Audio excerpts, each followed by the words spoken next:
When you consider pay-per-view sales, when you consider the money that you've made, when you consider how you can give lessons on how to make money outside of your profession, marketing your profession, there's nobody that would even challenge you on that. And if you in the NFT world and you betting on me, you will never lose. But what I need you to do right now, go get Mayweather. That's my new NFT. I've been working on that for months. If I win, you win. All right, listen up. Because Stephen A. Smith has been out here stirring the pot, and this time he didn't just throw shade, he lit the whole thing on fire. He went on record and said, flat out, that Floyd Mayweather's so-called billion-dollar empire isn't what people think it is. Money made all day. You know, right here, a light million. Over there, counting up another million over there. Walk with me, ladies and gentlemen. Let me take you into my life. That image Floyd has carefully built over decades, the flashy persona, the endless bragging about money, the non-stop displays of wealth. According to Stephen A., it's not nearly as real as it looks. And to make it even spicier, he didn't stop with Floyd. He started dragging other celebrities right into the mix. He said names, he connected dots. Kim Kardashian convinces 53 million people to invest in Ethereum X. So does Floyd Mayweather. Now they're both being sued. Both of them posted on their Instagram that everybody should buy this dumb coin. Kim K got 19% of her following to invest in Ethereum X. You guess what happened next? Yep, they dumped, and guess who got stuck holding the bag? So I'll say it again to the influencers out there. Stop promoting this crap. You haven't even seen the SEC get involved. When they do, it is going to be a bloodbath. He basically accused Floyd and some of the biggest stars in the world of running a shiny scam disguised as a financial empire. Now you've got to understand why this cuts so deep. Floyd Mayweather has built his entire identity on being Money Mayweather. It's not just a nickname, it's his brand, his legacy, his whole persona. Think about it, the man has spent years flexing the kind of lifestyle most people can't even imagine. Private jets that cost more to fuel than some people make in a year. Fleets of exotic cars lined up like a dealership. Watches so drenched in diamonds they look like chandeliers strapped to his wrist. Even skyscrapers and mansions. His life has been one long photo op for wealth. Floyd Mayweather Jr., is putting together an offer to become a minority owner of the New York Giants, bro. Every Instagram post, every interview, every appearance was curated to reinforce one message. Floyd is untouchable because Floyd is rich. But here's Stephen A. saying the exact opposite. He's saying it's smoke and mirrors, that the empire is fragile, that the money isn't stacked the way Floyd wants us to believe, and worst of all, that the celebrities who've partnered with him over the years may be tangled up in the mess too.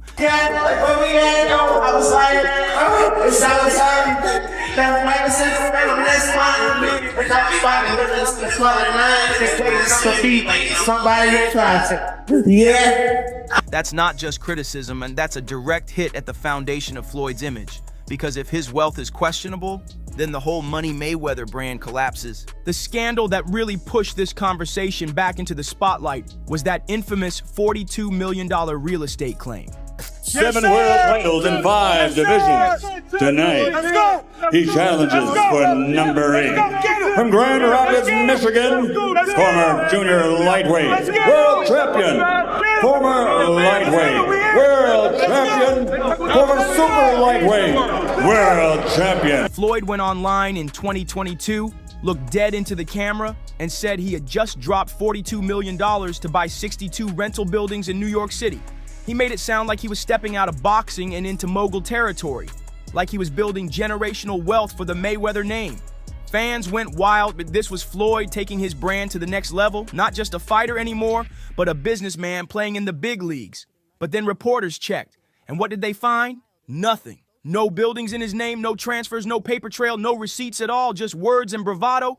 That's when people stopped just looking at Floyd and started pointing fingers at the people around him. Because if Floyd was faking the real estate mogul image, what about all the other deals he bragged about? What about the partnerships with celebrities, the endorsements, the investments? Were they real? Hey, so Colin, man, what did your agents think of that video out front of UTA today? Can I get a picture? The key is confidential. Confidential, so, but they were obviously impressed, right?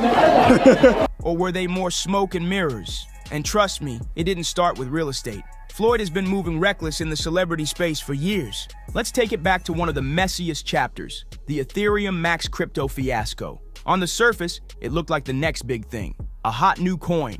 promising fast gains and life-changing wealth for early investors. Floyd plastered it all over his exhibition fight promos, making sure the world saw him connected to the coin. Then you had Kim Kardashian, one of the most influential women on the planet, pushing it out to her 250 million followers like it was the next must-have bag.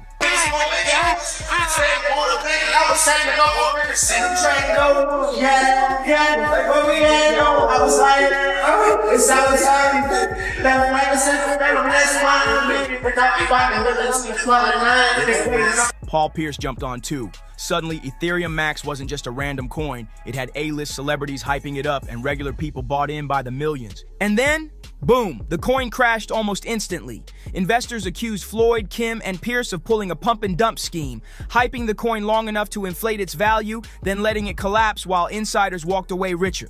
The fallout was brutal. All three were slapped with a class action lawsuit, and the headlines were merciless. This wasn't just another failed investment. It was labeled one of the boldest celebrity cash grabs of the entire decade. Now, to be fair, the lawsuit eventually got tossed. The court said there wasn't enough hard evidence of fraud. But here's the thing. By that point, the damage was already done. Kim managed to pivot, rebuilding her image with her billion-dollar Skims brand and her law school journey. Pierce slid back into sports commentary and stayed in his lane. But Floyd, his name stayed glued to the scandal. Because unlike Kim or Pierce, Floyd already had a pattern of questionable money moves. Ethereum Max didn't feel like an outlier. It felt like more proof of a bigger problem. And if you thought that was bad, Floyd's next move took things to another level. Reports surfaced earlier this year that he was teaming up with billionaire real estate mogul Mir Orbach to buy a 10% stake in the New York Giants. Let that sink in. A deal worth around $700 million.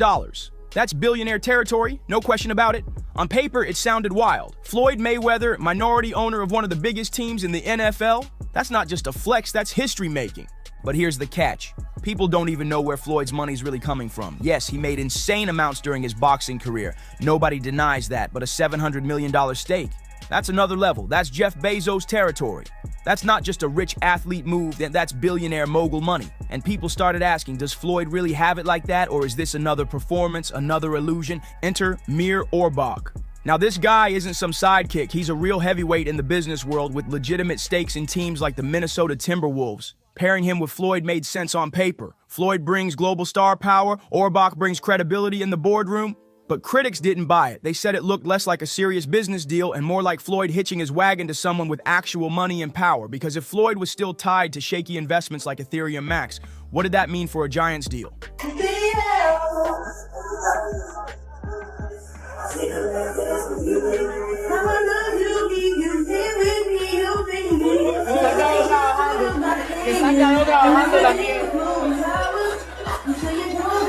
Fans were warning.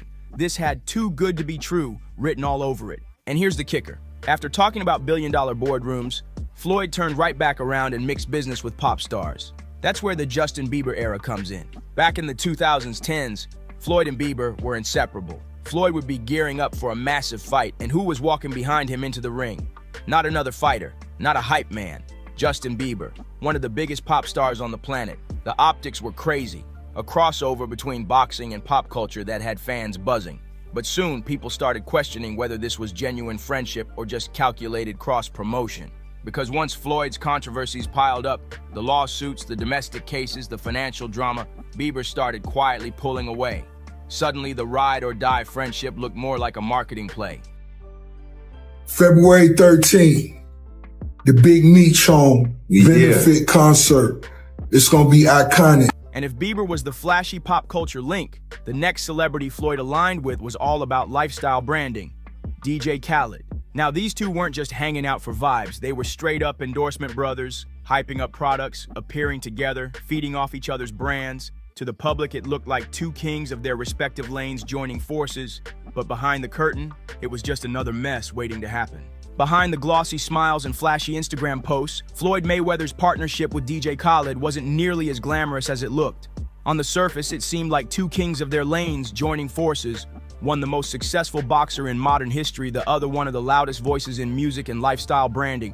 They posed together, laughed together, endorsed together, but peel back the curtain and what you find is less about success and more about scandal. Look at this way, the money time pay, always getting money to crime pay. I'm self-made, you a sucker. In 2018, the SEC came knocking, and both Floyd and Khaled got slapped with charges for failing to disclose they were being paid to promote certain cryptocurrency investments. That's right. While they were out on social media and in interviews, hyping up coins like Tech, acting as though they just believed in the product, the truth was uglier. They weren't just cheerleaders, they were cashing fat checks behind the scenes. And when the coin tanked, when the investors who trusted their word lost big, it looked like Floyd and Khaled had pocketed money at the expense of everyday folks who thought they were following the advice of successful men. And what was wild about it wasn't just the scam itself, it was how quickly both of them tried to spin the story after it blew up. Floyd came out claiming he was just sharing opportunities, that he wasn't trying to mislead anyone. How much money could you reasonably walk out of this fight with? 350 million. $350 million. Yes. Wow. I know you love money, right? I mean, it's cool. It's cool. Yeah. Floyd, on the other hand, went silent. He disappeared from the conversation altogether, pivoting back to safer endorsements like sneakers, furniture collabs, and other brand deals that didn't risk blowing up in his face. But by then, the damage had been done. Fans weren't stupid. They had seen the pattern too many times. Because that's what it was, a pattern. Floyd's name kept showing up on the same type of shady, questionable ventures. From Ethereum Max to Tech, from failed real estate claims to lawsuits over unpaid fighters, his empire was starting to look like it was built on sand. Every scandal chipped away at the idea of him being this untouchable financial genius. And even when he tried to redirect, even when he tried to spin, people couldn't unsee the fact that these opportunities always seemed to end with him richer and the average person poorer. So right now, with the money team, I know my man Rick right here. He chilling. He don't say much. So it's not, it's nothing like riding on the Air Mayweather. Big boy private jet. If you don't do best, that's 700,000. That's 700,000. And if you thought he would have learned from Khaled, think again. Because after that partnership, Floyd linked up with Lil Wayne. Now, this wasn't about crypto or shady business deals. It was about spectacle. Floyd knew boxing wasn't just about winning fights anymore. It was about putting on a show. The entrance, the walk to the ring, the energy in the arena. It mattered almost as much as the punches. And who better to turn a fight into a concert than Weezy himself? Lil Wayne performed live at multiple Mayweather walkouts, spitting bars while Floyd strutted into the ring as though it were the Grammys. So, Lori, is that something that you can't disclose right now? He has not paid me in full. That is a fact. No Short a few mil, yeah. Wow. Still a few mil? Yeah, oh yeah. Have you been in contact with him? Nah, we're taking this for the court. No, are you being serious? Is this like a... Do I look serious, lady? You do. I'm just making sure. I apologize. Really? I'm just... Nah, I'm fucking with you. I'm not fucking with you. Yeah, we're taking it to court. No way. Yeah. Every time Wayne appeared, it was global visibility. Millions of eyes watching one of the biggest rappers alive side by side with Floyd. For Wayne, it was publicity. For Floyd, it was reinforcement of the Money Team brand. He wasn't just a boxer, he was a cultural icon, shoulder to shoulder, with music royalty. But again, look closely and you'll see the same play. Cross-promotion dressed up as friendship, the lines between genuine loyalty and branding blurred. And if Wayne wasn't enough, you already know Floyd had to make sure he was seen with Rick Ross. Sort of diminishes the legacy a little bit. Yeah, a little bit. And that's what I feel like's happened with Mayweather. Why do you think he does those things, though? Do you think for money? I don't think he's got the money he says. That's what I think. You think he still needs the money? I don't after think all he these needs years? the money. But when you got that lifestyle, right? So when you're spending what he's spending, it's a lot of expense. During Ross's heated beef with 50 Cent, Floyd publicly jumped on Ross's side. He promised big money moves, hinted at helping Ross keep his clout high, and even dangled the idea of supporting Ross's ties to the legendary Black Mafia family leader Big Meech. Floyd made it sound like he was going to put Meech on financially, show loyalty, and keep his name alive while he was locked up. They even teased benefit concerts and big gestures of support. But when it came time to deliver, nothing. Meech was left high and dry, struggling in prison while Floyd and Ross kept the shine, kept the clout, and walked away with the headlines. Floyd pulling an opponent right now, just throwing not even jabs, just tossing that left arm out. Once again, it was flash without follow-through. Another performance, another illusion, and just when people thought Floyd might be done with messy partnerships and crypto chaos, he turned around and tried to sell himself as a billionaire real estate mogul. This right here, was peak Mayweather. Because if you've been paying attention to his brand from day one, you know it has always been built around one thing: money. He literally made it his nickname, Money Mayweather. Every flex, every interview, every image he put out reinforced the idea that he was the embodiment of wealth. Negotiation for an exhibition is a little bit different.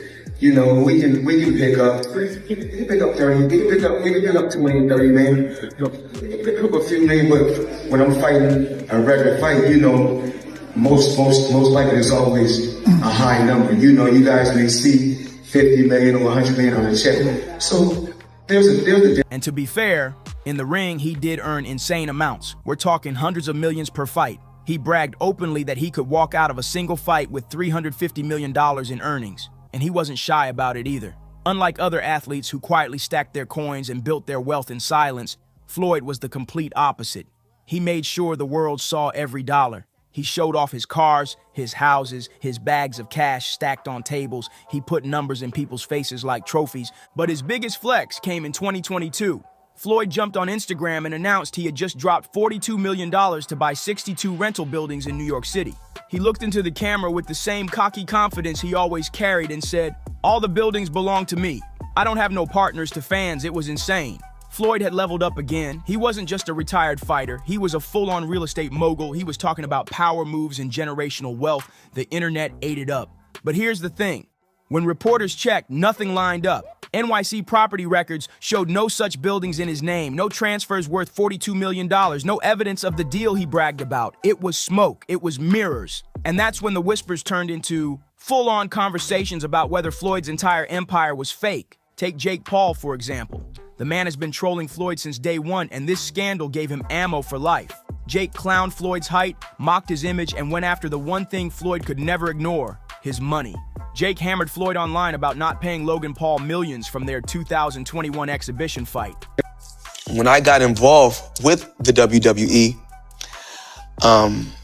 it was like, you and Big Show gonna have a matchup. I said, "What you mean?" He said, "Y'all can fight." I said, "What do you mean fight? Is it for fake?" They said, "No."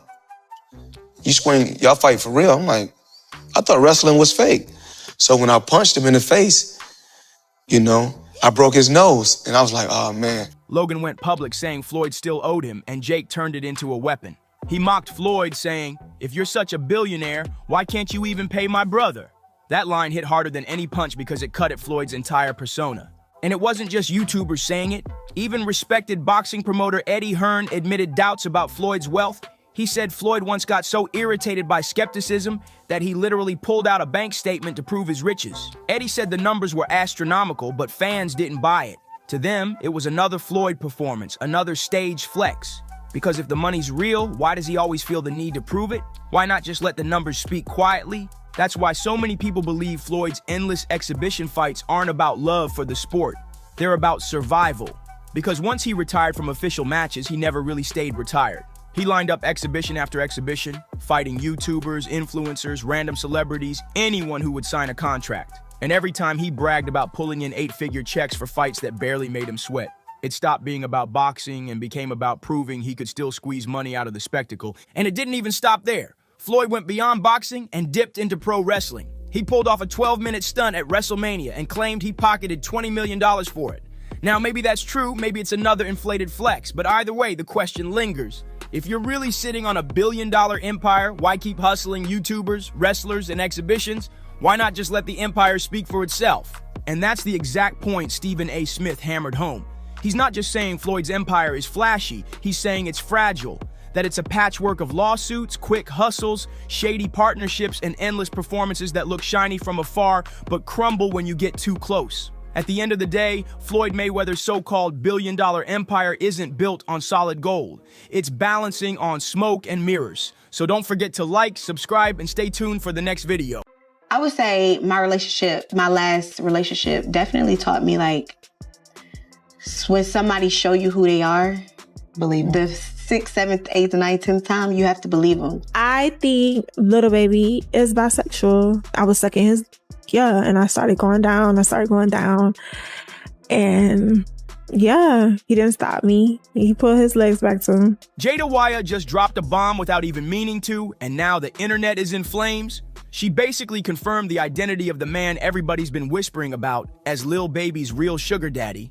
And let's just say, nobody's shocked by who it is. She didn't come right out and scream his name on live, but the clues she left, too obvious to ignore. From her posts to her recent moves, plus the whispers coming from people around her.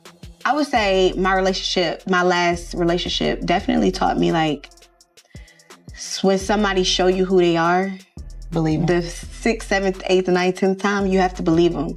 No matter how much, like, time really don't heal. I don't know. Time do not heal. That person gonna always be them. Time only heals if a person is, like, mentally there with it. You know, like, time don't heal if it's two people on two different pages. Fans are convinced she just exposed one of the most powerful names in Lil Baby's circle. And yes, it's the same man linked to that messy white party photo, the billionaire private jets, those courtside NBA seats, and the elite connections that keep Baby sitting pretty in Hollywood's inner circle. Gonna get another drunken hug tonight. I don't care what anyone says. You're getting a drunken hug.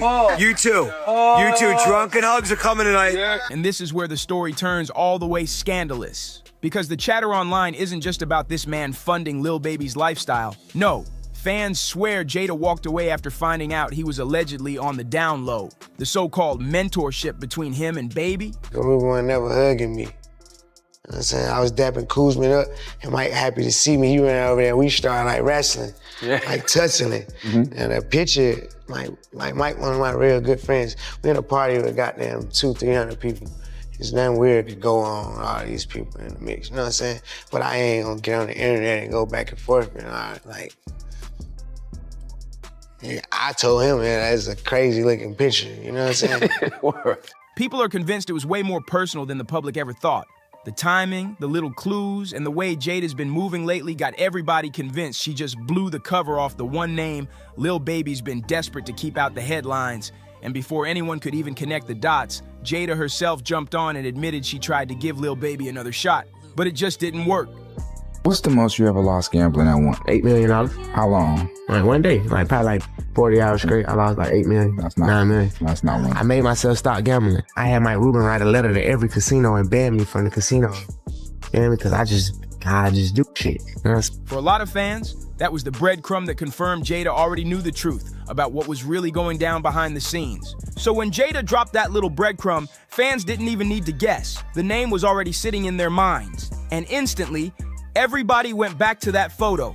The one from Michael Rubin's infamous white party. You know the shot. Lil Baby standing front and center, Rubin right beside him, and another guest so close, it looked like they were all moving as one unit. I hear that you say that you don't have any tattoos at all? Nope. So what's the reason why you made sure in a world of tattoos, you don't have any? Being younger, like, I don't want no tattoos. I know I'm gonna have something to do when I get older. Yes, sir. Put my money in, I don't want to be like a thug. Like, even though, like, I'm almost a thug, I was a thug. I don't want to be no thug. You feel? I don't want people to look at me like I'm a thug. You know what I'm saying? That ain't what I want. People with tattoos, and to me, you look like a thug. Yeah. Only time I can see me getting a tattoo, like, it gotta be real sentimental to me. Like, This wasn't just some random group pic. The angle, the body language, the way they were grinning, it had fans hitting screenshots quicker than TMZ on a Friday night. And then, boom, 50 Cent jumps in and reposts it with a caption basically asking, what is really going on here? That's when the internet lost its mind. But to those who've been paying attention, this wasn't just a funny party flick. Nah, this was the proof they'd been waiting on. Visual confirmation that Rubin wasn't just a buddy in Baby's corner, but allegedly the one pulling strings in his world, financially and maybe even personally. You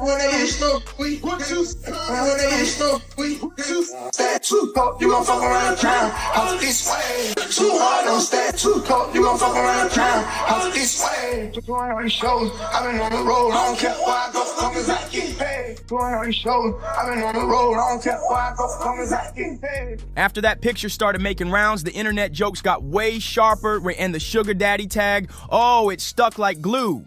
The whispers turned into full-blown rumors, and suddenly every single time Lil Baby was spotted with Rubin or any other high-powered man, fans were dissecting it frame by frame like detectives on a case. That one snapshot became the so-called receipt, the centerpiece for a whole theory people couldn't stop building on. Give me a Prada bag because he proud of me, full of honey buns. With a honey bun, you know what I'm saying?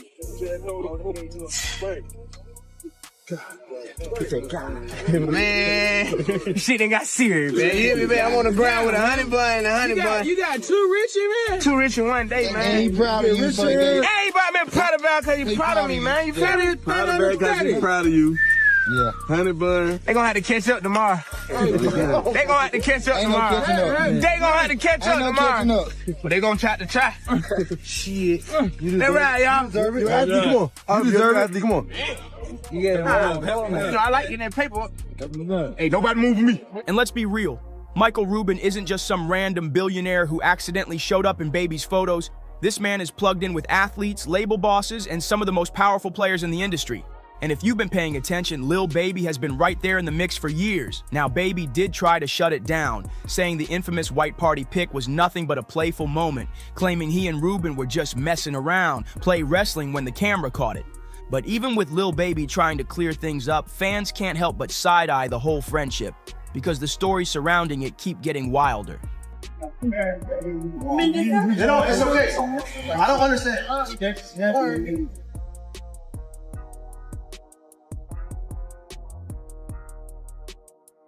The one that really sticks out is the infamous gambling story. Baby himself admitted he blew through nearly $9 million in less than 2 days. And when things hit rock bottom, guess who stepped in? Michael Rubin. According to Baby, Rubin personally called up casinos to have him banned, making sure he couldn't keep throwing money away at the tables. Now, on the surface, that might sound like a loyal friend stepping in to protect him. But for fans who already buy into the DL rumors, it hits way different. More like a man protecting his investment and making sure the person he's tied to doesn't slip too far out of reach. And here's another piece fans bring up. For the longest time, Lil Baby was proud of having no tattoos. He'd brag in interviews about how keeping his skin clean helped him move smoothly in business circles without being stereotyped. It even became part of his brand. It was a one-night stand. Play with Lil Baby's ass. Oh shit! Oh shit! He gave me $40,000. So Lil Baby had slid in my DMs. He asked me if I was in Miami, and I told him, yeah. He texted me, told me to pull up, and the first time we linked up was weird. He kept touching me. Like, I get it. You know, you got a lot of people that's just a setup situation. But it was just weird because he kept touching me and he was just rubbing at me. Like it got to the point where I felt like, okay, is he like trying to figure out if I'm a woman or a man? And then after that, it was fascinating, honestly.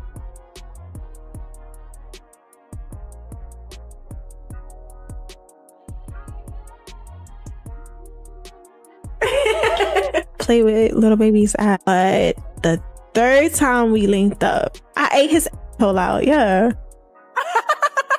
I think Lil Baby is bisexual. I was sucking his, and I started going down. And yeah, he didn't stop me. He put his legs back to him. Yeah, he was holding them. So when fans spotted Lil Baby's very first tattoos, it was already headline worthy.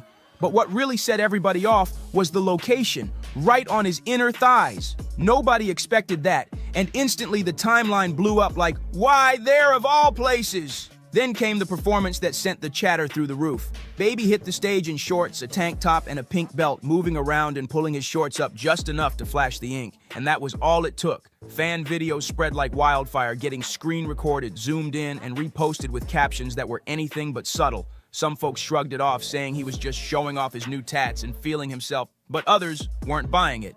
They tied the whole thing straight into those DL rumors, calling it a soft launch of a different side of Baby. Once that theory caught fire, it became yet another reason for people to claim the rumors weren't just smoke. And Baby, he clearly wasn't laughing. On Lil Yachty's podcast, he admitted the jokes were getting to him and even revealed he pulled the White Party security footage to prove the hug with Rubin was nothing more than a quick, harmless moment. But here's the problem. Lil Baby never actually released that so-called footage. And online, when you say, I've got proof but never show it, people instantly assume the proof isn't in your favor. Instead of shutting down the whispers, it just gave the rumor mill even more fuel to spin. And this is where things stop looking like coincidence. Because whenever folks start connecting Lil Baby's patterns, one name always pops up, James Harden. And let's be real, their friendship has never been low-key. For years, they've been everywhere together, sitting courtside, jetting off to different cities, popping up at major events side by side like a full-on package deal. But the moment that made the internet pause was Harden's over-the-top birthday gift to Baby back in 2020. The man didn't just hand him a simple present. He rolled up with a Prada duffel bag, stuffed with $100,000 in cash, a Richard Mille watch worth another small fortune, and yes, honey buns. Actual honey buns. The video of Baby opening the bag went viral instantly. And that's when fans really started saying something about this bond didn't look like just friendship anymore. Some fans brushed it off as just a rich friend flexing, nothing serious. But others tucked that birthday stunt away as part of a much bigger story. One shady comment that went viral even joked, Lil Baby been giving his honey buns to Harden. And that's the thing about the internet. They don't need hard proof. All it takes is a few flashy moments, some inside jokes, and a theory that feels juicy enough, and suddenly it becomes the truth online. Harden's gift turned into one of those so-called core receipts, and it didn't stop there. Not long after that viral birthday surprise, Harden and Lil Baby popped back up in the headlines, this time all the way in Paris for Fashion Week 2021. They weren't looking for trouble, but trouble definitely found them. French police pulled their car over, claiming they smelled cannabis, and that's when things got real messy, right in front of cameras. Harden was frisked and questioned before being let go, but Lil Baby wasn't as lucky. He ended up fined for possession and photographed being led toward a police van. And of course, those pictures hit the internet before the two of them could even make it back to their hotel room. Back when it first happened, people chalked the Paris arrest up to bad luck. But now, looking back, fans have folded it right into the pattern. Another headline-making moment with Harden, another clip added to those compilation videos floating around online. And the internet being the internet, they didn't stop there. Over time, the whispers stretched past Harden and started pulling in other names. Some even pushed rumors that Lil Baby might have had a thing with Juice WRLD. Nothing confirmed, no receipts, just pure speculation. But for fans who already believe the DL storyline, it all gets folded into the same messy narrative. Then came the so-called leaked tape drama. A clip started circulating online that looked like Lil Baby allegedly giving another man something explicit. The internet went wild, treating it like confirmation. Baby had to step in quick, blasting the rumors on social media. He wrote, "Y'all gotta stop using my name and likeness when y'all get bored. The extremes people go to for clout is sick. Ain't no mystery in my history on no level. This my last time addressing any kind of dumb clickbait. TF is wrong with y'all, no flaws, no cap in my raps." But instead of shutting things down, that rant just sparked another wave of DL talk. And then it got even messier when IG model Teresa Lawana hopped on a podcast and dropped her own little bomb. She didn't spill full details, but she hinted at a personal run-in with Baby where she implied he might not be as straight as people think. That was all it took. The rumor pages went crazy. And through it all, Jada, she's been quiet as ever. No confirming, no denying, just staying locked in on her businesses and keeping the co-parenting lane clean. But here's the thing. Rumors like this don't just vanish. Every time Lil Baby hits another event, performs on stage, or pops up with the same powerful names, the theory comes storming right back into the spotlight. So maybe the real question isn't whether it's true or not. Maybe it's what's the next messy drop that's about to hit the internet. Let me know your thoughts in the comments. Don't forget to like, share, and subscribe. And I'll catch you in the next one. I can't stand Ice Cube. That's crazy. I'm not a fan of him lyrically or acting-wise. Daddy, put hands on you, give you real black eyes. Come on, don't do that. And that's the truth. I mean, you could trust me. I've had about enough. Ari Spears. Oh, that dude? Yeah. He said nothing else. Is he a comedian? Yeah. Because he ain't never made me laugh, so I don't know if he a comedian. Ice Cube is a motherfucking lyricist. I can't stand Ice Cube. That's crazy. I'm not a fan of him lyrically or acting-wise. Really? He's the same. How much time we got left here? Because should I just tell him to leave now? You know, you really messed up when Ice Cube, yeah, the legend who wrote No Vaseline, actually pauses his billionaire moves just to throw shade at you. But that's exactly what happened after Ari Spears decided to pop off on Big Boy's Neighborhood. And it wasn't light jabs either. You don't think that? One of the songs I hate the most, if it comes on, I want to shoot the radio. Today was a good day. Aries went all in. He straight up called Ice Cube trash, not just as a rapper, but as an actor too. Said his whole legacy was overhyped. Like, who even says that out loud? Ice Cube didn't waste time firing back either. He clapped back saying Aries is irrelevant, not funny, and nowhere near the top 10 in black comedy. Ouch! He did a great joke. He goes, here's Ice Cube as a gynecologist. Hey, Miss Jenkins, I looked at your chort. Now get up on that thigh. That's racist. I don't know how it's racist, but what you just did. Then 50 Cent saw the clip, and you already know what happened next. 50 couldn't resist. He lives for this kind of mess, clowning someone who's already spiraling. He reposted the drama with his usual petty flair, making sure the whole internet laughed at Aries before he could even defend himself. Not the greatest lyricist. He was energy. He was passion. He made you feel him. If that said tear the club up, you wanted to tear the club up. Dear mama, you wanted to hug your mama. When you think about lyricism, Nas, Jay-Z, Biggie, Jadakiss, my lyrics spitter. And get this, it all started with some chill barbershop style convo about ranking rappers. Big Boy just asked a harmless question, but Aries, he went full kamikaze. No hesitation when Cube's name dropped. He said what he said and meant every word. Watch the comments. Now, when people talk about, you ask anybody, no matter where their region, you know, give me a top 5 rappers. Pac's usually always in that list. Right. I don't ever put Pac up there with But here's the kicker, he didn't stop there. Nah, that was just a warm-up. Next, he dragged Today Was a Good Day. Yeah, that song, the West Coast anthem, the one track even your grandma knows. Even Big Boy's co-host tried to save him, laugh it off, steer the convo somewhere safe, but Aries Spears just wouldn't let up. I saw a comedian speaking kind of bad about you, man. Who is this? Aries Spears. Oh, that dude? Yeah. He said nothing. Is he a comedian? Because he ain't never made me laugh, so I don't know if he... Instead, he doubled down hard, launching into this weird impersonation of Ice Cube as a gynecologist, and the punchline? Man, it was so awkward that the whole table went dead silent. Aries chuckled to himself, but nobody else cracked a smile. That joke didn't just fall flat, it crashed and burned. What he said? What'd he say? He said it was nothing about you impresses him. From movies to rapping, nothing at all impresses him. And I'm like, wow, like what? Suckers usually don't like me. You know what I'm saying? Like the people that you know, they usually don't like me when they coming from that angle. That's cool though. You know, everybody got their opinion and they all stink. You know what I'm saying? At the end of the day, it's cool. You know, he entitled to his opinion. It's the feeling is mutual. You know, I don't think he on anybody's list of top 10 comedians, you know what I mean, in the black community for sure. I don't even know if he's on the register with us. You'd think after that cringe moment he'd chill, but nope, he kept digging that hole even deeper. This wasn't just disrespect, it was Aries going off the rails. Big Boy tried to reel him back in, but Aries, he just kept firing. And then, out of nowhere, he took it up a notch and threw shade at Tupac. Yeah, Tupac. Like, bro, what are you doing? Hey, man, I gotta listen to this.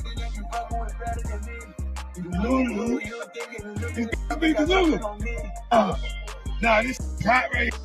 He didn't just take a jab at one icon, he came for the entire West Coast. That's how you get blackballed for real. And here's the wildest part, Aries knew it. Dude literally looked straight at the camera like he was daring people to cancel him. Dude was on, I'm just watching. Music. All of it. Movies, all of it. Yeah. I never really seen Ice Cube in films that weren't his.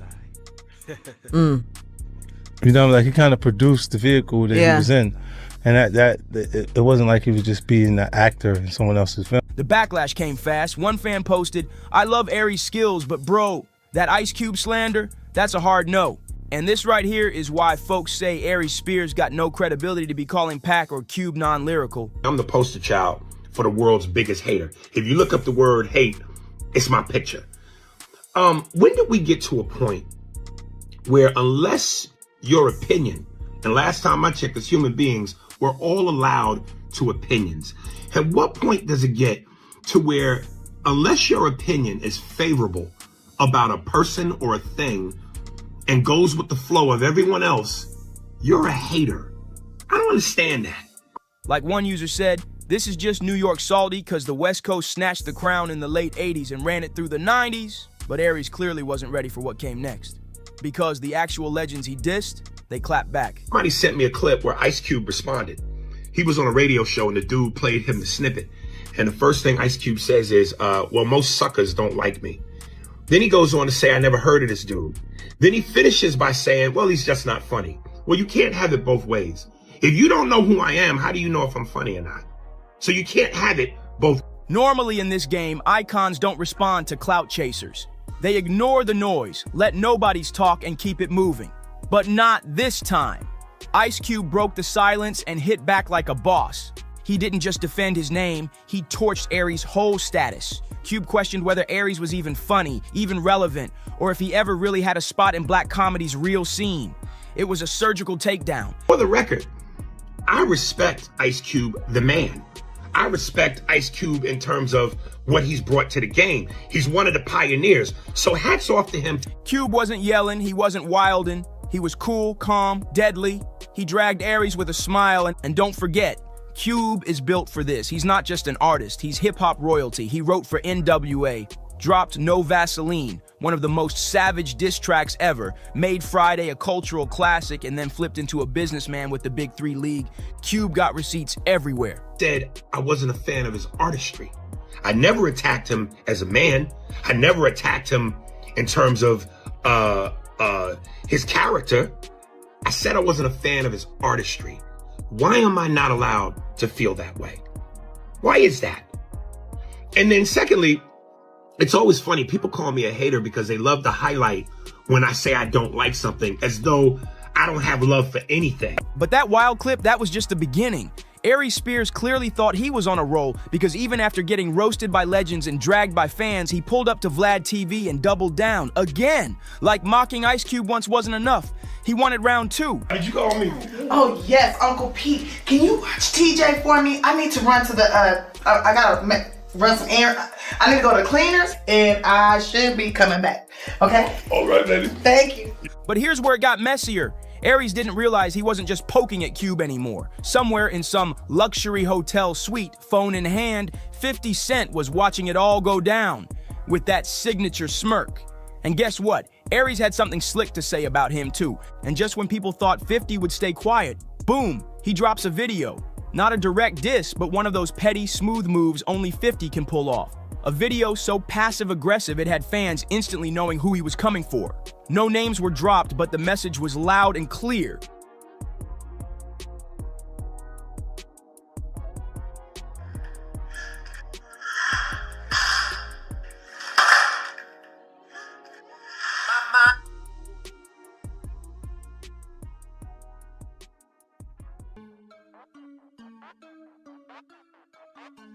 "50 was calling somebody delusional, and we all knew who.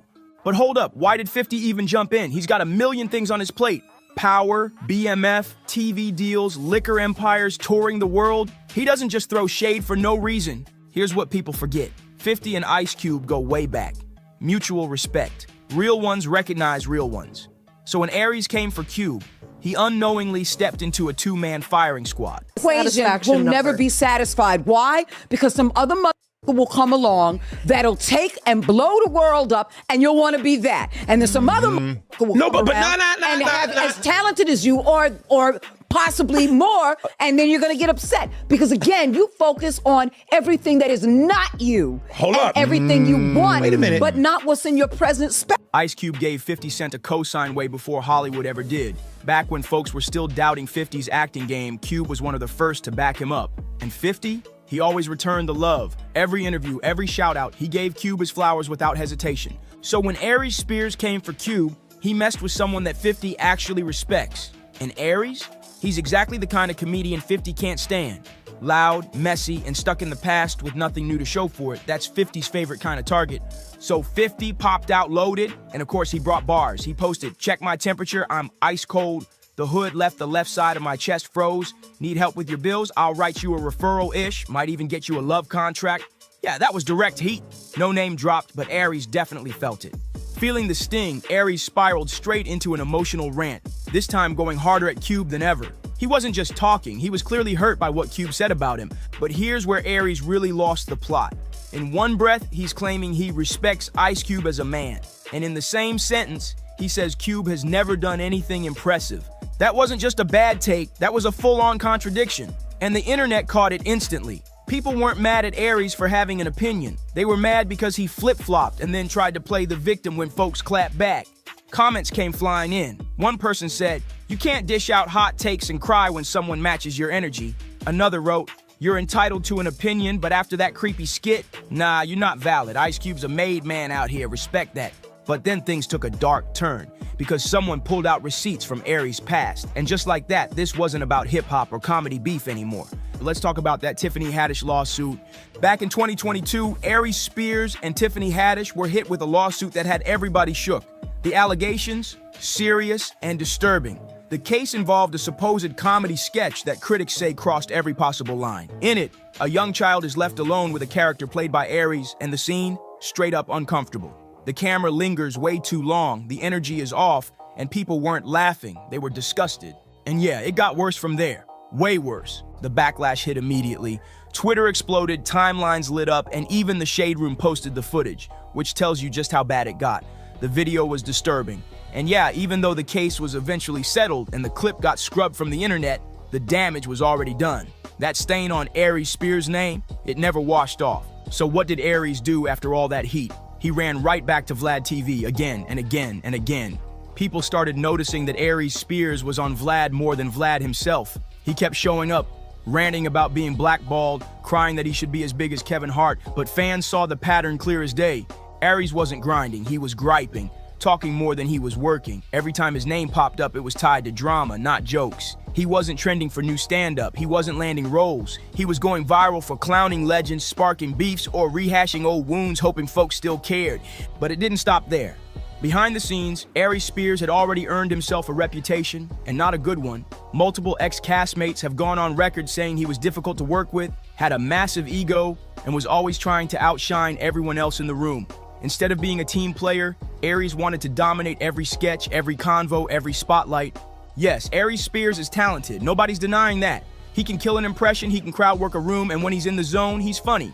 But here's the truth, he never got his Chappelle moment. And that kind of missed shot, it eats away at you, builds up bitterness, makes you lash out. So let's flip the script. Why did this whole Ice Cube beef blow up in Aries' face? Simple. When you come at Ice Cube, you're not just clowning a celebrity, you're coming for a pillar of black culture. And that's where Aries messed up bad. Let's break it down. No Vaseline, that's not just a diss track. It's a top 3 of all time. Period. Friday, that's not just a comedy movie. It's a cultural blueprint. It birthed characters, phrases, and vibes that shaped an entire generation. Then there's the Big 3 League, a whole professional basketball league built from scratch, backed by real NBA legends and top investors. And even before all of that, Ice Cube was a ghostwriting machine, writing for Eazy-E, Dre, Ren, the whole NWA squad while he was barely out of high school. The man's got roots deep in the game. Now compare that to Aries Spears, whose biggest pop culture impact? A few solid Mad TV skits and some okay stand-up bits. And now, he's known for going viral dissing Ice Cube on podcasts and racking up headlines for all the wrong reasons. And this is exactly why fans had Cube's back from the jump. No hesitation, no debate. Aries poked the wrong giant and paid for it. But here's the final twist that really sealed the L. Ice Cube recently posted a teaser cast list for the long-awaited Final Friday movie. And guess whose name was nowhere to be found? Yep, Aries Spears. Now maybe he was never being considered in the first place, but the timing had fans convinced Cube was sending a message. Loud, clear, unbothered. Basically, you can do all the impressions you want, but you'll never get cast where it counts. Aries wanted to go viral? Congrats, he did. But not for the reasons he hoped. Not for a comeback. Not for a hot stand-up set. He's trending because 2 legends, Ice Cube and 50 Cent, called him a nobody. And what made it worse? Nobody disagreed. If you made it this far, you already know this one was messy.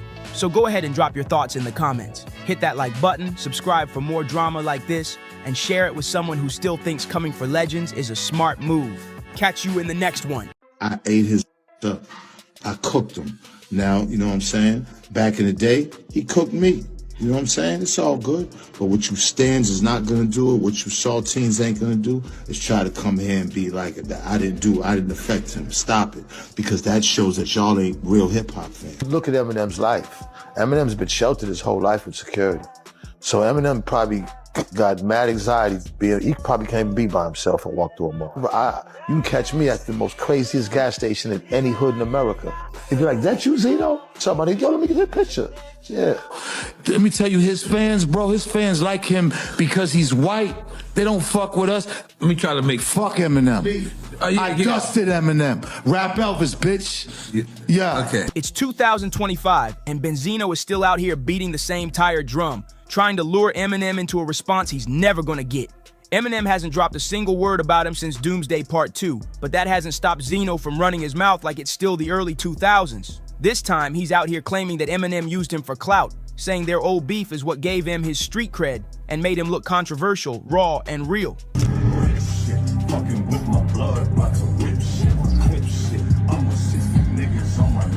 Now sure, that feud did light up the headlines back in the day, but let's keep it all the way real. Eminem cooked up the sauce, buried him with nail in the coffin, dropped 8 Mile, snagged an Oscar, and then went on to run the entire 2000s rap game. Meanwhile, Benzino lost the source, lost the streets, lost the culture, and somehow still thinks he's the main character in this story. And while Eminem stays ice cold and unbothered, ignoring every bark that comes his way, you already know who couldn't resist stepping in. M's ride or die, 50 Cent. 50 slid right onto Instagram to roast Benzino for the whole world to see, and now the two are trading shots online while M is probably somewhere sipping coffee, pen in hand, and laughing his head off. Posting about it, and I'm like, this nigga really fuck with Zeno, huh? I mean, what you should be doing, Kurt, is explaining to little Bruce Leroy while Sleeves and Diddy and a bunch of niggas was slutting the rap. I think you're gonna have to owe him an explanation when he gets older. Don't act like we ain't see you on the beach with your Bugs Bunny T-plate with the camera taking pictures, yeah. You was in your feelings, huh? Nah, Curtis, it's not a good look. But I tell you what, though. The boxing challenge still there, Curtis, for the celebrity. I'm down to make a couple of M's. I'll go 3 rounds with your goofy ass. That's number 1. Now let's break down exactly what Benzino said, how 50 Cent turned it into a viral circus, and why Eminem's silence might be the most savage diss of all. So here's what went down. Benzino dropped a brand new freestyle and the internet wasted 0 time roasting him. People are saying it's not just bad, it's the hottest track in the senior citizen community. And you already know Curtis 50 Cent Jackson was never gonna let that slide. 50 jumped on his X account, posted a clip of Zeno's track, and hit it with the most brutal caption. Yo, this is the worst thing I heard all year. The hell is wrong with him? He's 60 years old, bro. Nah, this ain't it. Ouch, that right there had the comment section in tears. But Benzino, he took the bait instantly. He fired back by throwing shade at 50's baby mama Daphne over her alleged ties to Diddy, and then had the nerve to challenge 50 to a boxing match. Yeah. Look at Eminem's life. Eminem's been sheltered his whole life with security. So Eminem probably got mad anxiety. He probably can't be by himself and walk through a mall. Of course, I'm sure he would get mobbed, but just feeling safe. Like his whole life he's been sheltered. This is in Boston or something like that. How did everybody feel about that? Nobody paid attention to that. Right. Eminem did not grow up gangster, and Eminem knows that. Benzino clearly woke up choosing chaos. And if you're wondering why 50 even spends time roasting him, it's simple. Loyalty. One thing about 50 Cent, he rides for his people till the wheels fall off, and sitting right at the top of that loyalty list, Eminem, the man who took a chance on 50 when the whole industry was treating him like damaged goods. Against Eminem. Got nothing against Eminem. Eminem can rap, but I care about us more. I don't want to talk about it no more. I don't want. For 22 years, every time I do an interview, they ask me about Eminem. The fuck you want me to do? Come on, man.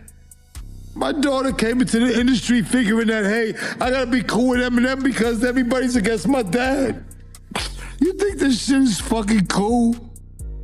Nah, man. We're failing as a people.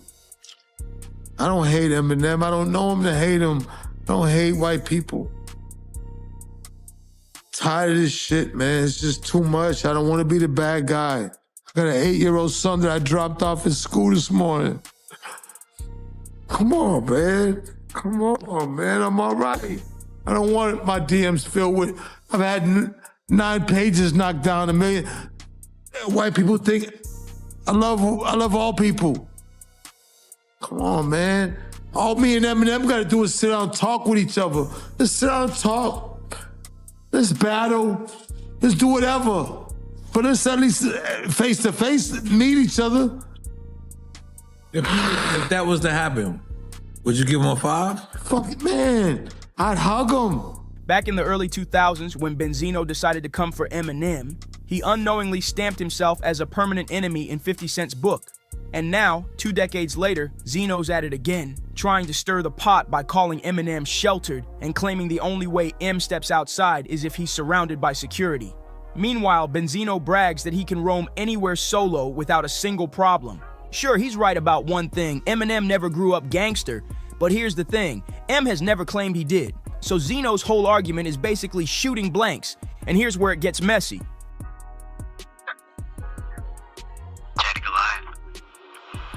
Paul Rosenberg or Rosenthaler. That's Benzino. Hello? Yeah, who's this?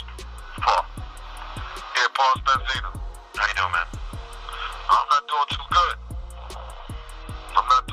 I mean, you know, Steve told me that you want to talk to me, so I'm calling back.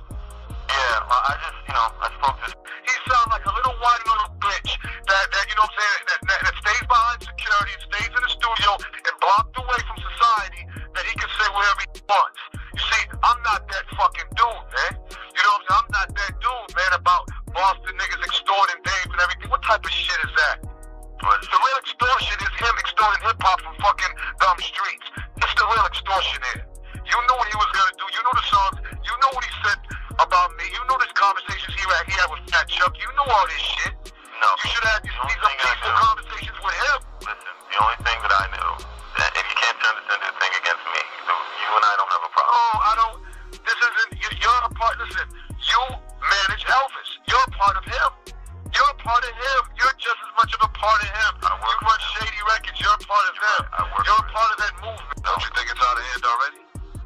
Well, you know what? I didn't want it to happen in the first place. I spoke to Dave after I heard about the first record, and I was like, Dave, what's up? Why, where's this coming from? And he was like, he's got some things he wanted to get off his chest. And, you know what I'm saying? But I mean, is the call, like, what's the call for? Like, I mean, he's already dropped his record. Like, you guys made your move, so what is really the call for?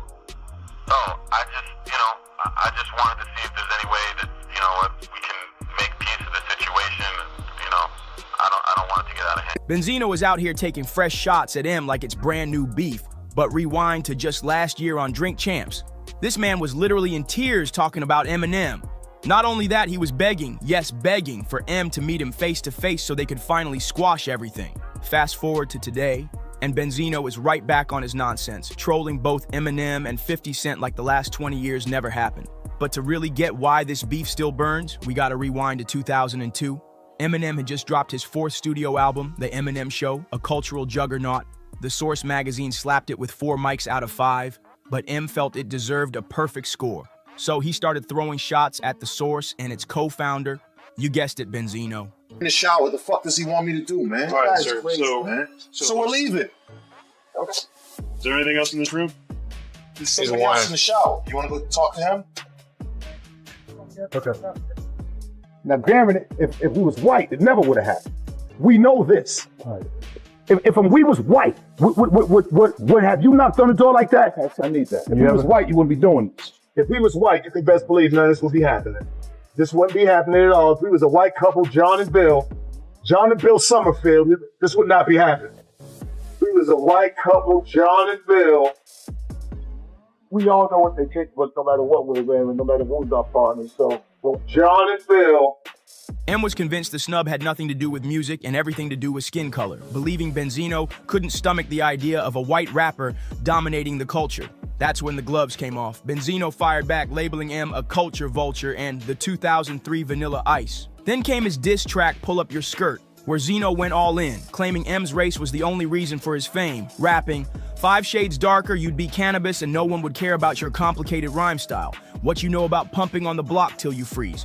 What you know about cutting up rocks stuck in detectives. What you know about facing a grand jury indictment. As far as I'm concerned, you're just industry excitement.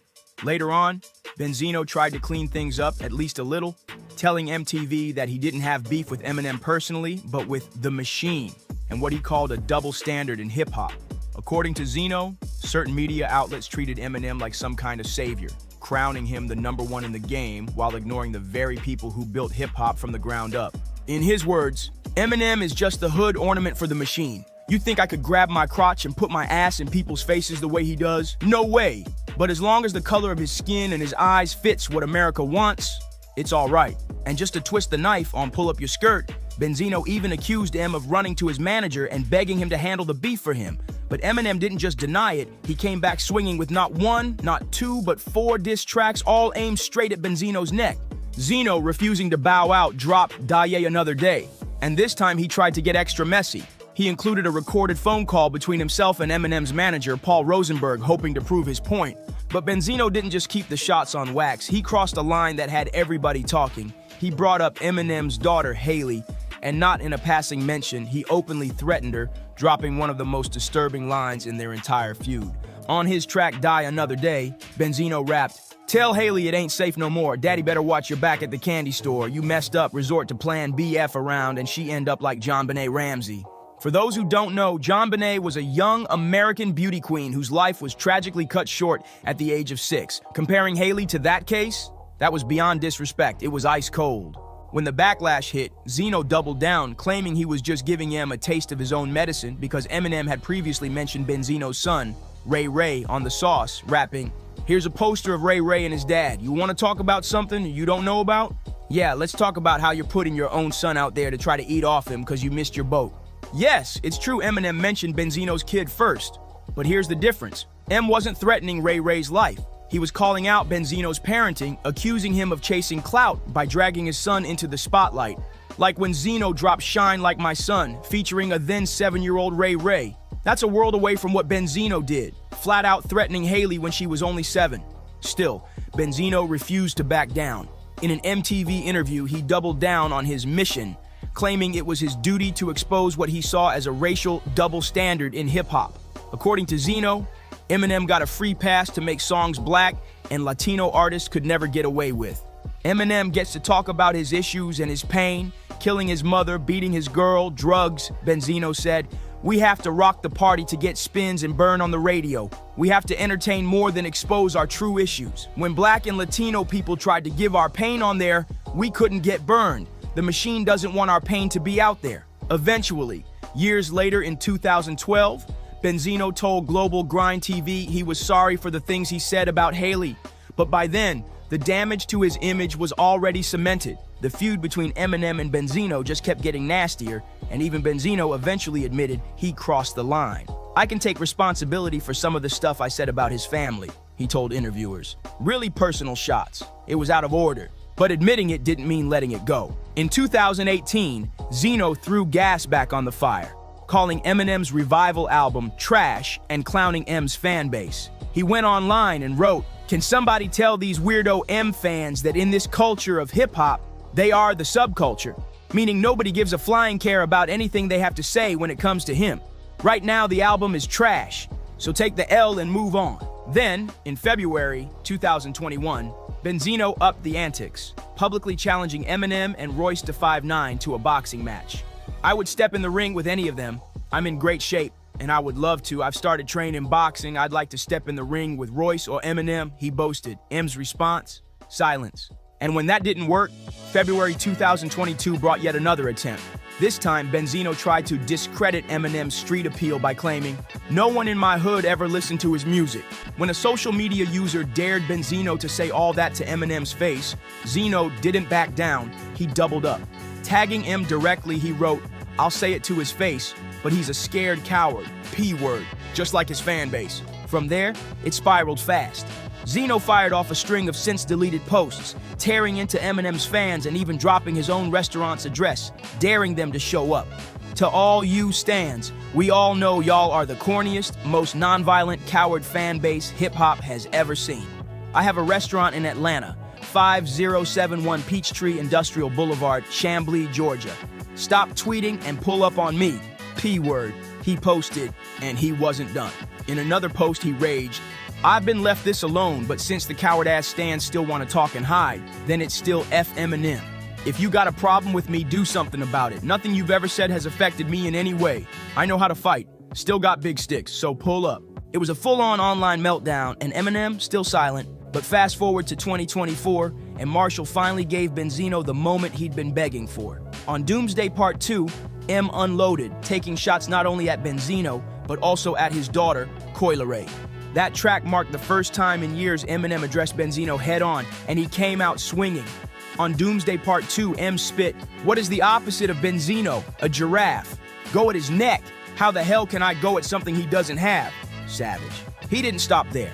Eminem dragged Benzino's finances and even threw shade at his sexuality, referencing long-circulated rumors that Zeno was on the DL after allegedly being spotted with a male companion while police escorted him out of a Red Roof Inn. And then, M turned his aim at Benzino's daughter, Coi Leray, dropping the line, "Guess that Coi Leray features in the toilet." The shots were loud and Benzino wasted no time firing back, not with one but 2 diss tracks, Toos and Rap Elvis. Even though he went all in, Eminem didn't bite. No statements, no follow-up verses, nothing. He said his piece and left the building, and that, ironically, is what seems to sting Benzino the most. He was counting on a back-and-forth war, but instead he's stuck swinging at 50 Cent while M stays unbothered. So now, it's your turn. Does Benzino actually have a point about Eminem being a culture vulture, or is he just mad because he can't take him down? Drop your thoughts in the comments. Don't forget to like, subscribe, and share this video, and I'll see you in the next one. Do you believe wholeheartedly that Jay's your father? I really do. You've been ducking this boy's DNA for all its life. Take the test. Like, I didn't make the allegations. I didn't tell people to say these things. It comes out, I see it in the news like everyone else. The chances are, just out of nowhere, random universal selection, this boy who's not related to you has your nose, has your mouth, has your brow line, has your hairline. It's like all of this just by accident. I just really want it over. It's something that's really affecting my life, and I just want it over with. 50 Cent is straight up loving this chaos right now. Jay-Z just got hit hard. A judge ruled that Rymir Carter's paternity case is officially moving forward, and Jay's got until July 18th to clap back or face the heat. I wasn't in the ad because of, look, Jay-Z and them was putting it together. Mm-hmm. So I think they still harbor some energy towards me. You think you were purposely left out of the ad? No. Oh, okay. I don't think. I think that they were saying the NFL had some issues with me that I don't know what those issues are. Like, what is the issue? You see what I'm saying? Like, and I with M, because like with Nori he had communication. He said, "Yeah, I talked to the big homie. He was saying to Jay, he was telling me, you know, the white boy wouldn't do the truth without fit, right?" And I'm like. That's when I start saying crazy stuff, because I look and I go, "Oh, that's your big homie," right? And so he imaged himself after a gay painter. Your big homie want to look like a gay painter. What are we talking about here? We're talking about Basquiat. He wants to look like a gay painter. Oh my God, I think I know where we're going with So this. now look, what I'm saying to you is, look, when you start looking at, that's not mine, that's theirs, they Harper, right? But when you look at, M is looking at the entire legacy. Yeah. The whole thing, like with M, Dre, and myself. But here's where it gets wild. 50 Cent is reportedly footing Rymir's legal bills and planning to feature him in an explosive documentary he's cooking up about Diddy and Jay-Z. That she met Jay-Z and had intercourse with him. How old was she? I would say I think she was about 16, 17, or 16, just turning 16 or 17. I know it was one of them. And Jay-Z was what age? I wouldn't happen to know. I think he was in his 20s? I read 22. Oh, yeah. I think I read 22, but he was in his 20s. Yes, I wouldn't happen to know his age, but 22, I'm pretty sure if they put that out there, then... This ain't just gossip anymore. This is a full-blown public showdown. Now let's be clear. This isn't some random court drama. We're talking about claims that Jay-Z had ties to a 16-year-old girl back in 1992. And now, decades later, her son, who's 32, is demanding truth, DNA, and accountability. He's not backing down. I really try not to get frustrated, basically. I really try not to think about it. I go on with my life because, anything could happen, but, I still gotta live for myself at the end of the day. I still gotta work and bring in income for me. I can't sit around. I gotta get up off my feet and do something. I can't wait on the world. Like, I can't say, I can't wait on anybody to want to respond when they want to. It is important that I know who my biological father is, just because, my mom's health, I don't know if it's coming from our family or it's coming from the other side. And that would be something I really would want to find out, because, you know, in the future, you don't know what could happen. And a lot of people are so quick to judge because they see somebody coming out and try to find out if the person, you know, trying to find out things, they so negative to push you down, like, you know. And guess who people are pointing fingers at? Beyonce. Word on the street is she's been trying to shut this case down from the jump, doing everything she can to keep Jay's secrets locked in the vault. With 50 Cent out here stirring the pot like a chef in Hell's Kitchen, and now that a judge is finally taking this case seriously, things are about to detonate. Beyonce's thing came when a friend of mine who knew her, somebody in her camp, and she said something supposedly, this is all hearsay, about regarding saying Ramir needs to go away little boy, something to that effect. There was something out there with the song they made. And then next thing I know, somebody was at my property. The streets are buzzing and the whispers are turning loud. This might be the scandal that wipes out everything Jay-Z spent decades building. His spotless image, his marriage to Beyonce, and even his billion-dollar business empire, all on the chopping block. But hold up, who really is this guy shaking the table? His name is Ramir Satterthwaite, not Carter like people keep saying. It's something crazy going on with this case. Honestly, I just want everybody in the world just to keep their eyes open and just watch things that happen, that just like how things unfold, because it's crazy. It really is crazy. These judges, these lawyers, this fraud, this collusion, who knows what it's for, money or friendships or whatever they got going on. But I can honestly say that we should never go in the courtroom feeling like we're already the victims and we did nothing wrong. We did nothing wrong but come in here, tell you guys the truth, put our life on the line, come to every court case and give you 100% plus of us. And you know, basically we just got stepped. And this ain't some overnight stunt. He's been in the trenches since he was just 19 years old fighting for the truth. That's over a decade of legal smoke, unanswered questions, and court delays. And if it's not, why you can't prove me wrong? Like, it's not far as a proving me wrong thing. It's go to the courtroom and basically do what everybody else would have to do. Like, it's not, you don't have to prove me wrong. I just want the truth. Honestly, I can take a no. I can take, if I'm embarrassed at the end of the day, I can take that. I really can. I've been through a lot, I've seen a lot. I could take me being embarrassed. Like, this can't take nobody not saying nothing. Like, you know, it's not fair. Ramir claims Jay-Z is his biological father, and he swears he's got solid receipts to back it up. So here's where it gets real shady. Ramir's mom, Wanda, allegedly met Jay-Z when she was still underage. She ended up pregnant, and when she tried to reach out to him about the baby, Jay-Z just straight up vanished. No calls, no support, nothing. My mom had to sit down with me. I guess she thought I was old enough to know now, and she been saying Sean Carter, that's what she was calling him at first before she was calling it Jay-Z, and I really didn't know who that was because I was young and, you know, had my little brother, and I really wasn't worrying about it. She was saying it a lot, but this was going along with the person I was just seeing, like the person I looked at who was taking care of me at that time. I really wasn't really trying to understand what my mom was talking about, but she constantly put it in my head like, son, it's not your father, and I really want you to know it is. This person is your father, and I just want you to know. She continued to tell me that over the years and over the years and over the years. And now that Ramir is all grown up, he's stepping into the ring and refusing to be silenced. But that's not all. Ramir's godmother, Lily Coley, spilled some serious tea. She says Jay-Z's people actually did try to settle things behind the scenes at first. Word is, they even considered signing Ramir to Roc Nation because of his musical talent. But then out of nowhere, the vibe completely switched. Brand new lawyers jumped in with a whole new energy. Aggressive, dismissive, cold. So what changed? He never tried to contact me in any type of way, and that's all I'm asking is, like, because I honestly really want the case to be over with. Like, I've been going through, just like I said, a lot, and as I said, I'm not chasing nobody. I'm not trying to do this to make somebody seem like a bad person, a bad father. I'm not trying to make nobody seem like a bad person or nothing. I'm just really coming out here for the truth. I don't want no money or anything. I wasn't looking for none of that. I just want to know the truth. And if I can't go to the courts and get the truth, like, what is it really? What is it?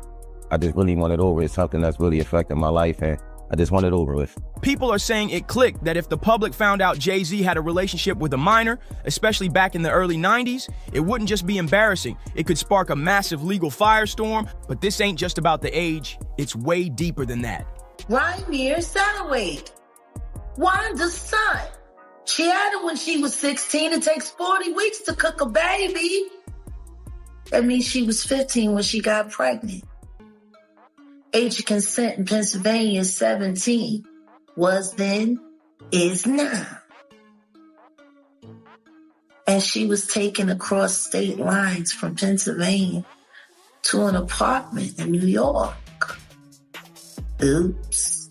Oh, the detail. That's how Ramin Satterwhite made it into this world. Take the test, man. That's fine. We'll give you don't know Diddy. Take the test. You've been ducking this boy's DNA for all his life. Take the test. Do something.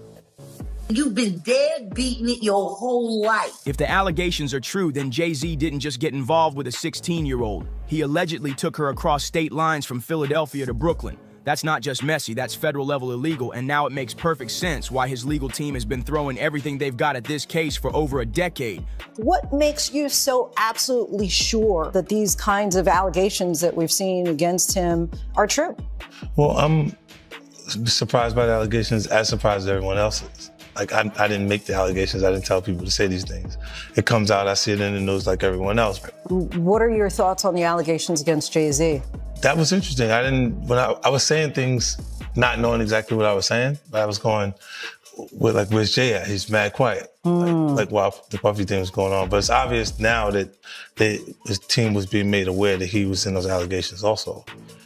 So I hope it works out, because with his family, the things that go on internally is that those accusations are crazy. Let's break this all down. We've got a 32-year-old man saying Jay-Z is his dad. We've got a deceased mother who left behind a signed statement laying out her truth. And finally, a judge who's had enough of the back and forth and is giving this case the green light. I don't have no felonies. I'm not crazy or none of that. It's like, I just want the truth, and it's so hard to get it from the courts. And it seems like Jay-Z don't want to say anything. So, I don't want to see him go down for something that, you could have just got taken care of. That's it. And don't forget, 50 Cent is bankrolling the whole thing. He's not just watching from the sidelines, he's pressing gas on this situation just to watch Jay-Z sweat.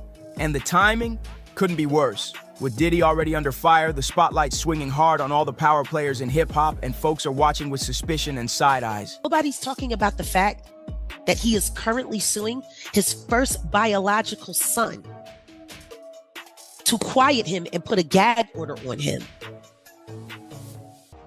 Why would he be doing that? I don't know. Maybe it has something to do with the fact that Ramir's mother was a minor when she conceived Ramir with Mr. Carter, who was a grown adult. What kind of family man is that?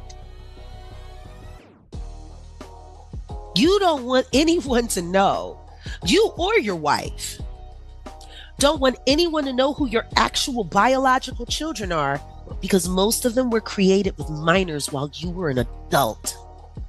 He's been in court with this young man for the past decade, fighting taking a DNA test. If he's not your kid, take the DNA test.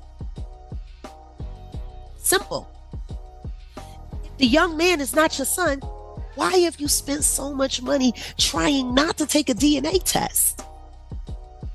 Take the DNA test if he ain't your kid. You such a proud family, man.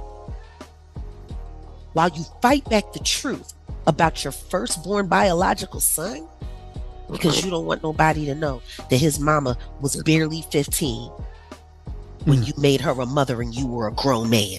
I'm here. Yeah. Him and Blue Ivy got the same mouth. Now, since we're talking about Diddy, get this. Rumors are swirling that some of the evidence in his case might actually tie back to Jay-Z in ways nobody saw coming. Yup, the web is getting tighter, and the big dogs in hip-hop are starting to look real shaky under this new spotlight. The culture is shifting fast, and people who were silenced for years, they're finally being heard, loud and clear. Lawsuit coming with Jay, the part with Jay. I go, oh shoot, like, To us, black excellence. that had to be there. We getting tighter, you know what I'm saying? And united we stand, and ain't nothing else. Black excellence, they're sitting there like, yeah. It's the billionaire brunch. Oh, Like, I hate you, man. unaware of anything going on here. This is the one time I'm gonna be with you is this year.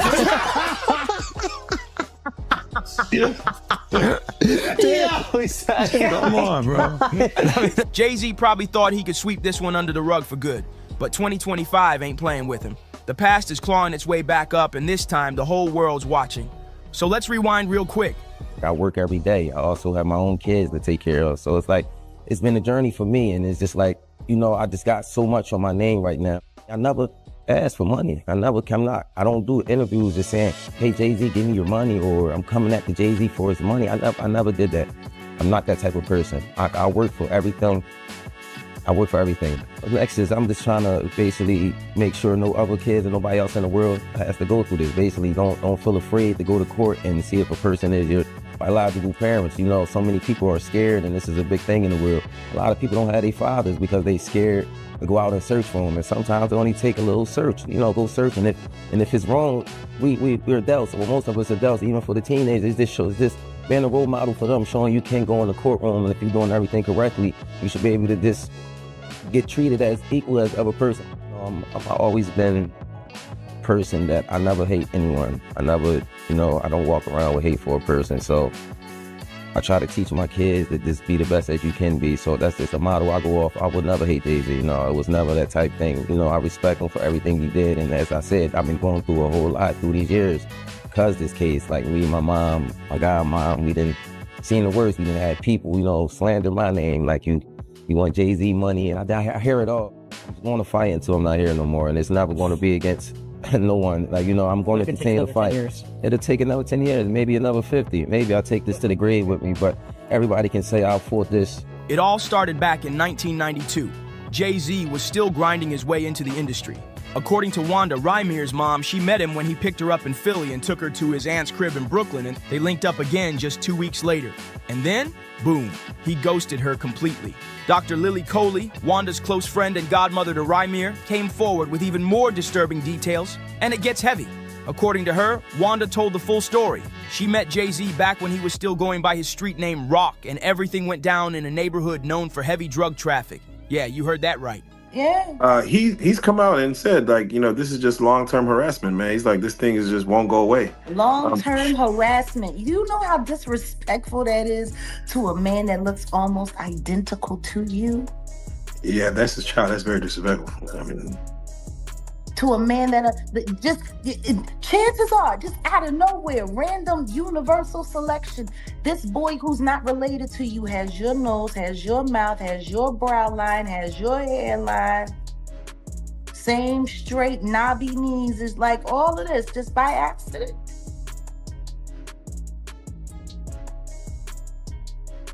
Just by accident. It's just a coincidence that this man looks like he could be your Irish twin. Are you kidding me? Allegedly, Jay-Z was dealing in that same area. It wasn't glitz and glam, this was raw street hustle, and Wanda got caught up in it. So when she found out she was pregnant, she was stuck. No phone number, no way to reach Jay-Z, no support, and with no other choice, she did what a lot of young women have done in desperate situations. She put her then boyfriend, Robert Graves, on the birth certificate as the father. I'll tell you what I do know. I do know that I have listened to actual commentary from his godmother, Lily, who sat with a friend of mine, Liz Crokin. I was there, I was present, I heard it come out of her mouth. Wanda was a minor when she got pregnant with Rymir.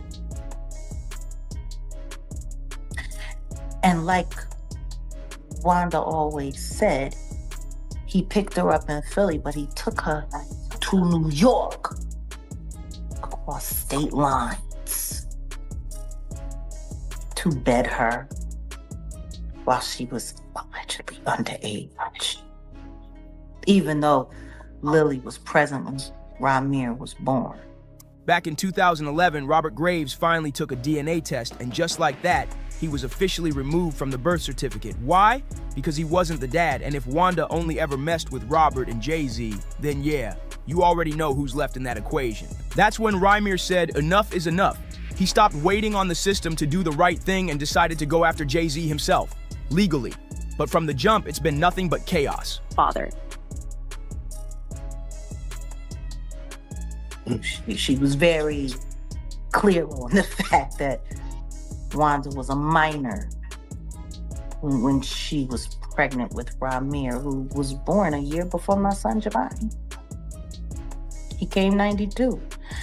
That means she got knocked up in 91. He was well into his 20s by that time. Well into his 20s. Allegedly taking teenage girls over state line. He got unlucky, that condom broke. Poor guy. Or maybe that was just karma. Maybe God made sure that happened for a moment like right now.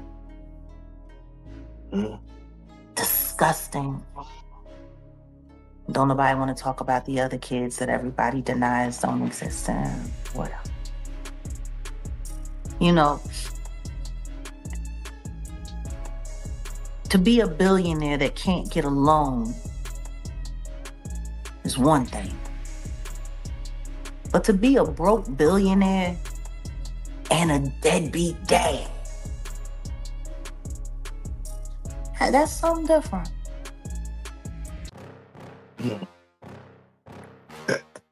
Yeah.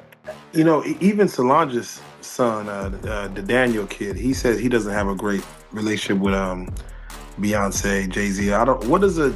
What do you feel someone coming out saying, hey, Jay-Z's my father? What does that person want from a Hov if he's saying he does not care? To prove that his mother wasn't a liar, because that's what they said his entire life while she was alive. Denying him makes her a liar. That woman was on the phone with the judge who was harassing her, telling her, demanding that she stop filing for paternity when she gave way and died. His mama died on the phone. Trying to get proper acknowledgement to him. If your mama died like that, would you just sit around and let people keep calling her a liar? Rymir first filed his paternity case in 2010, and ever since, it's been like a legal horror movie. He says Jay-Z's team has been out here allegedly paying off judges and lawyers to make the case disappear. And honestly, the way this case has been thrown out, refiled, bounced between courts, and hit with delay after delay, it's hard not to think something shady's going on. All the fraud on the court, if we just let that, just pass and not say anything about it, they will continue to do anything they want. It's not just with us, it's with people in the world. Like, a lot of fraud and a lot of collusion that's just been going on and just been looked over is never supposed to happen. Like, and I would not let that pass. I'm not letting the lawyers get away with that. They will not go in the courtroom of justice and just lie like that and continue to get praised off it, or use this lie to benefit off all these years. Like, we've been going to court, putting our hard-earned money out there, and we going in there to fight fraud. That's just that's craziness. That's really craziness. And I don't think nobody in the world should have to go through that. You going in there, you paying your hard-earned money. You got these lawyers that just frauding and pitting anything they want basically in the courtroom, and the judges is just allowing this to go on. I honestly believe that both of them should be hold it responsible for this, because you guys, this is you guys' job, and if the judge can't see this or overlook it, I can understand a mistake, but just throughout the years, this continue to overlook fraud is just craziness to me. Like, come on, it's right there in your face. If you can't see that, then I don't know what. Jay-Z's legal team really tried to pull a slick one. They argued that he couldn't be forced to take a DNA test in New Jersey because he supposedly didn't own any property there. But guess what? Rymir came through with the receipts. Turns out Jay-Z did have property in Jersey during that exact time period, so that excuse, dead in the water. And now the game has officially changed. This ain't just 50 Cent cracking jokes or throwing shade online. He's cutting checks and backing Rymir's fight with serious cash. This case is no longer a side story. It's quickly turning into what could be the biggest scandal hip-hop has ever seen. With a judge finally saying enough is enough and 50 applying pressure from all angles, Jay-Z might be facing a truth bomb he can't dodge this time. With Rymir Carter refusing to fold, it looks like Jay-Z might finally have to face the music, for real this time. That July 18th deadline is creeping up fast, and everybody's watching. Will Jay finally step up and take that DNA test, or is he about to pull another Houdini move to dodge the spotlight? One thing's crystal clear, this storm is far from over, and with 50 Cent in full petty mode, you already know he's gonna drag this out and enjoy every second of Jay-Z squirming under pressure. So what do you think is about to go down? Is Jay-Z gonna cave and take the test, or will he try to lawyer his way out again?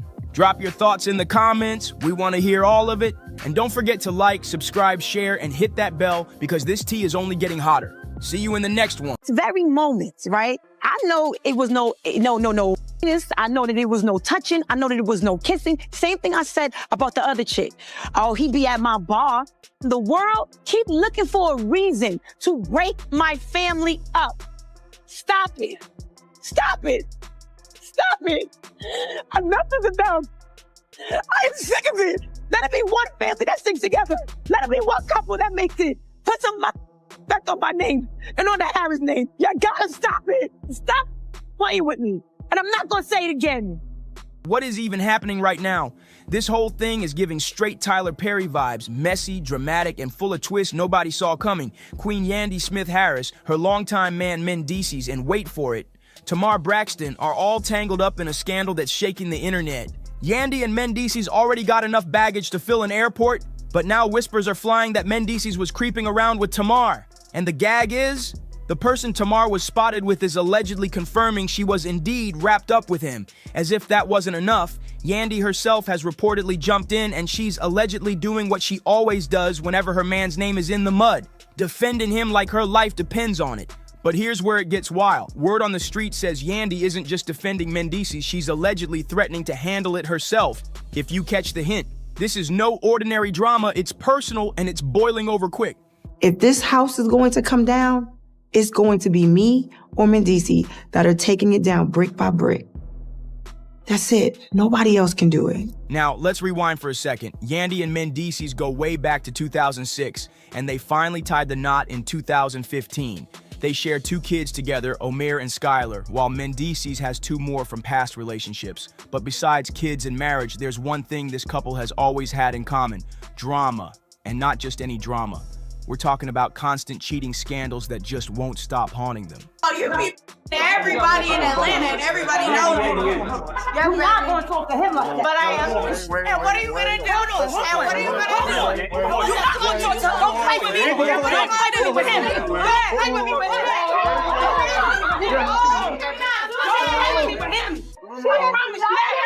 If you ever needed proof that Yandy and Mendeecees' love life isn't the fairy tale they try to sell, just go back and watch their own words on Love and Hip Hop. Mendeecees straight up admitted, on camera, that he thinks about divorce every single day.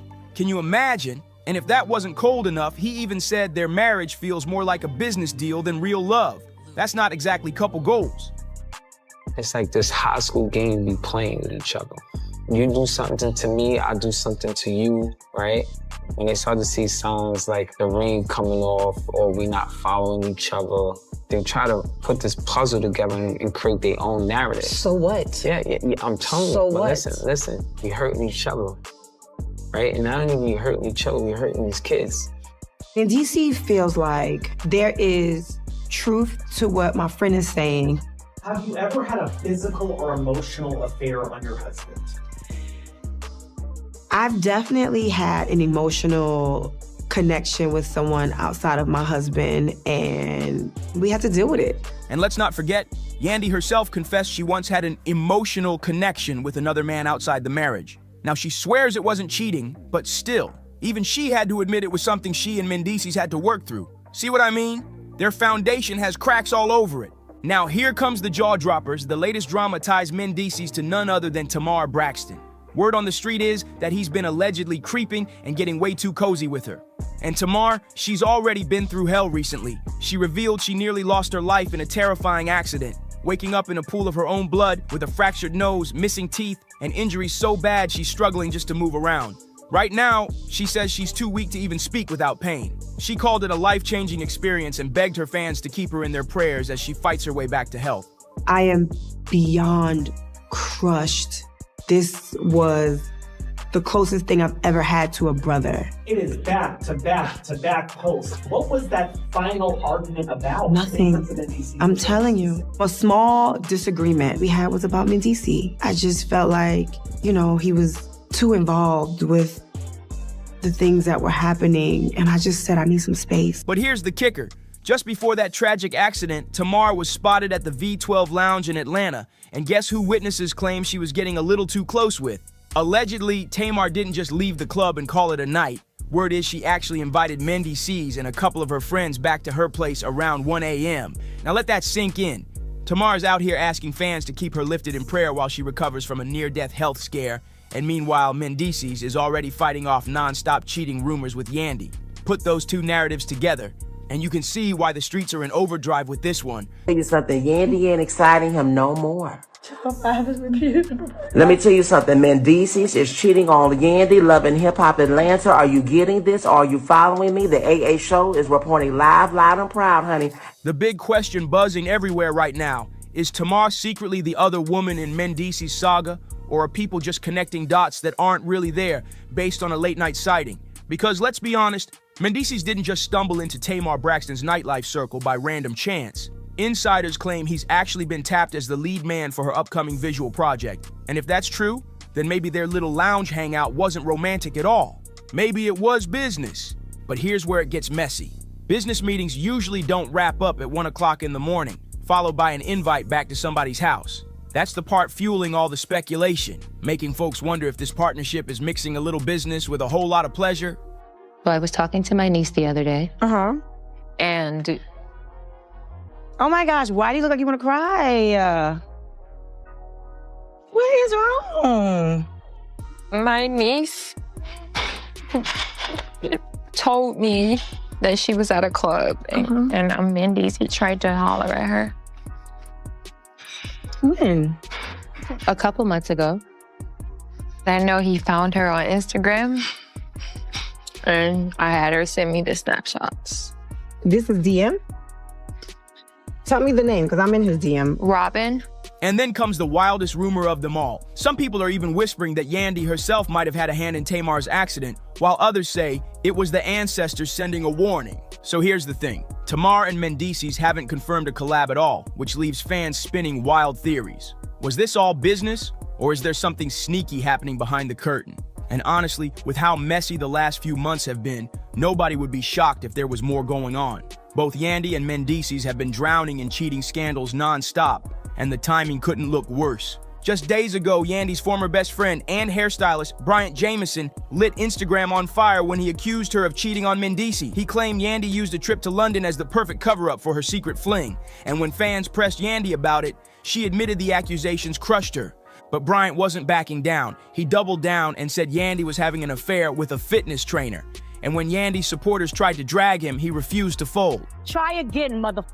It's been a hot topic about Mendici and I for some time now, and I'm sick of it. This is not a marriage for your clickbait. This is not a marriage that you can tear down simply because you thought you had me caught in a DM, or you thought him had him caught in a DM. So next time you think that you're gonna turn my household up and down, think again. According to Bryant, Yandy actually wrecked his own romantic relationship by refusing to clear her name.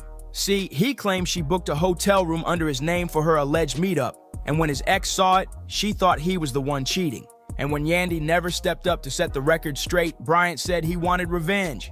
To make things even hotter, the man in question, a trainer named Michael, decided to speak up himself. He hopped on Instagram stories and dropped a message saying he wanted to set the record straight out of respect for everyone involved. She hit my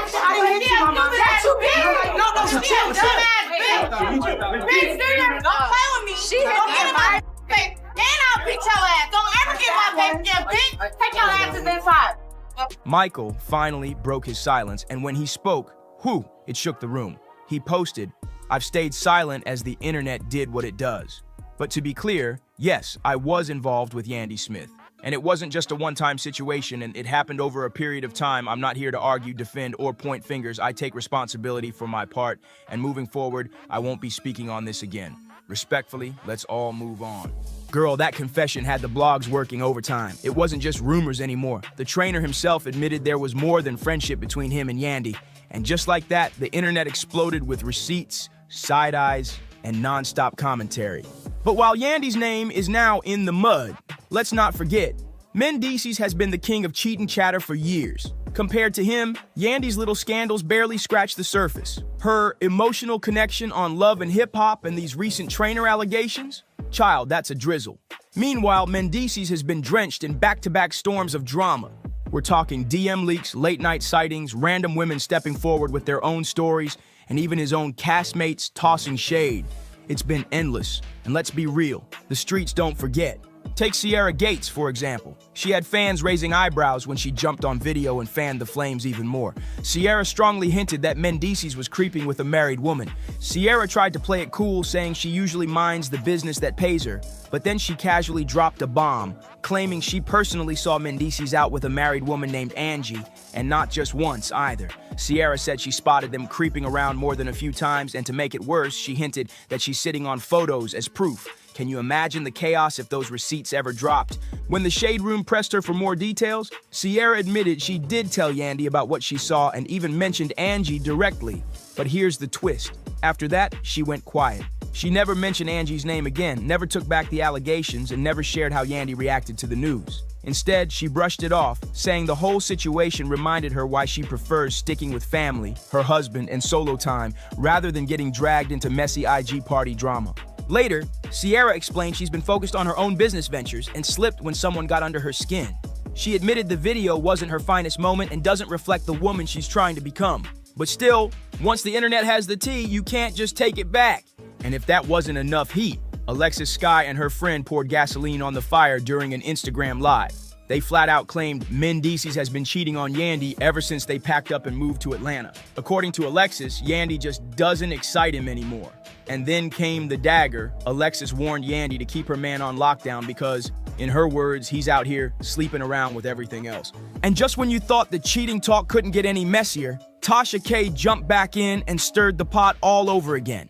She claims she's sitting on audio proof, voice notes and flirty exchanges that allegedly show Mendy stepping out once again. Then out of nowhere, Jessica White dropped her own bomb saying Mendeecees allegedly tried to hit on her niece. The nerve of that allegation had people clutching their pearl. So yeah, the cheating scandals just don't stop. Over the years, and especially these last few months, Mendeecees' name has been dragged through the mud more times than anyone can count. But you know what's even wilder? The way Yandy defends him every single time. Take Jessica White's accusation, for example. Instead of even considering that there might be truth in it, Yandy immediately jumped in and flipped the whole story upside down. She said those DMS weren't from Mendeecees at all. They were from her. Can you believe that? That's how far she's willing to go to protect her man, taking the fall herself just so the spotlight slides off him. Yandy has built a pattern. Deny, deflect, defend. Every time another scandal pops up, she brushes it off, takes the blame, and keeps pushing the narrative of a happy marriage. She even told the world flat out that people are just trying to break up what she and Mendeecees have. Now insiders are whispering that Yandy is handling the Tamar situation the same way she's handled every other scandal, by going into full attack mode. Word on the street is that Yandy feels Tamar has crossed a major line.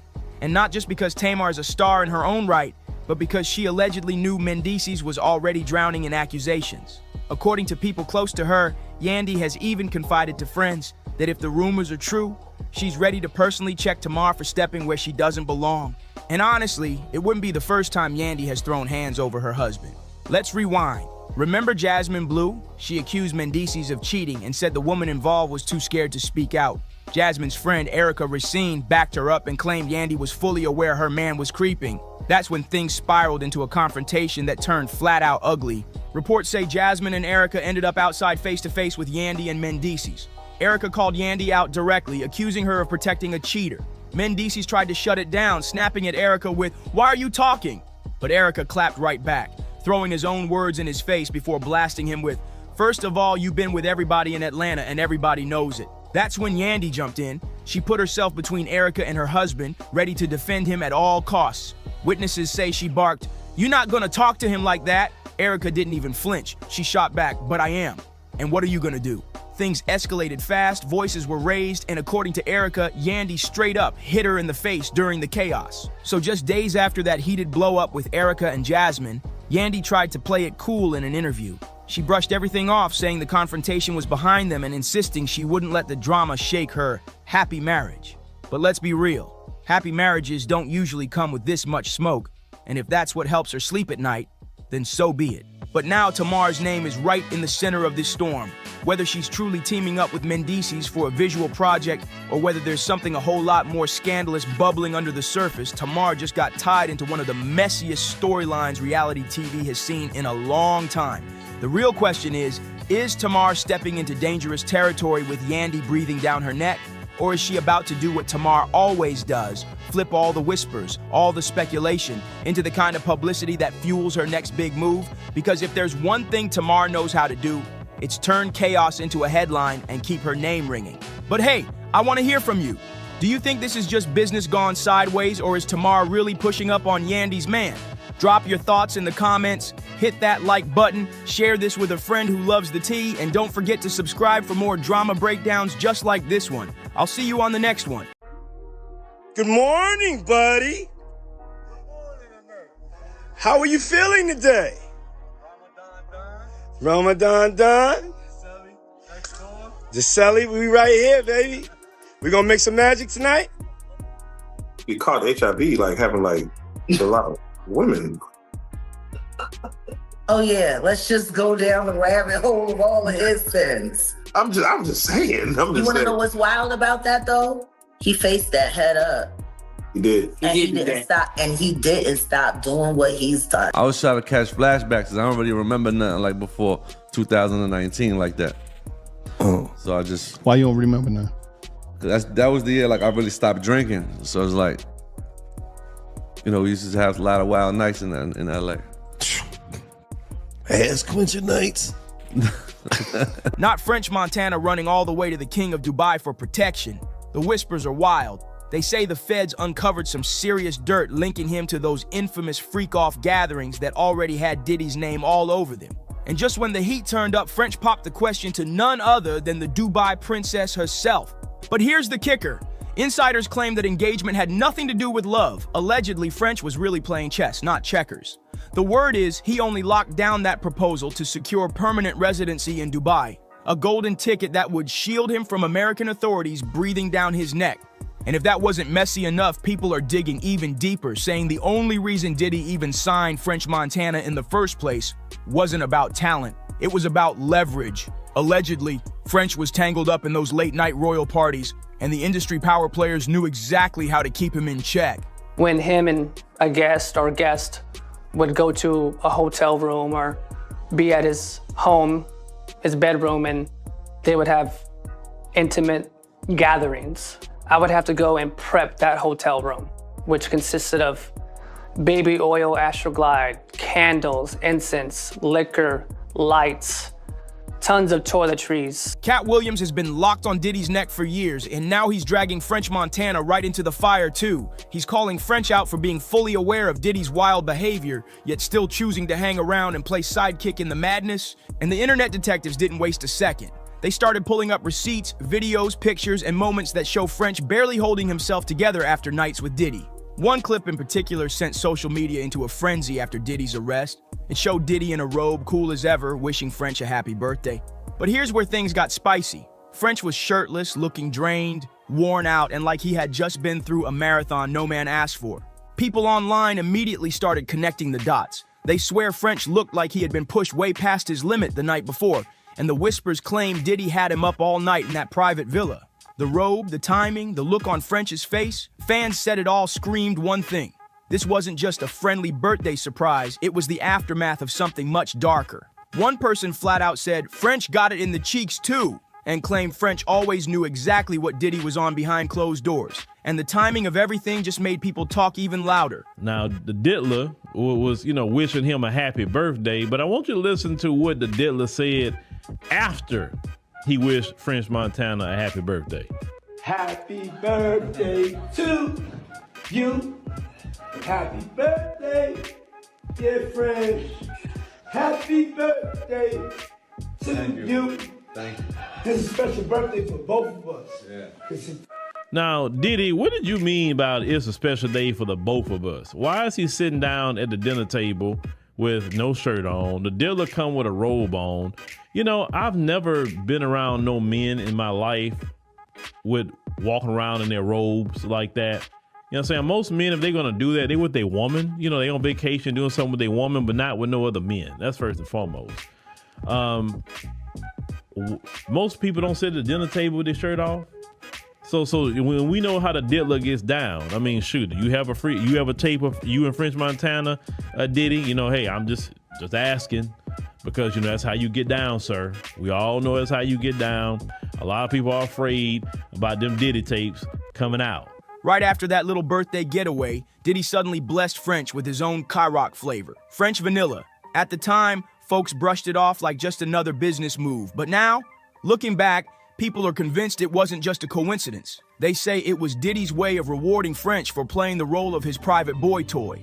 Now, I'm not here to say what definitely went down, but the timeline is suspicious. The very next day, French's Ciroc flavor was announced, and the internet can't ignore how shady that looks. And if that wasn't messy enough, another photo started making the rounds online. At first glance, it looked like a playful moment between two industry friends, but once people zoomed in, the story changed. They swear it showed Diddy and French way too close for comfort, with their bodies pressed together in a way that had fans side-eyeing hard. Diddy laying on the floor with a big smile might sound like the end of the story, but trust me, the drama didn't stop there. Once CNN dropped that bombshell hotel CCTV footage showing Diddy putting his hands on Cassie, the floodgates opened. That's when music producer Prince came forward with some shocking claims of his own.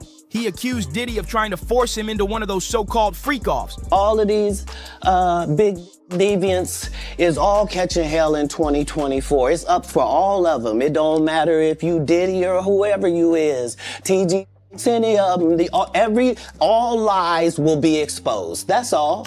And anyone who takes that the wrong way, know why they take it the wrong way. Because the people want to know, well, why would he get blackballed? Yeah, because in 30 years, I've done nothing but collect information, knowledge, and your secrets. So if you and a man was in a corner doing something you wasn't supposed to be doing, you will tell it. No, somebody come to tell me. Okay. I gather that, I value that, I'll pay for that. Come, tell me. I know so many things I shouldn't know, and they all know it. Had to turn down $50 million 4 times. 4 times. Just to protect my integrity and that virgin hole I was telling you about. Right, because P. Diddy be wanting to party. And you gotta tell him no. You got to tell him no. I did. I did. See, I got the receipts for everything I'm telling you. That's why I can say them so freely. I need to know. You here, get your... Prince said the whole thing went down around the time French Montana was getting signed to Bad Boy. According to him, Diddy dangled a record deal in front of him, but when Prince refused to play along with the late-night freaky requests, everything flipped. He says Diddy retaliated by blackballing him from the industry, shutting doors and cutting connections just because he wouldn't fold, and Prince didn't hold back. He blasted out a post saying, "I told everybody Diddy was bad news back in 2011 when he made a pass at me during that French Montana deal. Nobody believed me.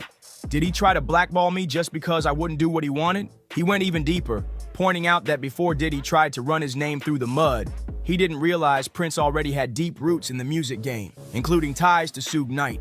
Prince closed it off with a chilling warning. "What goes around comes around, and I'm still here. Y'all seen the videos today, y'all should have listened to Tupac."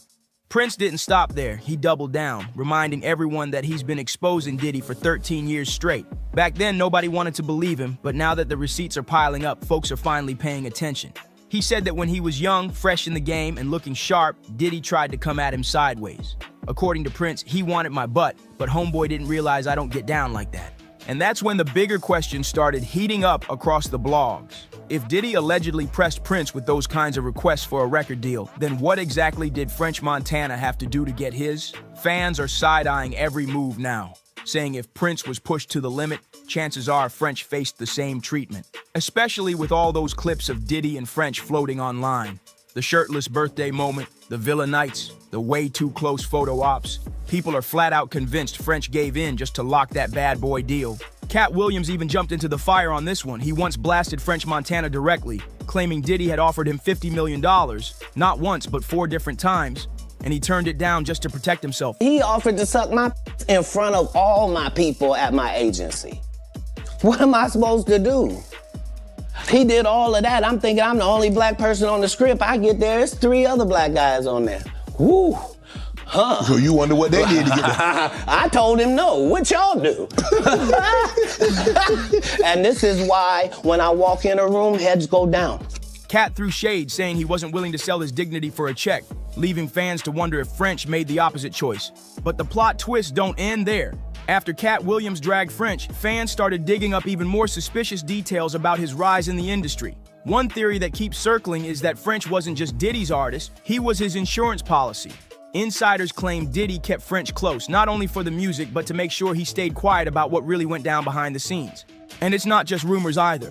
Social media detectives swear there are patterns. Every time Diddy was caught up in heat, French just so happened to get a new boost in his career. A feature, a single push, even his Ciroc flavor. People are connecting the dots like it was all part of a bigger arrangement. Fans are now asking the question loud.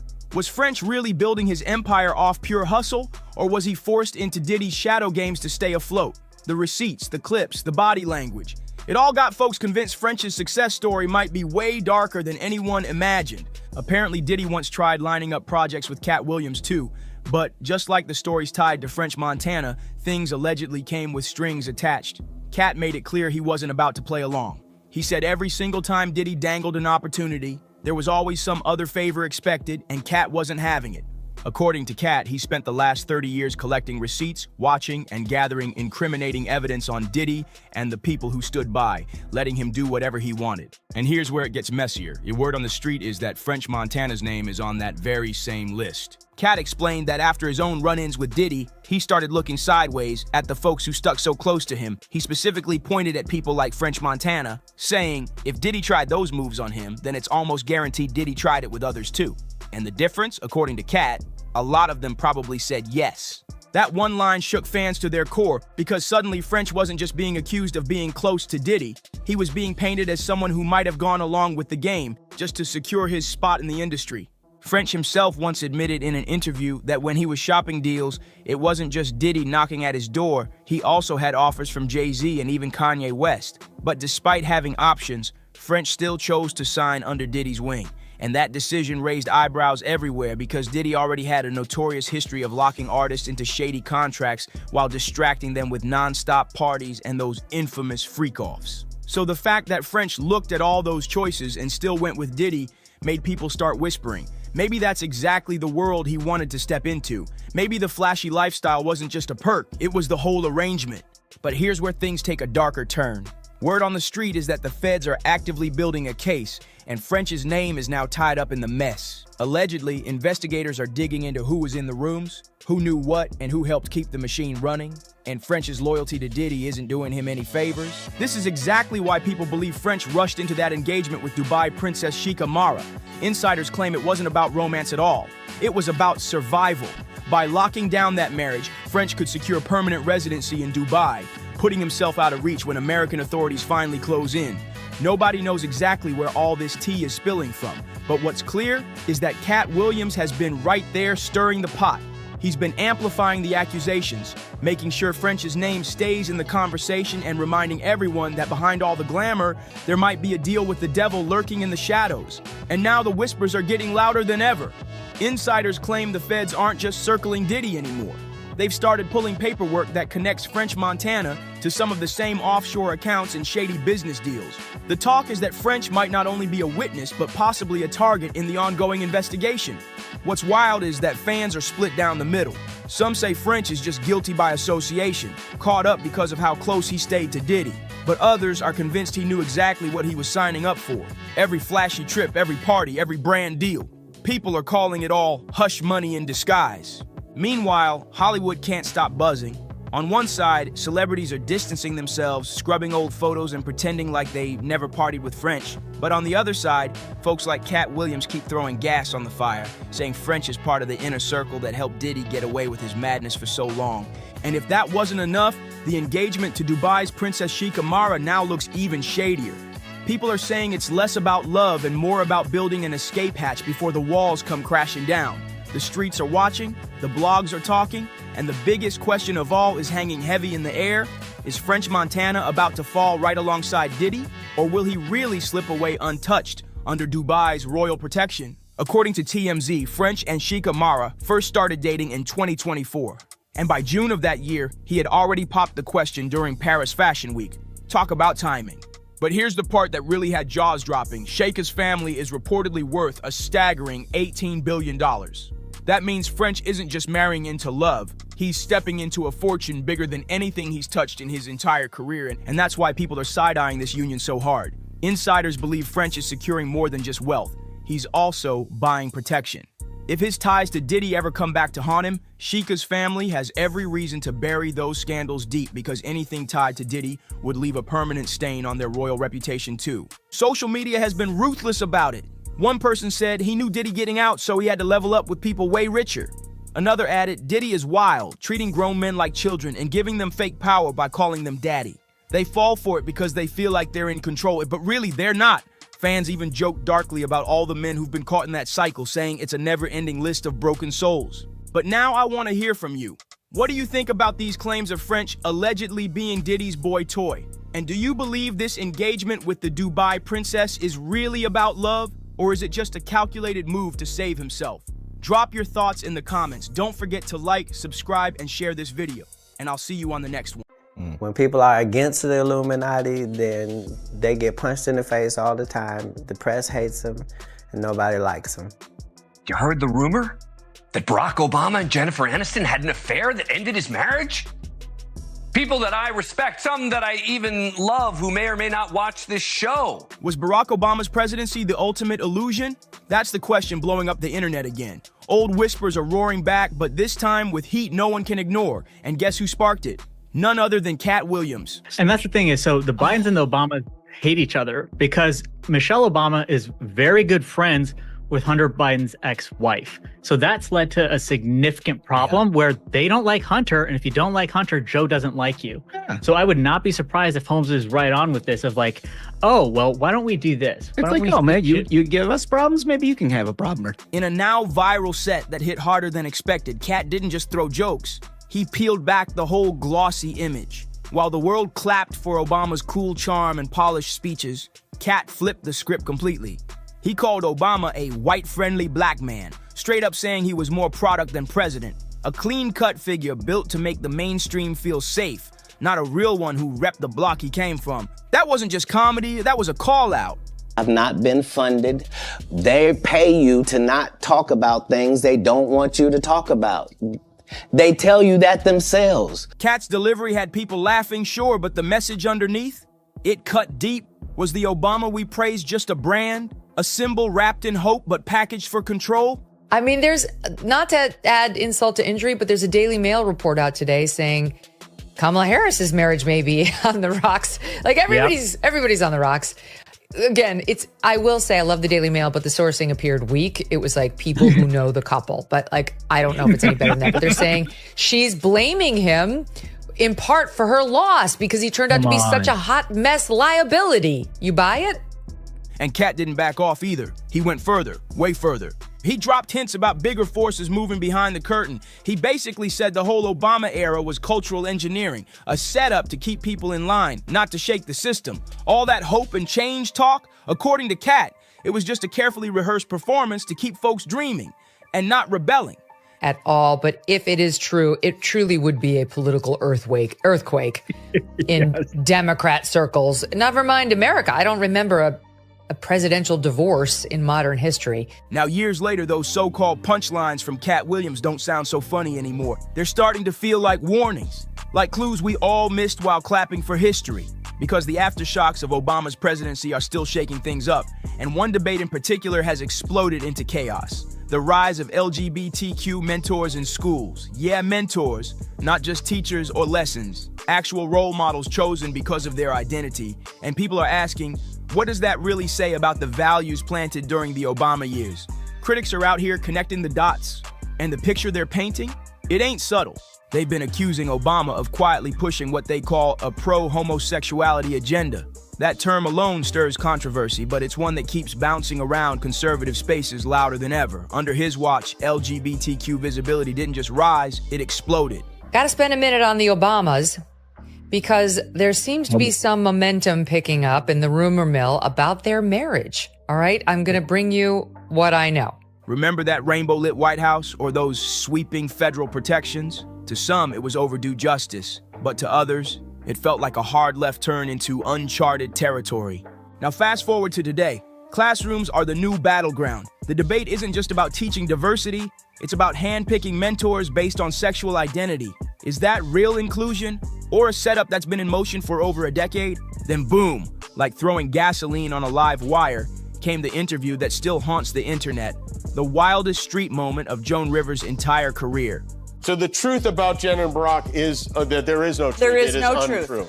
You know Barack Obama. I've met him once. Met him once. I know Michelle more than him. What is there a truth about you and Michelle? No, we see no. That is not true. Just weeks before she went in for a routine throat procedure that took a deadly turn, Joan casually dropped a bomb so bold it made headlines and conspiracy blogs spin out. With a straight face and zero hesitation, she told a reporter, "We already have a homosexual president. You know Michelle is a transgender." Just like that, raw, reckless, and straight to the point. People lost it, and some laughed it off, some were straight up horrified, but a quiet crowd, they leaned in because Joan didn't flinch. She didn't laugh like it was a joke. She didn't backtrack when pushed. When the reporter tried to get her to clarify, she calmly doubled down. A transgender, we all know. We all know who exactly was we. And how is she so confident saying that like it was common knowledge? She is not sorry. They are looking forward. All the women in your life are looking forward. All the women in my life are looking forward to being able to, live a more normal life. Yeah, but still not entirely normal. Obviously, everybody's under the microscope at all times. A little bit more. And you're staying in Washington, D.C., which is unusual for an exiting president. Now, let's be real. Joan was the queen of saying what others wouldn't dare. She made a career off crossing lines and burning bridges. She got banned from more networks than most comics ever get on. But this was next level. This wasn't about red carpet disasters or nose jobs gone wrong. This was a full-on attack aimed straight at the core of the Obama's public image. And then, just like that, less than 2 months after that explosive interview, Joan Rivers was gone. Not from some long illness, not from anything people saw coming. She died during what was supposed to be a routine throat procedure. For instance, this is a magazine that came out a couple of weeks ago, In Touch, said the truth about Jen and Barack. Now, that is, That's that was, of all the calls you get from your... But what actually happened inside that clinic? That's where things get real dark. Later investigations revealed her oxygen levels dropped fast. Her vitals were crashing. And for way too long, nobody did a thing. Now, was that just tragic negligence? That's one theory. But the internet, it ran wild with another. Conspiracy sleuths were quick to call it what they believed it really was, and an assassination by neglect. They claimed Joan opened her mouth and said something she was never supposed to say, and someone powerful made sure she'd never speak on it again. She's doing great in the school she currently attends, and our attitude is that if you have a teenager and you really want to make sure that they never talk to you again, then pull them out of high school right in the middle. Yeah, you're right. Of sophomore year. So, look, they've made so many sacrifices. They have, and they didn't get to decide that. Exactly. So I want to make sure that they get... What made things even weirder? The procedure she went in for was reportedly unauthorized. The clinic eventually admitted fault and paid up in a malpractice settlement to Joan's daughter, Melissa Rivers. But for some, that wasn't closure. That was a cover-up. Now, to be clear, the Obamas were never tied to her death. Not publicly, not legally, not officially. And for me, going high is not losing the urgency or the passion or the rage, especially when you are justified in it. Going high means finding the purpose in your rage. Rage without reason, without a plan, without direction is just more rage. President Obama even sent Melissa a handwritten letter calling Joan brilliant and funny. A graceful move on the surface, but here's the question that keeps haunting people online. If the claims were total nonsense, why respond at all? Some say it was just good manners. Others say it screamed one thing: damage control. look at that and go, no, it is not. No? Yeah, no, it's not. I mean, you know, the thing about what I learned in those 8 years is that home is where we make it, and we were in the White House for 8 years, but it wasn't the house, it was us in it. It was our values and our love for each other, and we just moved that to another house. So. And let's not act like Joan Rivers was the only one stirring the pot, because guess who popped back up out of nowhere? Larry Sinclair? Yeah, that Larry. A convicted con man with a reputation for wild stories and zero courtroom credibility, but his old claims just won't die. Sinclair's resurfaced interview sent shockwaves again, this time with a little help from none other than Tucker Carlson. Suddenly, the internet was buzzing about a wild night back in the late 90s. Sinclair claimed he met Obama at a bar, shared some white powder that rhymes with cane, and ended up in a hotel room, saying it wasn't just a political conversation, if you catch the drift. Now, is he credible? Not legally, not officially, but in the court of public opinion, the timing had people suspicious. Why now? Why again? And why was Tucker giving him the mic? Of a marriage on the rocks. The question now isn't if, but when. If I had to guess, they will wait until after the inauguration to announce it. Timing, you know, is everything. And yet the story doesn't end there. For months, I've heard Jennifer Aniston's name tied to Barack. At first, it seemed ridiculous, but the rumors have remained steady among New York. Online threads lit up, and Joan Rivers' old comments, they started sounding different to folks. Like maybe she wasn't just throwing shade, maybe she knew something. Whether you believe Sinclair or think he's just chasing attention, one thing's crystal clear, the smoke hasn't cleared, and that's exactly what keeps the heat turned up. Because this conversation isn't just about who Obama was behind closed doors. It's about what kind of culture got left in his wake. This whole LGBTQ mentorship debate, that didn't come out of thin air. It's been slow brewing for years. So ask yourself, was this the hope and change everybody clapped for? Or was it the fine print nobody bothered to read? Then came the whispers, the kind that start deep in the comment sections and end up blasted across talk radio. Whispers that Barack and Michelle, they're not really together anymore. That behind all the power couple smiles, they've been living separate lives for years. Michelle skipped Trump's inauguration. Then she missed Jimmy Carter's funeral. And folks say it wasn't about politics. It was because she just couldn't keep up the act anymore. But here's where it gets crazy. What happens when the rumor mill starts connecting the dots? When Joan Rivers' final interview stops feeling like a joke and starts looking like a straight-up confession. People online aren't asking if the Obamas are hiding something anymore. They're asking how deep it goes, because the internet's latest obsession, it ain't just Joan's words, it's the way she said them. Joan didn't smirk, she didn't wink, she wasn't looking for laughs, she just said it. Plain, cold, and bold. It's okay, she told the reporter. It's not a bad thing. Then she turned and walked away. No punchline, just silence, and now, people are questioning everything. Could Joan's sudden death, just weeks after she made that explosive statement, really be just a medical accident? Or was it something else entirely? Something darker? Because if that joke was never meant to be funny, maybe it was never a joke at all. Maybe it was a warning we all missed. But things got way weirder once people started digging into the actual details of Joan Rivers' final hours. And what they found raised a lot of eyebrows. Federal health officials revealed that the clinic she went to wasn't just sloppy. It was flat out unprepared for even basic complications. Protocols were skipped, rules were bent, and it doesn't stop there.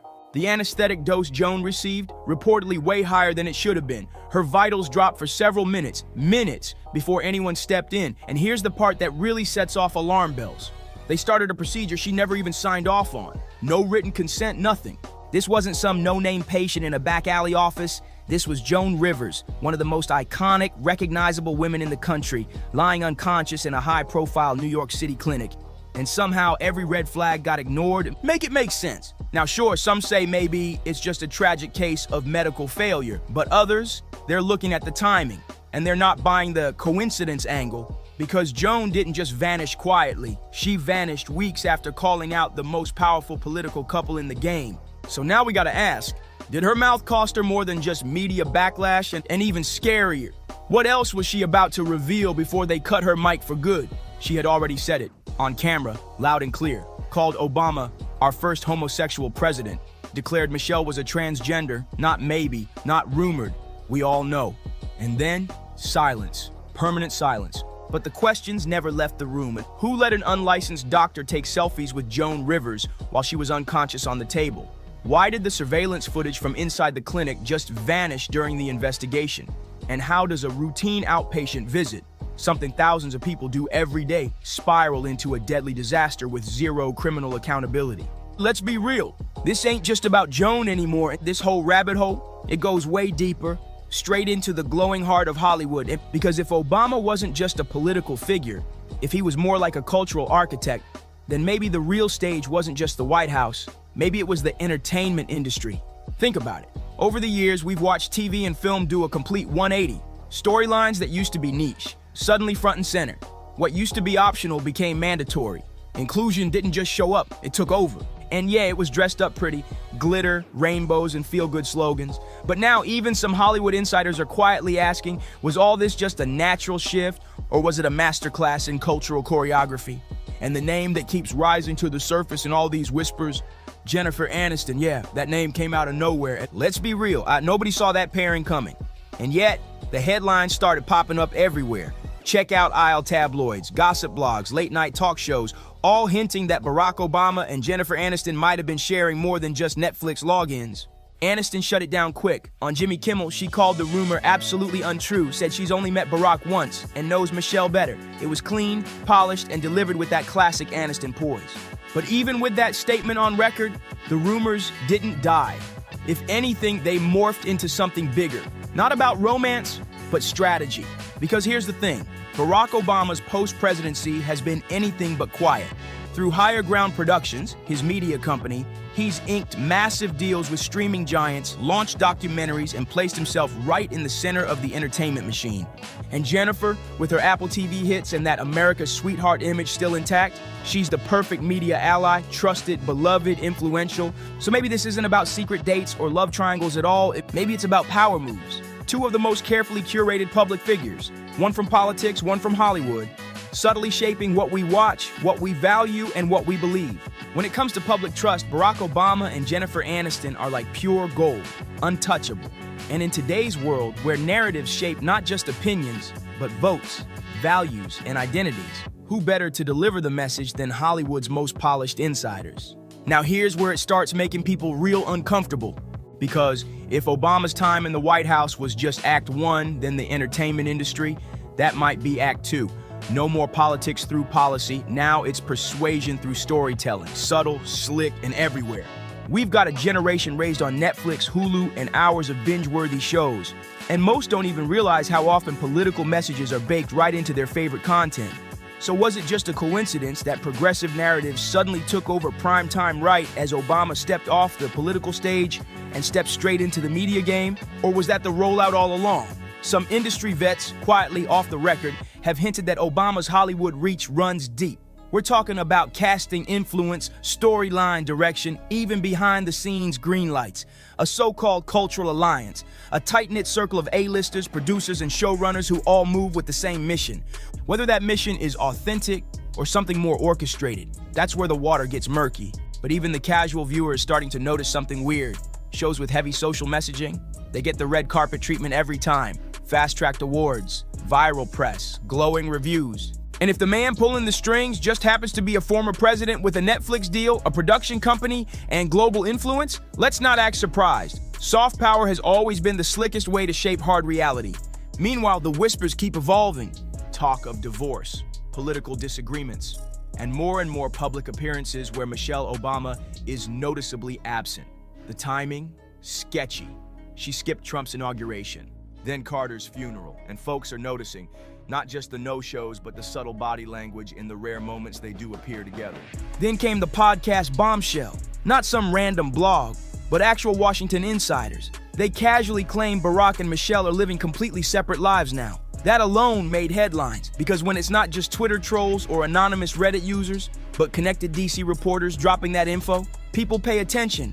And just as all this heat was reaching a boiling point, another familiar name slid back into the headlines, Larry Sinclair. Yeah, the same guy mainstream media dismissed years ago as unreliable, unstable, and full of it. But suddenly, he's back, this time with help from alt media platforms and one massive interview with a political commentator who gave him the mic and the spotlight. Sinclair's claim that he and Barack Obama shared a wild, drug-fueled encounter in a limousine on a cold Chicago night in 1999, long before anyone outside Illinois knew who Barack even was. The story?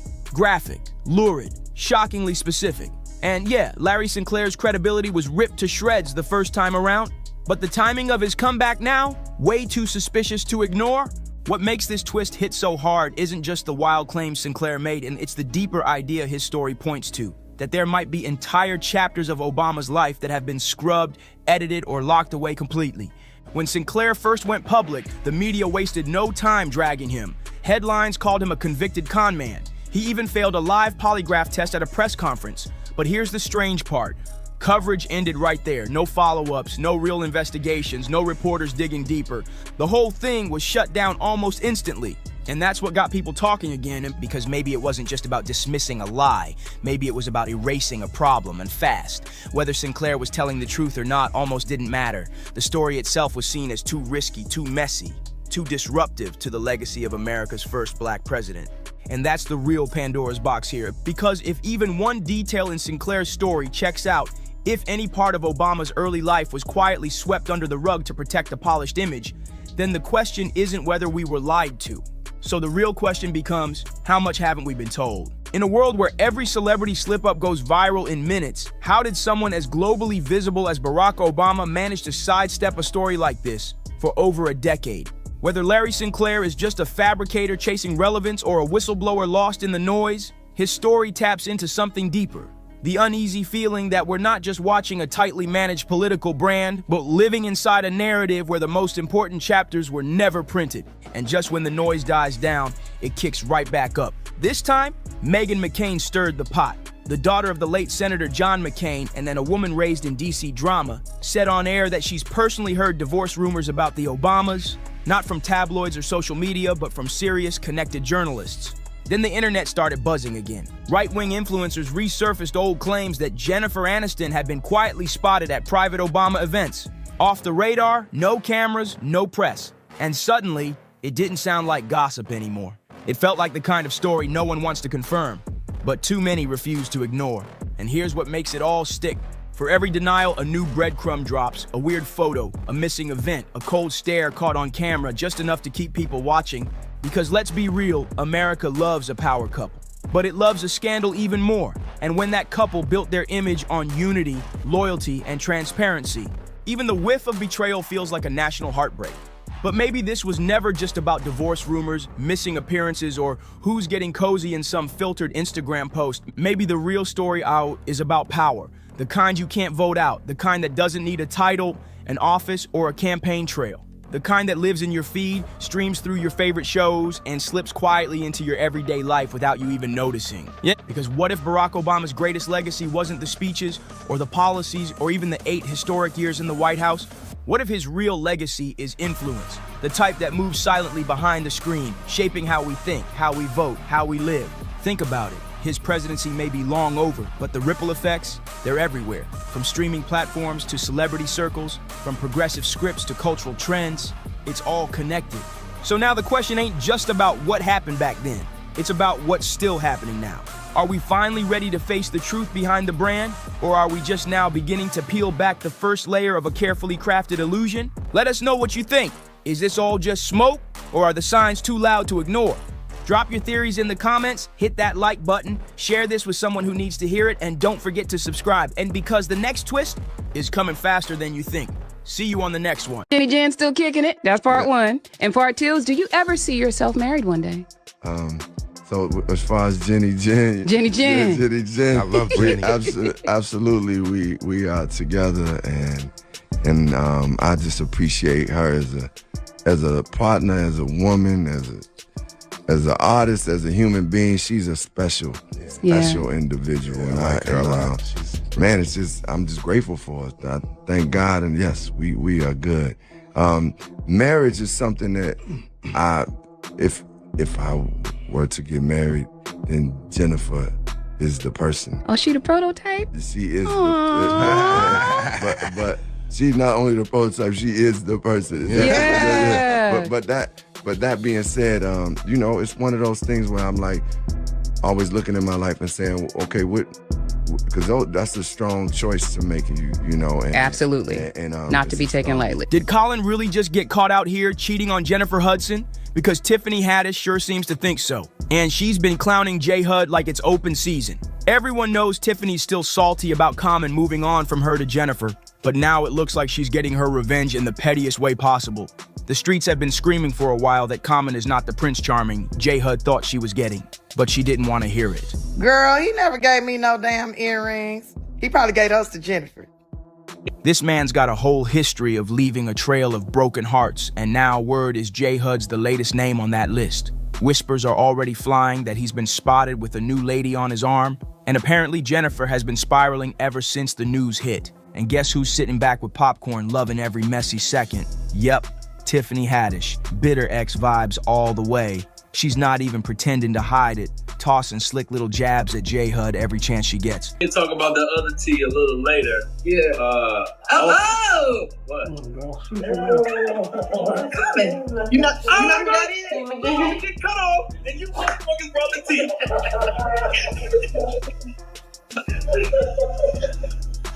But here's the real question. Why would Common step out on Jennifer Hudson of all people? Who's this mystery new girlfriend? And is Tiffany plotting to swoop back in for round 2?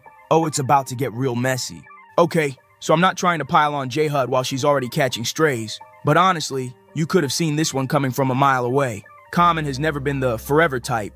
No matter how much he tries to play that role in interviews, his dating history says it all. High-profile flings, short-lived romances, and a track record that just screams, can't commit. I'm enjoying it. I'm not gonna put nothing extra on it. If he wanna marry me, he can give me an apartment building. Oh, okay. That would be, you don't want a ring, you want an apartment complex. I'd give me a duplex, an eightplex or something. You know, the homegirl be like, where your ring? I thought you was engaged. Where your ring? Where your carrots? Carrots. Girl, please, I got units. Knock it off. Still, fans were holding out hope. They thought Jennifer would be the exception, the one who could finally get him to slow down, lock in, and maybe even start a whole new family.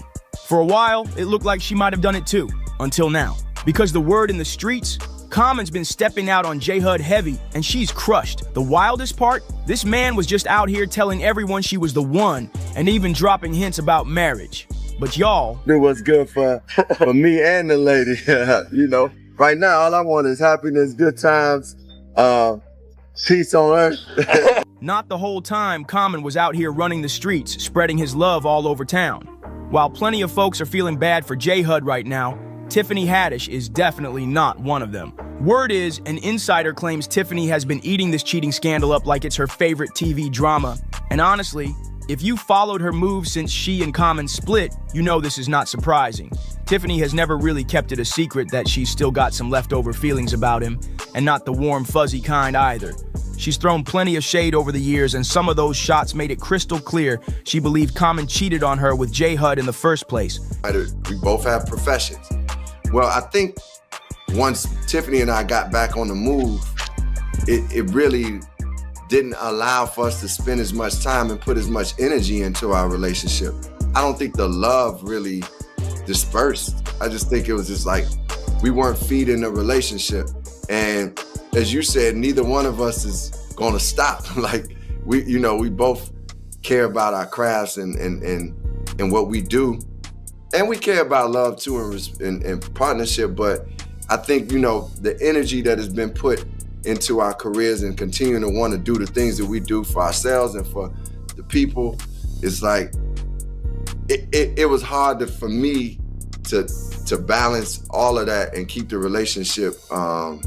Case in point, during one Instagram live, a fan mentioned they had given Common a pair of earrings to pass along to Tiffany. When asked if she ever got them, Tiffany didn't miss a beat before firing off, saying he probably gave those earrings to Jennifer Hudson.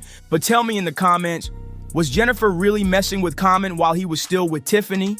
Because if that's true, then all this shade Tiffany's been throwing suddenly makes perfect sense. It would explain why she's sitting back enjoying every messy second of his cheating scandal. In her mind, this is karma paying its debt in full. Some fans even think this might be Tiffany's big chance to slide back in. She's made it no secret she's still got feelings for him. And if she was once rumored to be the side chick herself, that kind of history clearly doesn't scare her off. If there's even a sliver of hope to win him back, Tiffany might just be thinking, come close to me, baby. And he says the work he's doing on himself will help him fulfill a lifelong dream. And you write a lot about You want to be a husband one day. You have a rather famous relationship coach. Oh, yeah.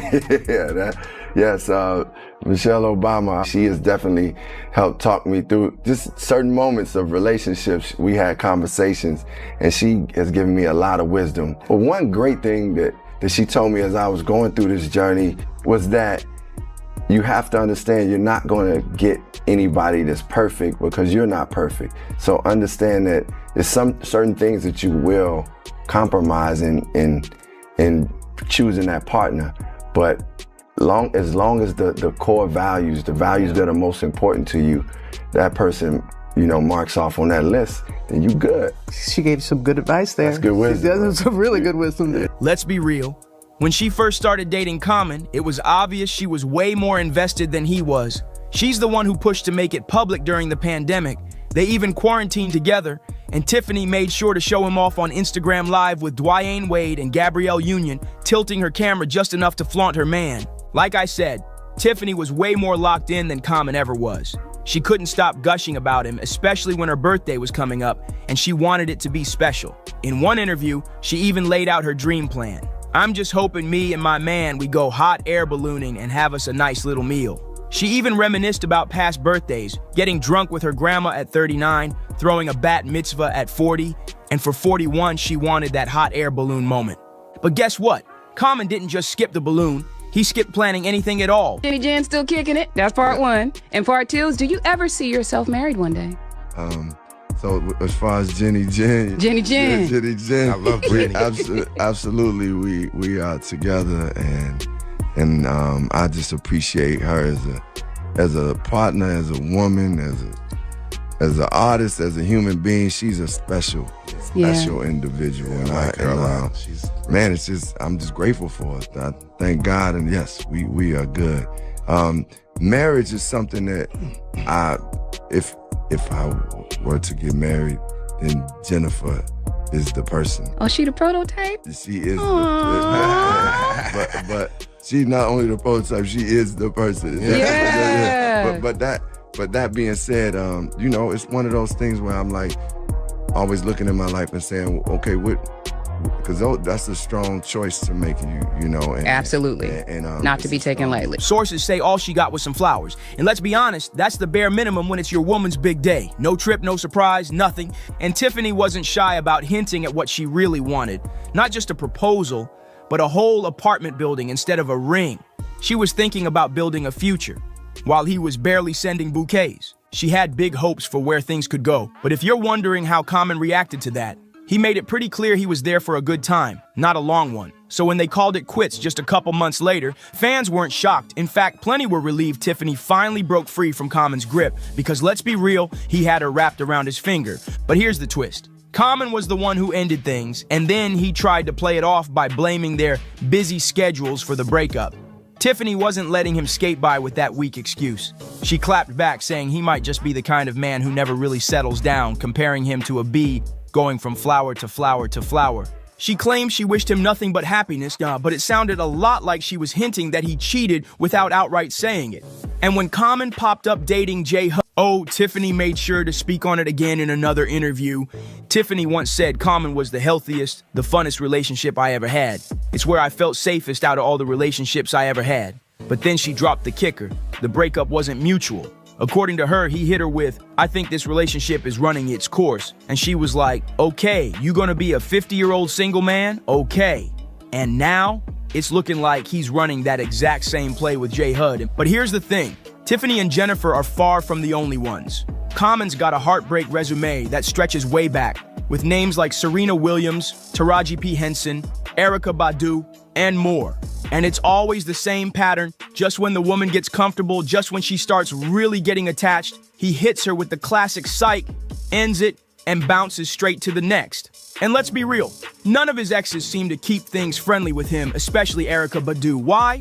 Because by all accounts, he did every single one of them dirty. For context, Erykah and Common started dating in 2000, lasted about 2 years, and by late 2002. At first, Erykah kept the breakup details locked up, but Common, Oh, he had no problem running his mouth. He claimed the split happened because she caught feelings for someone else and dumped him over the phone.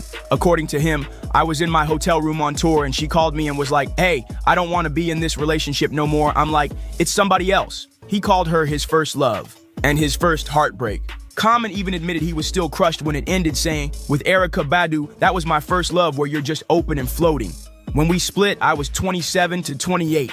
I was in a haze, just going through the motions. But after years of hearing him spin the story his way, Erykah eventually got tired of being painted as the villain. That's when she dropped a hint that there was more to the story, possibly even some infidelity on his part. She said, no, infidelity is not a deal breaker for me. We are all born sexual beings. I myself am not someone with a very high libido. I don't require intimacy for happiness. I need companionship. I need a partner I can depend on, someone I can love and grow with. But I do understand the nature of these men I've been with. Men in general, they have a need to chase. So even though Common allegedly cheated on her, he still spun the breakup as her fault, claiming she caught feelings for another man. That's not just petty, that's manipulative. And when I say this man's got a bad rep, I mean it. But after things ended with Angela Rye, suddenly Common was talking like a changed man. He was telling the world he'd gone to therapy, worked on himself, and was ready to be a better partner. Sounded nice, but judging by how things went with J. Hud, that therapy clearly didn't stick. Honestly, he might want to ask his therapist for a refund, because here's the real kicker. While he was putting out this polished new man image, word is he was allegedly cheating on Jennifer the whole time, making it seem like she was the one. What makes this whole Common situation hit even harder is that J. Hud has already been through more than enough heartbreak in her life, and she didn't deserve another one. Y'all remember her relationship with wrestler David Otunga, right? That love story took a devastating turn when Jennifer's mom, brother, and nephew were tragically killed by her brother-in-law just weeks after she got engaged. It was an unthinkable loss, and Jennifer needed someone rock solid to hold her up. David stepped into that role in a big way, planning getaways to give her a break from the grief, staying right by her side through the darkest days, and helping her slowly start to heal. And then, like a burst of light after a long storm, Jennifer found herself pregnant later that same year. By 2009, their son, David Jr., was born, and for a while, it looked like their little family was finally falling into place. But by 2010, after being engaged for over 2 years, people started asking the obvious. When are you two getting married? Rumor had it the wedding was set for that year, but then out of nowhere it got pushed back. They eventually called it quits, but that breakup was anything but peaceful. Jennifer claimed that in the final stretch of their relationship, David's behavior took a disturbing turn, accusing him of becoming increasingly aggressive, threatening, and even harassing both her and their son. She alleged that things escalated into mental and physical abuse, painting a dark picture of what was going on behind closed doors. According to Jennifer, David sent her chilling messages that left her so rattled she called security, fearing he might show up at her studio and cause a scene. Thankfully, he never appeared there. But the drama allegedly didn't stop. Later that same day, she claimed David was waiting at home, confronted her, grabbed their son by the arm, and took him upstairs to the master bedroom. Then, while still holding on to their child, he allegedly shoved her out of the room and shut the door. So yeah, J. Hud absolutely deserved better than that. But here's the real question. Was Common actually an upgrade? Because if we're being honest, it doesn't look like he was ever going to be the good guy in her story either. And now, Jennifer's just the latest name added to Common's long-running list of broken hearts. And true to form, it's probably only a matter of time before he quietly soft launches his next relationship like nothing ever happened. Meanwhile, Tiffany, she's got to be savoring every messy second of this saga. Because let's be real, Tiffany didn't just crack a joke here. She cracked the whole situation wide open. Jennifer's name is now right in the middle of a headline-worthy scandal. Common's already flaunting his new flame like he's got nothing to answer for.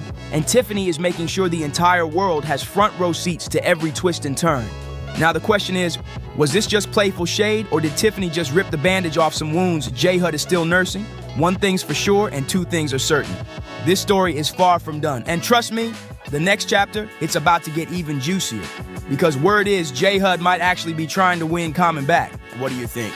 Drop your thoughts in the comments, hit like, subscribe, share this with a friend, and I'll see you in the next one. If you do anything wrong in your life, and I find out about it, I'm gonna try to take everything away from you. And I don't care when I find out. Could be today, tomorrow, 15, 20 years from now. If I find out, you're fucking finished.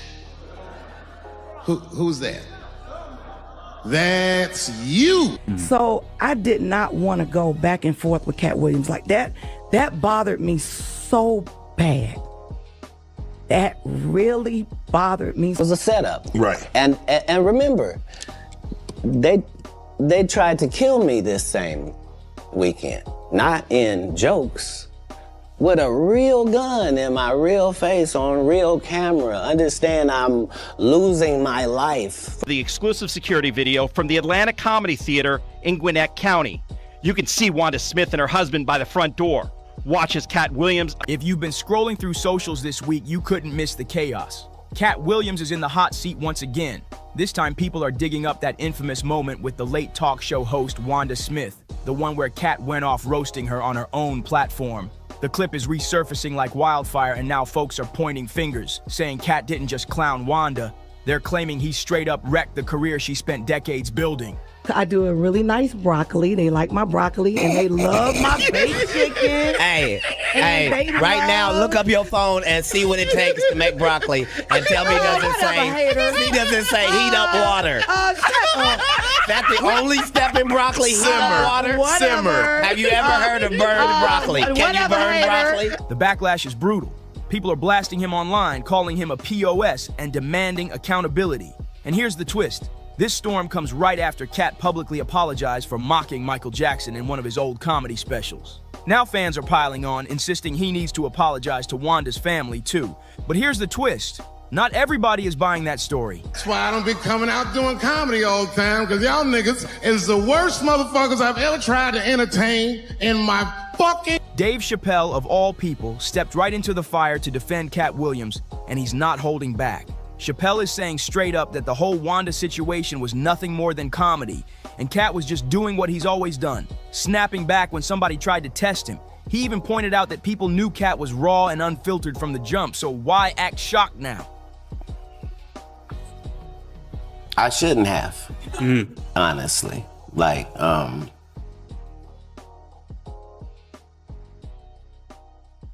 some of these things are the reason that the enemy decides to go ahead and let you be famous, is your ability to tear down your own kind, no matter how high they are. And Chappelle didn't stop there. He called out fans for being obsessed with digging through someone's past just to find dirt, dragging up clips from years ago and trying to use them as weapons today. According to him, this cancel culture energy is overblown, and the internet is guilty of rewriting history for clicks and clout. So let's break it down. This might be the noblest of professions. Robin Williams had a bar that I loved. He said comedy is the only job you can have where you can use everything you know. And that's true. You can use more than you know. If you use what you think, use it. Don't be afraid. Don't let these bitch-ass niggas button your lip. Say it anyway. What really happened between Cat and Wanda, why this old interview is suddenly resurfacing out of nowhere, and why Chappelle believes the cancel crowd is once again blowing smoke out of thin air. So here's where it gets even wilder. Cat Williams recently came out with an apology aimed straight at Michael Jackson's family, admitting he regrets all those savage jokes he used to crack about MJ in his old comedy specials. Where you at under the sound of my voice? real. Do you have a real co-worker? Right. Do you have a ratchet friend? Do you have a sister? Do you have a cousin? Do you have a nephew? Do you have a niece? Is they so ghetto? When did that become marketable? Knock it off. They like her because she want to sleep with a white man. That's why the only thing she said was, I want to give it to Brad Pitt. The only thing before that in the movie with me is I slept with this white man and I got a white baby. She had a white husband for the 14 years she been doing comedy, and then all of a sudden divorced him, then said he abused her, then wrote a book, then said he didn't, and then now we're at Brad Pitt. So hey, you can say whatever you want. She said she got a disease for JJ. Don't nobody check for that. I support Linnell, Melanie Camacho, Miss Laura, all the people that got skipped over in the list between now and then. There's no shade to nobody. We are in the only business where, as a black woman, what you look like is not supposed to be held against you. And time again, they show you that you can be sidetracked by anything light-skinned. Cat confessed that looking back, those shots at Michael weren't just jokes. They were part of something bigger, something darker. He revealed that in hindsight, he sees how the people who gave him the stage and cut the checks weren't innocent at all. According to Cat, there was an agenda behind it. an ugly setup designed to pit black men against each other and profit off the spectacle.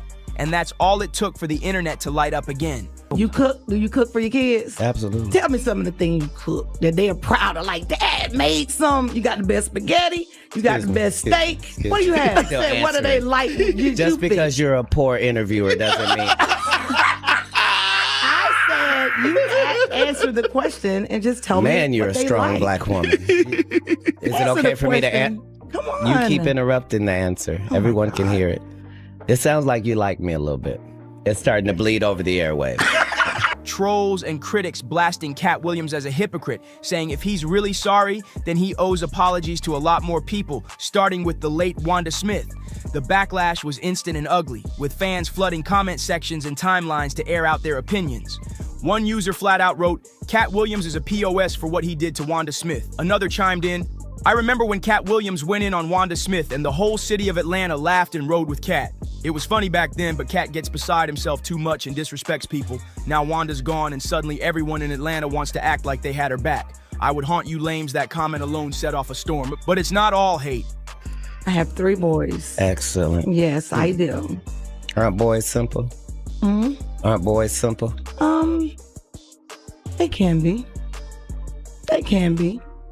Wanda knows she I'm what? She didn't do as much cooking in the latter years as she did in the beginning. Whatever. I cook. I do it all. I didn't say that you Well, didn't. that's right. I did it in the beginning and the middle and the end. What's your favorite thing to cook? Your boys, yeah.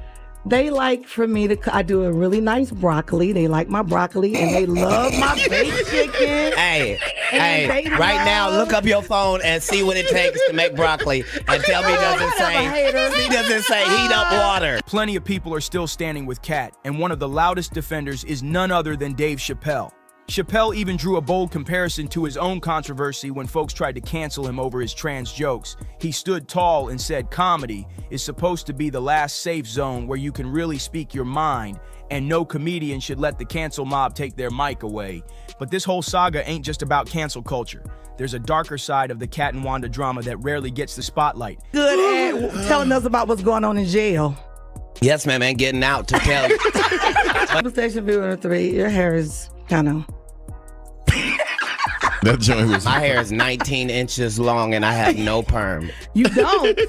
Oops. Oh, that's not a perm. No, it is not. Nice lady. That's natural? Come run one of your gnarled fingers. While you on air, so they can hear you live. Come on. Let me come over here. No. That's not how that works. Oh, okay. Well, then stay over there. Don't worry, ain't nobody putting their hands through yours. That's right. They don't have to. I don't want them to. Get on out of here. You okay? You okay? Only one of our hands moving while we talk. Are you all right this morning? Cat himself once claimed that Wanda and her husband didn't just get mad over jokes. They literally tried to take him out after things went left. That's right. Cat says this beef went way beyond comedy clubs and clapbacks. Get this inmate out of here. If you can't get your blood pressure down, you can't call me that. Whatever, little mama. If your cholesterol is 600. Whatever, little mama. I'm little mama's baby daddy. No, you little mama. Yes, ma'am. Hey, and what girl. are you, girl? You probably shouldn't talk about sizes. No, that's okay. You big on the radio. That's right. And you're big Turn in it prison. down. And you're Yes, big ma'am. in prison. I've never been to prison. You have 19 several felonies, times. no convictions. Yeah, Knock it yeah. off. Prison and jail aren't the same. No. No. To give you the full picture, let's rewind to September 2018. Cat and fellow comedian Red Grant stopped by Frank and Wanda in the morning just to promote Red's upcoming shows in Atlanta. What should have been a light 20-minute laugh session for the radio waves turned into one of the messiest viral explosions Atlanta comedy had ever seen. Just want to talk to you because you just won an Emmy for the city of Atlanta, and this is in Atlanta, and they just want to hear about the Emmy and hear from you and to thank you for what you did putting the city on. Right. Okay. And we won't talk about your kids. We won't talk about jail, no cases. We ain't going to talk about none of that. Right. And immediately gets in there and goes the opposite way. You can't flip up on me because you're an inferior comedian. I'm going to destroy you, and I'm never going to call you out of your name. I'm never going to say anything disrespectful to people that look like you.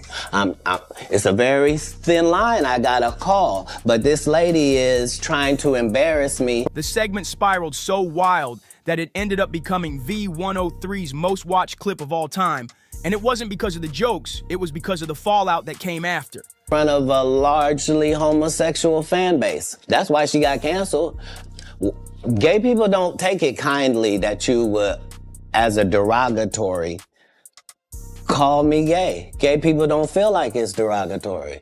So why are you trying to shame me with something in a community I don't even belong in? There's no gay people saying I belong over there or been over there. You did, but I have no hatred of over there, and how dare you? You did a number on it, though. Hey. You did a number on it. That's legendary. No, you. And honestly, it's not hard to see why that interview exploded. Kat straight up flipped the script and turned it into a full-blown roast after Wanda tried and failed to throw some shade his way. At first, everything seemed cool, just another regular morning show vibe. But within minutes, Kat lit the whole room on fire and things spiraled fast. Meetings until afterwards. I just know that it was a setup. Right. And remember, they tried to kill me this same weekend. Not in jokes. With a real gun in my real face on real camera. Understand I'm losing my life for participating in something that goes along with my job. Like, it's two comedians, what do you mean? And the world was okay with it because it was me. Had that happened to anyone else, the world went crazy when Will smacked Chris. This is a person pulling a whole gun on a comedian in the confines of their job. It's really a weird situation when they hate you that bad. Yeah. He started by going in on Tiffany Haddish, pointing out that she scored a big Netflix bag without ever grinding it out on the road with a real comedy tour. Kat didn't hold back either. He boldly claimed nobody could even name a single original joke Tiffany had written. That comment had jaws dropping on the spot. Then Kat pushed it even further, digging into the deeper issue. How the industry loves to hype up certain faces while ignoring a long list of truly talented black female comedians who put in years of work but never get the same shine. Meanwhile, Tiffany was being handed the spotlight even though, according to Kat, she hadn't put in the same sweat equity or built a stand-up legacy of her own. And according to Kat, the whole reason Tiffany blew up had nothing to do with talent. He claimed she was the safe pick, handpicked by industry higher-ups to charm white audiences. That's when Wanda tried to clap back, saying Tiffany earned her spot because she's real. But Kat wasn't buying a word of it, and he shut that down in seconds. Kat doubled down and said Tiffany's rise to the top of black female comedy wasn't about skill or originality at all. According to him, it came down to two controversial things: the fact that she constantly jokes about dating white men, and the fact that her lighter skin gave her an edge in Hollywood's biased system. By this point, the energy between Kat and Wanda was already tense. You could feel the shade in the air. But it got way messier when Wanda randomly tried to trip Kat up with a question about his cooking skills for his kids. Big mistake! Kat didn't hold back for even a second. He unleashed one verbal smackdown after another, roasting her so hard the entire tone of the interview shifted. The studio went from light banner to a battlefield in seconds, and Wanda was clearly caught off guard. For a brief moment, it looked like they were gonna reel it back in, and they even shared a laugh, and the tension seemed to cool off. But Kat wasn't done. Just when things felt like they were calming down, he flipped the switch again and brought up Wanda's kids, turning what was supposed to be a radio chat into a full-blown comedy roast session that had the internet in stitches. At first, Wanda tried to laugh it off, but you could see it all over her face. She was fuming underneath the fake smile. The pressure was getting to her, and instead of backing down, she tried to flip the script by dragging Kat's past legal troubles into the mix and even clowning his hair. But that move backfired hard, making her look desperate in front of the cameras. By the end of the segment, Wanda just couldn't hold back anymore. She threw one last jab, calling Kat Lil Mama, and even hinting that he might be gay. But Kat wasn't rattled one bit. He shut that down instantly, firing back with a sting so sharp it left Wanda sitting there stunned. The whole thing was brutal to watch, Wanda getting roasted and humiliated on her own platform while the internet laughed along. But then, the whole thing took a dangerous turn, way past comedy, way past roasting. Wanda couldn't just brush off that humiliation on live radio, and what happened next turned the feud into something straight out of a movie. Reports say Wanda allegedly sent her husband and even her son to confront Kat face to face. And it went down in real life, not just online chatter. It all exploded on September 15th, 2018, right outside the Atlanta Comedy Theater, where Wanda was hosting a comedy night. That's when her husband, Lamorris, stormed into the parking lot, strapped up and ready for action. Security footage later surfaced, showing Kat and Wanda in a heated moment right before Lamorris pulled up and started chasing Kat through the lot. The scene was pure chaos, people screaming, Kat running, and Wanda caught in the middle. According to the police report, Lamorris admitted he did chase Kat, but he swore he never pulled the gun. He claimed he just accidentally dropped it while running. But come on, the story wasn't lining up. Wanda also tried to rewrite the narrative, saying Kat had randomly shown up just to disrespect her, and her husband was only stepping in to defend her honor. But here's where it blew wide open. TMZ dropped the receipts. They released brand new security footage showing Lamorris actually holding a gun while chasing Kat into a nearby grocery store. Now, to be fair, that TMZ clip didn't actually show Lamorris pointing the gun directly at Kat, and Lamorris himself swore up and down he wasn't trying to shoot anybody. He claimed the gun just slipped out while he was running. But even with that excuse, the drama didn't fade away. It stuck like glue to Wanda's name.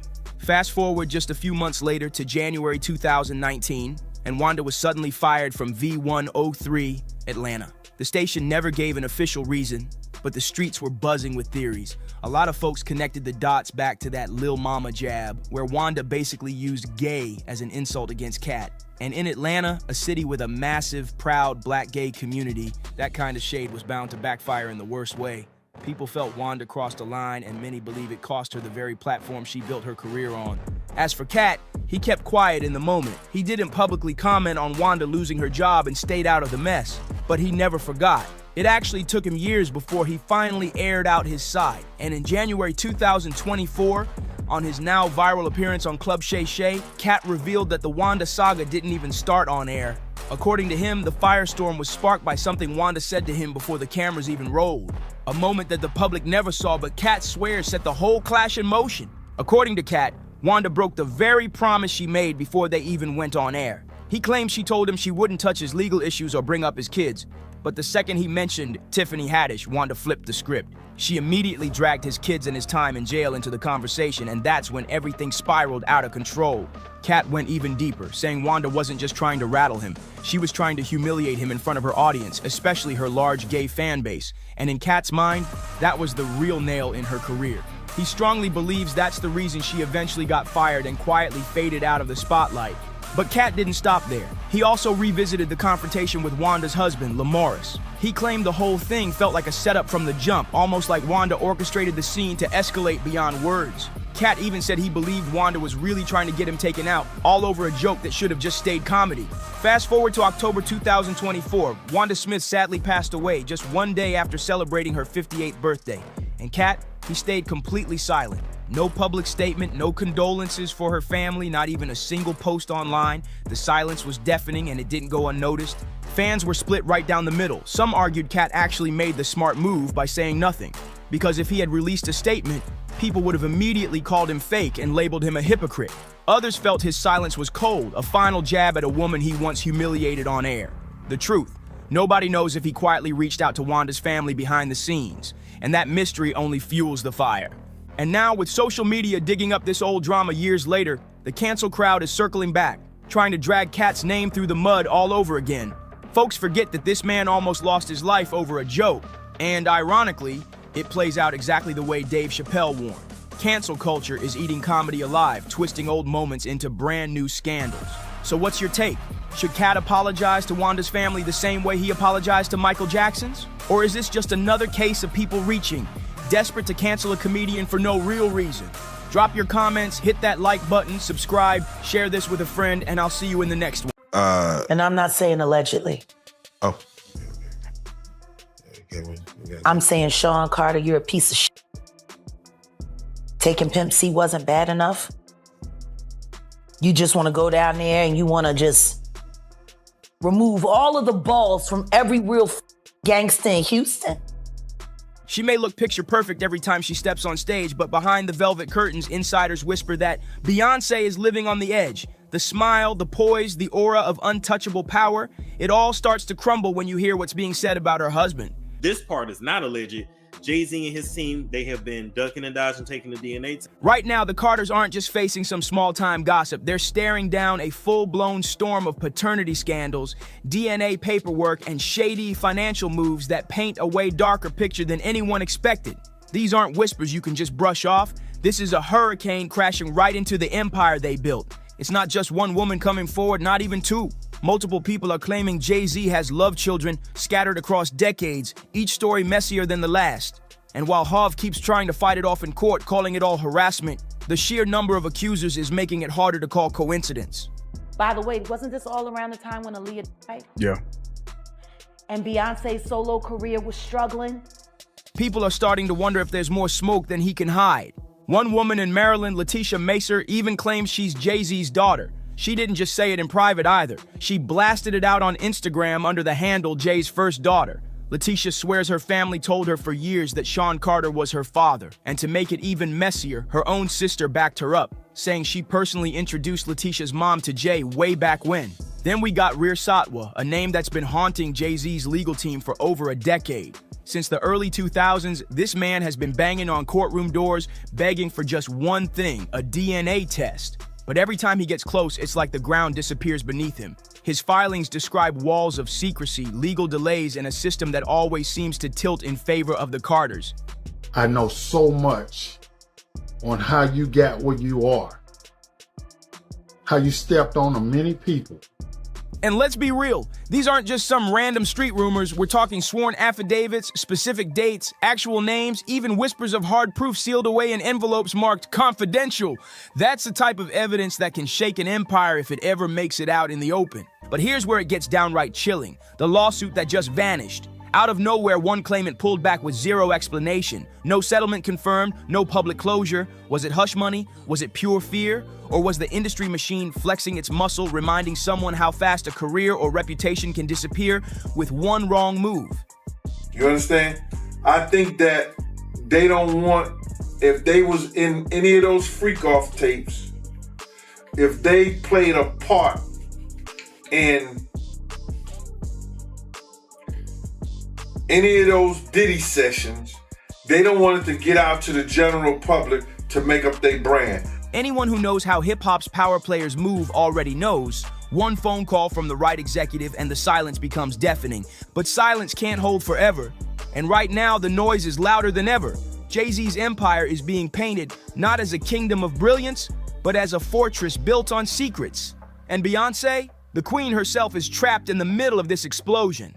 The jaw-dropping irony is wild. Beyonce, praised for her independence and genius, might not be the innocent bystander fans thought she was. Insiders are whispering that she's known about these alleged love children for years, that she wasn't blindsided, wasn't tricked, but played along to keep the perfect image alive. The image that secured her spot as the world's most carefully packaged superstar.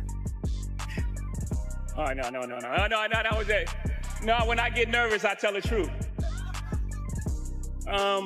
At the end of the day, who really benefited more than Beyonce from being Mrs. Carter? From wearing the crown as the first lady of hip-hop royalty? Every time she dropped an album, it was flanked by his influence, his power, his empire. Let's not sugarcoat it. Her career was massive on its own, but being tied to Jay turbocharged her brand with his money, his reach, his network. Critics say the Gold Digger label wasn't just an insult, it was the blueprint. But here's where the plot twists. If Beyonce knew all of this for years, why stay silent until now?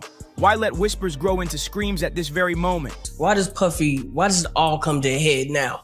Why now? Why? Because he's the acceptable monster at this time, like R. Kelly was the last time I sat on this couch.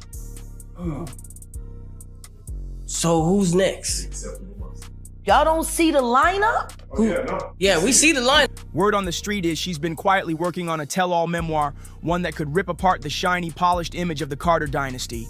A book that could flip the narrative, painting her not as complicit, but as the betrayed queen, humiliated yet resilient, surviving while Jay allegedly lived a double life. Think about it. What better stage exit than to declare herself the wounded heroine who endured years of betrayal? With one move, she doesn't lose her crown. She rebrands it. She secures the sympathy. She protects her fortune. She cements her legacy. And she walks away clean, never looking like the villain. That's power chess, not heartbreak. And timing? Timing is everything. Best of both worlds. Nobody talks about that. Nobody talks about this yet. Nobody talks about that project. That swept that smooth under the rug. Why? Right now, the Carter name is burning under a spotlight hotter than ever. Court filings, secret scandals, whispers of love children. It all lines up to a narrative of betrayal and hidden sins. If Beyonce were to walk now, she wouldn't be seen as a quitter. She'd be hailed as a survivor. The industry adores a survivor. Fans rally behind the survivor. And some insiders whisper that Beyonce picked her moment with surgical precision, the perfect scandal at the perfect time. But here's the darker spin. What if she's been holding back for years, sitting on the secrets, and only now sees the perfect chance to flip the script in her favor? To the public, she may look like the heartbroken wife clutching her diary, scribbling out her pain. But to those who know her hunger for control, this could be the master stroke of her career. Because if Jay-Z goes down, if his empire cracks wide open, she has to make sure she doesn't sink with him. She can't look like the woman who enabled it, or the wife who knew too much. She has to look innocent, blindsided, even victimized. The sympathy vote keeps her crown polished while his world burns to the ground. Beyonce and Jay-Z will do anything to destroy anyone who speaks out against them. The whispers won't quit. They say she knew everything, every secret, every hidden scandal. So the million-dollar question is, who's the real Beyonce? The broken woman staring into the abyss of betrayal? Or the cold strategist who's been waiting, patiently plotting her escape route all along? That's the debate circling every Hollywood dinner table right now. And just when you think this is simply a messy marriage falling apart, insiders drop another twist, one that makes the whole situation even wilder. This story isn't just about cheating scandals and secret kids anymore. It's way bigger. Industry whispers claim there's real pressure coming from higher up, unseen forces pushing down on Jay-Z, making sure the walls close in on him, and the question everyone's asking is, why now? The answer? Because they want him to crack, they want him to flip, they want him to point his finger at another titan who's already fallen behind bars, Sean Diddy Combs. This is where the whispers turn into heavy accusations and straight-up conspiracy. Diddy, once celebrated as the king of those infamous all-white parties, is now drowning in charges so dark they threaten to erase his legacy completely. He's sitting in custody, his empire collapsing piece by piece, and the streets are buzzing. Who else is gonna fall with him? Taylor Swift. See, Jay-Z's decades-long bond with Diddy suddenly looks like the last domino waiting to topple. The theory goes like this: bury Jay in lawsuits, drag him through court, smear his name in scandal until the weight is too much to carry. Then when the corner gets tight enough, he'll have no choice but to cooperate, to talk, to snitch. And don't forget, this isn't just wild gossip. Industry veterans remember how close these two men really were.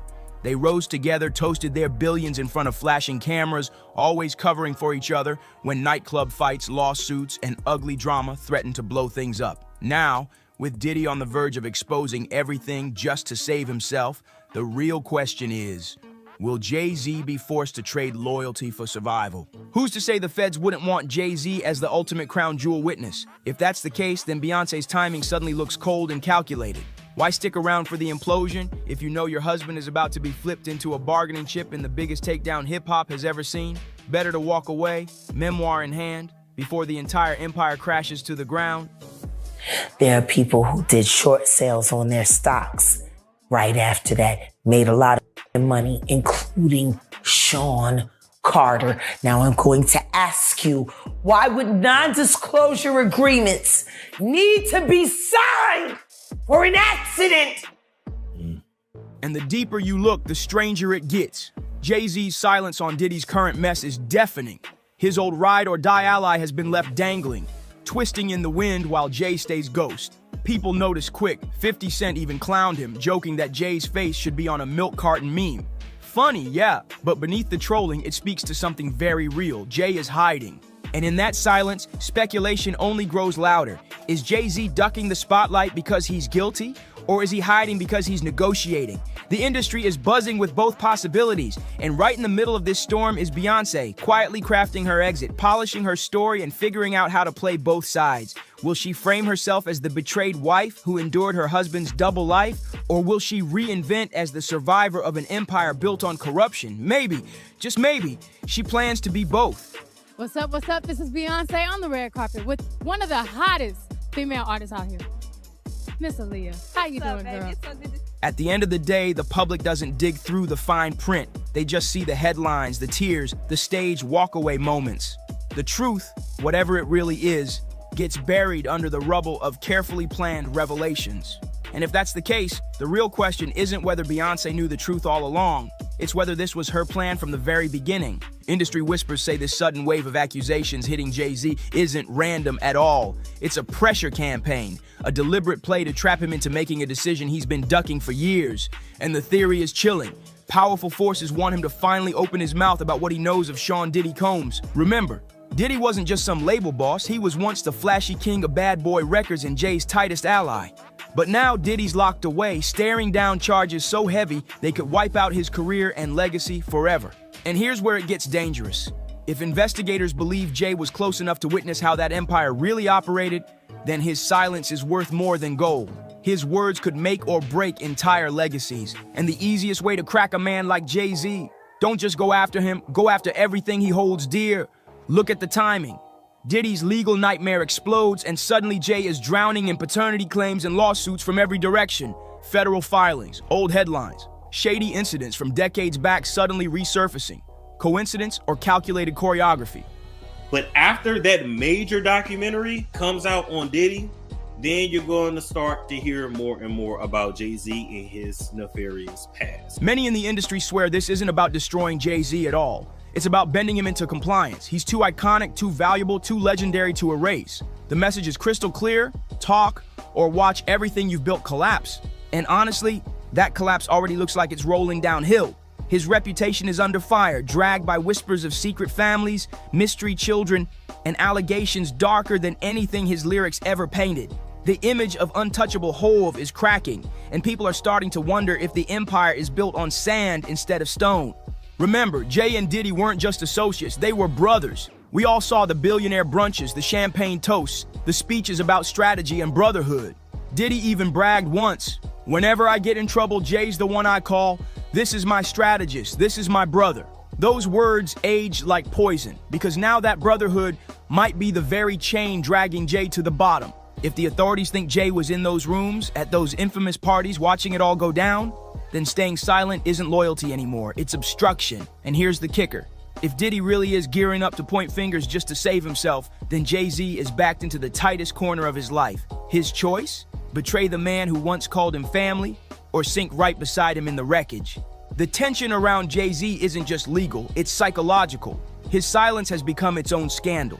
While the world speculates, Hov stays mute, and insiders swear that silence is screaming. Even 50 Cent couldn't resist poking fun, plastering Jay's face on a fake milk carton, joking that he's missing. But here's the thing. Beneath the trolling, the meme hit a nerve. It reflects what a lot of people believe. Jay has gone underground, hiding out, waiting for this hurricane to somehow pass. But what if it was never meant to pass? What if this storm was built to smoke him out, to force him into a corner until he finally opens his mouth? That's the paranoia now circling the industry. Jay's silence isn't strategy, it's survival. And maybe not even enough. Meanwhile, Beyonce's public appearances tell a whole different story. On the surface, she's flawless. The gowns, the stages, the perfect lighting. But beneath the glitter, fans and analysts swear they see cracks, little flashes of something darker. Her award show walkouts, her tour stops, they feel dazzling but almost defiant. Like every pose is less celebration, more warning. I'm still here, I'm still in control, and that's where the contradiction cuts deep. For a woman whose entire brand has been built on calculated perfection, these moves don't look random, they look deliberate. Some say the sparkle isn't joy at all, it's camouflage, a performance of survival while her private life quietly teeters on collapse. Observers can't stop pointing out the details, her costumes, the colors, the choreography. One performance had her draped head to toe in gold, standing tall above a stage designed like a royal throne room. Was it just artistic flair? Or was it Beyonce declaring that she alone wears the crown now? Another moment saw her cloaked in somber black, surrounded by dancers who collapsed at her feet, leaving her the last one standing, cold, untouchable, in solitary power. To those who follow her symbolism, these aren't coincidences, they're statements. Every look, every set piece feels like a layered spectacle, coded messages aimed straight at Jay-Z. A not-so-subtle reminder that she controls the narrative, that she alone can tell the story of their marriage and tell it her way. Even her set lists have taken on fresh meaning. Songs once celebrated as empowerment anthems now sound like sharp warnings, edged with betrayal and suspicion.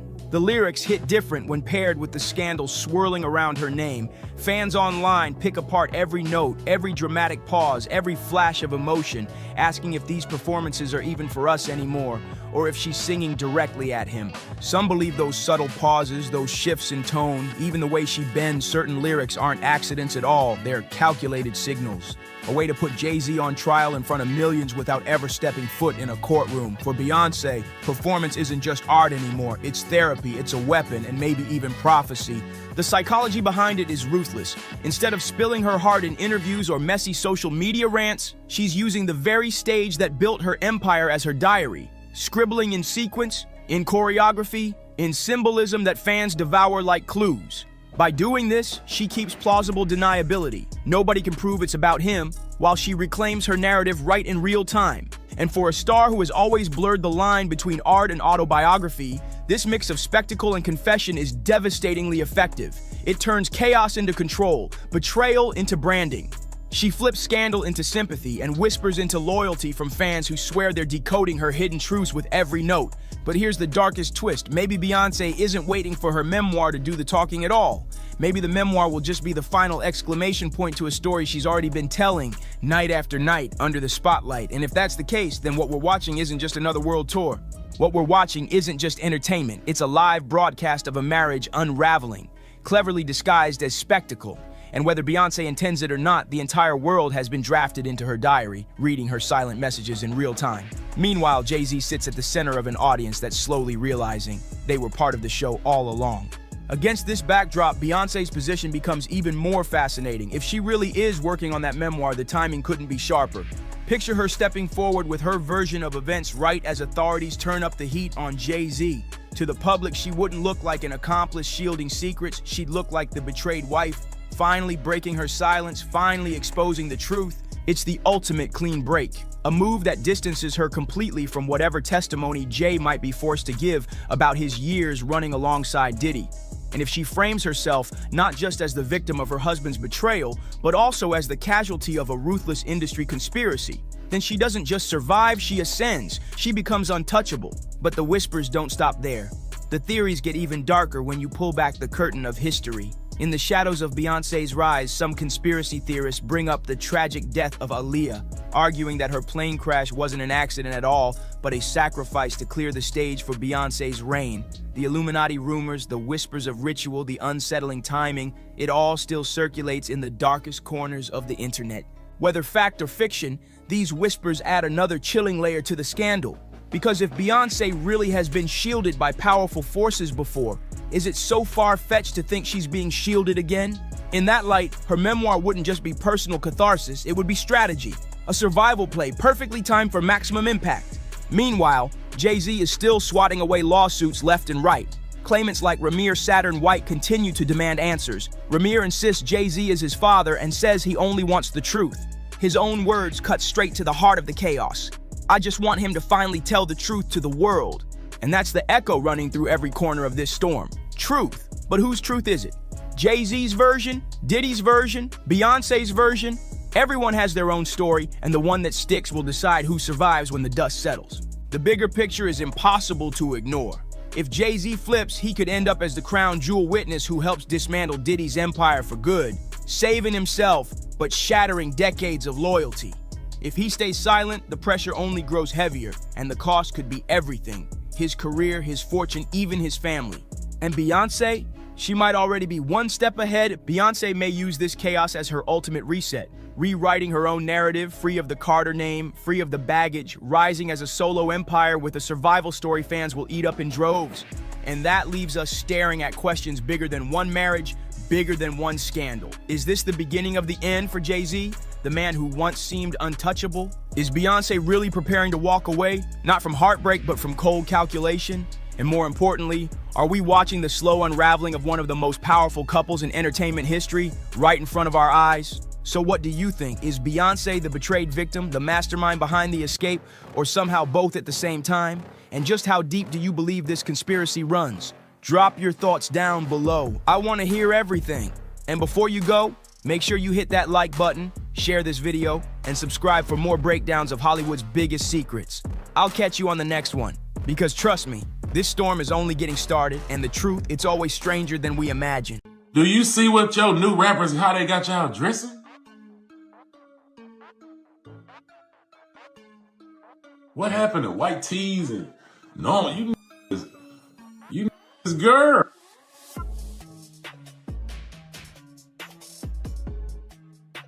Lil Baby just snapped on Jada Waiter after she dropped some cryptic hints confirming the very rumor he's been dodging for years, his alleged secret DL affair. What was once brushed off as messy whispers is now blowing up into loud accusations of straight-up gay-for-pay moves, and fans are eating it up with popcorn in hand. The timing couldn't be messier. The moment Jada cracked that door just a little, Slim Thug came barging in like a wrecking ball with so-called receipts. Suddenly, Lil Baby's private life is front-page gossip, and the streets swear he can't escape this storm no matter how hard he tries. What do you think of the James Harden memes? Like what? Like I don't play certain type games. Yeah. So even when I see certain it's just like, you know what I'm saying? I just say it. See the comedy. Push up on me with it. You know what I'm saying? See how that goes. If you missed it, Slim Thug recently let something slip that turned into a full-on explosion. He didn't tiptoe, he didn't hint, he flat out called Lil Baby a sugar baby in front of everybody. That one line alone had people spinning, questioning everything they thought they knew about the rapper. We ain't going for it. We stand in our era. We going with the G. We work on cars. You know what I'm saying? We change all. We do all the real man shit. You feel me? We ain't influenced by nothing else. Now here's the wildest part. Slim Thug didn't even bother entertaining the DL whispers like the rest of the crowd. Nah, he went straight for the jugular. He threw a bombshell claiming Lil Baby isn't the man people think he is and linking it all back to a so-called secret connection with music mogul Michael Rubin. You can literally spot the exact second Slim Thug let that bomb fly about Lil Baby, and the wild part is, he didn't even flinch. Accident or not, the smirk on his face said it all. He looked way too satisfied, like he'd been waiting years to finally air it out. Naturally, Lil Baby wasn't about to sit there quiet. Lately, he's been in full meltdown mode, snapping at anybody who dares mention his name, ranting about folks not staying in their lane, and making it crystal clear that if he ever crosses paths with Slim Thug, it's not ending with just words. The threat in his tone had people wondering if this beef is about to get ugly. Real ugly. Don't be making fun of me when I'm drunk. You're gonna get another drunken hug tonight. I don't care what anyone says. You're getting a drunken hug. You too. You too. Drunken hugs are coming tonight. What up, Mike? Get up off me, dog. But here's the question everybody's whispering now. Has Lil Baby been faking his whole tough guy street persona from the jump? If what Slim Thug is claiming holds weight, then Michael Rubin could be the shadowy hand behind Lil Baby's rise. And suddenly, those sugar daddy allegations folks laughed off for years don't sound so far-fetched anymore. Everybody knows Lil Baby usually plays it cool when the internet starts buzzing. He's the type to brush off gossip and keep it moving. But Slim's video, that one cut deep. The second it hit the timeline, it was like his worst fears just got dragged straight into daylight. No filter, no cover. And from the way he reacted, you could tell he lost it. Bad. If the saying, "a hit dog hollers" is true, then Baby's bark made it sound like Slim touched a nerve he couldn't hide.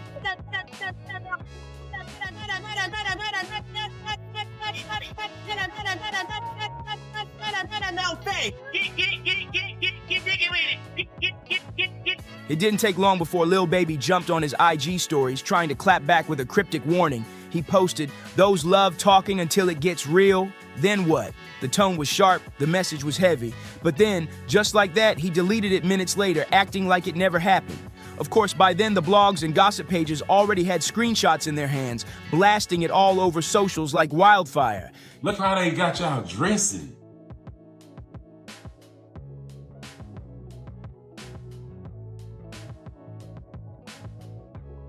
Do you see what your new rappers, how they got y'all dressing?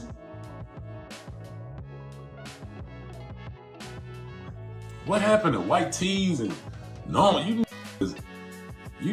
girls. You is all the way girls, man. Following y'all favorite rappers. D-Ray Davis, my brother. Yeah, man. Hey, man, that shit wasn't the flu in my era. I'ma just say that, man. You know what I'm saying? You better put your towel tee on or something, man. Before y'all be doing all this other, y'all turning all the way to girls. What the like, even the girls know it. The girls look at y'all like girls. It's weird, bro. Like, I don't know what happened. It's crazy. Now here's the twist. He never said Slim's name outright, but he didn't need to. The timing lined up too perfectly, and people put two and two together instantly. Every finger pointed straight at Slim Thug, and once that connection was made, fans went full detective mode. They were crawling through Slim's feed, Lil Baby's feed, old videos, random comments, hunting for shade, looking for patterns, searching for the hidden clues. That's when the puzzle started to snap into place. Slim hadn't just come out swinging out of nowhere, he'd been throwing slick shots for a minute. And now, for the first time, Lil Baby was showing cracks in his armor, letting the world see he had finally had enough. So what's the reason why you made sure in a world of tattoos, you don't have any? That was really my only reason, like, from being younger, like, I don't want no tattoo. I know I'm gonna have something to do when I get older. Yes, sir. With my money, and I don't want to be like a thug. Like, even though, like, I'm almost a thug, I was a thug, I don't want to be no thug. You feel me? I don't want people to look at me like I'm a thug. You know what I'm saying? That ain't what I want. People with tattoos, and to me, you look like a thug. Damn. Everybody like this nowadays. So, why did Slim Thug even call out Lil Baby in the first place? Turns out this whole firestorm traces back to one performance not too long ago that set the internet on fire. Lil Baby hit the stage in an outfit that had folks' jaws dropping, rocking a tiny tank top, short shorts, and a pink belt that made sure his thighs were front and center. It wasn't just hoochie daddy shorts, it was a full statement fit, whether he meant it that way or not. For Slim, that was the final straw. The way he saw it, this wasn't just fashion, it was confirmation. To him, Lil Baby was leaning straight into that sugar baby role for men with power and money, like Michael Rubin.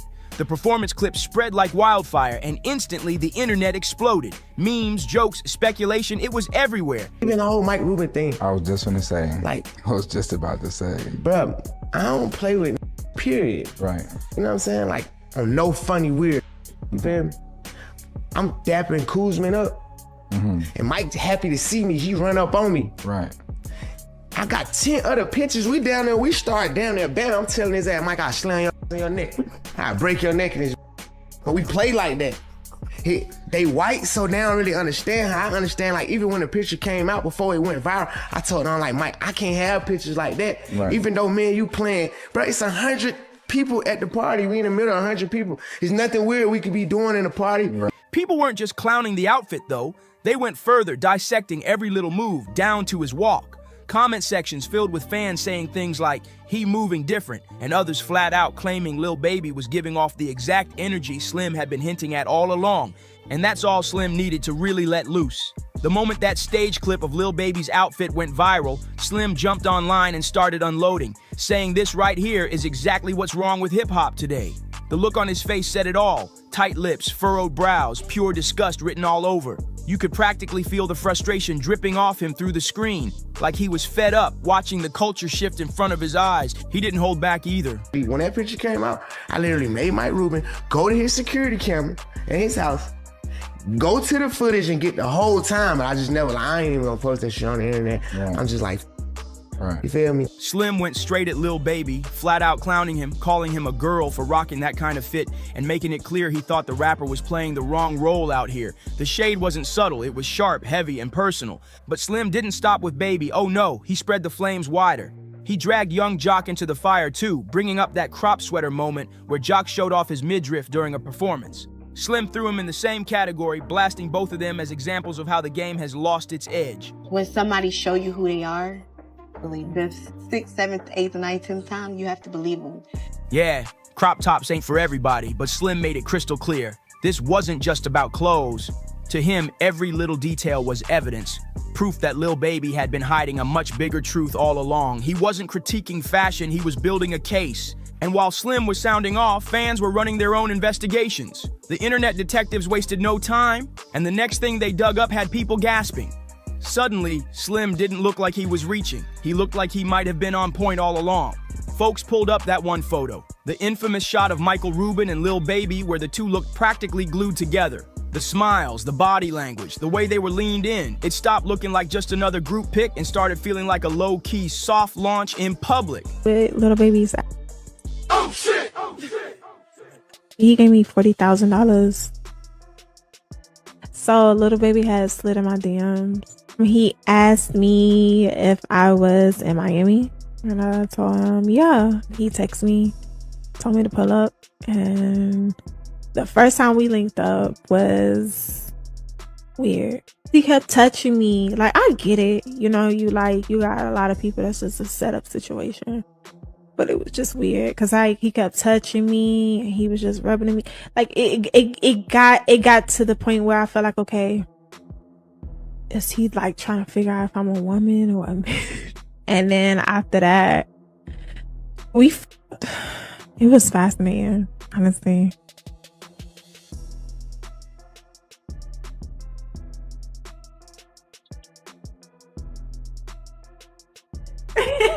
At first, nobody paid it much mind. People shrugged it off as just another industry flick. But now, with Slim's accusations circling heavy, the photo hit different. It suddenly looked like the puzzle piece that made everything click. And right on cue, 50 Cent jumped into the chaos. He reposted the picture with a caption that basically screamed, "What the F is going on here?" That one move alone had the internet spiraling. Within hours, timelines were flooded.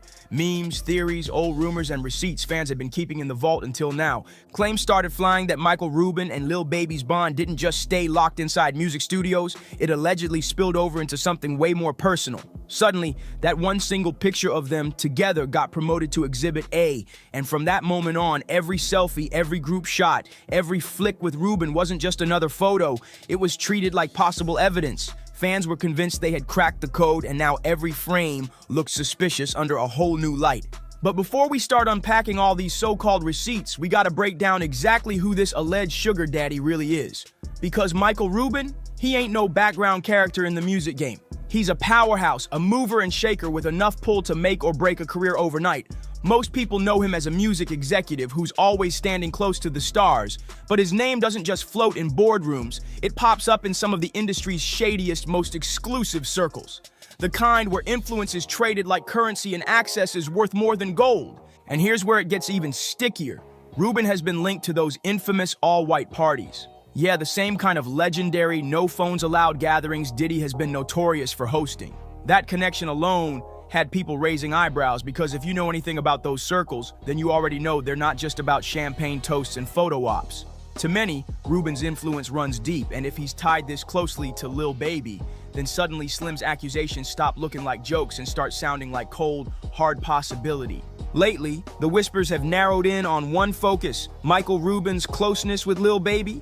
Whether it's those cozy snapshots, the infamous all-white mansion parties, private jet trips, or courtside seats at NBA games, Rubin is always there. Sometimes lurking in the background, other times sitting right beside Baby in plain sight. But either way, he's always present, like a shadow draped over every move the rapper makes. And it doesn't just end with luxury perks and billionaire connections. A lot of fans are convinced Rubin has been quietly reshaping Lil Baby's image, piece by piece. They point to the subtle but strange shifts in how Baby's been carrying himself these past few months. The style changes, the new attitude, the way he's moving in public. It all feels too polished, too intentional. To the internet, it's giving Rubin's influence, not Baby's instincts. This is why Slim Thug's allegations hit the timeline like a bomb, because according to him, all these little clues aren't random. They're the mask slipping.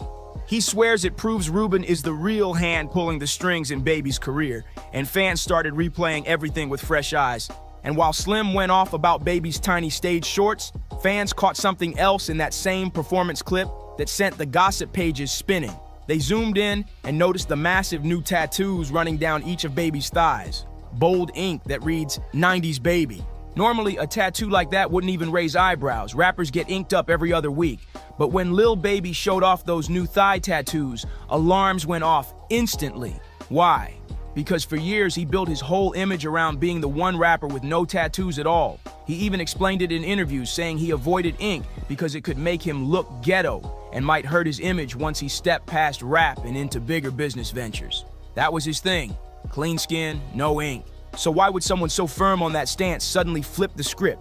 Not only did he tattoo 90s Baby across both thighs, but he also added another piece running down his left leg that reads CBFW. For fans, the contradiction was too loud to ignore. The second that clip started circulating, the internet turned into detectives again. Screenshots, close-ups, memes, it was everywhere. And the theories, they spiraled out of control. People were calling the tattoos some kind of branding, a literal mark that tied him to Michael Rubin as his boy toy, allegedly. Suddenly, it wasn't just about body art anymore. It became a symbol, a clue, and maybe even proof for the conspiracy-hungry fans. At that point, Lil Baby realized staying quiet wasn't going to cut it. The whispers were too loud and his silence was making it worse. So he finally tried to get ahead of the mess, jumping in to shut the rumors down. But instead of cooling the fire, his words poured gasoline on it, because now people weren't just talking about the tattoos anymore. They were digging deeper, pulling receipts about his love life. And what they uncovered made the tattoos look like child's play. First, Baby tried to brush off the Ruben talk completely, even downplaying that viral photo of them together. He claimed there was nothing shady about it, saying it was just a little play wrestling moment that happened to get caught on camera. Lil Baby tried to double down on Lil Yachty's podcast, claiming he had security footage that would clear his name once and for all. But here's the kicker, he never released it. And online, that move backfired instantly. Because to the internet, bragging about receipts without ever showing them might as well be the same thing as admitting guilt. Fans were quick to say, if you had the proof, we'd have seen it by now. And just when it looked like things couldn't get messier, his own baby mama, Jada Waiter, stepped into the chaos and dropped a bombshell. She revealed the real reason she left Lil Baby, saying she had tried to hold the relationship together, but finally walked away after he showed her his true colors. She didn't spill all the details, but the way she phrased it gave people more than enough ammo to connect the dots. And the internet didn't hesitate. Her words sparked a whole new wave of speculation. The true colors she was hinting at? According to fans, it wasn't about him cheating with other women. It was about his alleged ties to Michael Rubin. And that one word, allegedly, was enough to keep the blogs buzzing nonstop. But y'all, it got even wilder from there. The whispers only grew louder when Instagram model Teresa Levy sat down for a podcast and casually described a one-night encounter she once had with Lil Baby. According to her, the way he moved during their hookup left her convinced he might not be all the way straight. She hinted that his vibe leaned more toward the bi side, and that confession sent shockwaves through the fan base. Jada didn't even have to spell it out. Her little hints were enough to ignite another wildfire of conversation. But what came next is what really pushed the sugar daddy whispers into full-blown suspicion. Because here's where things get real tricky. People had always raised eyebrows at Mike Rubin's role in Lil Baby's life. But what tipped fans over the edge was Lil Baby's own confession about gambling. Yes, you heard that right. He admitted to blowing over $9 million in just 2 days on a wild gambling binge. The internet was stunned. That kind of loss doesn't just make headlines, it makes people ask serious questions about who's really backing your lifestyle. And when it looked like Baby was spiraling out of control, guess who swooped in to clean up the mess? Mike Rubin. According to Lil Baby himself, Rubin personally called up casinos and had him banned so he couldn't place bets anymore. On the surface, it came across like a caring friend stepping up, protecting him from himself. But once all the other receipts started floating around, people weren't buying the concerned buddy angle anymore. Instead, it looked way more like a boss protecting his investment, making sure Lil Baby didn't blow the image Rubin had allegedly built around him. Fans immediately started drawing comparisons to the notorious Clive Davis dynamic, where power, money, and influence blurred personal lines. And if you know, you know, because that whole gambling situation spiraled out of control, and now you see exactly why people believe Lil Baby might be walking down the same dangerous road others in the industry already crashed on. But here's the million-dollar question. Who's really pulling the strings here? Meanwhile, Slim Thug is showing no signs of slowing down. He's still on social media, tossing subs left and right, reposting old clips, and practically daring Lil Baby to call him out by name. Slim's got that little beard shaking with energy every time he speaks, and fans swear he's enjoying every second of this smoke. But Lil Baby, that's where the confusion lies. After all the threats, all the cryptic IG posts, and all the talk, he's gone quiet, vanished. And in this game, silence doesn't mean peace. It usually means one of two things. Either you're plotting a major play behind the scenes, or you've completely run out of moves and realized the cat is already out of the bag. Now, the big question on everybody's lips is this. Is Lil Baby staying quiet to protect his brand, or is he really protecting Michael Rubin? Because if Slim Thug manages to drop even one more bombshell, this whole mess could go from whispers to a career-ending scandal overnight. So tell me what you think. Drop your thoughts in the comments, smash that like button, hit subscribe, and share this video with your people. And I'll see you on the next one. From what I was told, from being inside at the highest level, that Jay-Z likes to watch Beyonce with different men, such as Ray J. Let me ask you something, Jonathan.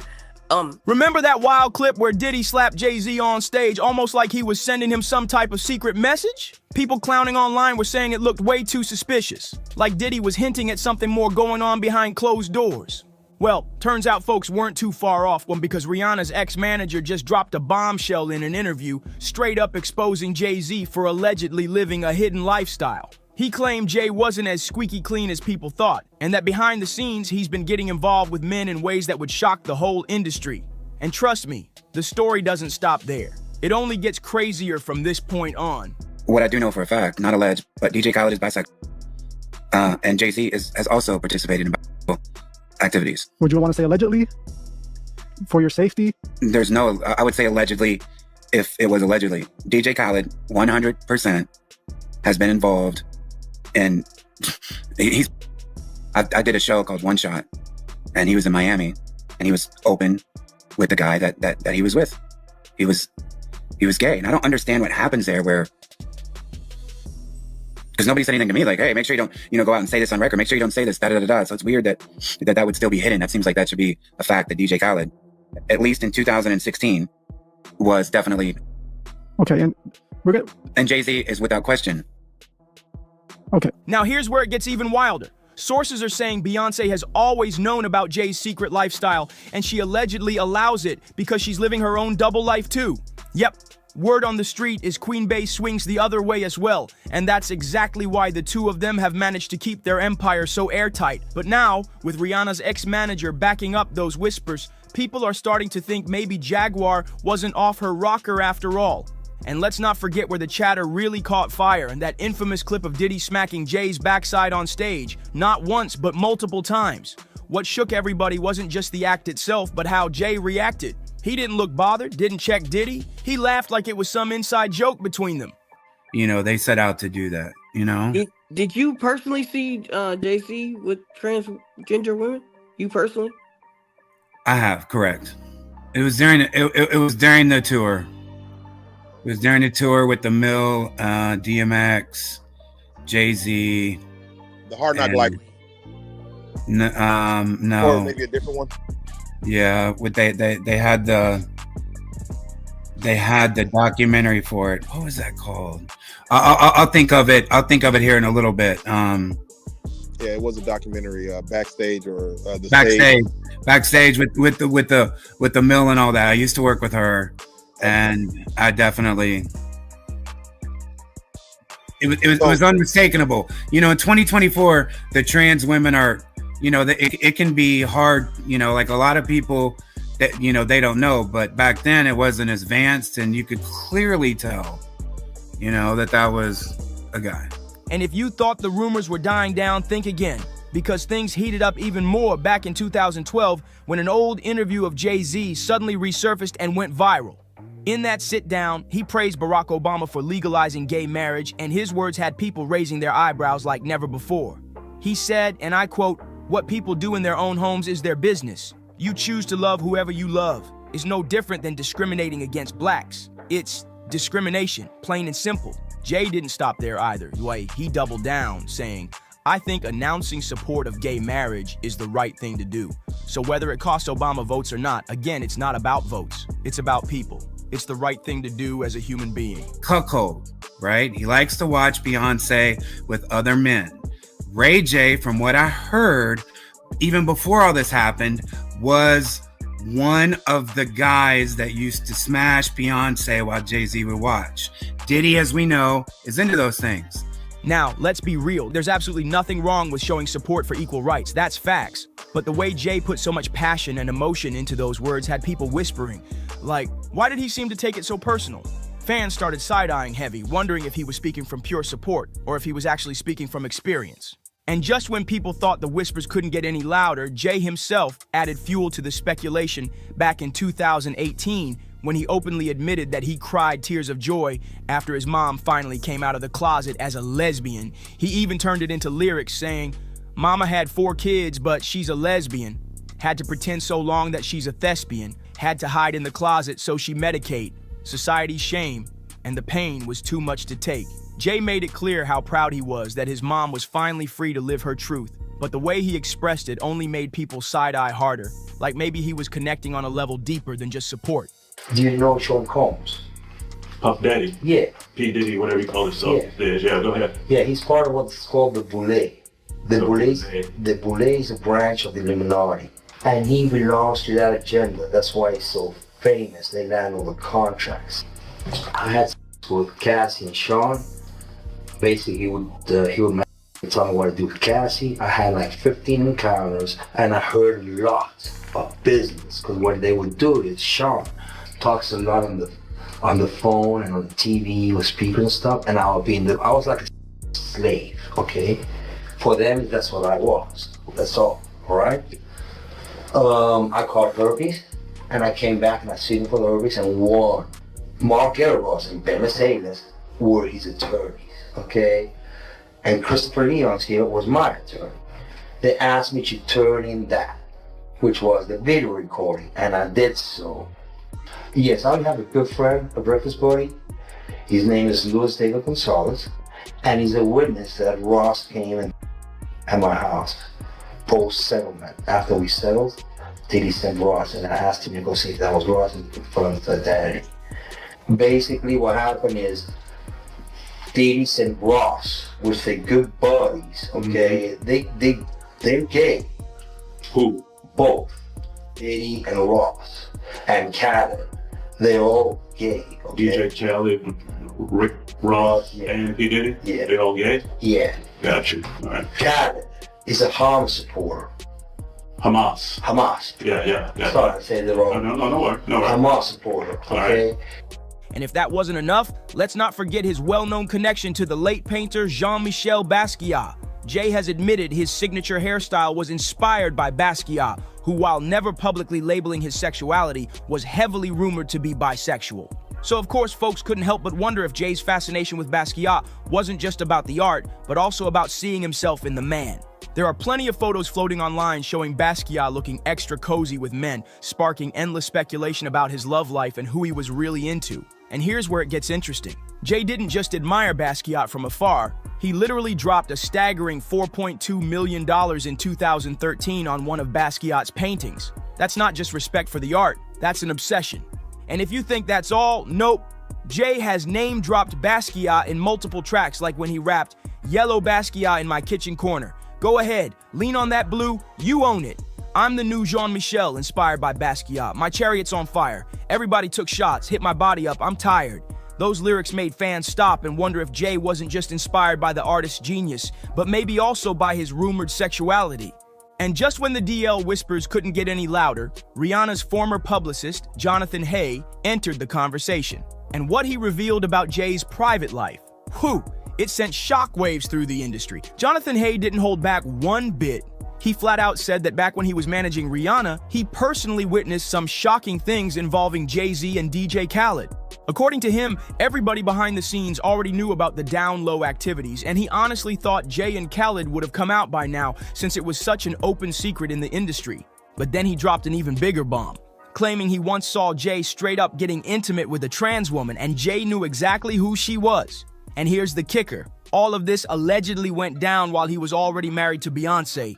And just when you thought it couldn't get any messier, Jonathan said Jay was hosting wild freak-off sessions, the same type of parties people accused Diddy of having with Cassie. The claims were that Jay would allegedly invite other men into the bedroom, with Beyonce right there in the mix. And once that bombshell started circulating, the internet went into full meltdown mode. Fans were torn. Some people were calling Jonathan Hay a clout chaser who's just trying to stir the pot years later, but others were saying his story lines up with everything folks have been whispering about Jay and Beyonce for years. What really caught attention, though, was how eerily similar his claims sounded to all the stuff Jaguar Wright has been shouting from the rooftops. From the freak-off sessions to Beyonce supposedly being okay with it all because she's living her own double life.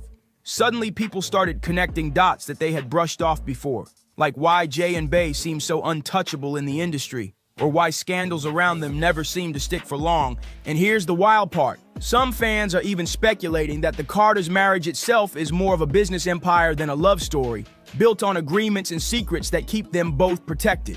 Whether true or not, one thing's clear. Jonathan's words poured gasoline on a fire that was already burning hot, and now everybody's watching to see what receipts might surface next. And here's where the story takes a turn nobody saw coming. Jonathan even claimed that one of the men Jay allegedly had Beyonce sleep with was none other than Ray J. While Jay sat back watching, recording, and entertaining himself, that detail alone had the internet in shambles because it sounded straight out of a Hollywood script gone wrong.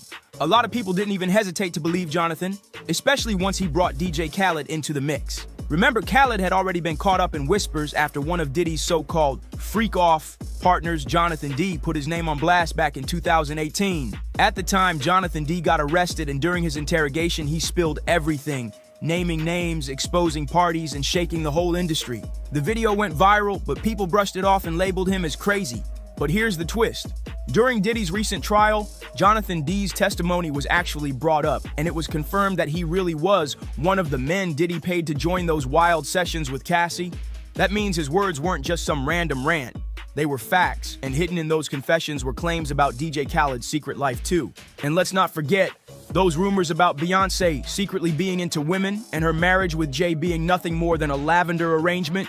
You can thank Jaguar Wright for blasting that narrative into the spotlight. She's been calling out the Carters for years, boldly accusing Bey of living a double life, and no matter how much people tried to dismiss her, she never backed down.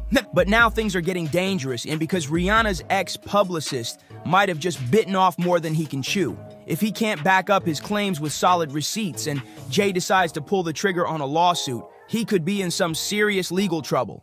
What makes it even wilder is that he doubled down, saying he doesn't even feel the need to use the word allegedly anymore when speaking on Jay, because in his mind, it's not a rumor, it's fact.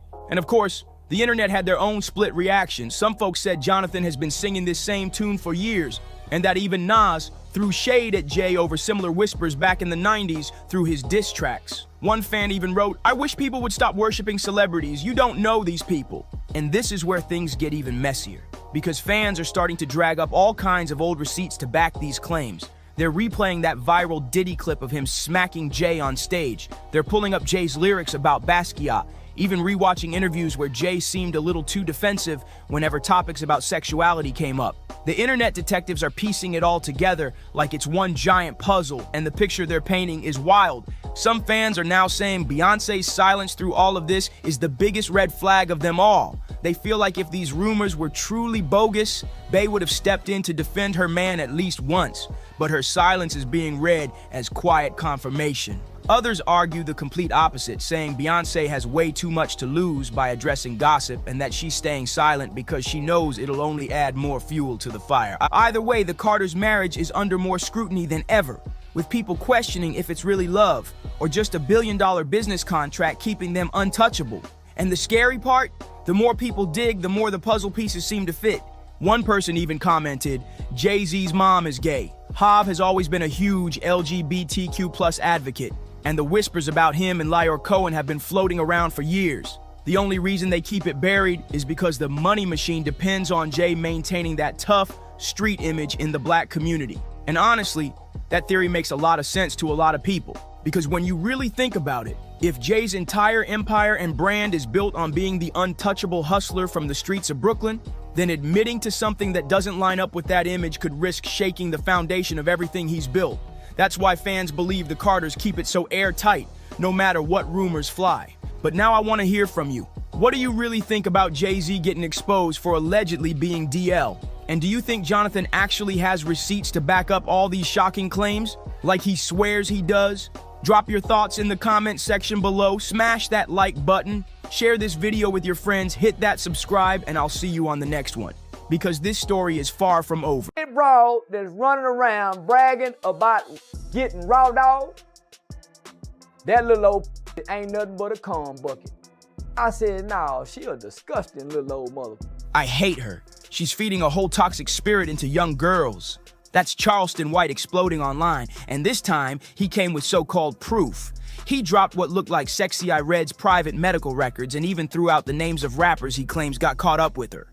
And these weren't just random dudes, these were heavyweights, some of the most recognizable faces in hip-hop, the kind of names that make people freeze mid-scroll. But Charleston didn't just expose her, he painted her as contaminated and connected it straight to the wild, reckless lifestyle she brags about in her music. Yeah, I hate her. Yeah, that's, she's delivering a whore spirit amongst young girls. The second those alleged receipts hit timelines, social media went into overdrive.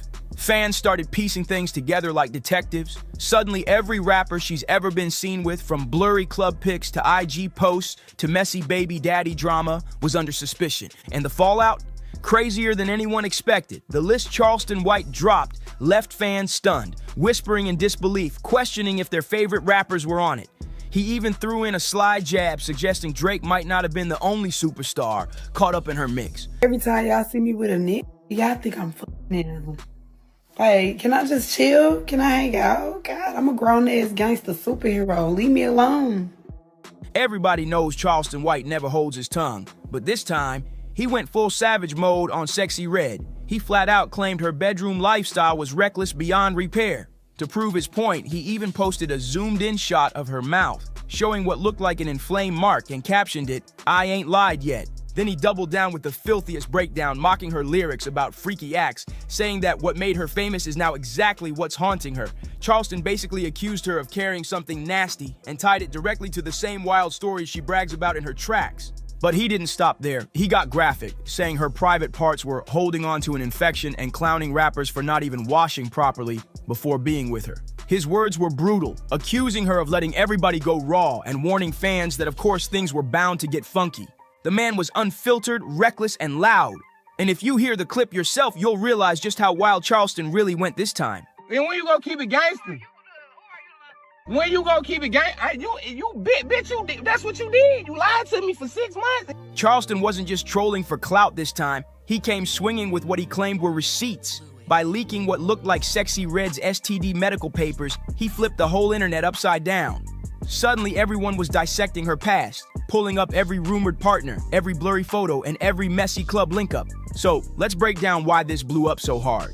Because when her name got tied to Gucci third leg, that's when the drama hit a whole new level. See, Gucci was already accused by a past fling of passing along something serious, and what made jaws drop was that he allegedly knew about it at the time. That bombshell alone had social media in chaos. And then came the real shocker.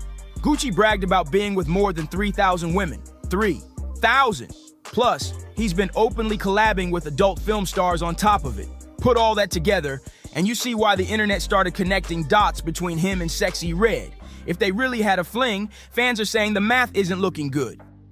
And what's crazy is I seen a video, I seen a video where she said her own was thinking. Sexy, of course, wasn't about to stay silent. She hopped on Instagram and went off, venting about all the nasty rumors flying around and trying to set the record straight. Sexy Red tried to clap back, making it clear she was tired of people obsessing over rumors about her brown booty hole. But the internet wasn't letting it slide. The comment section was already lit, with one person flat out posting, "I mean, she got it from Gucci third leg," so that's when Charleston decided to crank it up, dropping what he claimed were her STD medical reports. And just like that, fans started connecting the dots. If those reports were real, the exposure chain didn't end with her. It started with her. That's when another huge name got pulled into the fire. Drake! Everybody remembers that viral club sighting. Drake in Sexy Red, sitting cozy on the couch, his arm wrapped around her, even planting a kiss on her cheek. Drake himself captioned a snap. "Just met my rightful wife, Sexy Red," and she doubled down by reposting it with, "I'm your favorite rapper's rapper." And it wasn't just that one night. They've been spotted together more than once, always giving off way more than just friends vibes. That's why Charleston's claims are hitting so hard. The receipts line up with moments fans already saw play out in public. But I said to myself, she looked like it get hot. It looked like it get funky in whatever room she f***ing in. It get hot.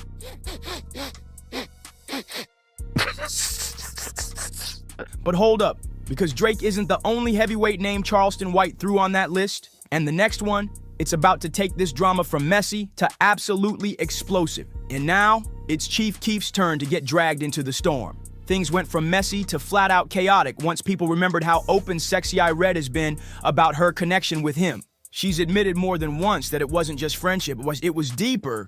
Her own words made it obvious. That's my dog, right? I don't got too many homeboys I can sit on the phone with, and I'm not even saying that's my homeboy because I don't know what he got going on. We like each other. We can be around each other and act like we've known each other forever. Yeah, we like each other. That's my nen. Yeah. She even went so far as to joke that he might be my third baby daddy. And just to stir the pot further, she took shots at King Von's sister, Kayla B, over Keef, making it crystal clear there was real tension, not just casual rumors. Because Sexy Red pushed a lot of sexual violence, and so my kids would have to be grown to go listen to that. So when Charleston White dropped those alleged STD papers, people immediately started connecting the dots. If Red really had something and she was that close to Keith, fans couldn't help but speculate. Could he have been exposed too? That's why Charleston's rant isn't just name-dropping for clicks. He's painting a dangerous ripple effect, a messy web that could stretch through multiple rappers, multiple crews, and multiple circles in the industry. And just when it felt like this mess couldn't get any deeper, Charleston White tossed another wild card into the mix. A mystery man. Sexy I Red once posted a photo on Instagram lying in bed with an unidentified dude. But here's the catch. She only showed their feet. Fans instantly noticed one detail though. He was wearing an ankle monitor, screaming that he was on house arrest. Her caption only added fuel to the fire. I like fighting with drillers, redhead killer. That one post had people speculating nonstop, but once Charleston dropped those alleged STD papers, every little moment like this started looking way more serious. Suddenly, that mystery man wasn't just some random hookup. He could be another link in a dangerous chain. And fans online? Already piecing it all together, stacking his name alongside the likes of Drake and Chief Keef. Every breadcrumb she's ever given the internet is now being tied back to White's claims, turning rumors into what looks like a full-blown web of exposure. But then came the real curveball. Another name, White allegedly dragged into the conversation. Aiden Ross. Yeah, you heard that right. The streamer himself claimed he hooked up with Sexy Red, saying, I want to announce something, but I don't know if I should say it. I did have Sexy Red. It was good. It was really good. She was kind of being the dominant one. And if that wasn't nasty enough, he admitted something even more disturbing, that he watched her leaked tape, and that's what made him shoot his shot. He flat out said, I jerked off to it, and that's what made me hit her. I'm being for real. Of course, once that Aiden Ross clip went viral, Sexy Red couldn't stay quiet, and her clapback was savage. She fired off, you paid me to take your virginity, and I did just that. Then, just to twist the knife, she added another jab online. You couldn't test me with a stick. But when you tie that right back to Charleston White's so-called STD report, the picture starts looking darker. Every single name, every hookup, every time she's been linked to someone publicly, it suddenly feels like part of a bigger chain. With names like Drake, Chief Keef, and now Aiden Ross in the mix, people aren't just shocked anymore. They're starting to wonder just how far this list really goes, and who might be next. And then came another bombshell, Ray J. On his Twitch livestream, Ray J casually claimed that he and Sexy Red had hooked up on a flight. That alone set social media ablaze, but Sexy wasn't having it. She clapped back again, saying, even to be saying we slept on the plane together, I said hi and kept it pushing. Is you sick? She tried to shut it down quick, but here's the catch. If she really never touched Ray J, why was his name allegedly on Charleston's list in the first place? That one question alone has fans digging even deeper. Because in this kind of drama, denial doesn't erase suspicion. And this is exactly where things take a turn from messy to downright explosive. By now, you've probably seen the rumors swirling about Sexy Red and Huncho, and they didn't just come out of nowhere. It all kicked off when Huncho played her love interest in that music video, leaving fans side-eyeing because the chemistry looked way too real for just acting. Then Red doubled down, posting new IG pics with captions that lined up perfectly with the lyrics, making it look like she was hinting at something deeper. But here's where it gets wild. Once Charleston White's alleged STD claims dropped, people started viewing that whole connection in a brand new light. If Huncho really did mess with her, even casually, then by Charleston's logic, he could be tangled up in the same messy circle too. And let's be real, once you stack stories of STDs and public hookups, it stops feeling like random gossip and starts looking like a dangerous pattern. That's why when Charleston released those so-called medical reports, the focus shifted big time. Suddenly, it wasn't just about Drake, Chief Keef, or Aiden Ross. People started wondering if Huncho's name was next to get dragged into the scandal. But just when it felt like things couldn't get messier, another curveball hit, this time from inside her own circle. One of Sexy Red's baby daddies jumped in, accusing her of burning rappers and even waving around what looked like his own paperwork to back it up. Now, fans are asking the big question, where is all this paperwork even coming from? Here's where it got even wilder, because after blasting Sexy I Red, her baby daddy suddenly backtracked, claiming he never caught anything at all. And that's exactly why Charleston White's so-called medical report hit harder. It kept the spotlight firmly on her instead of letting him get brushed off as just another bitter ex. On a call, he even asked her straight up, when you gonna keep it gangsta? And Red had no answer. He pressed the issue, making it clear the virus in question was dormant, but still herpes. Something that never really goes away. To prove he wasn't just talking reckless, he even flashed paperwork showing no active detection when it popped up. But then he really turned up the heat, throwing out a bold accusation. Y'all favorite rapper, she burning everybody, getting burnt. He added that you've got to be strong for that Northside pull because it's not for the weak. Much, and I'm weak. Then he threw in a reminder. Remember, you started this. And just when it looked like the receipts were stacking against her, he flipped the script again. Out of nowhere, he backpedaled, saying he never actually caught the STI in the first place, and even showed proof to clear himself. The wildest part in all of this, her baby daddy stepping forward makes you start replaying every moment she's ever been linked to rappers, even those times that looked like just hanging out. Because once STDs enter the conversation, Charleston White's list suddenly doesn't sound so far-fetched anymore. You can't help but imagine the ripple effect, one hookup here, another there, and who might actually be tangled in it all. But here's the real kicker. Sexy I Red herself has openly admitted to having STIs. She's even joked about it online. Remember that viral post of a fan outside the ER holding up dollar bills spelling out, "I want the STD"? She reposted it with her own caption, "It's gone now. Ema Fee, done took my meds." That's sexy, turning controversy into comedy like it's her signature move, and it doesn't stop there. Her own brand has leaned into the shock factor, dropping lip gloss shades with names like gonorrhea and yellow discharge. Fans laughed at first, but when Charleston dropped what he claimed were her medical reports, nobody found it funny anymore, because if the rumors are true, then this wasn't just trolling or shock marketing. It matched up with what she's admitted before. At one point, Sexy Red flat out confessed she'd had chlamydia twice. She even explained how she and her man broke up, both messed around, then got back together. And suddenly, they both noticed something smelled off. We both was like, what the F is that smell? That's how Sexy Red once described the moment she and her man realized something wasn't right. They went to the doctor, but never figured out who it came from. Now line that up with Charleston White's alleged medical report, the rapper she's been tied to, and even her baby daddy's wild accusations, and you see exactly why people keep connecting the dots. With that kind of history, White's list suddenly doesn't feel like wild gossip. It feels like it could be real. And just when you thought it was only Charleston taking shots, another voice jumped into the chaos. Lord Jamar, you know him, the outspoken hip-hop OG who never holds back. Well, he set his sights on Sexy too, and his words were brutal. He flat out said, Sexy Red looked like the type of girl back in the day you walk in a room, sniff, and be like, it smells like somebody been fucking in here. And he didn't stop there. Jamar doubled down, adding, she looked like it get hot, like it get funky in whatever room she in. When Lord Jamar clowned her for openly admitting things like that, it made Charleston White's leaks sound way more believable. Suddenly, that so-called medical report didn't feel like random shade. It lined up with what people were already whispering behind the scenes, and that's the real problem here. Between her own STI admissions, her messy hookups, the high-profile rappers, and commentary from voices like Jamar, this doesn't look like harmless gossip anymore. It looks like a pattern. And if that pattern is real, then you gotta wonder, how many of the names on White's list might actually be caught in the same chain of exposure? That's what has fans so locked in, watching every update like it's the next chapter of a scandalous soap opera.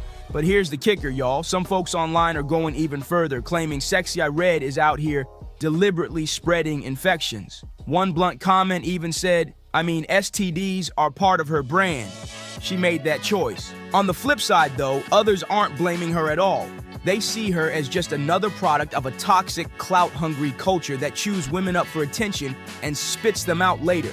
Either way, things are getting sticky, getting stinky, and Charleston White's spin on this is hitting harder than ever. But at this point, it's not just him talking slick. It feels way deeper than that. What we're really seeing in 2025 is the collision of celebrity antics, social media chaos, clout chasing, and sexual accountability all crashing together in real time. And Charleston White, he swears this is nothing new. He says black women have been dragged for years, through toxic beauty standards, through rap lyrics laced with misogyny, but now he claims it's gone way deeper, way more calculated. According to him, the system is deliberately pushing artists like Sexy I Red to the front, all to keep tearing down that image. In his own words, Red is pushing off a lot of sexual violence. And that's why, when he threw her alleged medical records into the spotlight and started dropping heavyweight names, he didn't just frame it as shade, he framed it as proof of a much bigger fight he's been screaming about for years. Because once private paperwork and big-name rappers start getting exposed, it stops being gossip and turns into a statement. And Charleston knows exactly how to shake the table, stir the pot, and make sure everybody in the room feels it. One thing's for sure, this move guaranteed that the conversation around Sexy Red isn't dying down anytime soon. And next time, we'll dive into how the rapper's Charleston White name actually clapped back. And trust me, Some of those responses are just as wild as the accusations themselves. So tell me what you think in the comments, hit that like button, subscribe, share this video with your people, and I'll see you on the next one. Hey, what's up with everybody? It's your boy Ramirez here. I just want to get on here and let everybody know the updates, what's going on. It's been a crazy couple weeks, y'all. I want to let y'all know that I have not stopped my fight. You know, I did withdraw my case. It's for a reason, y'all. It's not because I'm stopping with it or not going to refile it or anything like that. Child, Ramir Carter said loud and clear, if the courts won't listen, the internet damn sure will. And now he's gearing up to drop what he's calling the family albums. Old photos, private timelines, and supposed receipts that he swears prove one explosive thing. Jay-Z trapped his mama Wanda back when she was just a teenager. Can you believe this? Ramir's been tied up in this paternity mess for decades, but instead of letting another judge toss him out on some technical loophole, he's taking it straight to the people, and the streets are eating this up like wildfire. Let's not get it twisted though, this ain't brand new. Ramir has been saying since he was a kid that Jay-Z is his father, and his mama Wanda, before she passed, left behind sworn statements backing him up. She claims she was only 16 when she met him, and that what went down wasn't no fairy tale romance. It was a situation where she was too young, and he was way too powerful. That's the part that makes people's jaws drop. I stand on my allegations regarding this matter. Mr. Carter, defense attorney in 2012 in New Jersey, didn't want me to sit next to her in the courtroom and stated, I quote, I don't want her sitting next to me. I don't want her sitting next to me. I would not represent someone like her. See, when Ramir and his family say trapped, it's not just about whether Jay is his dad. It's about a bigger, darker picture, about a young girl allegedly being taken advantage of, about silence bought with power, and about a billionaire dodging the type of accountability most regular folks can't escape. And let's be crystal clear, Jay-Z has always denied this. His lawyers dismiss the claims as ridiculous and completely false, while his reps fire back saying folks should be ashamed for dragging a child's name into the spotlight. But Ramir, he's not moving an inch off his square no matter how much money or power gets thrown in his way. Every single year, this man finds a new angle to bring the story back to life. Petitions, court filings, sit-down interviews, and now he's flipping the whole script with these so-called leaked family albums. Here's the twist though. By putting these photos and receipts out, Ramir isn't even chasing DNA anymore. He's building his case in the rawest courtroom there is, the court of public opinion. And in this age of TikTok detectives and Twitter side-by-sides, that kind of trial might actually be more dangerous to Jay's legacy than anything inside a real courthouse. So here's where we stand. You got a son claiming he's been ignored his entire life, a mother who swore before her death that her story was the truth, and a hip-hop billionaire who won't even speak on it. Those receipts Ramir is teasing may not be stamped by a judge, but on the internet, those family albums scream loud enough to shake an empire. The real question now, are we just watching another messy chapter in Ramir's endless fight, or is this the crack in the Carter dynasty that fans have been waiting on for years? Behind closed doors, that's only one case that we withdrew for right now, but it's a lot going on. You know how this industry works. These judges, these lawyers, these high celebrity people, they try to use all different types of tactics and call it what you want, bully tactics and different types of stuff to, you know, slow it down and just change the narrative. Now look, when it comes to public image, this whole saga is like night and day. On one side, you got Ramir pouring his heart out year after year, tears in his eyes, swearing he don't want Jay-Z's money, clout, or Carter billions. Just the truth. In interviews, he'll sit there raw and broken saying, I just want to know who my father is. I deserve that closure. Every move he makes ties back to that same story. The underdog, the ignored son, the kid who grew up swinging at a machine way too powerful to take down in court. And then you look at the other side. Stone cold silence, perfectly polished, carefully managed silence. Jay-Z has never once acknowledged Ramir, not even a slip-up, not even a hint. His whole team does the talking for him, dismissing it all as baseless and shameful. Back in 2015, when the case first blew up heavy in the press, his lawyers came out calling the whole thing ridiculous. And then, crickets. No sit-down interviews, no public statement, no attempt to give his side, just silence so thick it screams louder than words. That's how billionaires move, deny, dismiss, and then disappear behind the tinted glass of a Maybach or the deck of a yacht. But here's where it gets real messy. The silence itself has become part of the story. The longer Jay-Z keeps his lips sealed, the more people start leaning into Ramir's side of the narrative. Online folks are saying, if Jay really ain't the daddy, why not just take the damn test and move on? What's so hard about that? And every day he ignores it, the whispers get louder, like maybe there's something hiding in the shadows. And then you got Beyonce. Queen Bey never even breathes near this topic, not with a 10-foot pole. You won't catch her saying Ramir's name in interviews, not in a lyric, not even tucked into a sly subliminal. And honestly, you can't blame her. Her whole brand is built on flawless perfection, family, legacy, empire. Even that infamous elevator fight with Solange got swept neatly under a glittery rug of public image control. But fans swear up and down that Beyonce is one of the main reasons Jay refuses to confront this head on. They point back to insider chatter that she allegedly wanted this story buried deep because it didn't fit the shiny picture-perfect Carter dynasty she's worked so hard to present. And while Bey stays silent, Ramir keeps making noise. He's filing petitions to Congress now demanding they investigate how his entire case has been handled, adding yet another layer of smoke to a fire that refuses to burn out. Ramir has gone live on Instagram straight up crying about being shut out, and now with these leaked family albums, he's flipping the whole battlefield. Instead of sitting back and praying the legal system gives him justice, he's playing the public card hard, telling everybody, look for yourselves. The resemblance is there, the timeline is there. My mama told y'all before she passed, what more do I need to say? This ain't just a paternity case anymore. It's turned into a full-blown PR war. Ramir is playing David, slinging every stone he's got at Goliath, while Jay-Z and Beyonce stay locked in silence, hoping the storm blows over. But let's keep it all the way real. Silence don't kill nothing in 2025. It only makes the noise grow louder, the rumors spread faster, and the spotlight burn hotter. And the optics, they look bad, point blank. Every time Jay-Z pops up at a charity event, every time Beyonce posts a flawless family pic with the twins, the comments section fills up with the same questions. What about Ramir? He may not have official court recognition, but in the eyes of the public, he's already been crowned as part of the family.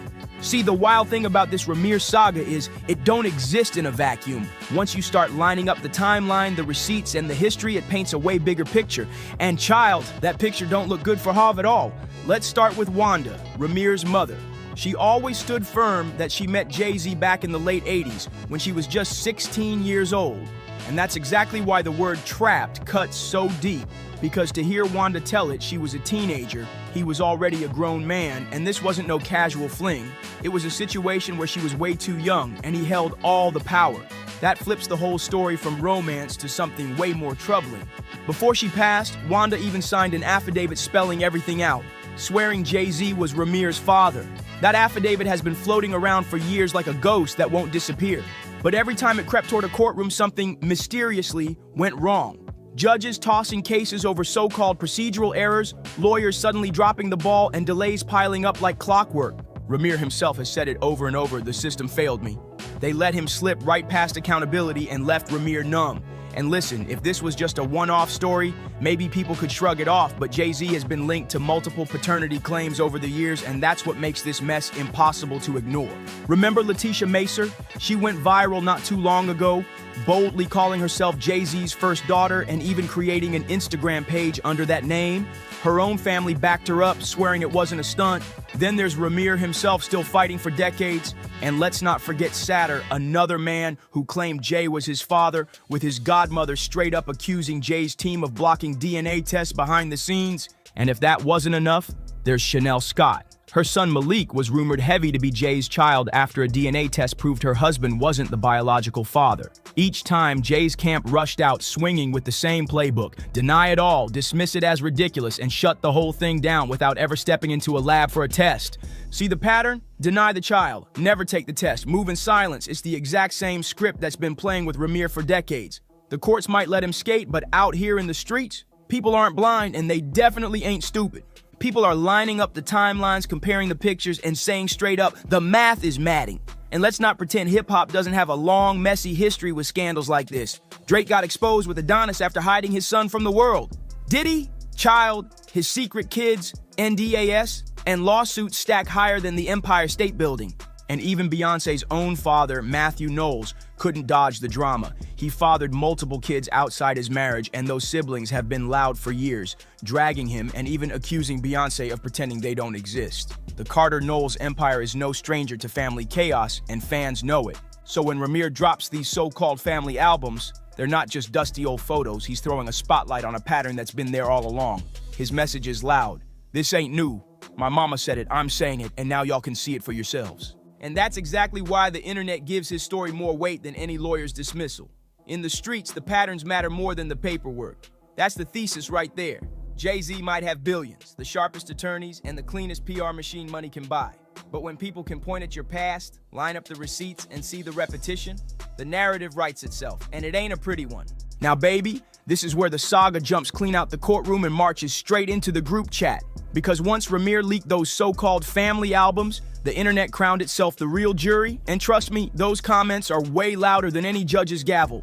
Scroll Twitter, TikTok, or IG, and you'll see it everywhere. Side-by-side pictures of Ramir and Jay with captions like "same nose, same eyes, quit playing." People are stitching videos left and right, comparing young Hav with Ramir at the same age, and the resemblance got the streets straight up shook. But it ain't only about the looks. Fans are pulling receipts like detectives, clocking the timeline too. Wanda's affidavit saying she was 16 when she met Jay, Ramir's age lining up perfectly with Jay's early career years. Folks are piecing it together like it's a true crime documentary unfolding in real time. Of course, not everybody's buying it. Jay's defenders are out in full force calling Ramir a clout chaser, saying, if you really had proof, why not go to Maury, not Instagram? Others are side-eyeing the timing, pointing out that Jay and Bey got that Cowboy Carter tour money rolling in heavy, and maybe Ramir just wants to ride the spotlight. Here's the real warning, sis. Fans ain't treating this like some messy little gossip thread. They're framing it as a textbook example of how rich, powerful men dodge accountability while regular folks get buried alive by the system. Comments flying everywhere saying, if he was broke, they would have swabbed him already. And that's the heart of it. Money might buy lawyers, but it can't erase bloodlines, and those receipts just keep popping up. The whole narrative has shifted. This ain't just Ramir versus Jay anymore. It's David versus Goliath in the flesh. And child, the more Jay-Z stays quiet, the more fans speak for him. Back in the day, silence could kill a rumor, but now, silence only feeds the fire. Every single Beehive Stan post is getting hijacked with side kid comments. And every Jay-Z throwback video ends up flooded with people asking, where Ramir at though? And here's the truth. Ramir might never win inside a courtroom, but in the court of public opinion, Jay-Z is already standing trial, and the internet's already banging the gavel. Those family albums might not be DNA, but they're messy enough to crack the Carter image wide open. This is where it gets heavy. Beyond the memes, beyond the filings, beyond the leaked albums, this whole saga is about legacy. Jay-Z isn't just any rapper, he's one of the most powerful men in music history. A billionaire, husband to Beyonce, father to Blue Ivy, Rumi, and Sir. To the world, he's untouchable royalty, but to Ramir, he's the American dream in a rock nation fitted. But to Ramir Carter, Jay-Z is just the man who allegedly trapped his mama and never looked back. And that right there is the tension tearing this whole saga apart.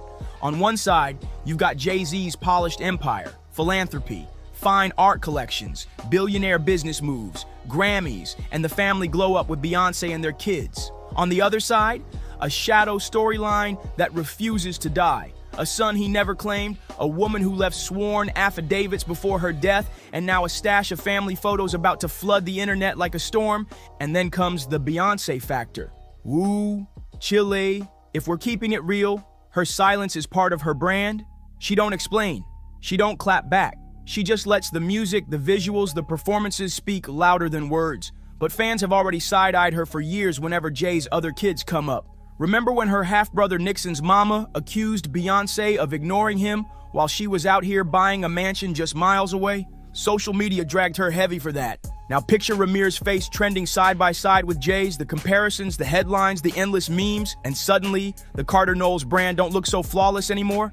Family values looking real shaky right now. They can brush it off as noise all they want, but once the internet smells blood, baby, it don't ever let go. And for Ramir, this might be the very moment that cements his name in pop culture history, whether Jay-Z likes it or not.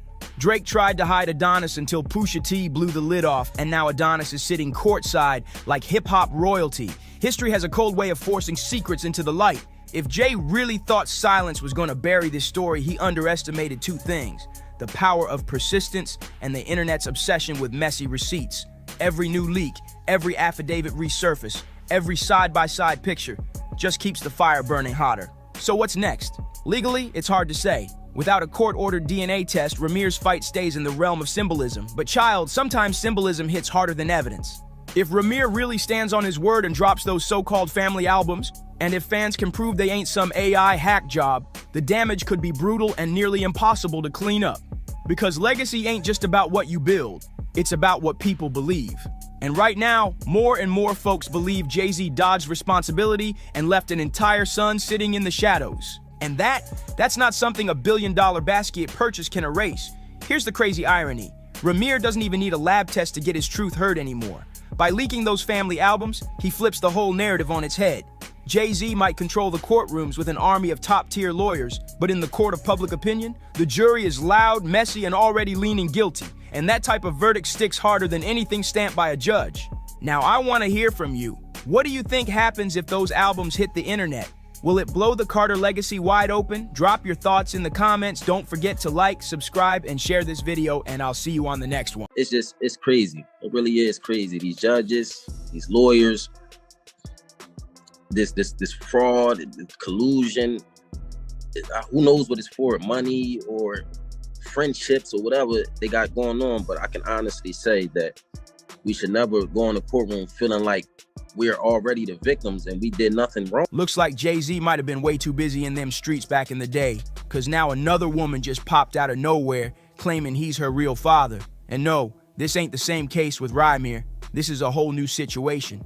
Just when it felt like that mess couldn't get any wilder, now we got the streets whispering that Jay used to be a full-blown player on a legendary level.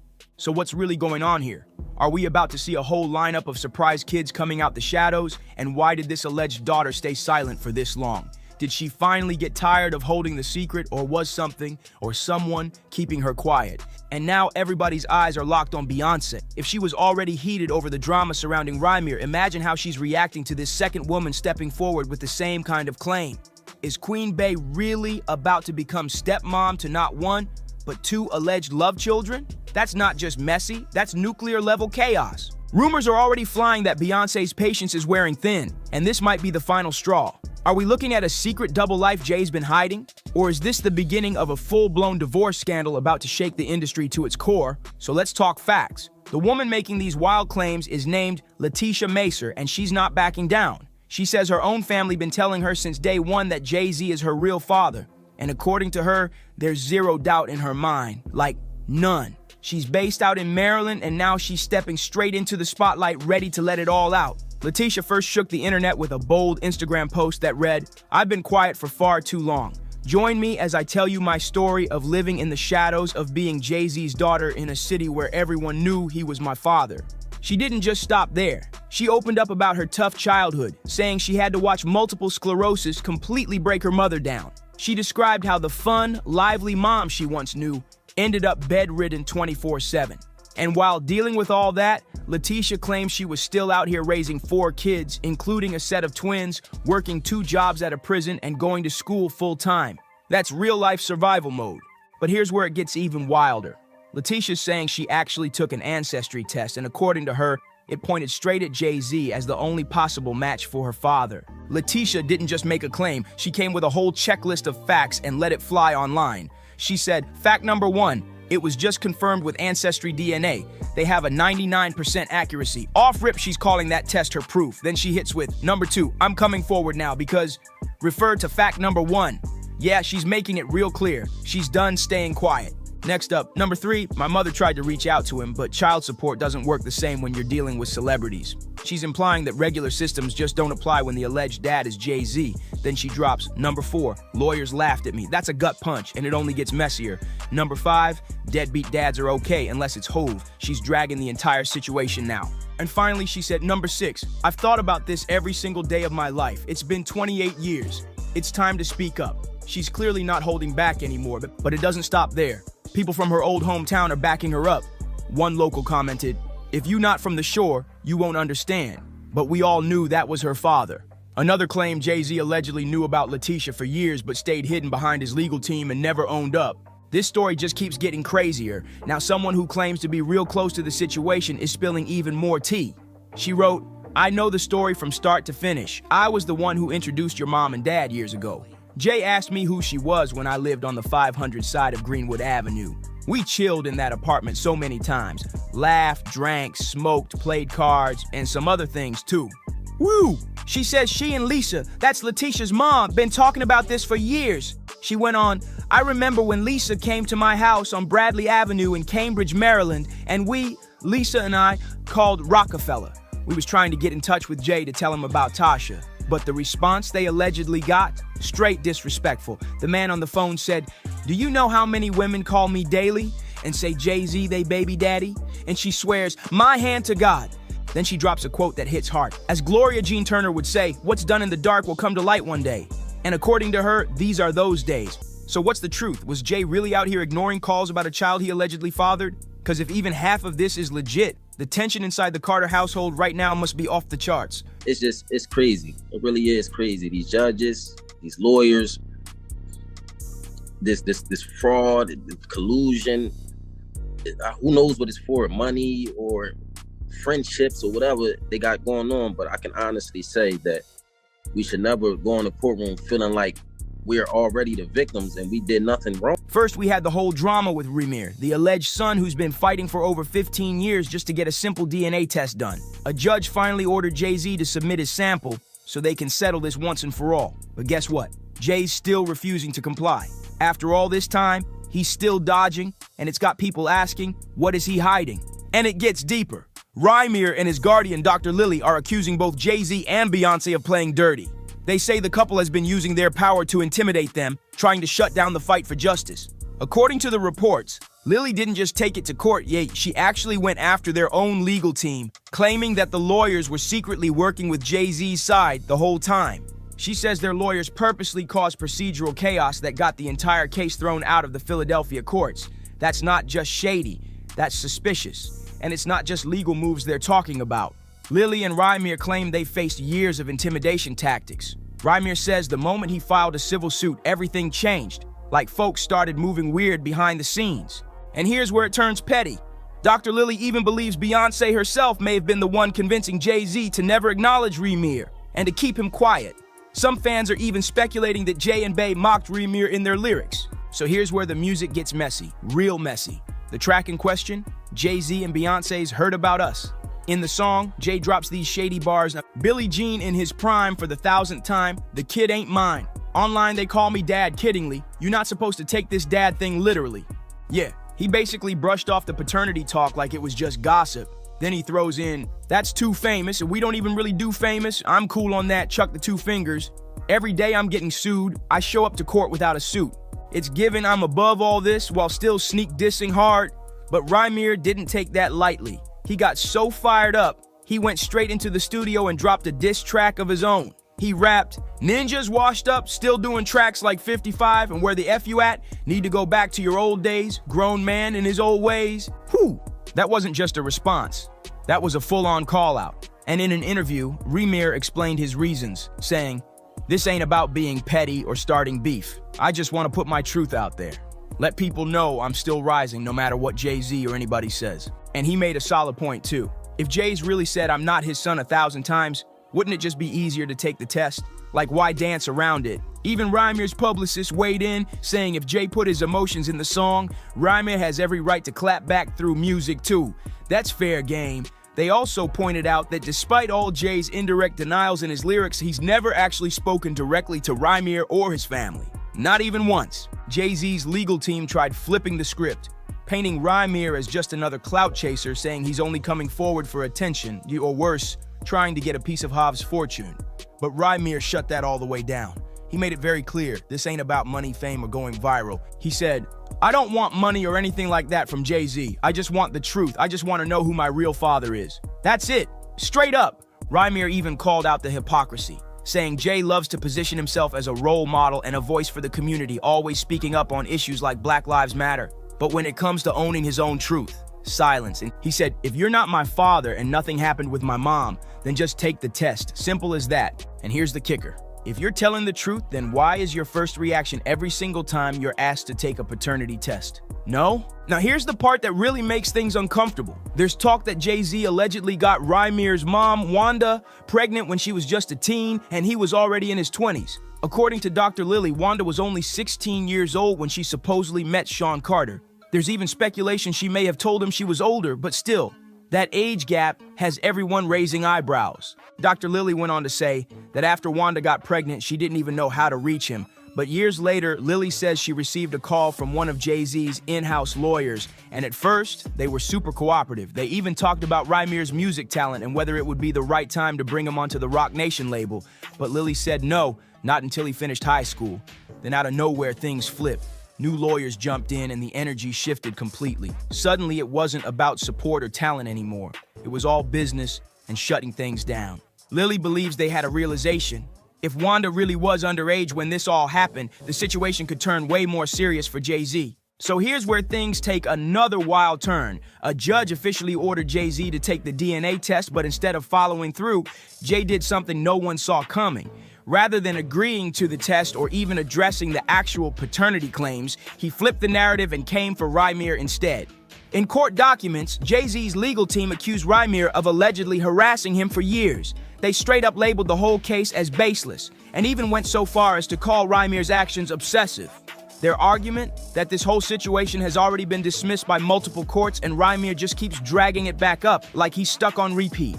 That's what actually led to a past contempt order, according to Jay's team. Basically, they're saying this is old news that should have stayed buried, but clearly the judge doesn't agree. Because if this was all really handled and dead in the water, why would the court still be demanding a DNA test? That's what's got people talking. It feels like there's more to this than Jay's team wants out there. And now, in a classic legal move, reports say his lawyers are stalling, using every trick in the book to delay the process.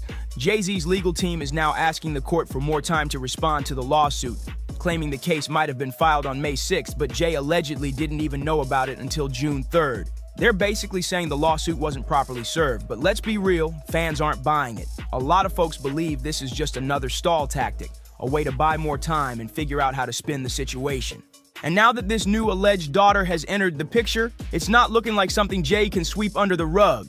The timing is wild, and insiders say Beyonce is at her breaking point. Word on the street is that this might be the final straw that pushes her to finally walk away. She's not trying to play stepmom to multiple outside kids, especially not in front of the whole world. But here's the twist. Some say Jay-Z might actually be handling this new situation with Letitia very differently than he did with Rymir. Rumors are swirling that Jay is trying to shut it down quietly before it blows up into another media storm. And get this, her own friends are saying he allegedly bought her a $1.7 million mansion in exchange for her silence. Yep, you heard that right. And she supposedly signed an NDA on the spot. So now everybody's wondering, is he planning to buy off Rymir too? Or will this all blow up in a way that forces Jay-Z to choose between his legacy, his marriage, and his so-called secret kids? This saga is far from over, and something tells me it's only gonna get messier. Drop your thoughts in the comments. Do you think Beyonce's really about to walk? Don't forget to like, subscribe, and share this video if you're locked in. And we'll catch you in the next one, because this drama, it's just getting started. You long believed to be true, but realized wasn't. Well, as one of the main opponents of the Illuminati, I always wanted to know what information they had that we didn't. Now we finally have an update on the drowning death of Malcolm Jamal Warner. Now, according to ABC7, they stated that Malcolm Jamal Warner had drowned while he was on vacation in Costa Rica. Now, the article goes on to say that Warner had drowned off the coast of Costa Rica on Sunday. Life, it's fragile, and in the blink of an eye, You never know. you never know. So speaking of legacy, what do you hope that your legacy is going to be? There is part of me that I will be able to leave this earth,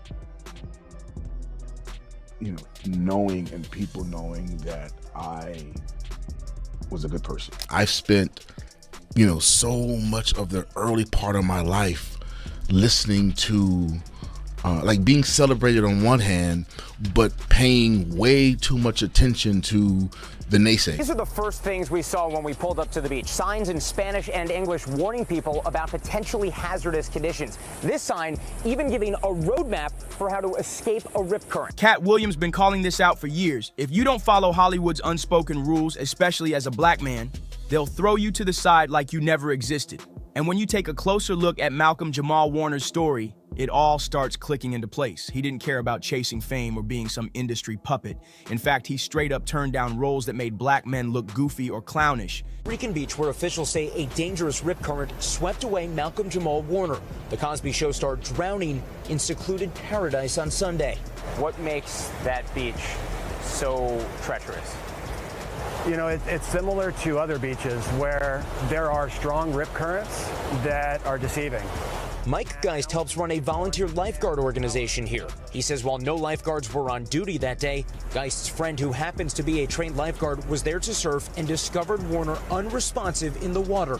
Costa Rica's Red Cross says they were able to rescue another man alive who was taken to a clinic in critical condition. Rica, Jesse, officials say Warner's autopsy is now complete. It was completed this morning, according to authorities, Tom, and they say that it confirmed that Warner's drowning death was, in fact, an accident. He refused to play that dress-up game or act like a joke just to get a check, and that boldness came at a price. Hollywood didn't like it one bit. They didn't blacklist him for lack of talent. Please, the man was gifted. They froze him out because he had a spine and said no to the circus. But now that he's gone, everybody want to act brand new. Suddenly he's a legend. All these blogs and celebs are giving him his flowers when he's not even here to smell them. Where was that energy before? Where were the headlines, the praise, the support when he was alive and doing real work on his own terms? So even before conception, we were very clear we were having a girl. And I knew that I needed a girl first to kind of ease me into it, because I have a pretty good idea of what kind of father I would be. So I needed a girl to kind of, slow me down and warm, and soften me up, if you will.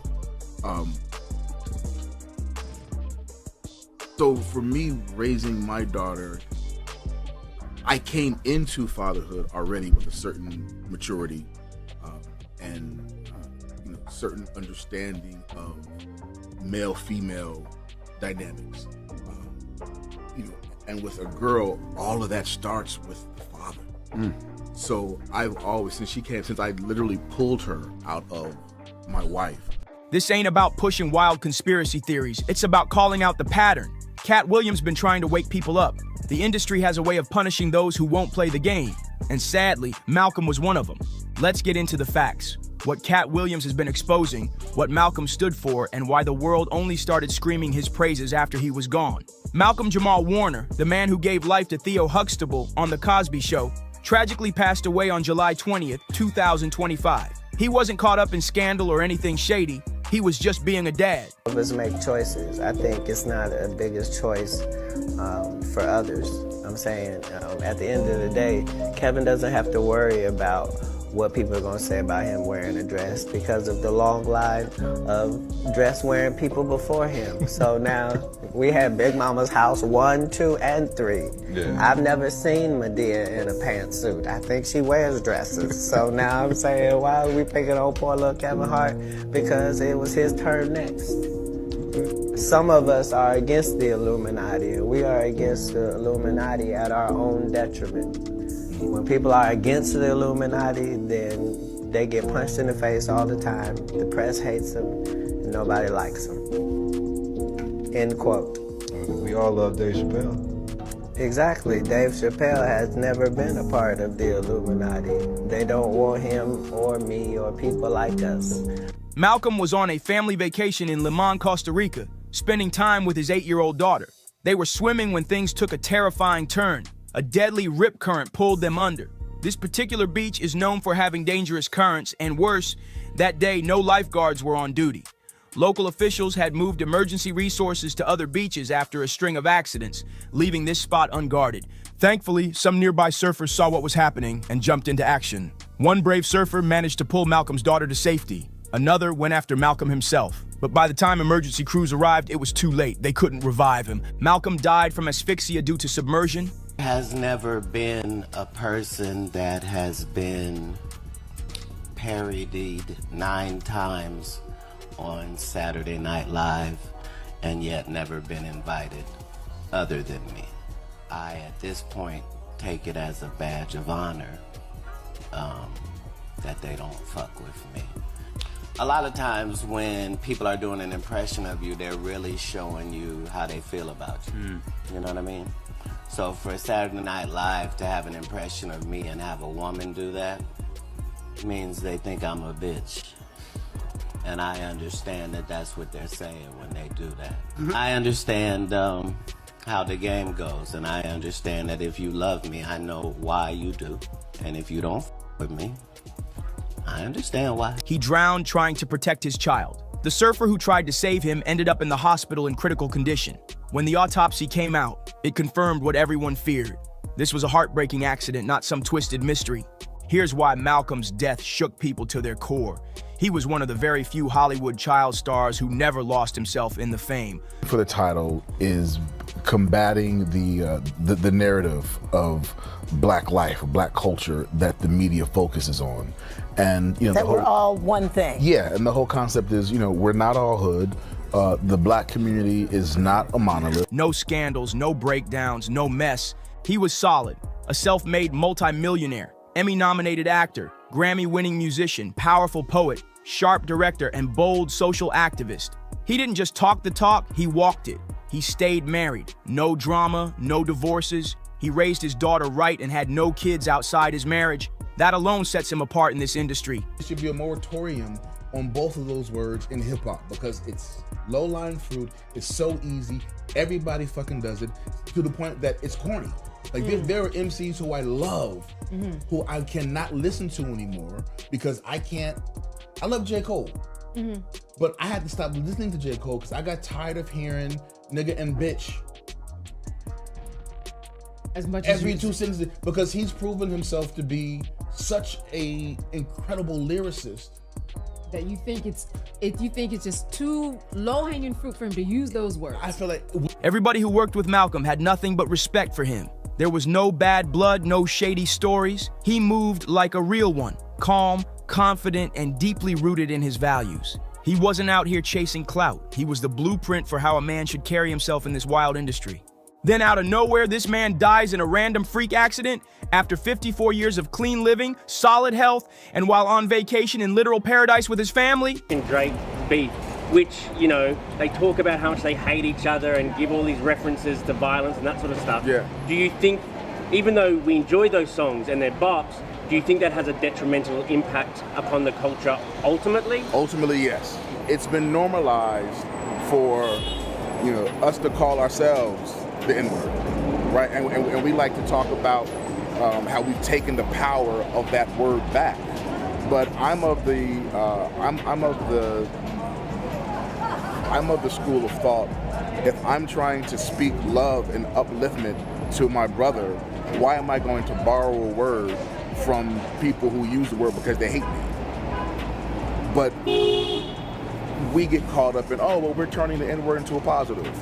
But our music is not reflecting positivity, love, and upliftment of our culture. And we're at a point now where so much of our, especially our music, so much of our Black music, when you strip away the music and just listen to the lyrics, so much of our Black music is really anti-Black. Oh, you think so? When you think about it, think of, you know, I mean, you almost cannot have hip-hop without talking about drugs, using the N-word, and murking somebody. Right. You know, or calling a female, you know, a bitch or a hoe. Like that's become such we've normalized that so much that I think we need a space where we can say, wait a minute, wait, that's not all who we are. It feels unfair. Way too soon. The only thing tragic about Malcolm's story is that it ended early. But let's be real. He lived a masterpiece of a life that deserves to be studied, celebrated, and remembered loud. But here's the part that needs to be said loud. Hollywood ghosted Malcolm while he was still alive, and now Cat Williams' warnings are aging like prophecy.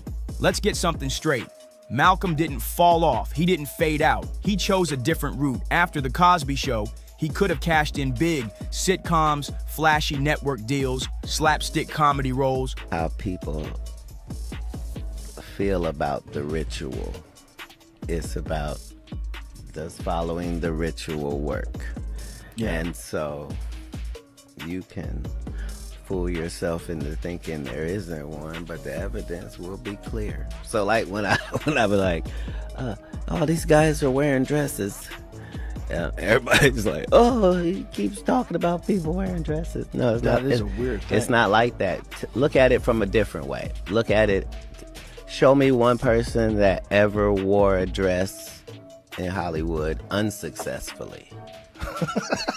But he wasn't about to sell his soul for a check. He moved smart and intentional. He wasn't down to put on a dress. He wasn't gonna act like some cartoon just to make folks laugh. He said no to the roles that made black men look like jokes. He wanted to stand for something real, and that rubbed the industry the wrong way, because they don't like when you think for yourself.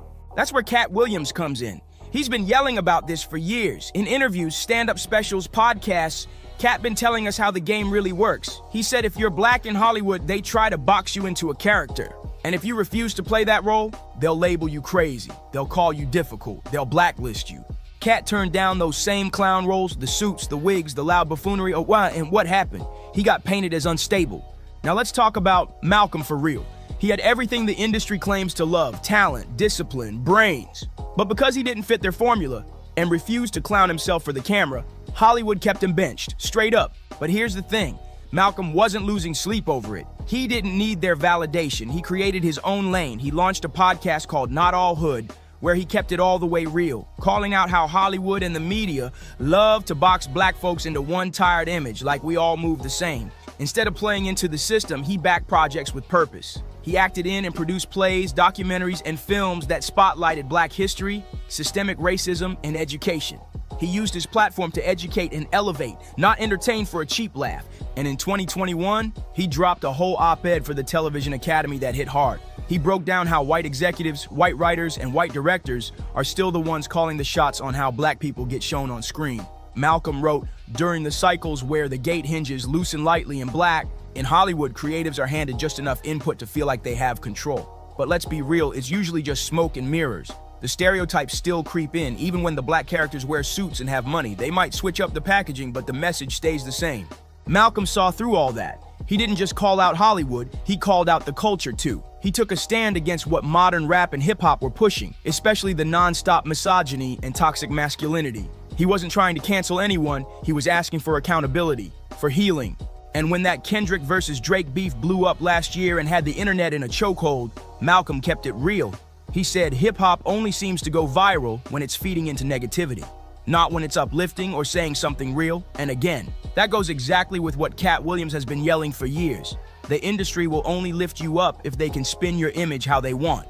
Malcolm wasn't going for it. He wanted to show the world that black men could be complex, intelligent, and real, but people expected him to stay in that teen heartthrob box or take goofy sidekick roles. He rejected all that. Yeah, it cost him clout, but he kept his respect. Meanwhile, other black actors in his era were blowing up, but by doing the opposite, playing into caricatures, taking every check. Some of them made it work, no shade, but that was never Malcolm's path. Malcolm stayed in his own lane, and it cost him. In interviews, he even dropped hints that his own team told him straight up, "You're too serious, not marketable enough." Translation, too black, too smart, too real. So what did they do? They stopped calling it. And guess what? That lines up exactly with what Cat Williams has been screaming for years. If you don't play the fool, if you don't accept the industry's little humiliation rituals, they wipe you out like you never existed. But now that Malcolm's gone, oh, now it's a different story. Suddenly, the same Hollywood that ghosted him is calling him a legend and a pioneer. Social media is lit up with tributes, think pieces, and tearful celebrity posts. But where was all this love when he was still breathing? Because he didn't chase clout or sell out for a flashy role, the major platforms barely gave him any shine. Award shows looked past him. Big networks weren't giving him the calls. He was too authentic for their taste. Now all of a sudden, streaming platforms are claiming they've got unreleased Malcolm projects. Networks are hyping up tribute specials. Celebs posting throwback pics with long-winded captions like they always had his back. Let's be real. Overnight, they flipped the script and turned Malcolm into the safe black icon. Everybody wants to celebrate now, but that's textbook industry behavior. They don't uplift you for being real, for being principled, or for standing 10 toes down while you're still alive. No. They wait until you're gone and can't speak for yourself. Then they flip your legacy into a marketing tool for woke points and profit. And guess who called this out way before it happened? Cat Williams. He told us straight, the system only embraces black talent when it fits their script, and when that person can't fight back anymore. So now we gotta ask, is this real love, or just the usual Hollywood cleanup job once it's too late? Let's not get it twisted. Malcolm Jamal Warner wasn't just some actor with a clean image. He stood for something. He stayed solid, grounded, thoughtful, and he never sold out. In a world that rewards clowns and chaos, Malcolm chose purpose over popularity. That's exactly why they overlooked him, until they couldn't anymore. His death isn't just heartbreaking, it's a wake-up call. It shows just how rare it is to see someone walk through this industry with integrity and still hold their head high. But now it's your turn. Drop your thoughts in the comments. Was Malcolm pushed to the side for refusing to play the game? And why does it always take death for the world to finally show respect? Don't forget to like, subscribe, share, and tap that bell. And I'll catch you in the next one. Ain't nobody around to tell them what to do, and they just get to act a fool. Free Beyonce. We love y'all. We love y'all. We want y'all to get it right, at least get it close to right. And obviously it's subjective. Y'all don't gotta clap at everything. They built an empire off of secrets, but now that silence is cracking wide open. Whispers about Beyonce and Jay-Z are turning into full-blown roars. And this time, it ain't about chart-topping hits or red carpets. We're talking betrayal, legacy, and a buried truth that could shake their empire to the core. To find out who my father was, and for the case not to go how I was planning it, I really thought it was going to go different than... Court insiders are saying a judge may have officially ordered Jay-Z to take a DNA test, all because Raimir Satwa, a 31-year-old man with uncanny features just like Hov, claims he's the result of a hush-hush fling from the early 90s. Not just about me. If I gotta fight for all of us, I will, but I won't let the court systems just walk over me. I won't let Jay-Z, I won't let no one just walk over me and tell me something because y'all just saying this. I want the truth.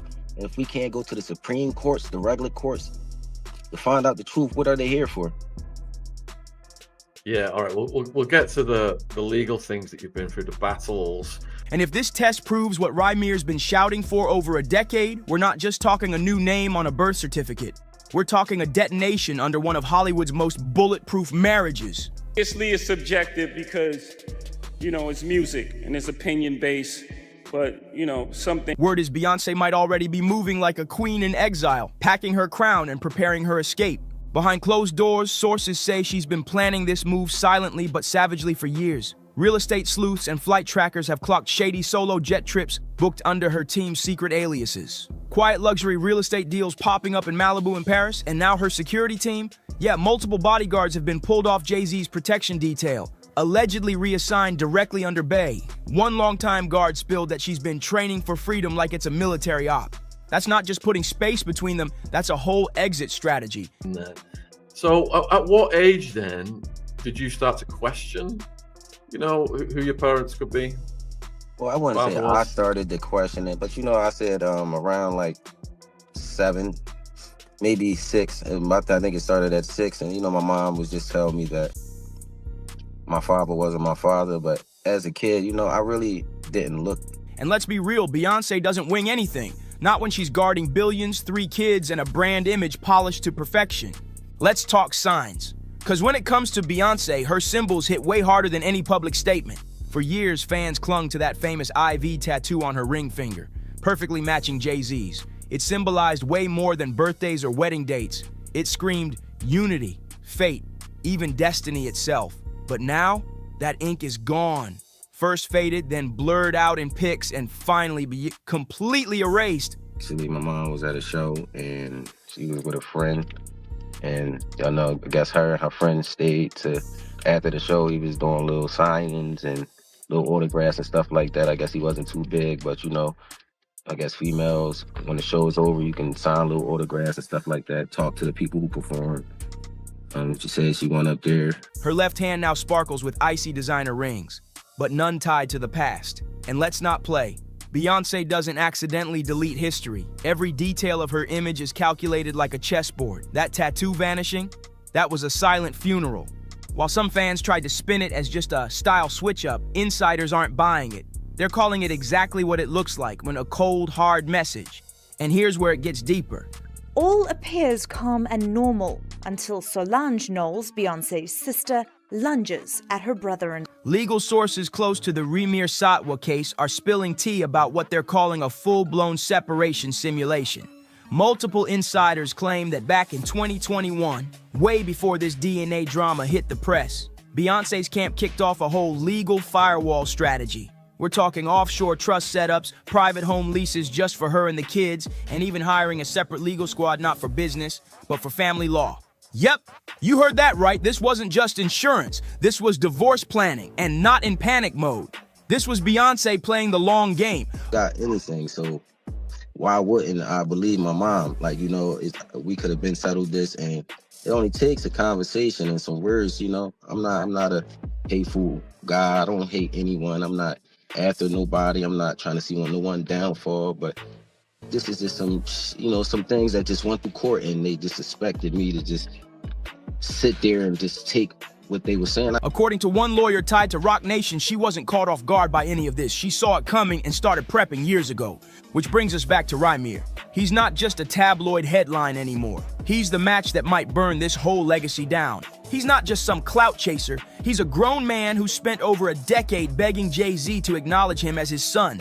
Rymir's been fighting this battle almost his whole life. His mom, Wanda, filed affidavits. His guardians tried everything to get the courts to recognize his case. But every time they got close, boom, sealed files, red tape, and mysterious dead ends. It was one man with no father up against a billionaire with the most powerful lawyers in the game, until now. Exactly 10 years ago, they say this was a party for Diddy's son, King Combs, but all the names involved here are huge.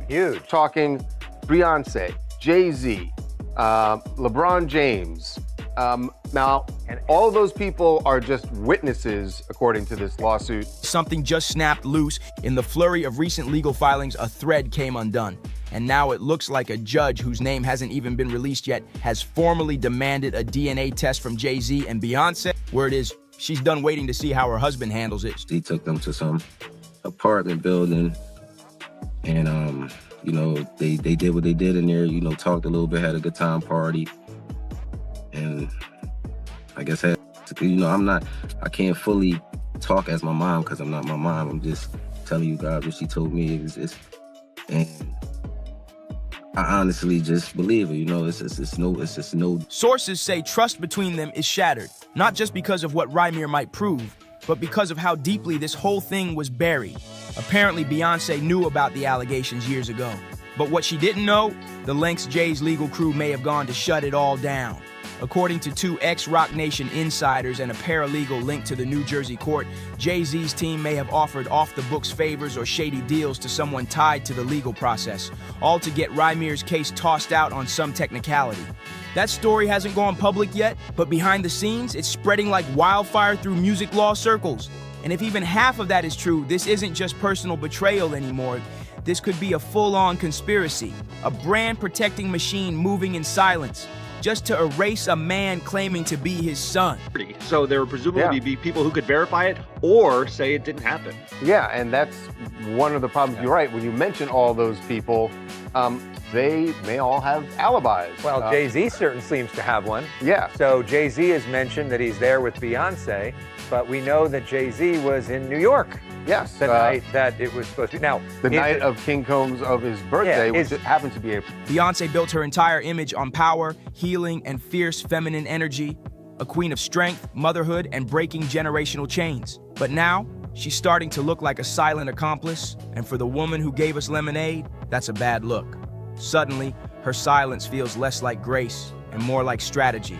But you can't stay quiet forever, not when the world starts screaming for answers. Things between her and Jay-Z have turned weirdly robotic in public. Separate entrances at major events, forced smiles with zero warmth. At one LA family dinner, they reportedly sat at opposite ends of the table, flanked by PR teams, barely saying a word to each other. And that big Jay-Z exhibition opening in Brooklyn, Beyonce showed up, but not like a wife. She arrived with Blue Ivy in a separate car, gave a cold, calculated smile for the cameras, and dipped before the after party even started. One staffer who worked the event didn't hold back. They said she looked like a woman handling business, not someone standing beside her man. And that's the kind of emotional distance you don't always catch right away. But when you look back, the clues were there the whole time. Fans are now re-watching old footage, rereading lyrics, dissecting interviews like it's a crime scene. Oh, Mr. Diddy, aka Mr. Love. Now, No, Sean Carter. One moment has folks talking. At the Renaissance film premiere, Jay leaned in for a kiss, and Beyonce subtly turned her head so it landed on her cheek instead. Then there's her tour fashion. No more blues or blacks, just bold gold and icy silver, huge diamond rings, but not her wedding ring. And during her award show sweep, she thanked her kids, she thanked the fans, she thanked her team, but Jay-Z, not one word. All of this is casting a huge shadow over Jay-Z's own crisis, and it's getting darker by the day. While he's caught up in fresh lawsuits tied to alleged paternity and past misconduct, with claims flying from cover-ups to potential fraud and even murkier stuff, Beyoncé looks like she's slipping out the back door. Her team is moving tight-lipped and tactical, shutting down media questions, quietly walking back any divorce talk, and even reposting old cozy family pics to keep the public calm. I got older and my mom just continued to say the same thing, and she never changed the name. Like, you know, she always was staying with the same name. I'm like, well, Mom, why? Like, as I got to 16, 17, I'm like, Mom, you've been saying this since I was a kid. So it's like, now my mom never lied to me, so why not? But don't get it twisted. Behind the curtain, the real story is looking way different. This ain't the first time we've seen this strategy. Carefully controlled photos, cold body language, and a slow, subtle shift in branding. Not Mrs. Carter, not the ride or die wife, just Beyoncé Knowles. And for those thinking this might just be a bump in the road, think again. A source inside her inner Houston circle just confirmed she's already met twice with a top-tier family law attorney, one who specializes in quiet breakups for high-net-worth clients. That's not speculation. Those are real appointments on a very real calendar. And if that court-ordered DNA test confirms what Rymir's been saying since way back in 2010, this won't just be a breakup, it'll be a whole statement. Because Beyoncé isn't just an artist. She's a global symbol of empowerment, justice reform, and female strength. So standing next to a man tangled in allegations like this, that could crush everything she's built. Silence might have been survival once, but now, it's starting to look like complicity. Something I really would want to find out because, you know, in the future. Let's get real. This ain't just about a DNA test. This is about legacy. Jay-Z and Beyoncé didn't just build a marriage. They crafted a whole mythology, the Bonnie and Clyde of music, the ultimate power couple that every celeb duo wanted to be. But now, if these whispers turn out to be facts, if there's bribery, betrayal, and a child whose only crime was being born, then everything they've built is hanging by a thread. We just fought it. Like, it was never to chase anyone or make anyone feel like, you know, we just trying to come up with a plan to take your money. I don't want your money. That's not what I'm here for. I'm really here to just find the truth out. And it seemed like that was just so hard to do in these courts. Like, these courts are not. We're not just talking PR damage, we're talking brand collapse. A billion-dollar image built on love, unity, and power, suddenly exposed for what it might have really been. A carefully curated illusion. And what's chilling? These whispers about judges being influenced, they didn't come from tabloids, they came from insiders, people who were in the room when the deals were made. The public hasn't seen that story hit the front page yet, but if it does, game over. The silence from Beyoncé's side is getting louder, and under that still, polished surface, something way more dangerous is bubbling up. If this split goes down, and all signs say it's already in motion behind the scenes, the aftermath won't be about mansions, kids, or curated Instagram feeds. It'll be about the truth finally clawing its way out. Felonies, I'm not crazy or none of that. It's like, I just want the truth, and it's so hard to get it from the courts. And it seems like Jay-Z don't want to say anything. So, you know, I don't want to see him go down for something that, you could have just got taken care of. That's it. Because this didn't start with just a man looking for his dad. It started there. But now it could crack open years of sealed court files, ignored subpoenas, and names that pop up too many times in too many places. And those places? They just happen to be at the center of multiple ongoing federal investigations. We even traced Jay-Z's Gulfstream flight logs using a legit civil aviation tracker. And what we uncovered, it opens up even more questions, just ones that hit way beyond just family drama.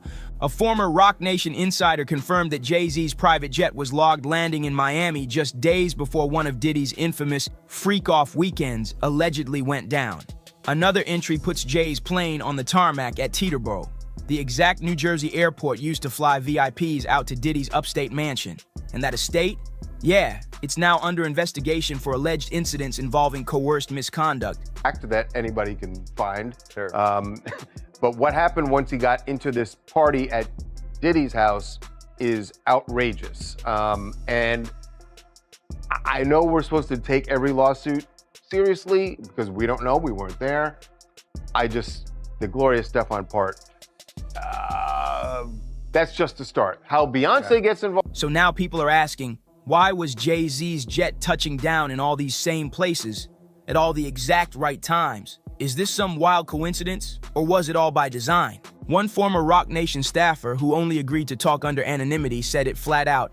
Jay knew what happened at Diddy's parties. Everyone who got invited did. You don't just show up by mistake. And you don't bring your own crew. You use theirs. That's how it worked. If that's true, then we're not just talking guilt by association, as this is about logistics, a paper trail. One Beyonce may have known about for months, if not years. And that changes everything. If she's been aware of this, then her silence isn't just about avoiding headlines. It's about strategic distance, a way to insulate herself from a potential storm that's reaching way beyond her marriage. This wouldn't be the first time Beyonce let silence do the heavy lifting. Over time, she's mastered a secret language, not spoken, but shown, through visual symbolism, body language, and who's not in the room. When Beyonce removed that IV tattoo, it wasn't just about ending a chapter with Jay-Z, it was a ritual. A quiet, surgical separation.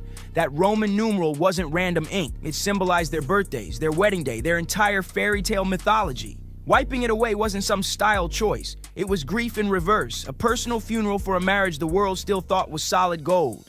But the cracks? They started showing long before the DNA drama. Beyonce's been sending silent signals for years, wrapped in glam but dripping in emotion. Remember that pixie cut back in 2013?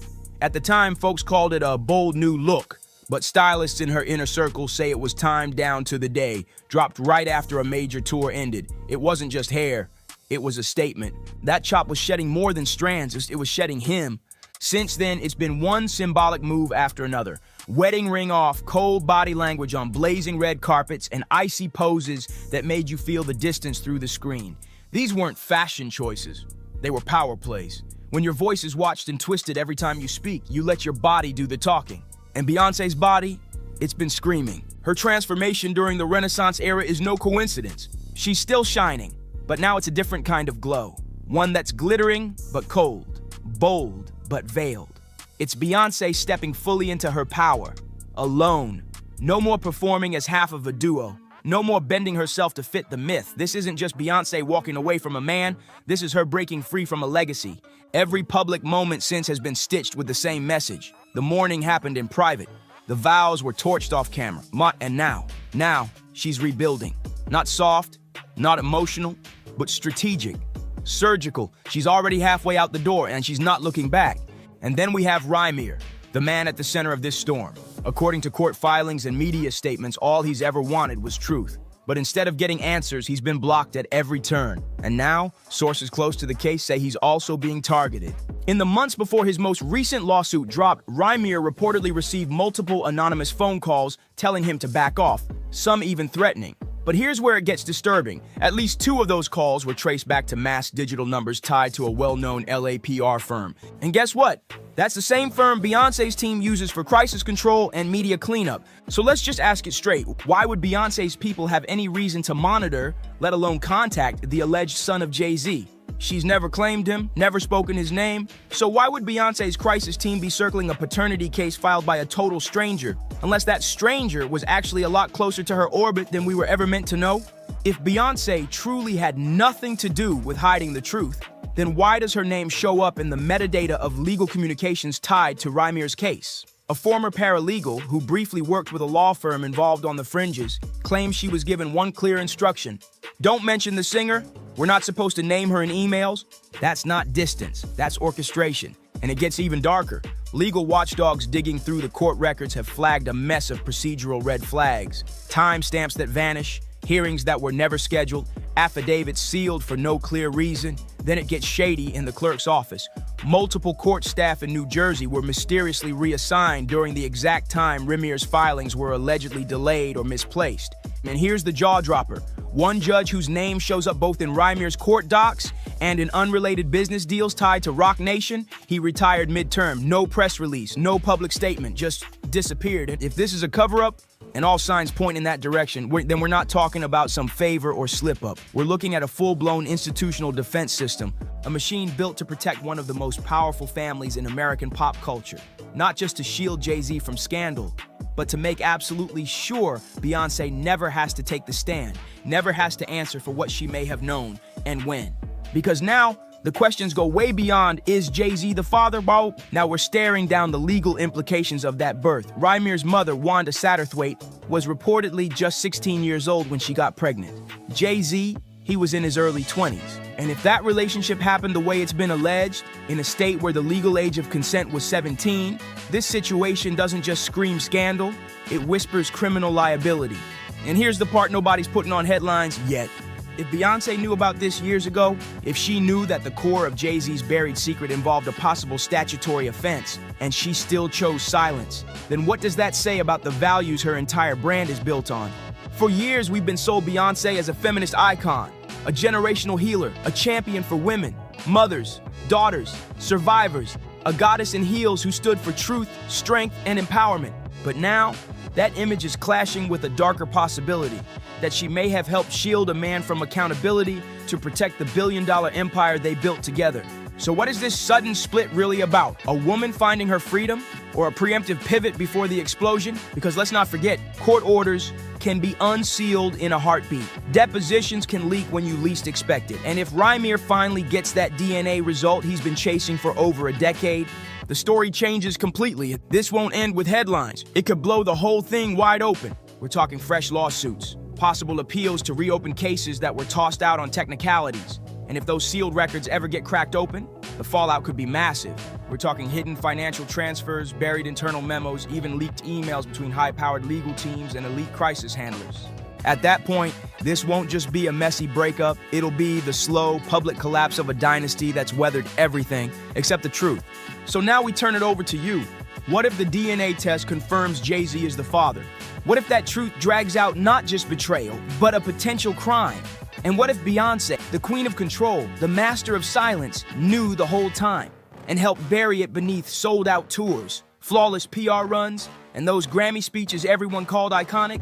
Is she making a clean break or covering her own tracks? Drop your thoughts in the comments. We want to hear everything. Do you think the Carter's empire is cracking?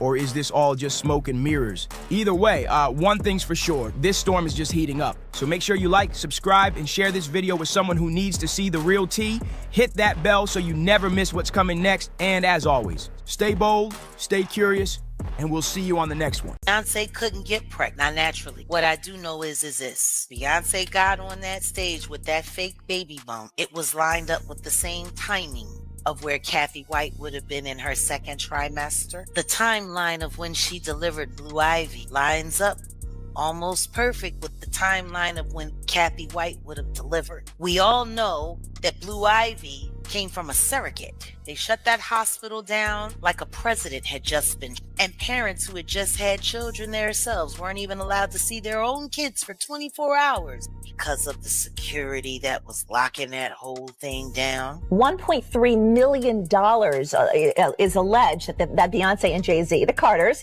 paid this hospital to have the right. It's now being whispered that Blue Ivy might have been the very child Jay's late mistress, Kathy White, was pregnant with before her untimely death. The streets have been buzzing with this theory for years, but the whispers exploded when Jaguar Wright straight up accused Beyonce of having a hand in Kathy's downfall. The claim is wild. Not only did Beyonce allegedly push Jay to handle Kathy, but she also made sure that unborn child didn't just disappear.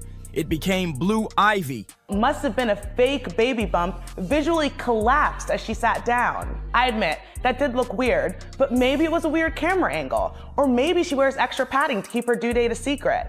And yes, maybe Beyonce isn't actually pregnant. Allegedly, Beyonce faked her whole pregnancy while Kathy was the one actually carrying the baby. Then, once Kathy was gone, suddenly Beyonce popped up in the media with her belly reveal and miracle birth storyline, flooding blogs with the narrative that she finally had her baby. And now comes the twist nobody saw coming. Cat Williams, of all people, is backing up Jaguar Wright's story. If it's what you truly want, I can wear her skin over mine. Her hair over mine. Her hands as gloves. Her teeth as confetti. Her scalp a cap. Her sternum my bedazzled cane. We can pose for a photograph. All three of us. Immortalized. You and your perfect girl. Everybody had pretty much buried this scandal in the back of their minds until Beyonce shook the table with her album Cowboy Carter. That record had a track called Daughter, and people swear it was her confession track, hinting at Kathy White's mysterious death. The theory? Beyonce allegedly admitted to taking out her man's mistress and even hinted that Jay was right there helping cover it up. Fans are convinced the song's very title is a sly nod to Blue Ivy, who many still believe was the child Kathy was carrying before she died. And the lyrics? They had people clutching their pearls. Beyonce saying, "Your body laid out on these filthy floors. Your bloodstains on my custom couture bathroom attendant. Let me write in, she was a big fan. I really tried to stay cool, but your arrogance disturbed my solitude. Now I rip your dress and you're all black and blue. Look what you made me do." They keep saying that I ain't nothing like my father, but I'm the furthest thing from choir boys and altars. If you cross me, I'm just like my father. I'm colder than Titanic water. It was taken unfairly. She actually died screaming, and the Carters are responsible. But one of them is just a little more responsible than the other. Question is, did Sean Carter delete his mistress, his pregnant mistress, because his wife was jealous? Or could it be possible that maybe his wife's temper is just a little worse than most people think? And maybe he just had to clean it up to protect the brand, see? I mean, I'm just speculating. Now tell me, does that sound like just art or a straight-up murder confession wrapped in a beat? Some folks brushed it off as fiction, but plenty of others said the details were way too specific to be coincidence. When Kathy White first passed, the official story was that she died from a sudden brain aneurysm. But the deeper folks dug, the less it made sense. Let's take it back to August 28th, 2011, the night Beyonce proudly revealed her pregnancy bump live on stage at the MTV VMAs. The crowd cheered, but for many, that moment was the start of a timeline that doesn't sit right even today. According to reports, Beyonce gave birth to Blue Ivy on January 12th, 2012. But here's where it gets messy. Kathy was also said to be pregnant around that very same time. And just days before Beyonce's supposed due date, Kathy was mysteriously found dead in her own home. Suspicious, right? Then, out of nowhere, right at the top of the new year, Beyonce drops the bomb that Blue Ivy had officially arrived. This is why so many people still refuse to believe Beyonce was ever truly pregnant. Instead, they claim Kathy was the real surrogate, carrying the child until her untimely passing. And when the dust settled, Beyonce stepped out as if the baby had been hers all along, leaving the world to question whether Blue's birth was a miracle or a carefully planned cover-up. Think about Claudia Jordan right now. Claudia Jordan don't ever mention my mother name. She mentioned it yesterday. Talking about why people are afraid to come forward. You mean like you? You was Diddy girl. Corey was Jay-Z girl. Why don't you claim your friend? Claudia. So Jack, when you say... When I say Corey, I'm talking about Kathy White. Oh yeah, that's what I was about to ask. Jay-Z's pregnant mistress, who died of an imaginary fucking aneurysm. Just like the woman who was best friends with Kim and Kimura, who wrote the book Bling and died as soon as it made the bestsellers list. Who the f was these people supposed to go to? You can't go to the boss because the boss is f***ing you. And the boss's boss don't get no f***. Can't go to the authorities. They're all bought and paid for. You could try to get a special prosecutor, but they'll just pay somebody to reassign him to another case. Where the fuck you go when you get f***ed over by the industry? Nowhere. That's where you go nowhere. Which is where people like me step in. You right, I go to Diddy parties. To walk mother out! Cause ain't nobody stopping me when I come. You, Sean. Hey, man. Weirdo.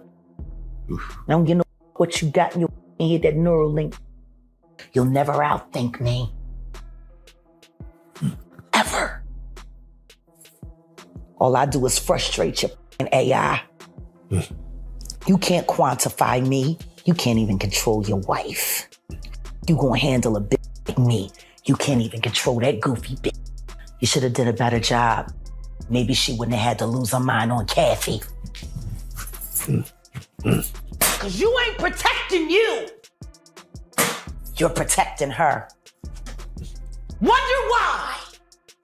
Here's the thing about surrogacy, especially gestational surrogacy. The surrogate only carries the embryo, but the child isn't genetically related to her at all. The embryo is made from the egg and sperm of the intended parents, meaning the baby still carries both their DNA, just not the surrogates. That's exactly why people say Blue Ivy looks just like Beyonce and Jay-Z, even though rumors claim Beyonce never actually carried her. And this is where it gets even wilder. A video once surfaced of Beyonce's baby bump literally folding in as she sat down for an interview. Like, how many pregnant women have you ever seen with bellies that collapse like that? Fans saw it as proof that something wasn't right, sparking endless theories that she was rocking a prosthetic bump while someone else was carrying the child for her. And then came the darkest rumor of them all, that once Kathy delivered the baby, Beyonce allegedly made sure she never got the chance to go back to Jay. The whispers say Beyonce feared Kathy would slide right back into Jay's arms, so she handled the situation permanently. And let's be real, with Kathy gone, there's zero chance of her ever stepping forward to expose Beyonce. That alone had people side-eyeing the whole situation. But here's where it gets even crazier. Reports claim Beyonce and Jay dropped over $1.3 million just to shut down an entire hospital floor when Blue Ivy was born. Now ask yourself, is that level of secrecy really necessary for a normal birth? Unless, of course, something was going down that the public was never supposed to see. And then comes one of the most twisted receipts people dig up. Beyonce's own lyrics. Fans point straight to her song Anger, where she spits out a dark, haunting verse that gave people chills. She literally describes doing whatever it takes to keep her man locked down, even if it means wearing the skin and hair of his dead mistress. Like, that's not just a bar, that's straight up disturbing. Listen to this, I'd do anything, even wear the skin and hair of my husband's deceased lover if that's what it takes to keep him mine forever. Now tell me, does that sound like just art or a confession dressed up as poetry? In a bombshell twist, a now-deleted article from Hollywood Street King claimed they had direct words from an NYPD officer tied to Kathy White's case, and what he said flips the whole story upside down. According to him, Kathy's death was never about a brain aneurysm. Nope, he flat out said it was being treated as a homicide. The article opened with, "Yesterday, I got the news that Kathy Michelle White had suddenly passed away. So I quickly began my investigation, and guess what? Kathy did not die from a brain aneurysm, as widely reported across the internet today. According to an NYPD detective, Kathy's cause of death is uncertain. Later today, we'll have the autopsy and toxicology reports. Right now, the death is considered suspicious." And it didn't stop there. The piece added that a 911 call came in from an apartment on West 19th Street in Manhattan, reporting that Kathy had fallen severely ill. Paramedics rushed her to Beth Israel Hospital, but she never made it out alive. The detective allegedly told Hollywood Street King, "It's too early to be calling it an aneurysm. We'll be doing an autopsy today to determine the cause of death. Someone might have given Kathy something bad, so a toxicology test is being run, and we'll have to wait 2 weeks for that report." Just 2 weeks before her death, Kathy reportedly got a call from a major tabloid digging into her alleged ties with Jay-Z. At first, she didn't give them much, but according to insiders, she later phoned Jay directly, warning him that she was ready to go public with their affair if the price was right. That was the last straw, and the timing couldn't have been more suspicious. Because barely 48 hours after Beyonce made headlines by announcing she was pregnant with Jay's child, Kathy suddenly turned up dead under mysterious circumstances. People couldn't believe the coincidence. One woman stepping into the spotlight as the wife, while the other vanished forever.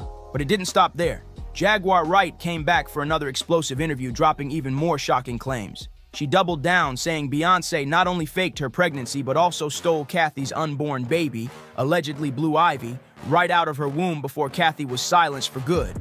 And then comes journalist Liz Crokin, a name that made the whole situation even messier. Liz openly accused Jay-Z of being connected to Kathy White's death, and she wasn't just speculating. She claimed she had been preparing to sit down with Kathy for an exclusive tell-all about her alleged affair with Jay. But days before that interview could happen, Kathy was gone. Liz didn't hold back either.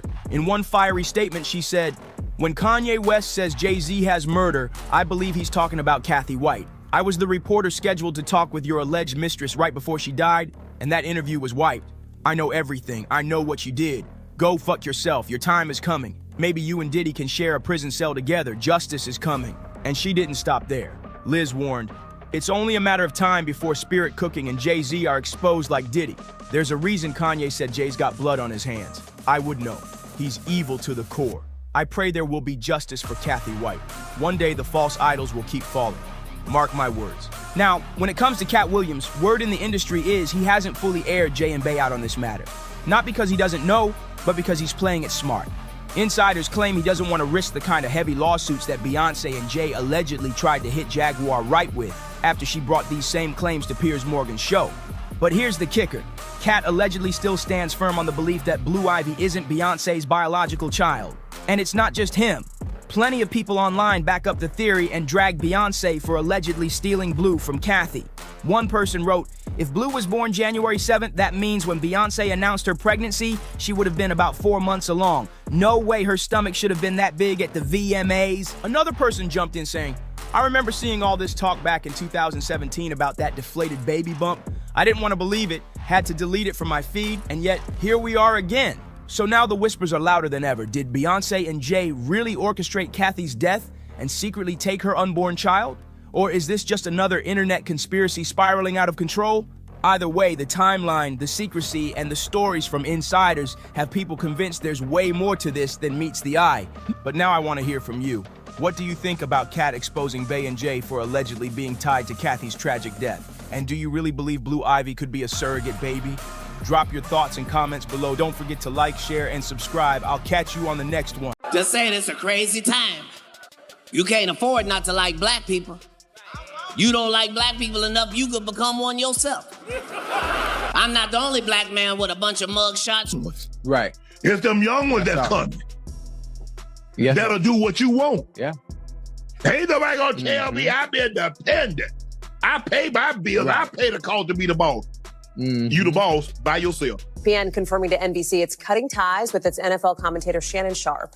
The move coming after Sharpe, of course, the Hall of Fame tight end, settled a lawsuit accusing him of sexual assault and battery. Very grateful for that, but I just wished, of all things, like I said, hey, they did what they felt they needed to do, and I'm at peace with that.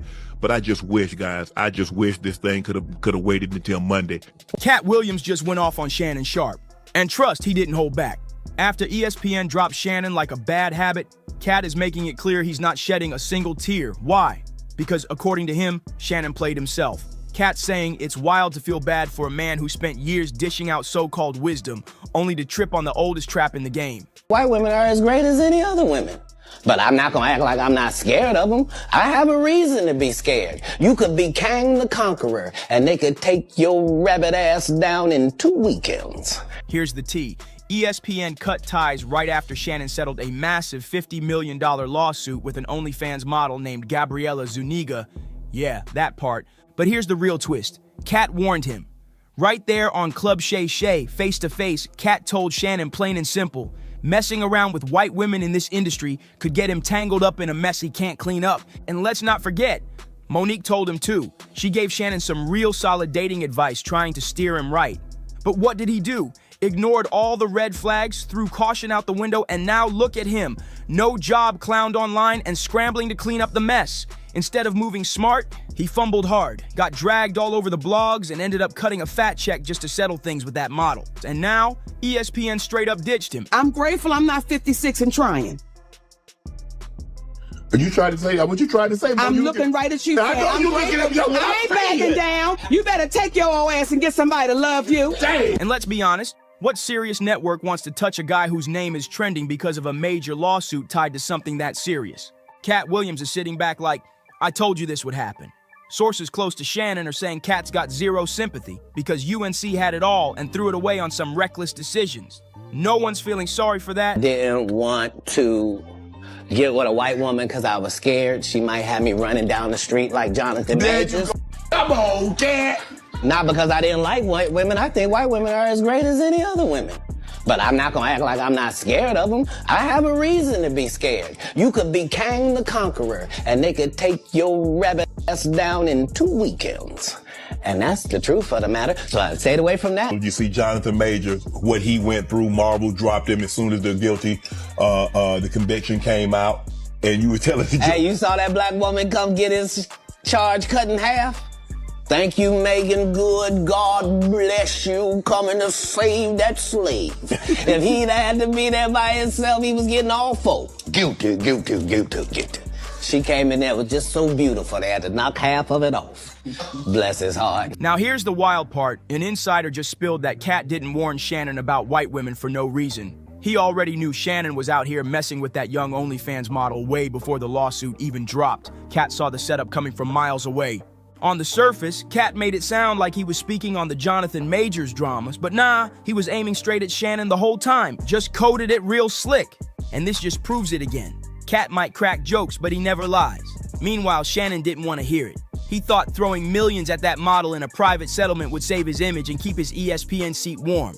But nope, ESPN still hit that switch and fired him anyway. And now, that OnlyFans model. And get this, just 24 hours after the settlement hit the news, Gabriella quit OnlyFans. She hopped on Instagram and made it official saying, "Today I have decided to retire from OnlyFans. Thank you for the incredible support you've shown me over the past few years. This community has given me a life I could never have imagined." She added that she's still going to be active on social media and has new projects coming soon, but let's be real, she ain't got to hustle like that no more. Started, obviously, I'm sure everybody's heard the news by now that I will not be returning to ESPN. I found out this information a little earlier in the week, and really the only thing that I really ask is like, guys, could we wait until Monday? My brother's going into the Pro Football Hall of Fame. I really wanted to be about him, and I wanted to be about my family. I know this coming out will overshadow everything that he's worked his entire life for. And unfortunately, it didn't happen that way. And so, as I told him, as I profusely apologized to him earlier today, he said, "Bro, stop apologizing. You don't have to apologize. I'm your big bro. I'm going to love you regardless. We all make mistakes. And he says, "Bro, I love you. So I'm done with this. You're done with it too. Move on." And I really enjoyed my time at ESPN. It gave me an opportunity to bring my audience that saw me really just grow. They saw me, Lakers in 5, and they saw me say all these analogies that my grandparents gave me, and I was able to bring that to ESPN. So I'm very, very grateful for that. But I just wished, of all things, like I said, hey, they did what they felt they needed to do, and I'm at peace with that. But I just wish, guys, this thing could have waited until Monday, because I hate the fact that I'm overshadowing my brother, the first two brothers in the Pro Football Hall of Fame, and this is what the headline's going to be for the next couple of days. So, bro, again, I know you told me this, I don't have to apologize, but I'm going to do it one final time tonight, and I won't apologize again. I'm sorry that I upstaged you in this manner. That was never my intent. You've been my hero. You've been my role model from as long as I can remember. And I apologize, and I thank all my fans for supporting me when I was at ESPN and every place that I've been, be it Club Shay Shay, Nightcap, Undisputed, ESPN. Thank you guys for your support. Shannon basically retired this girl for life. She hit the jackpot. Generational wealth secured. Thanks to one wild situation with a 50-year-old man still out here moving reckless. You really can't make this stuff up, and what comes next is even crazier. Ain't nobody giving Shannon a break right now. It's not just that he got played. It's the fact that this is the same man who once bragged about not letting his own daughter's wedding budget go over $30,000. And the internet did not let that slide, especially after leaked texts came out showing he was out here dropping $25,000 per sheet with that OnlyFans model. Yeah, 25 racks per session. One person on X said it needed to happen just to expose how much of a hypocrite Shannon is. He lost what little respect people still had for him. Another user chimed in. Shannon Sharp has done a lot of questionable things. But finding out he was stingy with his daughter's wedding while throwing millions at an ex-worker, that one hit different. People are giving Shannon the hardest side-eye right now. Like, seriously. You dropped millions on a young white girl who clearly saw you as a walking ATM? Come on. How do you fumble that bad? And just when you think it couldn't get more humiliating, boom, ESPN hits him with the final blow.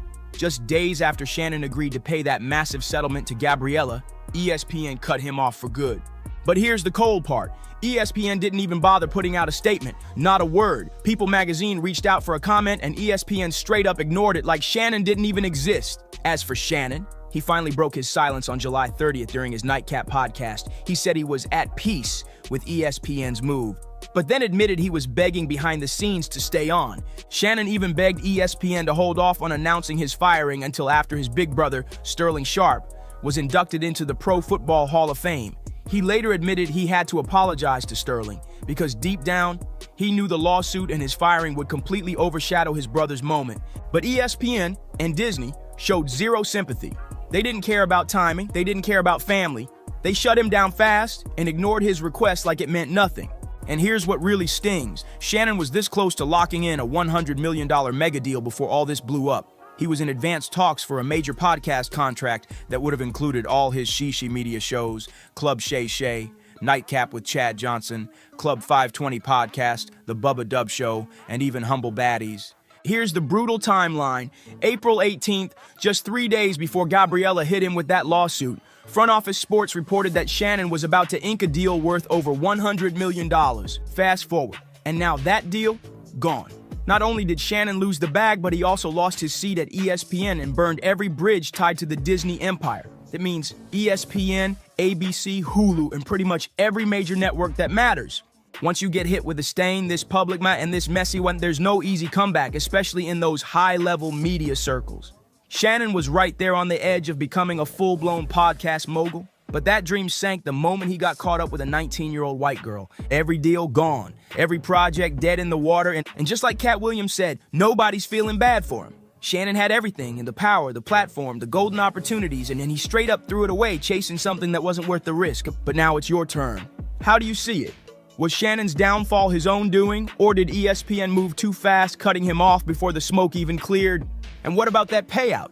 Do you think Shannon was smart to hand over millions to that OnlyFans model just to settle? Meanwhile, he's out here putting a price cap on his own daughter's wedding like it's a clearance sale. Drop your thoughts in the comments. We need to hear from y'all on this one. Make sure you like, subscribe, share, and hit that bell so you never miss the drama. I'll see you in the next video. And, you know, I remember one time walking in the studio, Bleak Beans, everybody was in there, and I was like, man, I'm telling you, man, y'all got a chance right now. Just flood it, put out a lot of music because 50 Cent is coming. And, you know, 4 months later, in the club hit, and it was over. And it was just like, okay, now everybody got to sit on the sidelines and wait this tidal wave out. There's a huge difference in energy internationally in 50 Cent Jay-Z. In fact, his largest selling record sold 430-something thousand copies. My largest selling records sold 5 million.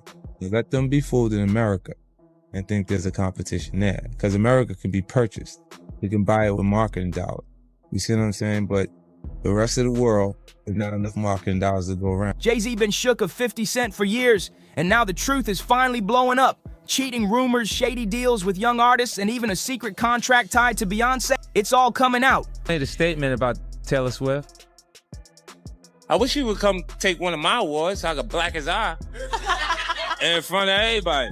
And Jay disagreed. I want everyone to be clear. No one's scared of 50 Cent. Does that bother you? Does it bother you? No, it doesn't bother me. It's just his choice. Why would you have to make that clear when no one's ever asked me if I'm afraid of Jay-Z? The public is responding to his punk presentation. It's not 50 Cent. I don't have a problem with him. Kanye would not take a trophy from me. Neither Jay-Z.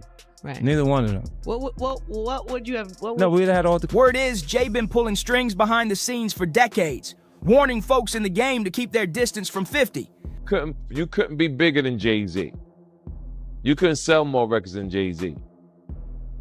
But all you had to do was listen to Benny Siegel, and Benny Siegel was, oh my God. Oh my God. But now, 50's clapping back and airing out everybody Jay tried to silence. Yeah, he said that. That was the first of me actually hearing it. Like, oh shit. Like, I used to have questions like, why every time my album dropped, Jay would drop right on top. He wouldn't let me breathe or right before me. Like I was always close, and I always thought like, damn, if a kid, back then it was physical copies. So if you had $20, $20 that you saved up and you was gonna buy an album, and it's under the same house, Rockefeller, between Jay and BEC, 9 times out of 10 you won't buy the Jay-Z album. I never understood that every single album that I dropped, Jay dropped right on time. And it was like, damn, like to have in-house competition at that magnitude was crazy. Jay already the boss, but I always thought that, like, let me breathe. But to maliciously plot to hold me back, I don't know, man. I don't believe that. I don't want to believe that. I mean, but like I said, Dame would know better than me. This beef goes way back to the late 90s when 50 first came for Jay on his wild track, How to Rob. That's where he straight up called Jay-Z a poser. No filter, no mercy. The big homie Jay-Z, right? I said to my nephew, I said, yo, listen, I have to ask him this straight up. So I said, yo, why? Who is the people that's on NFL? And he said to me, and I'm sorry for anybody who don't understand. And he said, the white guy called for 50 Cent. So I said, who's the white guy? I'm digging this Jimmy Iovine. He said, no, Eminem called directly for 50. And he said, that's his guy. He said, I can't do it if I can't bring 50 up. But that's his guy. Now, that was beautiful. And guess who's Dre's guy? Your guy. Me. Let's make a look. Even back then, 50 knew the real. Jay was all image, no muscle. He wasn't throwing hands, he was throwing power plays behind closed doors. 2020, y'all. Yeah. And it's different than when it was 2016. You know, the game has been elevated. As we can tell, there's no expense being spared. We had a black billionaires lunch. Yeah. You understand? Right. And we here together, and we're gonna keep staying together. We getting tighter. That's you know what I'm saying? And united we stand. And ain't nothing else to us. Black excellence. Instead of fighting fair, Jay kept blackballing other rappers, using his deep pockets and industry ties to shut him down cold. Lawsuit coming with Jay, the part with Jay. I go, oh shoot, like to us. Black excellence. that had to be there. We getting tighter. You know what I'm saying? And united we stand. And ain't nothing else. Black excellence, they're sitting there like, yeah. It's the billionaire brunch. Oh, Like, I hate you, man. unaware of anything going on here. This is the one time I'm gonna be with you this year.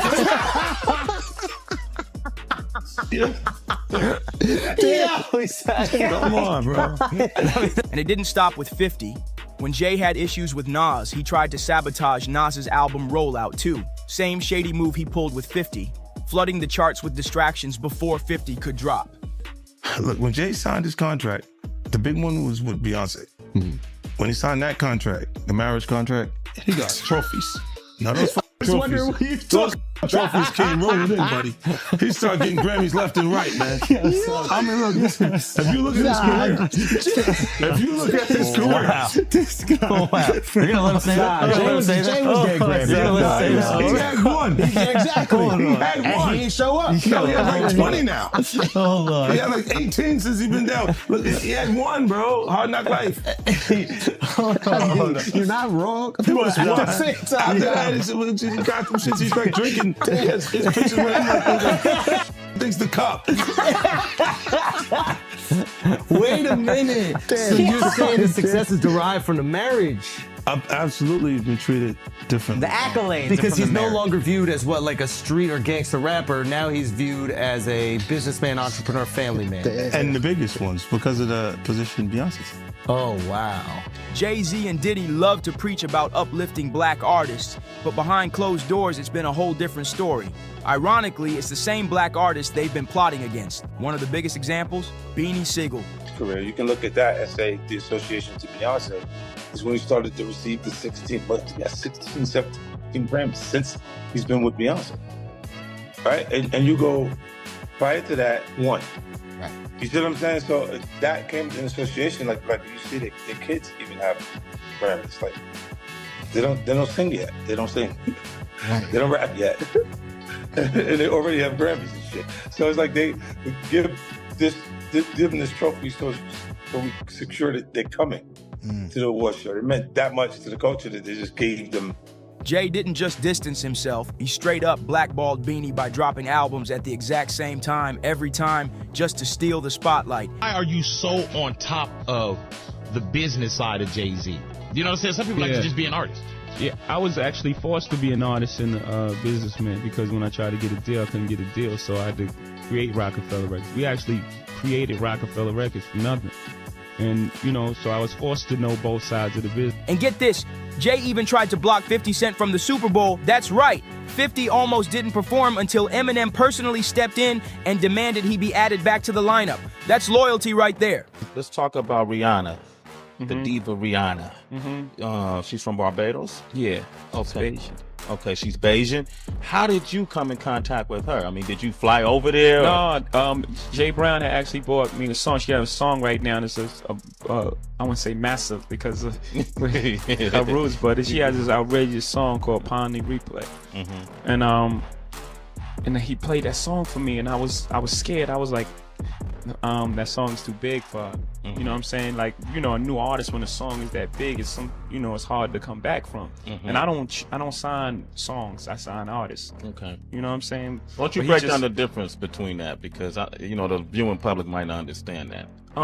Some people chase the hot song for a minute, and then they sign, based on the song. I want to sign it based on an artist, based on or based on the swagger, based on the level of talent, based on the writing, So I was a little reluctant when I first heard the song, and then, he kept going, Jay Brown, he kept being persistent. I was like, you know what, bring her by. And when she walked into our office, I was like, she just had, it was just something about her. It was just, she had this, it was just something about her. And then she performed the song, and I was like, okay. Then, we sat down and we talked. And they were talking about how she would stay in the studio and try to get the verse over and then come back the next day. I was like, oh, work ethic, everything is there. So we signed it that night. We didn't let her leave the office. Really? The 3 a.m. was when that contract got signed. So from the meeting around 3, 4 in the afternoon, we signed it by 3 a.m. Wow. That day I was absolutely. M always stayed solid with 50. No industry games, just real respect. While others were busy gatekeeping, 50 was out here putting people on. Despite being one of the most successful names in the game, he never switched up. But Jaguar has been warning us about Jay-Z. Jay-Z has now had an official lawsuit. It's everywhere. It's now being talked about louder than ever. I guess, does that give you some peace to know that people are finally really questioning this man? It's emboldening me. I spoke on Piers Morgan. I said that I had 3 victims that I've been working with, victims of the Carters, that were ready to come forward. This might help them feel a little more confident now. So this is great because he's been evading. But the thing is, everyone in the backdrop knew that he was the celebrity John Doe. Everybody knew that. They knew it when I did Piers Morgan. Is Beyonce celebrity B? I hope to God not, but she was around. And she's very, she's got enough on her plate. After everything that happened with the election and everything that's happening right now, I'm not going to dump on that woman. She got better fish to fry.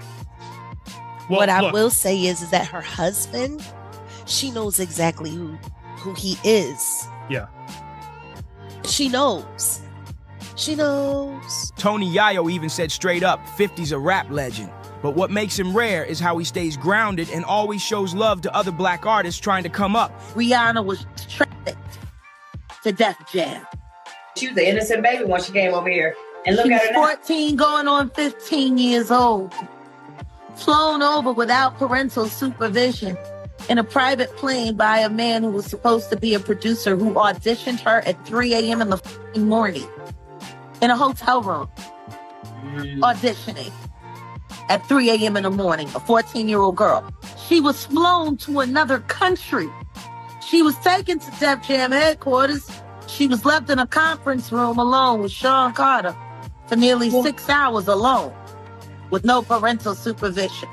Her father collected a $500,000 check. She has the fastest inked deal in Def Jam history. Jay-Z moves like he's too important for everybody else. It's like the room got to rise to his level. At the end of the day, Jay's always been a businessman first, and every step he's taken in the industry has been about one thing: money. Even his marriage? A top rap star is busted. Jay-Z turned himself in tonight, and the cops started working on his rap sheet, accusing him of a stabbing at a trendy party. Kimberly Richardson is at Midtown South right now. Kimberly. Well, Rosanna, just a few hours ago, police here at Midtown South arrested Sean Carter, better known as Jay-Z. The rap star voluntarily turned himself in here at the precinct earlier this evening. Now, Carter is being held here in connection with that stabbing fight that erupted at the Kit Kat Club last night. But just a few moments ago, Carter's attorney had this to say. He's not involved in this, period. He was at the club? That's my only comment. He wasn't involved in this. So it was someone else that did the stabbing and the hitting? I didn't say that. I said he was not involved in it. Now, Slovis goes on to say that at no time was Jay-Z hiding from the police, that they were in touch with cops all day and that they're trying to resolve this as gentlemen. But as Mike Sheehan shows us, others say they've seen the dark side of Jay-Z. I have my faults. You know I'm not a perfect. 50 Cent didn't hold back. He straight up called Beyonce and Jay-Z's relationship a contract. Ever since they tied the knot, Jay's been stacking up Grammys and flexing like he's unstoppable.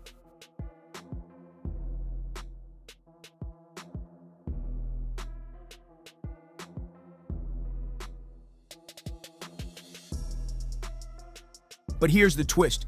That so-called power couple image might be all smoke and mirrors. Behind the scenes, there's been non-stop talk about Jay not staying loyal. And the reason? Some say it's because the marriage wasn't about love and it was a business move from the jump. Was it difficult to say, I'm going to talk about the problems in our marriage. I'm going to talk about how we almost lost things. And for her to say, I'm going to talk about my pain and anger at you. What were those conversations like? Again, it didn't happen in that way. It happened, we were using our art almost like a therapy session. And we started making music together. Mm-hmm. And then the music she was making at that time was further along. So her album came out as opposed to the joint album that we were working on. Mm-hmm. We still have a lot of that music. And this is what it became. There was never a point where it was like, I'm making this album. I was there. Right. I was right there the entire time. And what was her reaction to your work and what was your reaction to hers? They must have caused I think they were pain both, for each of you, right? Of course. And it both very, very uncomfortable, but sitting in that, the best place in the, a hurricane is like in the middle of it. Yeah. We were sitting in the eye of that hurricane. Maybe not use hurricane because so many people are being affected right now, but the best place is right in the middle of the pain. Right. And that's where we were sitting, and it was uncomfortable. And we had a lot of conversations, and really proud of the music she made, and she was really proud of the art I released. And, at the end of the day, we really have a healthy respect for one another's craft. I think she's amazing. Right. Most people walk away and like divorce rate is like 50% or something because most people can't see themselves. The hardest thing is seeing pain on someone's face that you caused and then have to deal with yourself. Yeah. So most people don't want to do that. Yeah. You don't want to look inside yourself. And so you walk away. There's even rumors, heavy ones, that Jay allegedly crossed the line with multiple women in the industry. One name that keeps getting whispered, Rihanna. She was signed to Roc Nation early on. and people still talk about how wild and unprofessional that first meeting was. Late hours, private hotel deals, everything about it raised eyebrows. My soulmate, this person I love, you know, and you can be in love with someone. You can love someone and and if you haven't experienced love and you don't understand it and you don't have the tools to move forward, then you're gonna have complications, period. And if you can either address it or you can pretend until it blows up at some point. And, you know, for us, we chose to fight for our love, for our family, to give our kids a different outcome. You see, you know, to break that cycle. For Black men and women, you know, just to see a different outcome. Like you were saying, it's not this celebrity couple. We were never a celebrity couple. We were a couple who just happened to be celebrities. Jay-Z's messy past just keeps stacking up, and it ain't pretty. Let's rewind to December 1999. Jay-Z was at the center of a wild scandal after being accused of stabbing music executive Lance Rivera at the Kit Kat Club in New York. That case shook the industry. Jay ended up turning himself in, and it haunted his image for years. And a new twist in a high-profile lawsuit accuses rapper Jay-Z of raping a 13-year-old girl in 2000 alongside Sean Diddy Combs. The lawsuit, originally filed in October, was refiled today to include Jay-Z as a defendant. The anonymous accuser claims the assault occurred at an MTV Video Music Awards after-party. Jay-Z has denied the allegations in a statement on Roc Nation's Instagram, calling the accusations heinous and urging a criminal complaint be filed instead of a civil one. He also criticized the attorney behind the lawsuit, Tony Busby, accusing him of exploiting the case for personal gain. Fast forward to the 2000s, and Jay's personal life wasn't any cleaner. In 2007, he admitted to cheating on Beyonce, and that was just the start. By 2014, the streets were buzzing again with fresh rumors that Jay was messing around with someone else. And then came that elevator video, and the one that broke the internet. You know the one. You're not worried that if you throw little and you don't throw out allegations, but like you kind of poke fun at them. You just ask questions. You're not worried that it comes back your way? Like people dig up your past and try to pull stuff up? I don't got that in my past. I'm not. Everybody got a little bit. Look, like, not that it's real enough. But I took a pill, but it was for me to perform better, for her to remember, buddy. I didn't give her a drink till she forget what the happened. What the is going on here, bro? Yes, I took the drinks. I gave me the drug to perform, so she could remember and possibly love me for that. Did it work? What the this is, yo, bro, look, I'm doing pretty good. Like, I'm pretty good. You know what I mean? Like, but I'm just saying, this is the opposite of normal shit that we're talking about, bro. That is why. Well, I don't know why it's so hard for people so just for to people to feel like shit is you weird. would have something or you would have reserved energy because you feel like you was doing it too. This is people that are looking on separation between their hardships or their the things that they got going on that would be issues and what a celebrity's issues would be. Wait, what is that? They think all celebrities are doing the same thing. Yeah. Right, and when you see, if I wasn't saying anything, guess what? You could safely say that a person on the outskirts that is not involved in hip-hop culture could think that everybody in hip-hop culture is with that. Solange swinging on Jay-Z in that elevator after the Met Gala after party. And what did Beyonce do? She didn't lift a finger. She just stood there, silent. Word is she agreed with everything Solange was doing. And I wasn't in the ad because of Jay-Z and them was putting it together. So I think they still harbor some energy towards me. You think you were purposely left out of the ad? No. Oh, okay. I don't think. I think that they were saying the NFL had some issues with me that I don't know what those issues are. Like, what is the issue? You see what I'm saying? Like, and I with M, because like with Nori he had communication. He said, yeah, that's why I talked to the big homie. He was saying, Jay, he was telling me, you know, the white boy wouldn't do the truth without 50, right? And I'm like, that's when I start saying crazy stuff because I look and I go, oh, that's your big homie, right?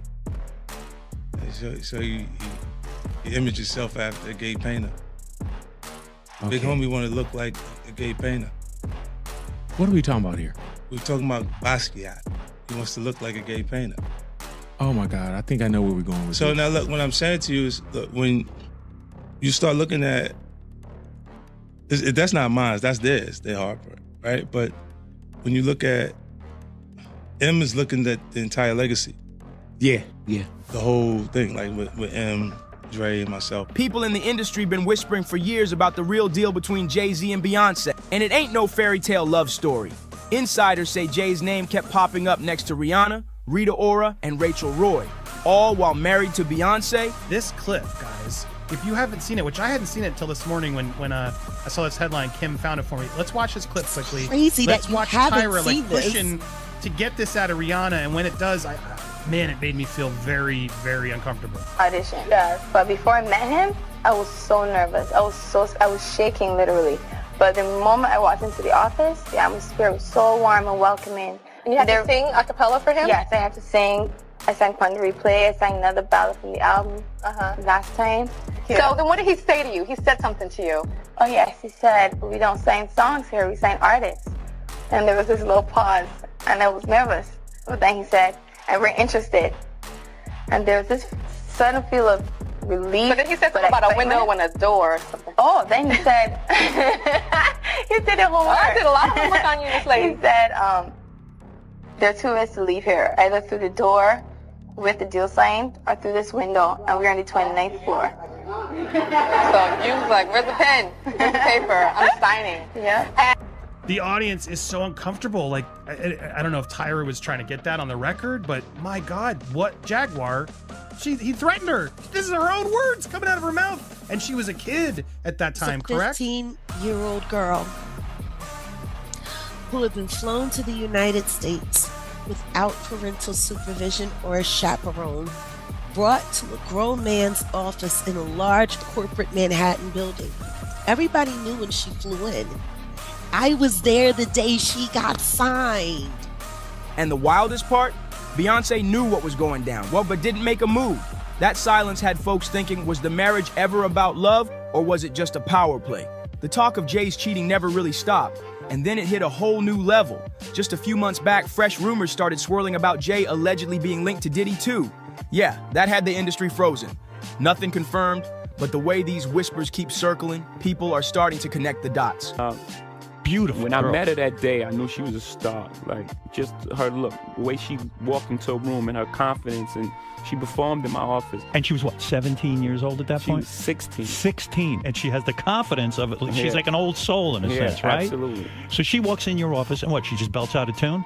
Belts out a tune, she performs, and I tell her, there's no way out of this office. I signed her that day. And let's be real. In the entertainment world, money changes the rules. Diddy's been dodging serious smoke for years, and folks say Jay moves the same way. If your wallet's deep enough, it seems like anything can be swept under the rug. The rest of the industry stays quiet, scared to speak, scared to move. But 50 Cent, he's not built like that. He's got nothing to hide, so he's not ducking anybody. On an episode of the Flagrant podcast, 50 let off some serious allegations, claiming that Jay-Z had been involved in shady dealings with women.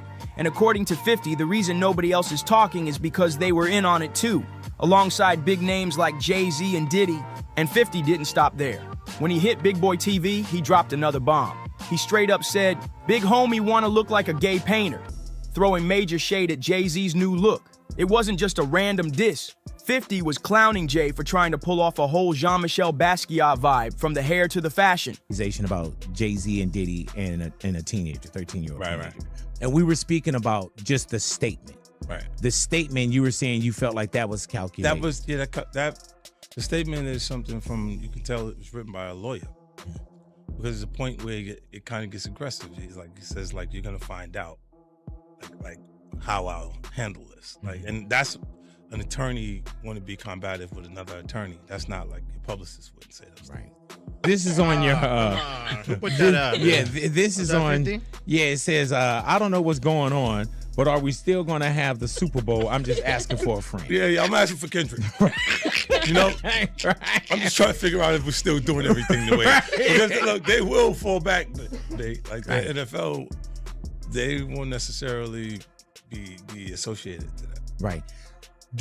Why do you not insert yourself, but you're on top of every topic, right? Yeah. I'm just watching. I'm participating. I'm being part of the culture. I'm just telling my opinion. Right. Look, Because you're part of the culture. Like I can't say anything now. I'm out of it. I'm like I'm going to Dre's studio and just sit with Dre a little. Right. And then, maybe I stay out of trouble. Most folks in the industry would never speak on legends like that. Too risky, too political. But 50?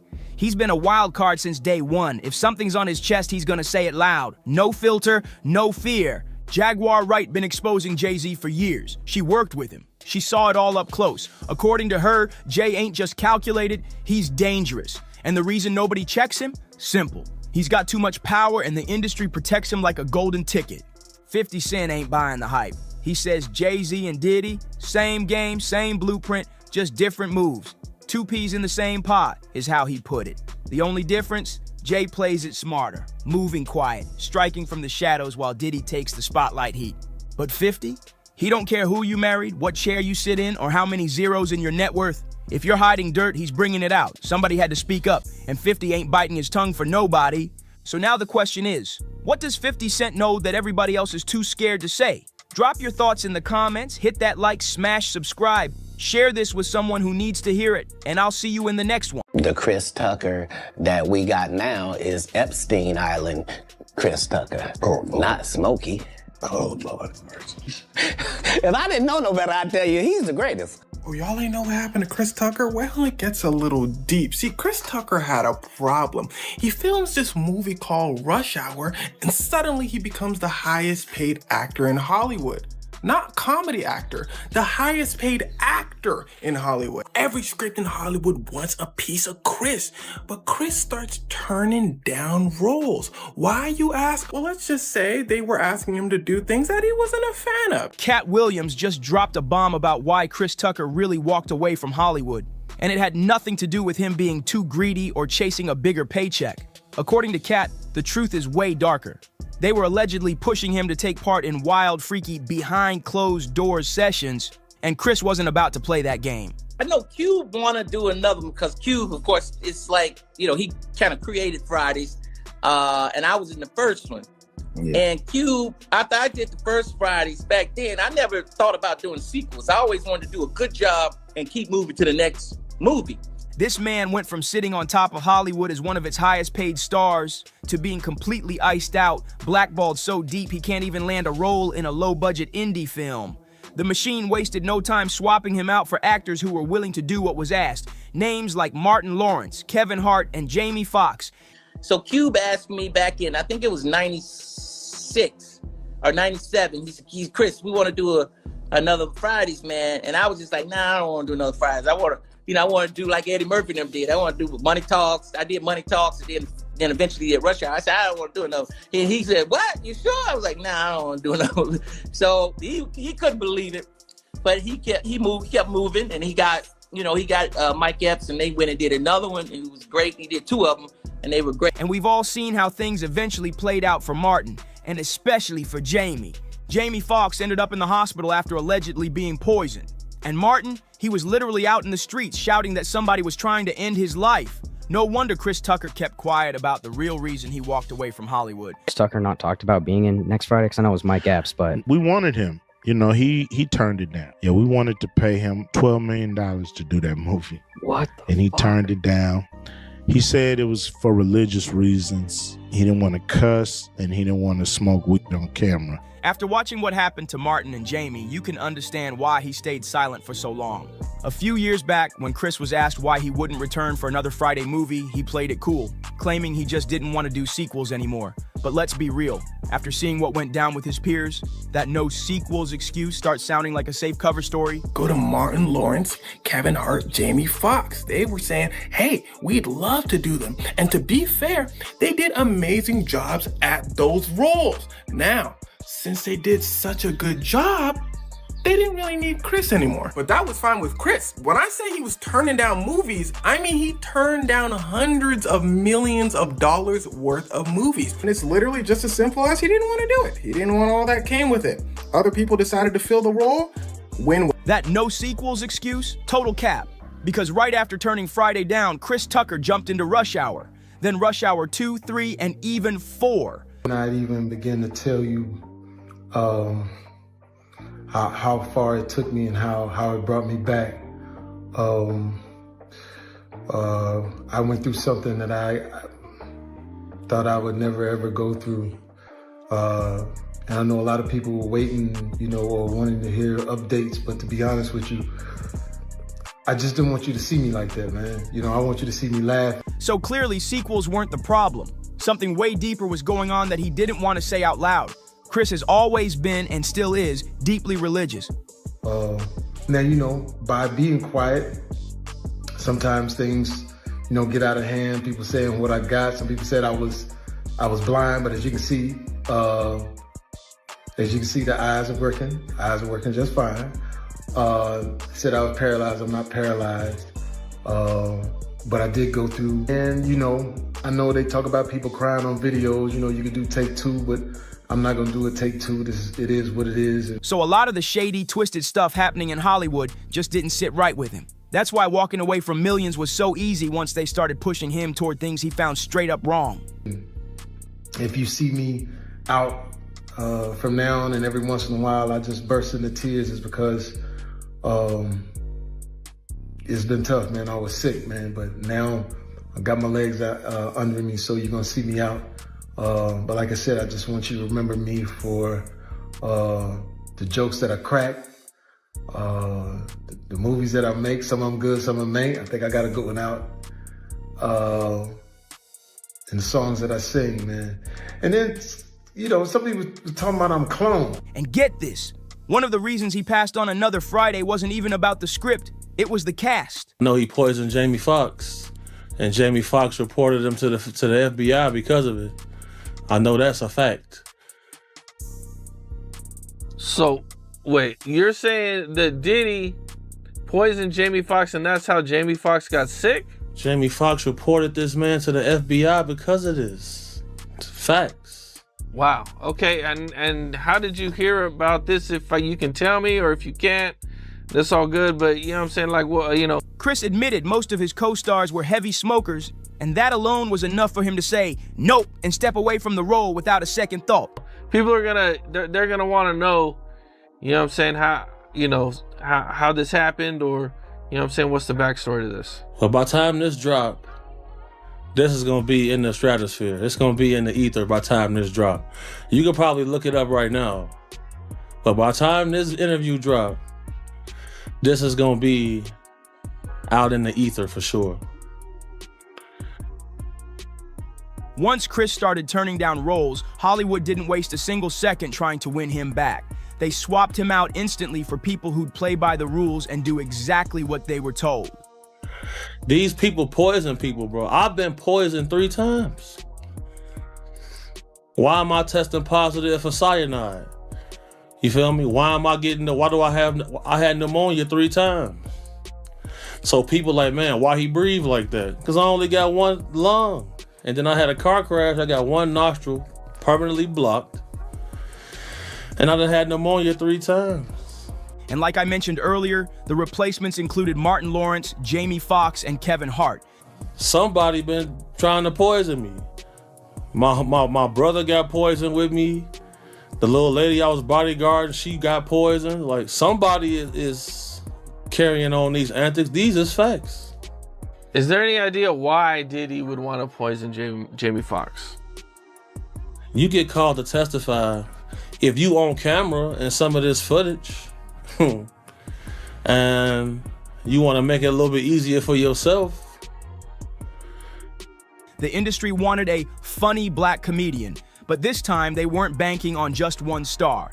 They stacked the roster with multiple comedians at once, making sure none of them ever felt too powerful or special enough to pull a Chris Tucker and start picking and choosing their roles. It's ways in this industry people go about doing things. Just know I tested positive for cyanide 3 times. After drinking some bottles in the club. Once you get hit with the cyanide, it turned into pneumonia. I had it 3 times. The first to fall was Martin Lawrence back in 1996, and it was wild. He was found in the middle of a busy Sherman Oaks intersection, clutching a firearm and shouting at random drivers that someone was trying to take his life. Dr. Schutte came out. He said, well, We didn't find where it was coming from, but he is having a stroke. He may be able to make a full recovery, but it's gonna be the worst. My youngest daughter, she's 14. I didn't want her to see me like that. But she snuck into my hospital room with her guitar. They said I was paralyzed. Said I couldn't walk. One witness even claimed Martin was yelling, "Fight, don't give up, fight the power," as cops and medics tried to get him under control. But here's where it gets shady.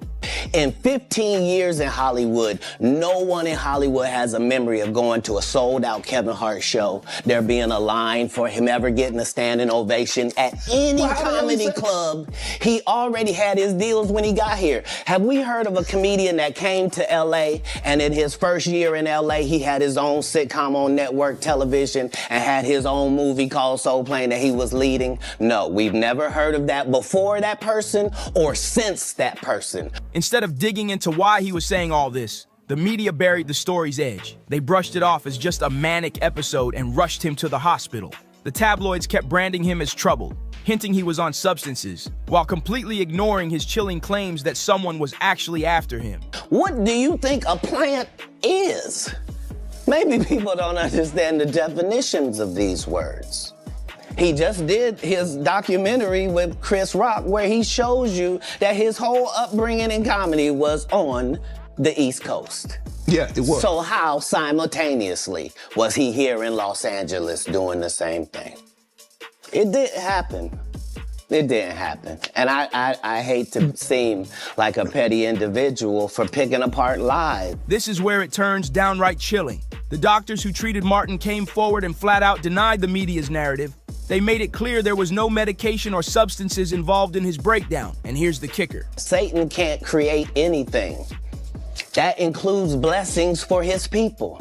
That's why, you know what the number one job of somebody that sold their soul in Hollywood is? What? Is to act like it didn't happen. They all do the same job. Why do you think Gary Owen can't cross over and he already white and been in comedy for 25 years? Just 3 years after that chaos, Martin almost lost his life to a sudden medical emergency. Then in August 1999, things got even scarier.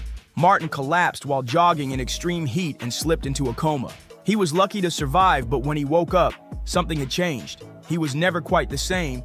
His career lost its spark, and rumors swirled that he's been quietly battling multiple health issues ever since. The Chris Tucker that we got now is Epstein Island Chris Tucker. Oh, not Smokey. Oh, Lord. If I didn't know no better, I'd tell you he's the greatest. I don't care what you say. To be confident and not delusional is a real skill. And it didn't stop there. Jamie Foxx faced his own nightmare in April 2023 when news broke that he'd been rushed to the hospital after reportedly suffering a stroke. Word on the street, Jamie Foxx's stroke wasn't just bad luck, it was allegedly an attack. The rumor says he was poisoned, and the source of that rumor is none other than Diddy's former bodyguard, Big Homie CC. Most of these confident people we see is really delusional. Well, you don't think they asked Chris Tucker to come back in the second Friday? Smokey was all in Smokey. There ain't no Friday without Smokey. We all agree to that, and there's no next Friday without Friday, and there's no Friday after next without Friday. We talk about the road because you said that they don't. Here's the thing. Okay. Here's the thing. Chris was allowed to make the decision. At the time that this is happening, he didn't sugarcoat a thing. He flat out accused Diddy of being behind Jamie's sudden illness, claiming they allegedly hit him with cyanide. Big Homie even said he was targeted himself, twice, with the exact same poison, and in one attempt, his own brother got caught in the crossfire. Somehow they both survived, but the story is chilling. And here's the wildest part. Cat Williams is known for smoking weed. Willie Nelson is known for smoking. Right. Snoop's known for smoking weed. But none of us is really known except Willie. And I'm saying, Chris Tucker didn't want to be the poster child for smoking. He don't smoke like that. Right. He in the church. He Michael Jackson's best friend. Christmas.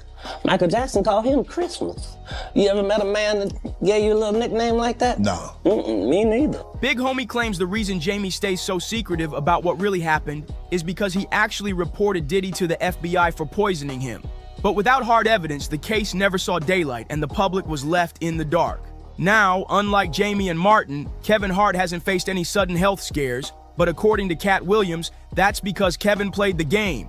Cat straight up called him a sellout, claiming Hollywood handpicked Kevin to fill the spot he left behind when he turned down certain deals to protect his soul. Cat didn't hold back. He said Kevin's rise wasn't some organic grind from the bottom. It was manufactured. In Cat's words, Kevin's an industry plant, propped up and funded by powerful insiders pulling the strings. Cat then lit into Kevin even harder, calling him a straight-up Hollywood lapdog for gladly taking on movie roles that Cat had already rejected, especially the ones that painted him in a certain way on screen. But here's the twist. From the way Cat was talking, it sounded like both he and Chris Tucker faced the same type of pressure in Hollywood. Yet when the topic of Chris came up, Cat didn't hold back. He blasted Chris too, lumping him in with Martin, Jamie, and Kevin and labeling them all as sellouts. He even accused Chris of using those roles he turned down as a calculated cover, a way to hide his own shady industry connections while keeping his image clean in the public eye. As always, the public had plenty to say. One person wrote, "I think Hollywood wanted Chris Tucker to start doing things that were completely immoral." And he said no. He stepped back from the roles they dangled in front of him. Good for him, living life on his own terms for Jesus Christ's sake. What an awesome man to honor his mother and father and remember who he truly is and how he was raised. Another chimed in, "Chris knows Hollywood is a wicked place, and that's why he said he and Chappelle had a similar walk. He will never sell out to the elite. It's deeper than money." But now I'm curious, what do you think? Was Chris Tucker smart for walking away from all that Hollywood money? Or do you believe Cat Williams when he calls Chris a sellout hiding behind a clean image?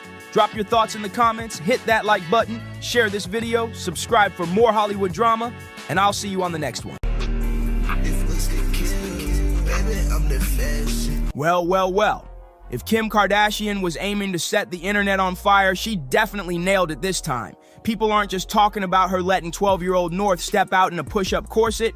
The real buzz is the whispers that Kim might actually be pimping out her own daughter for attention. That's the headline blowing up every corner of social media right now. Critics are going off saying North is being dressed, styled, and showcased in ways that look way too grown for her age. And of course, folks can't help but bring up how Kim first shot to fame. Definitely not through any Disney Channel vibes. Now, the messy talk online is suggesting that Kim could already be setting North up for the same kind of spotlight hustle that made her infamous. But here's where it really gets wild. Beyoncé's name has been dragged into the storm. Rumors are swirling that Queen Bey herself allegedly called Kim out for exploiting North just to stay trending. Can you believe that? The whole thing is looking shady, dramatic, and downright scandalous. So let's dive right into the mess. Okay, let's talk about this look because everyone saw it. Miss North was out here in a structured corset-style bodice, a ruffled miniskirt flowing around her, and even steampunk-inspired boots to finish it off. Now, fashion-wise, the outfit ate, no doubt. But the second people remembered, this wasn't a runway model, but a 12-year-old child wearing it. The internet lit up with absolutely not. Parents came forward fast, calling the styling flat-out inappropriate for her age, saying it felt like she was being pushed into an adult image way too early. The main criticism zeroed in on how form-fitting and grown the whole look was. And it didn't stop with parents either. Child development specialists chimed in too, questioning what this kind of public exposure could do to a kid's mental state during such important formative years. Now, honey, the comment section under Kim's video was pure chaos. People were dragging her left and right until she finally shut the comments down. But that didn't stop anything. The conversation just exploded over on X, and the reactions were absolutely insane. One person flat out said, "A 12-year-old in a corset and push-up bra and her mom is cool with it? This is exactly why you have to be careful who you have babies with." Another user didn't hold back either, pointing out, "Her mom is infamous for a tape and her dad has rules about his own wife being barely dressed in public. Of course their child ends up in a push-up bra." Then it got even messier. People accused Kim of selling her daughter just like her mom did with her, calling it a disturbing family pattern. Yikes. And plenty were quick to remind everyone that this isn't the first time Kim has styled North in outfits people called inappropriate. They claim it's only gotten bolder and worse as the years go on. Let's keep it real. This isn't the first time Kim has been blasted for how she dresses North. As far back as 2014, when North was just 1 year old, Kim had her in matching designer fits. By Paris Fashion Week, little North was already being spotted in a risque black lace see-through number. Then, in 2018, when she was only 5, fans went off after Kim proudly shared a picture of her in a tiny yellow bikini top. Fast forward to 2022, Kim was dragged yet again for putting North in a satin corset at Aunt Kourtney Kardashian's Italian wedding. People thought it looked way too grown. And let's not forget the recent birthday trip to Mexico. When North turned 12, her appearance went viral after fans compared her to her cousin, who's the exact same age, and people were stunned at how different they looked. Now, with this latest outfit, critics are saying Kim has officially pushed it too far, and trust me, this is where the drama takes an even messier turn.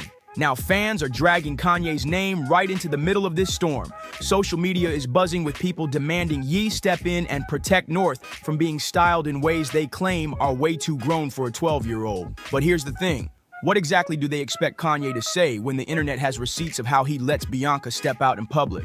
We're talking about Paris Fashion Week, where Bianca walked around in nothing but sheer stockings as pants, and before that, she hit LA practically nude under a see-through raincoat. And it didn't stop there. She's been spotted braless in a completely sheer mesh top, casually strolling down the street on her way to a family-friendly restaurant. And if that wasn't shocking enough, cameras even caught Kanye tugging down Bianca's tights right after a business meeting in Beverly Hills. Plus, let's not forget her silver bikini top and thong look that had her entire backside on display for the world to see. Another look that left fans completely stunned was when Bianca stepped out in a full-on see-through bodysuit. She was walking side by side with Kanye, clutching her phone over her private area the entire time, because she knew the second that phone shifted, everything would have been exposed. And if that wasn't enough, who could forget Kanye's big return to the Grammys after a decade? Bianca showed up wrapped in a huge fur coat, only to dramatically strip it off and reveal a totally sheer dress with no bra, no underwear, nothing left to the imagination. The moment went viral instantly and had people questioning what was really going on behind the scenes. Reports even claim Bianca's own parents were mortified by her racy transformation. One insider spilled that her family is deeply distressed, saying they don't even recognize her anymore, and insisting she would never dress this way unless she was being controlled. Allegedly, things have gotten so intense that some of Bianca's loved ones actually staged an intervention over Kanye's controlling behavior. Reports claim her mother, Alexandra, even flew all the way from Australia to Los Angeles, desperate to save her daughter from the situation she's caught up in. That's how serious it's gotten. And when it comes to Bianca's father, another insider says Leo is fed up and wants a face-to-face with Kanye himself. He allegedly wants to sit him down and ask, point blank, "What the hell are you thinking parading my daughter around like some half-naked trophy?" According to sources, he's furious and ready to call Kanye out directly. Leo even posed the ultimate question. What would Kanye do if daughters north of Chicago were ever put out in public, half-dressed by their own husbands? Everyone knows Ye would never stand for that, which is why her family feels it makes zero sense that he's encouraging this for his wife. So maybe, just maybe, Kanye isn't the one folks should be tagging to step in here. Okay, let's keep it real. Yes, Bianca is a grown woman, and what she chooses to wear is ultimately her business. But North? That's a whole different story. The issue here isn't just fashion. It's about childhood innocence, boundaries, and what happens when a kid is pushed into the spotlight way too soon. People aren't just worried about outfits. They're worried about the long-term impact of growing up branded as a spectacle. And here's where it gets explosive. Rumor has it that even Beyoncé allegedly has something to say about this. Whispers claim Queen Bey is not here for Kim's styling choices at all, with some insiders suggesting she feels Kim is basically pimping out her own daughter by putting her in these grown-up looks and parading her everywhere. Allegedly, Beyoncé is siding with critics who insist North deserves the chance to just be a kid, instead of being packaged and styled like a mini celebrity at every turn. And with North now gaining a massive following of her own, the idea that Beyoncé's name is being attached to this drama, oh, that takes the debate to a whole new level. And if Beyoncé's name being tied to this wasn't enough, the internet is now spinning with even wilder claims. Some fans are convinced that this tension between Kim and Bey isn't new at all, that it's just another chapter in their long, complicated history. People are saying Beyoncé has always kept her distance from Kim because she never respected the way the Kardashians chase fame, and this North situation is only proving her right. The chatter online is brutal. Folks are writing things like, "This is why Beyoncé never wanted Kim in her inner circle," while others argue Kim is purposely using North's growing popularity to compete with Blue Ivy, who's been shining more and more alongside her mom. Imagine that. People are actually framing this as a low-key battle of the kids between North and Blue. And of course, that kind of speculation only makes the drama messier. The idea that Kim could be styling her daughter to rival Beyoncé's is fueling fans to dig even deeper. If Beyonce truly feels this way, then the pressure on Kim to switch up how she's handling North's image could skyrocket overnight. Fans are quick to point out that Bey, being a fiercely protective mom, would never put Blue Ivy in the same situations. And that's exactly why these alleged comments are hitting such a nerve online. But wait, let's not act like Beyonce hasn't faced her own backlash too. Just the other day, people were accusing her and Jay-Z of over-sexualizing Blue by letting her step out in a strapless gown with full glam makeup. Critics were claiming that the look made her appear like a 17 or 18-year-old instead of a child. The argument? Just because a celebrity kid can dress like an adult doesn't mean they're ready to be seen or treated like one. Some fans even warned that by getting applause for looking so grown at such a young age, Blue might be picking up the wrong message, that being worthy equals being sexy in the eyes of others. And with that, the tables turned. Suddenly, people were saying maybe Beyonce should sit this one out before throwing shade at Kim. But still, while many were dragging her, a loyal wave of fans rushed in to defend her, insisting Blue's elegance is a celebration, not exploitation.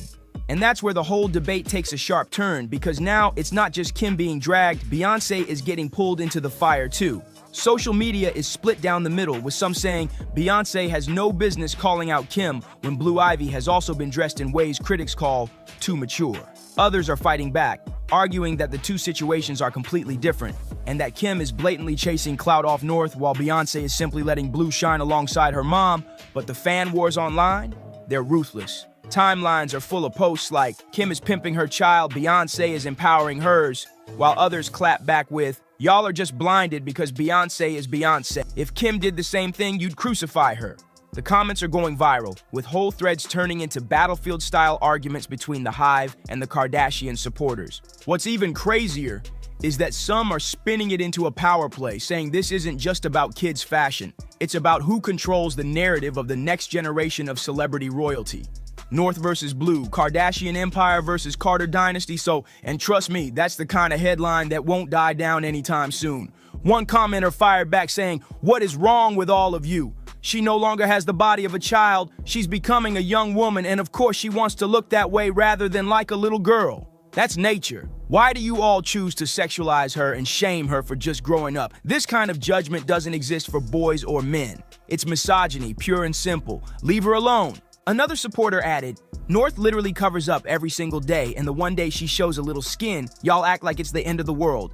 And then there were fans clapping back with, "There's nothing wrong with what she has on. What do y'all expect kids to dress like nuns?" At the end of the day, the argument boils down to one explosive question. Is Kim simply letting North express herself? Or is she knowingly setting her daughter up to repeat the same kind of scandal-driven spotlight that once built her own empire? With Beyonce's alleged disapproval hanging heavy and fans relentlessly questioning Kim's every parenting move, the scrutiny is only intensifying. So now, here's the real question. Is Kim pimping North out for clout, or are people reading way too much into it? Drop your thoughts in the comments below. Don't forget to like, share, and subscribe, and I'll catch you on the next one. Okay, but I'm sorry, it's not me. Okay, talk to him. No, don't talk to me like that. I'm an adult. Do not talk to me like that. Do not talk to me like that. Tell him to stop. I feel like if it was Christian, I believe that's the young man's name, that was on camera assaulting Sha'Carri and pushing her. He lied about a couple things that's personally, just in a relationship. I pretty much officers can understand what a relationship is about, but he lied. He's a liar. Okay. And that was something that I kind of just grasped, and emotionally, I'm just like, bet you do your thing, but. So Christian Coleman's mom just turned the whole Christian and Sha'Carri drama up another level, because she straight up pulled up on Sha'Carri after that wild airport fight. And let me tell you, things did not stay calm. They got heated. Once that raw, uncut airport footage of Christian and Sha'Carri leaked online, the internet went crazy. But it hit Dr. Coleman way harder. She tried to get him arrested in the airport. And the only reason she didn't get him arrested, because when you're in the airport, everything's under surveillance. That video didn't just show a messy, toxic relationship. It confirmed what she'd been dreading all along. Christian was stuck in what looked like a DV situation, and worse, he didn't know how to break free. Now everybody's asking the same thing. Is his mom doing too much, or is she the only one willing to step in and save him before it's too late? Word is, Sha'Carri even tried to flip the script and get Christian arrested right there in the airport. But since everything in an airport is under surveillance, that move didn't stick. And if you know Dr. Daphne Coleman, then you already know. She doesn't play when it comes to her son. But you hear me, right?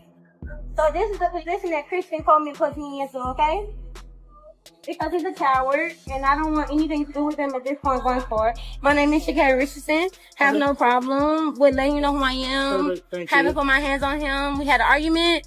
I will be honest about that. An argument, and that's pretty much it. The argument, pretty much, he's a liar. He lied about a couple things that's personally, you know, just in a relationship. I pretty much, officers can understand what a relationship is about, but he lied. He's a liar. And that was something that I kind of just grasped, and emotionally, I'm just like, bet, you do your thing, but you're asking me for things that is within my possession, and for my right, I don't have to give it to you because it's in my possession. But when it comes to the point that I saw that he chose to make it more about the police and things of that nature, that showed that he made a choice. So I just want to be more professional and just come professionally and let you guys know, like, hey, relationship thing, have no problem, and working with you guys. It's not illegal to argue. Right.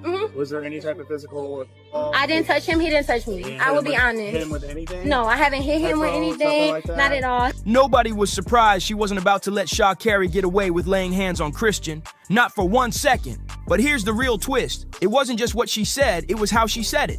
Dr. Coleman didn't roll up like some worried mom hoping to talk things out. No, she came in locked and loaded, fire blazing in her eyes and venom dripping off her tongue. She wasn't asking Sha'Carri why she was doing her son wrong. This wasn't just a worried mom. This was a woman on a mission, ready to drag her son out of a toxic mess by any means necessary.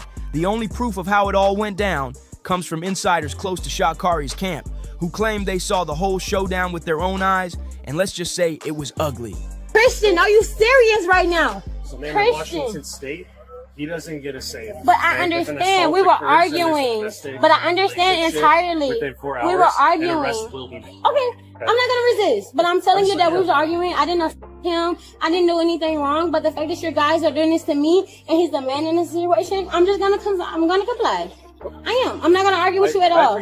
But you had me on camera, but at the same time, what he has on camera, when I have my phone, shows something different. So if I need to show that, I will. We have you on camera all around here. Okay, but I have my phone that shows something different. But Christian, thank you, Christian. Don't talk to him right now. Okay, I won't. Thank you so much, officer. They are arresting me right now, Christian. Sissy, they're arresting me right now? Am I gonna go actually to jail right now? You are actually gonna go to jail. Wait, but right now, it's a physical I didn't. Can he tell you that I didn't do nothing to him? We have it on camera. Christian, are you serious right now? Alright. Christian, I'm about to go to jail because of you right now. You know what? Okay. Yep. Okay. I will never fucking see again. According to those who were there, Dr. Coleman stormed into that house like she was about to tear the roof off, and Sha'Carri, she wasn't backing down either. She planted her feet, locked eyes with Christian's mom, and basically dared her to follow through on every threat she was throwing her way. Witnesses swear the two women stood chest to chest, staring each other down for a full 3 minutes. The tension was so thick, people honestly thought they were about to start swinging right then and there. Thankfully, it never turned into a brawl, and both walked away without a scratch. But what really shook the room wasn't the warnings or even the threats of pressing charges if Sha'Carri ever laid hands on Christian again. No, it was the line, "Doctor." Coleman dropped that cut deep. With all the fire in her voice, she looked Sha'Carri dead in the eye and said, "I always knew you were bad news, ever since Christian got involved with you. And now you just proved me right." And this got everybody asking, were the warning signs always there that Sha'Carri had a violent streak with Christian? Did his mom see the red flags but stay quiet just to keep the peace? Before we dive too deep, let's rewind for some context. I feel like it was just a sucky situation all around. Like, I don't feel as if like she should have been arrested. You know what I'm saying? Like, I mean, you know, people have discussions and emotions and stuff like that. Does she have like things that she need to work on for herself? Of course. And so do I, so do you, like everybody. And I'm the type of guy, like, I'm in the business of just like extending grace and mercy and love. And I feel as if like I don't try to look at obstacles either. Like, I just look at like situations like this to just like, you know, take a step back, analyze yourself mentally, and then just try to see what you could do to be your best self so that you can move forward, so you can just be the type of person and a human that God needs you to be for his kingdom and for his glory. And so that's kind of how I look at the situation. And like, back in 2023, Sha'Carri and Christian were serving what looked like straight up relationship goals. They had the cameras eating it up, the sports world cheering them on, and fans convinced they were the perfect couple. But behind the glossy photos and matching smiles, not everyone was celebrating. And the loudest skeptic, none other than Christian's mom, Dr. Daphne Coleman. Now, let's be clear. Daphne didn't start off hating Sha'Carri or the idea of her son being with her. But from the jump, she could feel something wasn't right. Even in those early days, the cracks were showing. The first thing she noticed, these two were complete opposites. Sha'Carri came in hot, loud, bold, always on 10, sometimes too much. Meanwhile, Christian was the quiet type, soft-spoken, reserved, the kind of guy who never missed curfew. And Daphne wasn't just being the typical proud mom bragging about her son. No, when she called him a good kid, she meant it. From the very moment Christian linked up with Sha'Carri, those differences hit Daphne like a flashing red light she couldn't ignore. On the surface, it just looked like two people with different vibes. But to his mother, it screamed bad match. And the deeper she watched, the more convinced she became that Sha'Carri was nothing but bad news for her son.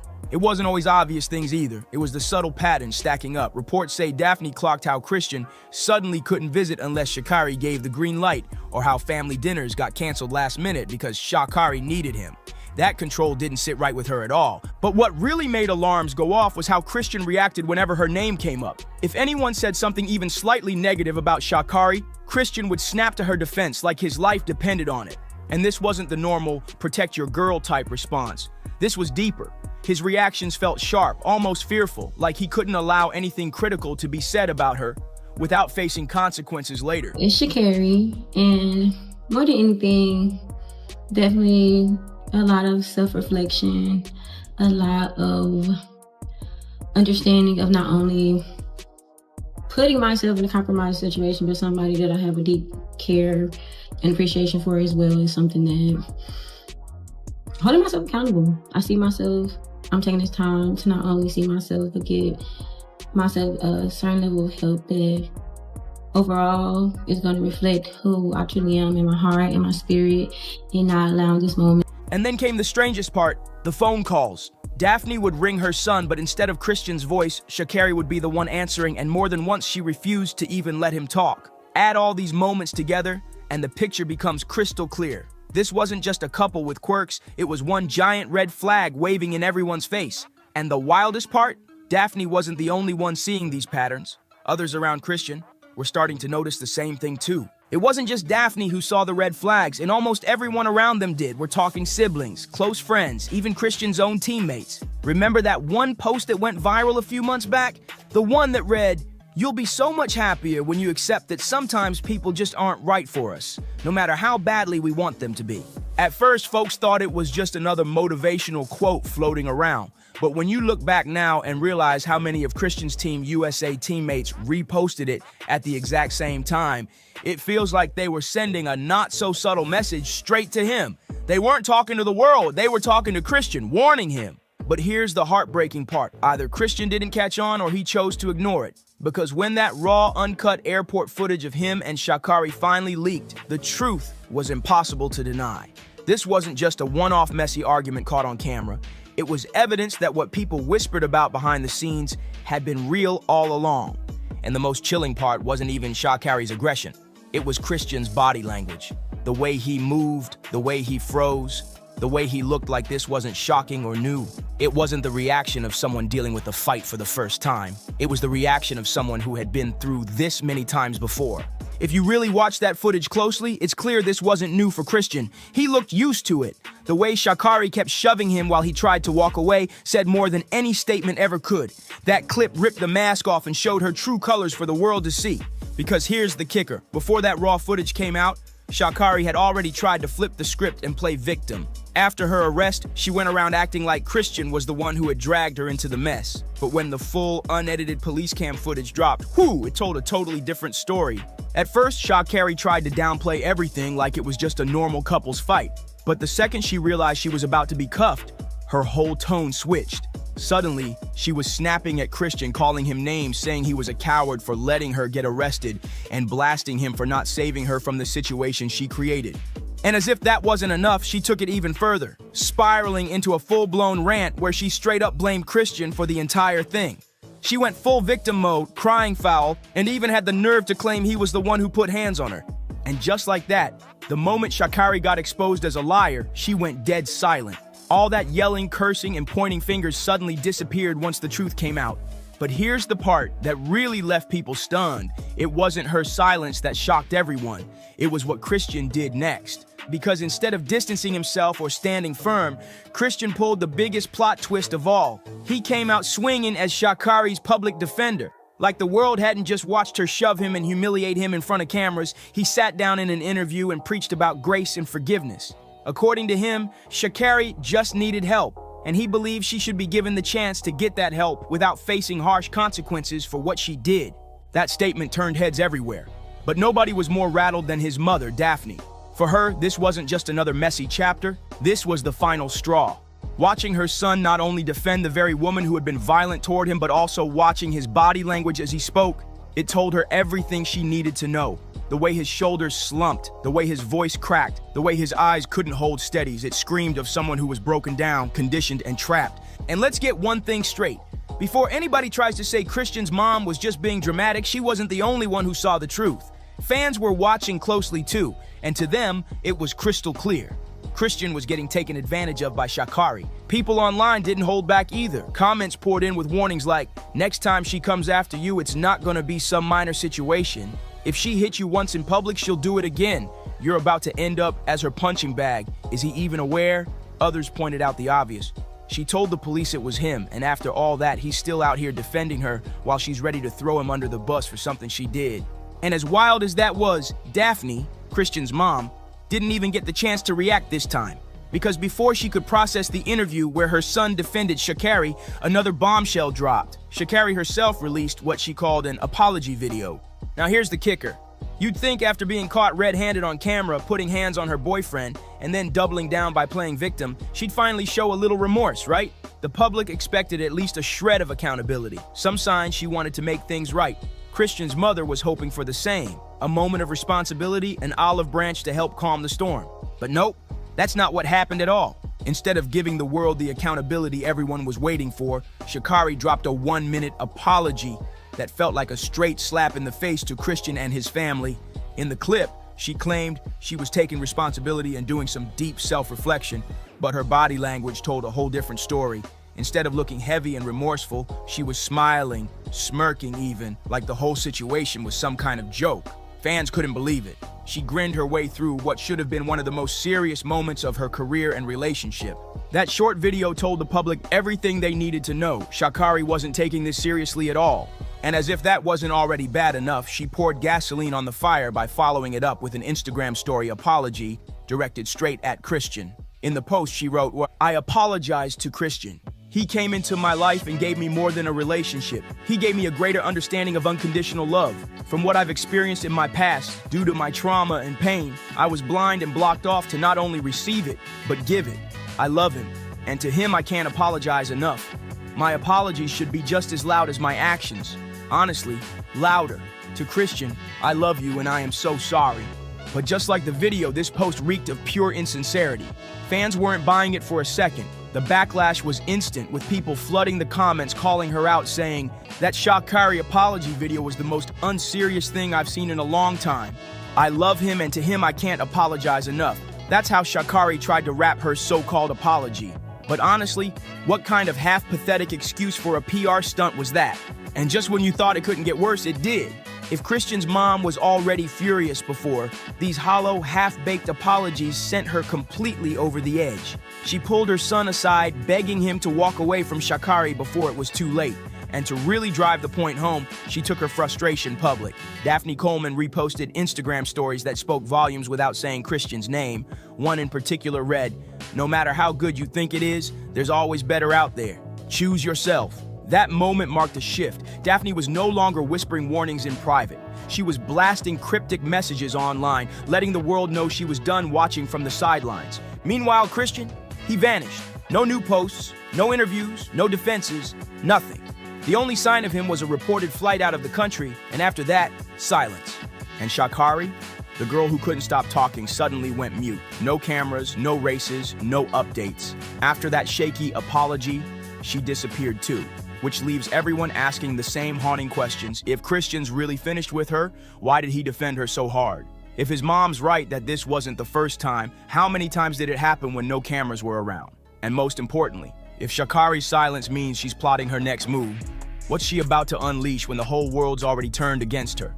Now I want to hear from you. Do you think Christian's finally breaking free, or is Sha'Carri about to pull him back in again? Drop your thoughts in the comments, hit that like button, share this with a friend, and don't forget to subscribe, because this story is far from over. I'll see you on the next one. To shove him and humiliate him in front of cameras, he sat down in an interview and preached about grace and forgiveness. According to him, Sha'Carri just needed help, and he believes she should be given the chance to get that help without facing harsh consequences for what she did. That statement turned heads everywhere, but nobody was more rattled than his mother, Daphne. For her, this wasn't just another messy chapter, this was the final straw. Watching her son not only defend the very woman who had been violent toward him, but also watching his body language as he spoke, it told her everything she needed to know. The way his shoulders slumped, the way his voice cracked, the way his eyes couldn't hold steadies, it screamed of someone who was broken down, conditioned, and trapped. And let's get one thing straight. Before anybody tries to say Christian's mom was just being dramatic, she wasn't the only one who saw the truth. Fans were watching closely too, and to them, it was crystal clear. Christian was getting taken advantage of by Sha'Carri. People online didn't hold back either. Comments poured in with warnings like, next time she comes after you, it's not gonna be some minor situation. If she hit you once in public, she'll do it again. You're about to end up as her punching bag. Is he even aware? Others pointed out the obvious. She told the police it was him, and after all that, he's still out here defending her while she's ready to throw him under the bus for something she did. And as wild as that was, Daphne, Christian's mom, didn't even get the chance to react this time. Because before she could process the interview where her son defended Sha'Carri, another bombshell dropped. Sha'Carri herself released what she called an apology video. Now here's the kicker. You'd think after being caught red-handed on camera, putting hands on her boyfriend, and then doubling down by playing victim, she'd finally show a little remorse, right? The public expected at least a shred of accountability, some signs she wanted to make things right. Christian's mother was hoping for the same, a moment of responsibility, an olive branch to help calm the storm. But nope, that's not what happened at all. Instead of giving the world the accountability everyone was waiting for, Sha'Carri dropped a 1-minute apology that felt like a straight slap in the face to Christian and his family. In the clip, she claimed she was taking responsibility and doing some deep self-reflection, but her body language told a whole different story. Instead of looking heavy and remorseful, she was smiling, smirking even, like the whole situation was some kind of joke. Fans couldn't believe it. She grinned her way through what should have been one of the most serious moments of her career and relationship. That short video told the public everything they needed to know. Sha'Carri wasn't taking this seriously at all. And as if that wasn't already bad enough, she poured gasoline on the fire by following it up with an Instagram story apology directed straight at Christian. In the post, she wrote, "I apologize to Christian. He came into my life and gave me more than a relationship. He gave me a greater understanding of unconditional love. From what I've experienced in my past, due to my trauma and pain, I was blind and blocked off to not only receive it, but give it. I love him, and to him I can't apologize enough. My apologies should be just as loud as my actions. Honestly, louder. To Christian, I love you and I am so sorry." But just like the video, this post reeked of pure insincerity. Fans weren't buying it for a second. The backlash was instant, with people flooding the comments calling her out, saying, "That Sha'Carri apology video was the most unserious thing I've seen in a long time. I love him and to him I can't apologize enough." That's how Sha'Carri tried to wrap her so-called apology. But honestly, what kind of half-pathetic excuse for a PR stunt was that? And just when you thought it couldn't get worse, it did. If Christian's mom was already furious before, these hollow, half-baked apologies sent her completely over the edge. She pulled her son aside, begging him to walk away from Sha'Carri before it was too late. And to really drive the point home, she took her frustration public. Daphne Coleman reposted Instagram stories that spoke volumes without saying Christian's name. One in particular read, "No matter how good you think it is, there's always better out there. Choose yourself." That moment marked a shift. Daphne was no longer whispering warnings in private. She was blasting cryptic messages online, letting the world know she was done watching from the sidelines. Meanwhile, Christian, he vanished. No new posts, no interviews, no defenses, nothing. The only sign of him was a reported flight out of the country, and after that, silence. And Sha'Carri, the girl who couldn't stop talking, suddenly went mute. No cameras, no races, no updates. After that shaky apology, she disappeared too, which leaves everyone asking the same haunting questions. If Christian's really finished with her, why did he defend her so hard? If his mom's right that this wasn't the first time, how many times did it happen when no cameras were around? And most importantly, if Sha'Carri's silence means she's plotting her next move, What's she about to unleash when the whole world's already turned against her? Now I want to hear from you. Do you think Christian's finally breaking free, or is Sha'Carri about to pull him back in again? Drop your thoughts in the comments, hit that like button, share this with a friend, and don't forget to subscribe, because this story is far from over. I'll see you on the next one. I never ask for money. I don't do interviews just saying, hey, Jay-Z, give me your money, or I'm coming at the Jay-Z for his money. I never did that. I'm not that type of person. I'm not trying to make nobody seem like a bad person or nothing. I'm just really coming out here for the truth. I don't want no money or anything. I wasn't looking for none of that. I just want to know the truth. And if I can't go to the courts and get the truth, like, what is it really? Why are you? What is it? I just really want it over. It's something that's really affecting my life, and I just want it over with. I still can't believe that Jay-Z denies that this is his kid. Jay-Z's alleged son, Rymir, just recently spoke to the Daily Mail again, pleading for Jay-Z to finally take a paternity test that he's been avoiding for the last 10 years. Let's talk about it. If you do not know, this man, Rymir Satterthwaite, has spent the last few years being very vocal about the fact that he believes Jay-Z is his father. And now Rymir is taking this to the Supreme Court. Rymir alleges that when his mother was 16 years old, she had a very brief fling with Jay-Z when he was 22. After the court officially granted Jay-Z's alleged 31-year-old son, Rymir Satterthwaite, the green light for a paternity test, all hell broke loose. Whispers are swirling that Beyonce hasn't been herself lately. Friends claim she's been spiraling, lashing out, and showing signs of deep frustration. And the reason? Insiders say she's been blindsided for years, kept in the shadows while Jay allegedly warned Rymir with chilling threats if he dared push his claims any further. By the time Rymir was born in 1993, his mother was no longer in contact with Jay-Z. However, she had recently gotten back together with her high school boyfriend. At the time, she made the decision to put that boyfriend, Robert, on Rymir's birth certificate. Stay with me, okay? So now the first time that Rymir sues Jay-Z is in 2010. A court in Pennsylvania then ordered genetic testing for Jay-Z, Rymir, and the high school boyfriend that was on the birth certificate. And what do you know? It comes out that the high school boyfriend, Robert, was not Rymir's father. According to shocking reports, Rymir has been chasing Jay-Z for over a decade, desperately trying to get the rap mogul to acknowledge him as his son. For more than 10 years, every call, every letter, every plea has been ignored. And where does Rymir's conviction come from? His late mother, who tragically died of a heart attack at just 45, allegedly told him everything before she passed. She claims she and Jay-Z had an affair when he was 22 years old and she was only 15. That revelation alone has people gasping in disbelief. Jay-Z, however, never responds to the court documents until the case gets dismissed. In 2012, Rymir then goes ahead and sues Jay-Z, this time in the state of New Jersey. Jay's lawyers fight back, saying that the court has no jurisdiction over Jay-Z because Jay-Z has no business ties, no homes to the state of New Jersey. A judge dismisses the case. Rymir's lawyers quickly appeal, and they bring back tax documents as well as deed documents that show a Sean Carter from New Jersey who does have ties to New Jersey. Now here's the twist that's making Jay-Z's world spin out of control. This isn't the first time he's faced allegations like this. Just this past March, the billionaire rapper was already being dragged through the mud with similar grave accusations. Like wildfire, news spread across the internet. The court officially granted Rymir's plea to push his paternity case forward. And you already know what that means. The celebrity world lit up instantly.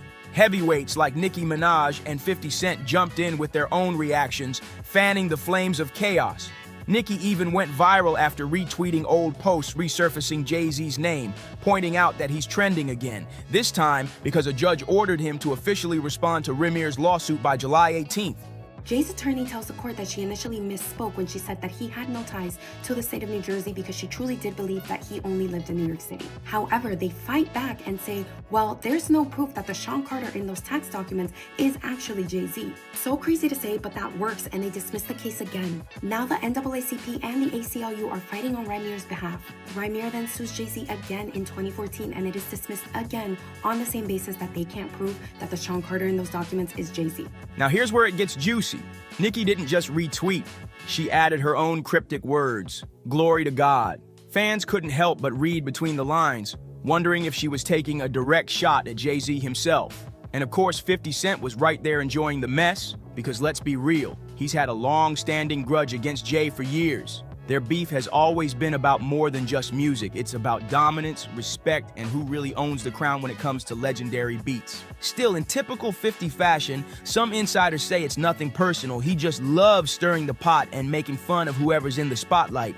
Now Rymir is taking this to the New Jersey Supreme Court, and he's asking that all documents be unsealed all the way back to 2012. And he's asking Jay-Z to just take the test. In 2016, right before her death, his mother Wanda actually made a public statement saying that she supports Rymir and that Jay-Z was actually his father. Rymir has claimed time and time again that he's not looking for anything except validation and the truth. And if you thought this case was just between Jay-Z and Rymir, think again, because now Beyonce's name is getting dragged straight into the chaos. Fans are buzzing that she's been spotted looking tense and distant at recent outings, fueling whispers that the queen herself might be questioning everything behind closed doors. Some insiders even claim she's furious that a decades-old secret is exploding now, right when she's supposed to be focused on her empire and legacy. The new lawsuit coming with Jay, the part with Jay.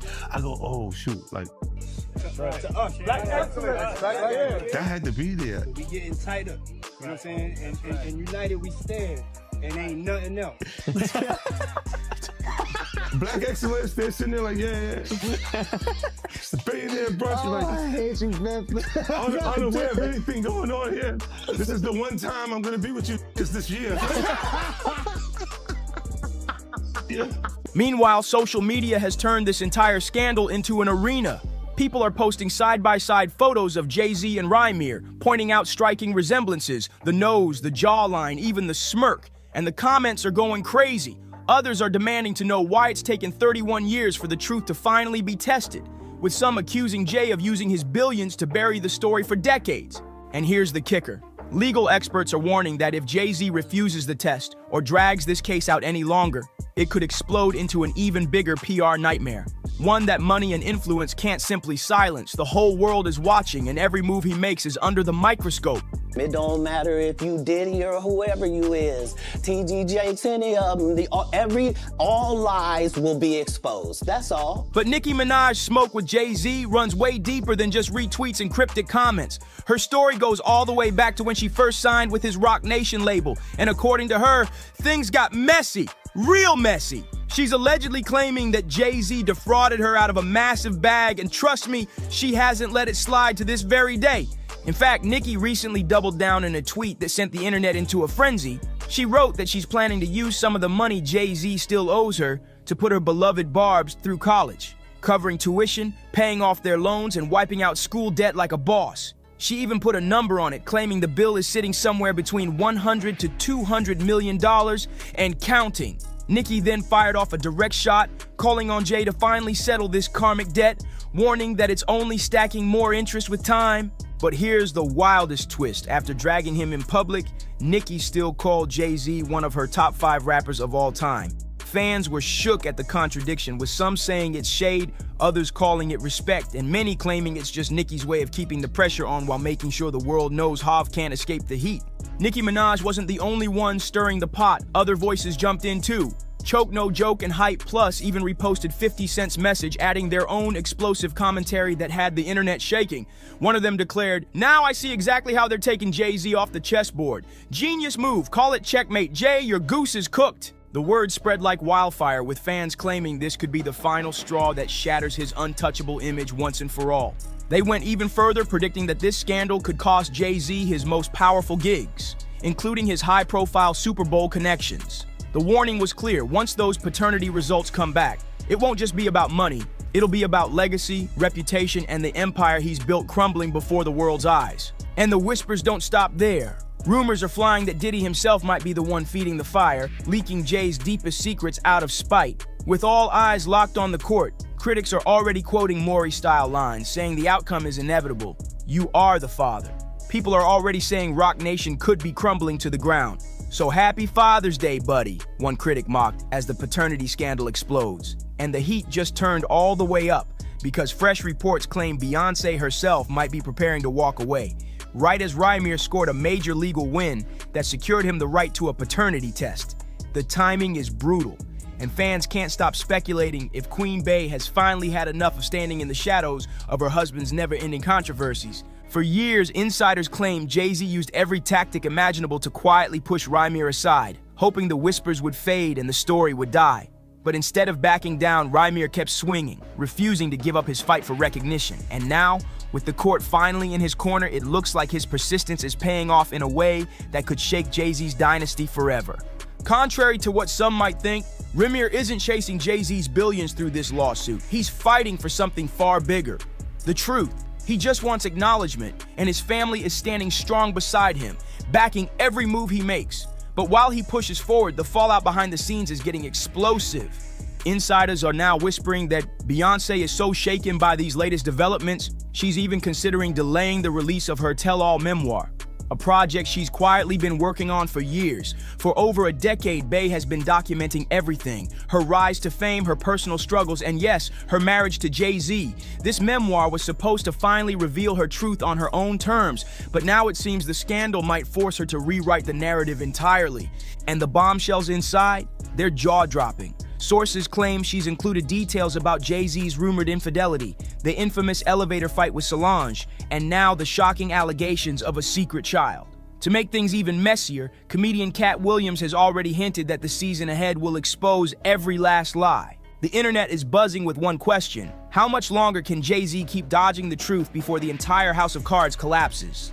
Fans are dissecting every headline, every rumor, and every leak, convinced that the Carter empire is on the verge of breaking apart. Social media has turned ruthless, with users flooding timelines with memes, comparisons, and wild theories about what's really been going on behind closed doors. Some are calling it karma finally catching up, while others are demanding to know why it took more than 3 decades for a paternity test to even reach this stage. Every photo of Jay-Z is being reanalyzed, every public appearance questioned, and every move from Beyonce is being studied like a clue to whether she's staying loyal or planning her exit. Insiders say the tension is unbearable, with Jay's team scrambling to control the narrative while Rymir refuses to back down. And here's the truth bomb: if the results prove what people are already whispering, it won't just be a scandal, it'll be the biggest shock of Jay-Z's entire career, the kind of blow that money, power, and fame can't cover up. It all started with the storm surrounding Diddy, but now the spotlight has shifted, and Jay-Z and Beyonce are right in the crosshairs of even deeper scrutiny. Whispers are growing louder that Beyonce might already be preparing her life jacket, bracing herself to jump ship from a marriage many now claim is crumbling under the weight of secrets and lies. Public opinion is split down the middle, and the comments online are nothing short of explosive. One person flat out declared, "Rymir's mother was underage when Jay-Z got her pregnant, that's why he won't take the paternity test. He already knows that's his son." That bold claim alone has fans reeling, convinced the truth has been buried for years. But not everyone is dragging Jay-Z. Some are rising to defend him. One critic fired back, questioning the entire uproar. What's the point here? They're trying to pin a fake son on a man who's already raising 3 kids in a stable, loving household with his wife. Why is the sight of a successful black dynasty so threatening to people? This whole situation is honestly heartbreaking and messy beyond belief. The internet is already flooded with images of a young Rymir alongside his mother, brother, and another man who some claim was his biological father. But here's the twist. Rymir reportedly already did a DNA test with that man, and the results came back negative. That revelation only adds more fuel to the fire, proving that Rymir isn't just chasing clout, he's chasing answers, and he won't stop until the truth about Jay-Z comes out. And let's be real, if the court-ordered paternity test confirms what Rymir has been saying all along, the fallout will be enormous. We're talking about a scandal that could rewrite hip-hop history, shake the Carter empire to its core, and forever change the way fans view Jay-Z's carefully built legacy. But now it's your turn. What do you think about all this? Do you believe Rymir has a case, or is this all smoke and mirrors? Drop your thoughts in the comments, hit that like button, subscribe, and don't forget to share this video. And trust me, you'll want to stay tuned for the next one. Because really, are you not entertained? Now we finally have an update on the drowning death of Malcolm Jamal Warner. Now, according to ABC7, they stated that Malcolm Jamal Warner had drowned while he was on vacation in Costa Rica. Now, the article goes on to say that Warner had drowned off the coast of Costa Rica on Sunday. So this actually occurred on Sunday. They stated that the Costa Rican National Police had told this to ABC News. Jaguar Wright just dropped a bomb. She's stepping into the conversation about the chilling and suspicious death of Malcolm Jamal Warner, and what she's claiming? It's way deeper than what the headline's been feeding us. According to her, Malcolm wasn't just going through it before he died. He was running from something or someone, and not just running emotionally. Jaguar says he was literally on the move, like a man being hunted. Now, after all the online chatter and sketchy silence, U.S. authorities have finally snapped out of it. Reports say a full-blown investigation has been launched into what really happened during Malcolm's final days. And guess what? Some of the details creeping out are starting to match what Jaguar's been screaming for weeks. Everybody wants to know, why'd you walk away from $50 million? Well, I wasn't walking away from the money. Yeah. I was walking away from the circumstances that were coming with the newfound plateau. Yeah. It takes a while when you punch through to adjust to the atmosphere. Why was Malcolm so paranoid? Who or what had him looking over his shoulder like that? Because if Jaguar is not just talking out the side of her mouth, then this ain't just another tragic celebrity passing. This was a setup, a calculated one, a message. And the saddest part, we all missed the signs until it was too late. Jaguar saying loud and clear that Malcolm didn't just vanish to Costa Rica to find peace like the media keeps pushing. Nah, she says that whole trip was a cover story, a distraction, because something or somebody was after him and Costa Rica wasn't a vacation. I've been in show business since I was 14, and I've heard the stories of what happens, and I've seen these kinds of things play out in front of me. Okay. When you say you heard the stories, what do you mean? What stories? I mean, you see before, look, Mariah Carey made a $100 million deal, and 3 months later, she's all of a sudden mysteriously crazy. Or Martin Lawrence punches through and he's waving a gun on the street screaming, "They're trying to kill me." Yeah. Yeah, we hear those stories. And it always happens around the time in their career where it seems as though they're crossing over the next plateau. Yeah.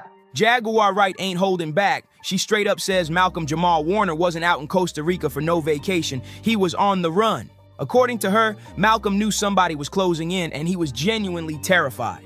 Like not just paranoid, but real life scared for his safety. He felt something bad was coming and fast. And then comes this eerie video that's got folks talking. Just hours before he passed, Malcolm was caught on camera walking alone on a pitch black beach. No lights, no crew, just him and the dark. At first, it looked like any other late night stroll, but look closer. His whole vibe was off. He didn't look peaceful. He looked shaken, eyes darting, shoulders tight like he was carrying some serious weight on his soul. People watching it now are saying, he looked like he knew his time was up. So now we gotta ask, who was he running from and why is this barely making headlines? It's almost like someone's trying to keep it quiet. But here's the thing, Jaguar's track record, she's dropped truth bombs before and they hit. So what if she's right again? Sounds like somebody's trying to put young Dave in a compromising position. Oprah. This ain't sounding like some freak accident anymore. It's starting to feel like Malcolm was trying to warn us.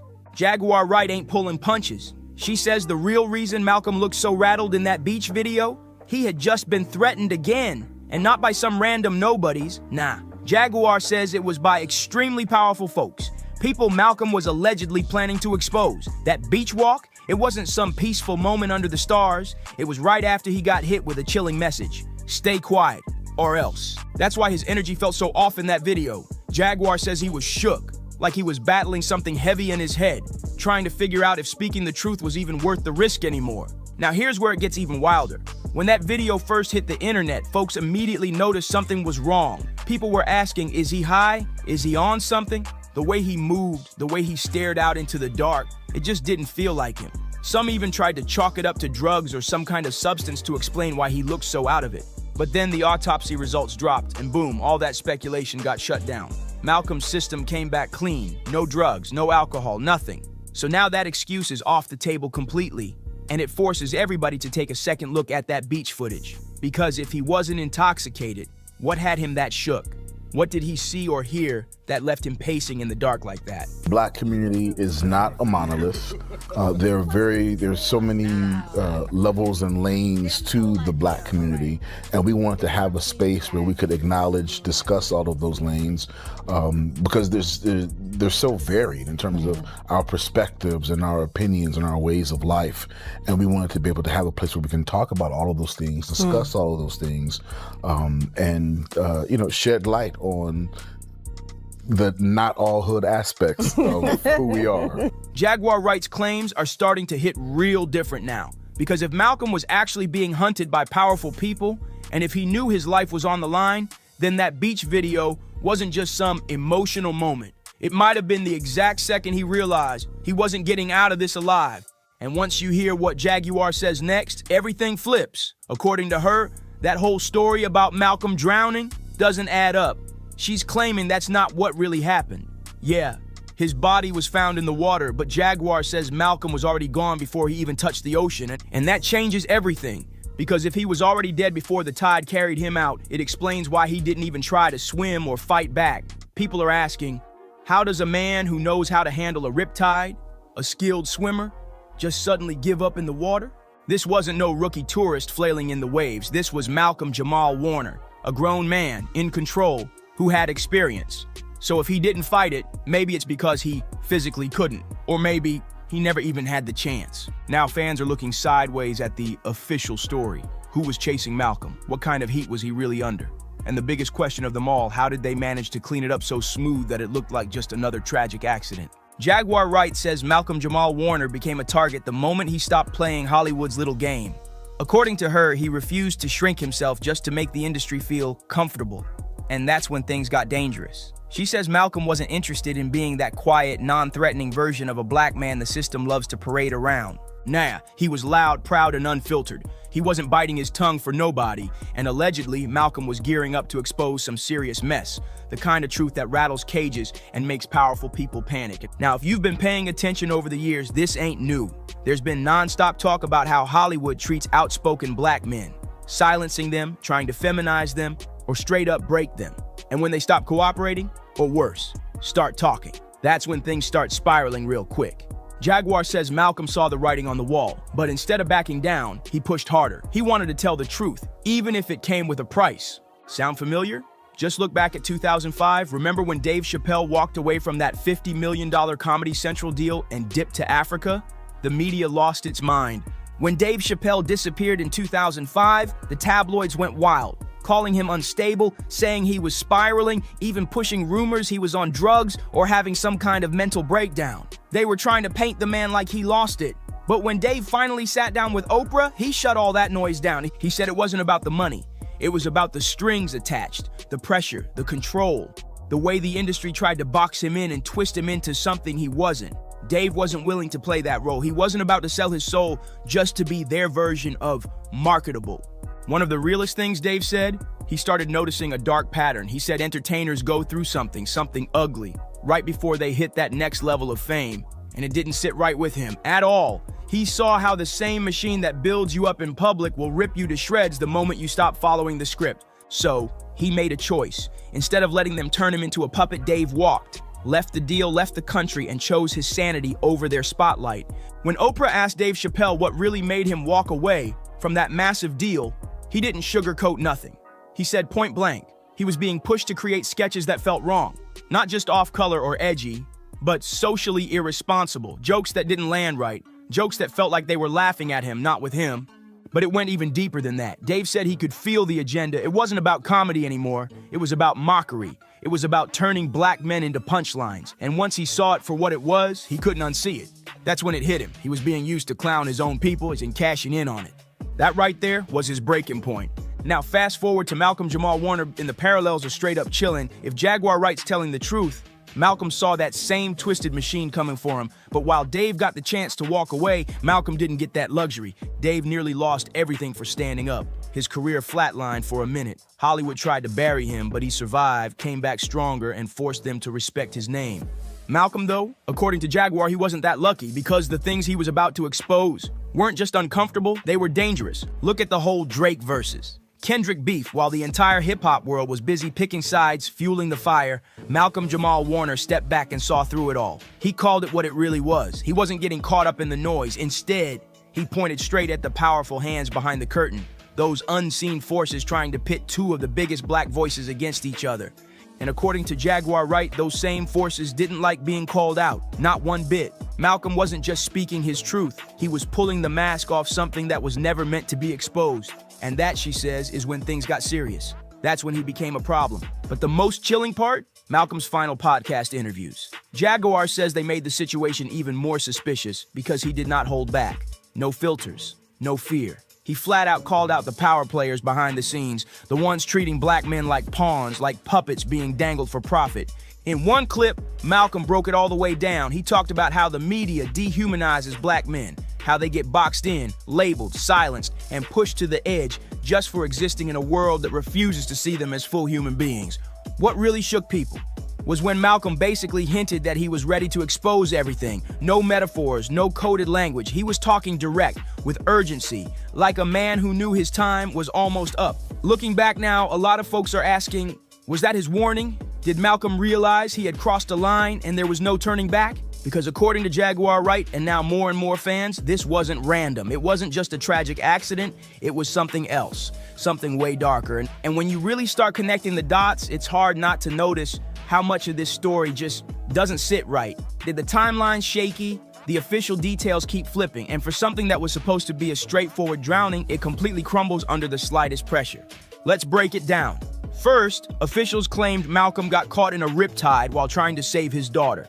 The Judicial Investigation Agency released a statement saying Malcolm had been playing with her at the shoreline. Then, supposedly, he brought her out of the water, went back in with a friend, and that's when the current pulled them. The friend escaped. Malcolm didn't. But fans weren't buying it. That story threw up red flags immediately. Now here's where things get real sketchy. The chief of the tourist police in the Atlantic region came out with a whole different version of events. He claimed Malcolm's family, including his daughter, weren't even at the beach when the drowning happened. According to him, they interviewed the family and confirmed they weren't there at the time of the accident. Wait, what? So now we've got two clashing reports from official sources and zero clarity on what actually went down. One version says the daughter was right there and Malcolm went in trying to save her. The other says the family wasn't anywhere near the water. Which one is it? And get this, when the Daily Mail reached out for clarification, the Judicial Investigation Agency didn't flinch. They didn't backtrack at all. In fact, they doubled down, reissuing their original statement that Malcolm's daughter was on the shoreline. They even added a new layer, saying a surfer helped rescue her using his board, and a volunteer lifeguard pulled both Malcolm and another surfer to shore. But now it's total chaos, because every single eyewitness seems to have a completely different version of the story. Some say he was alone, others say he was with family. Some claim there were surfers involved, others say it was just him and a friend. Like, what's really going on here? At some point, you gotta ask, is anyone telling the truth, or is everyone just running cover? And according to Jaguar Wright, even the US government ain't buying this cleanup job. Word is, they're quietly launching their own investigation into Malcolm's death. Now, let's not forget, this all went down outside the US, so technically it's out of American jurisdiction.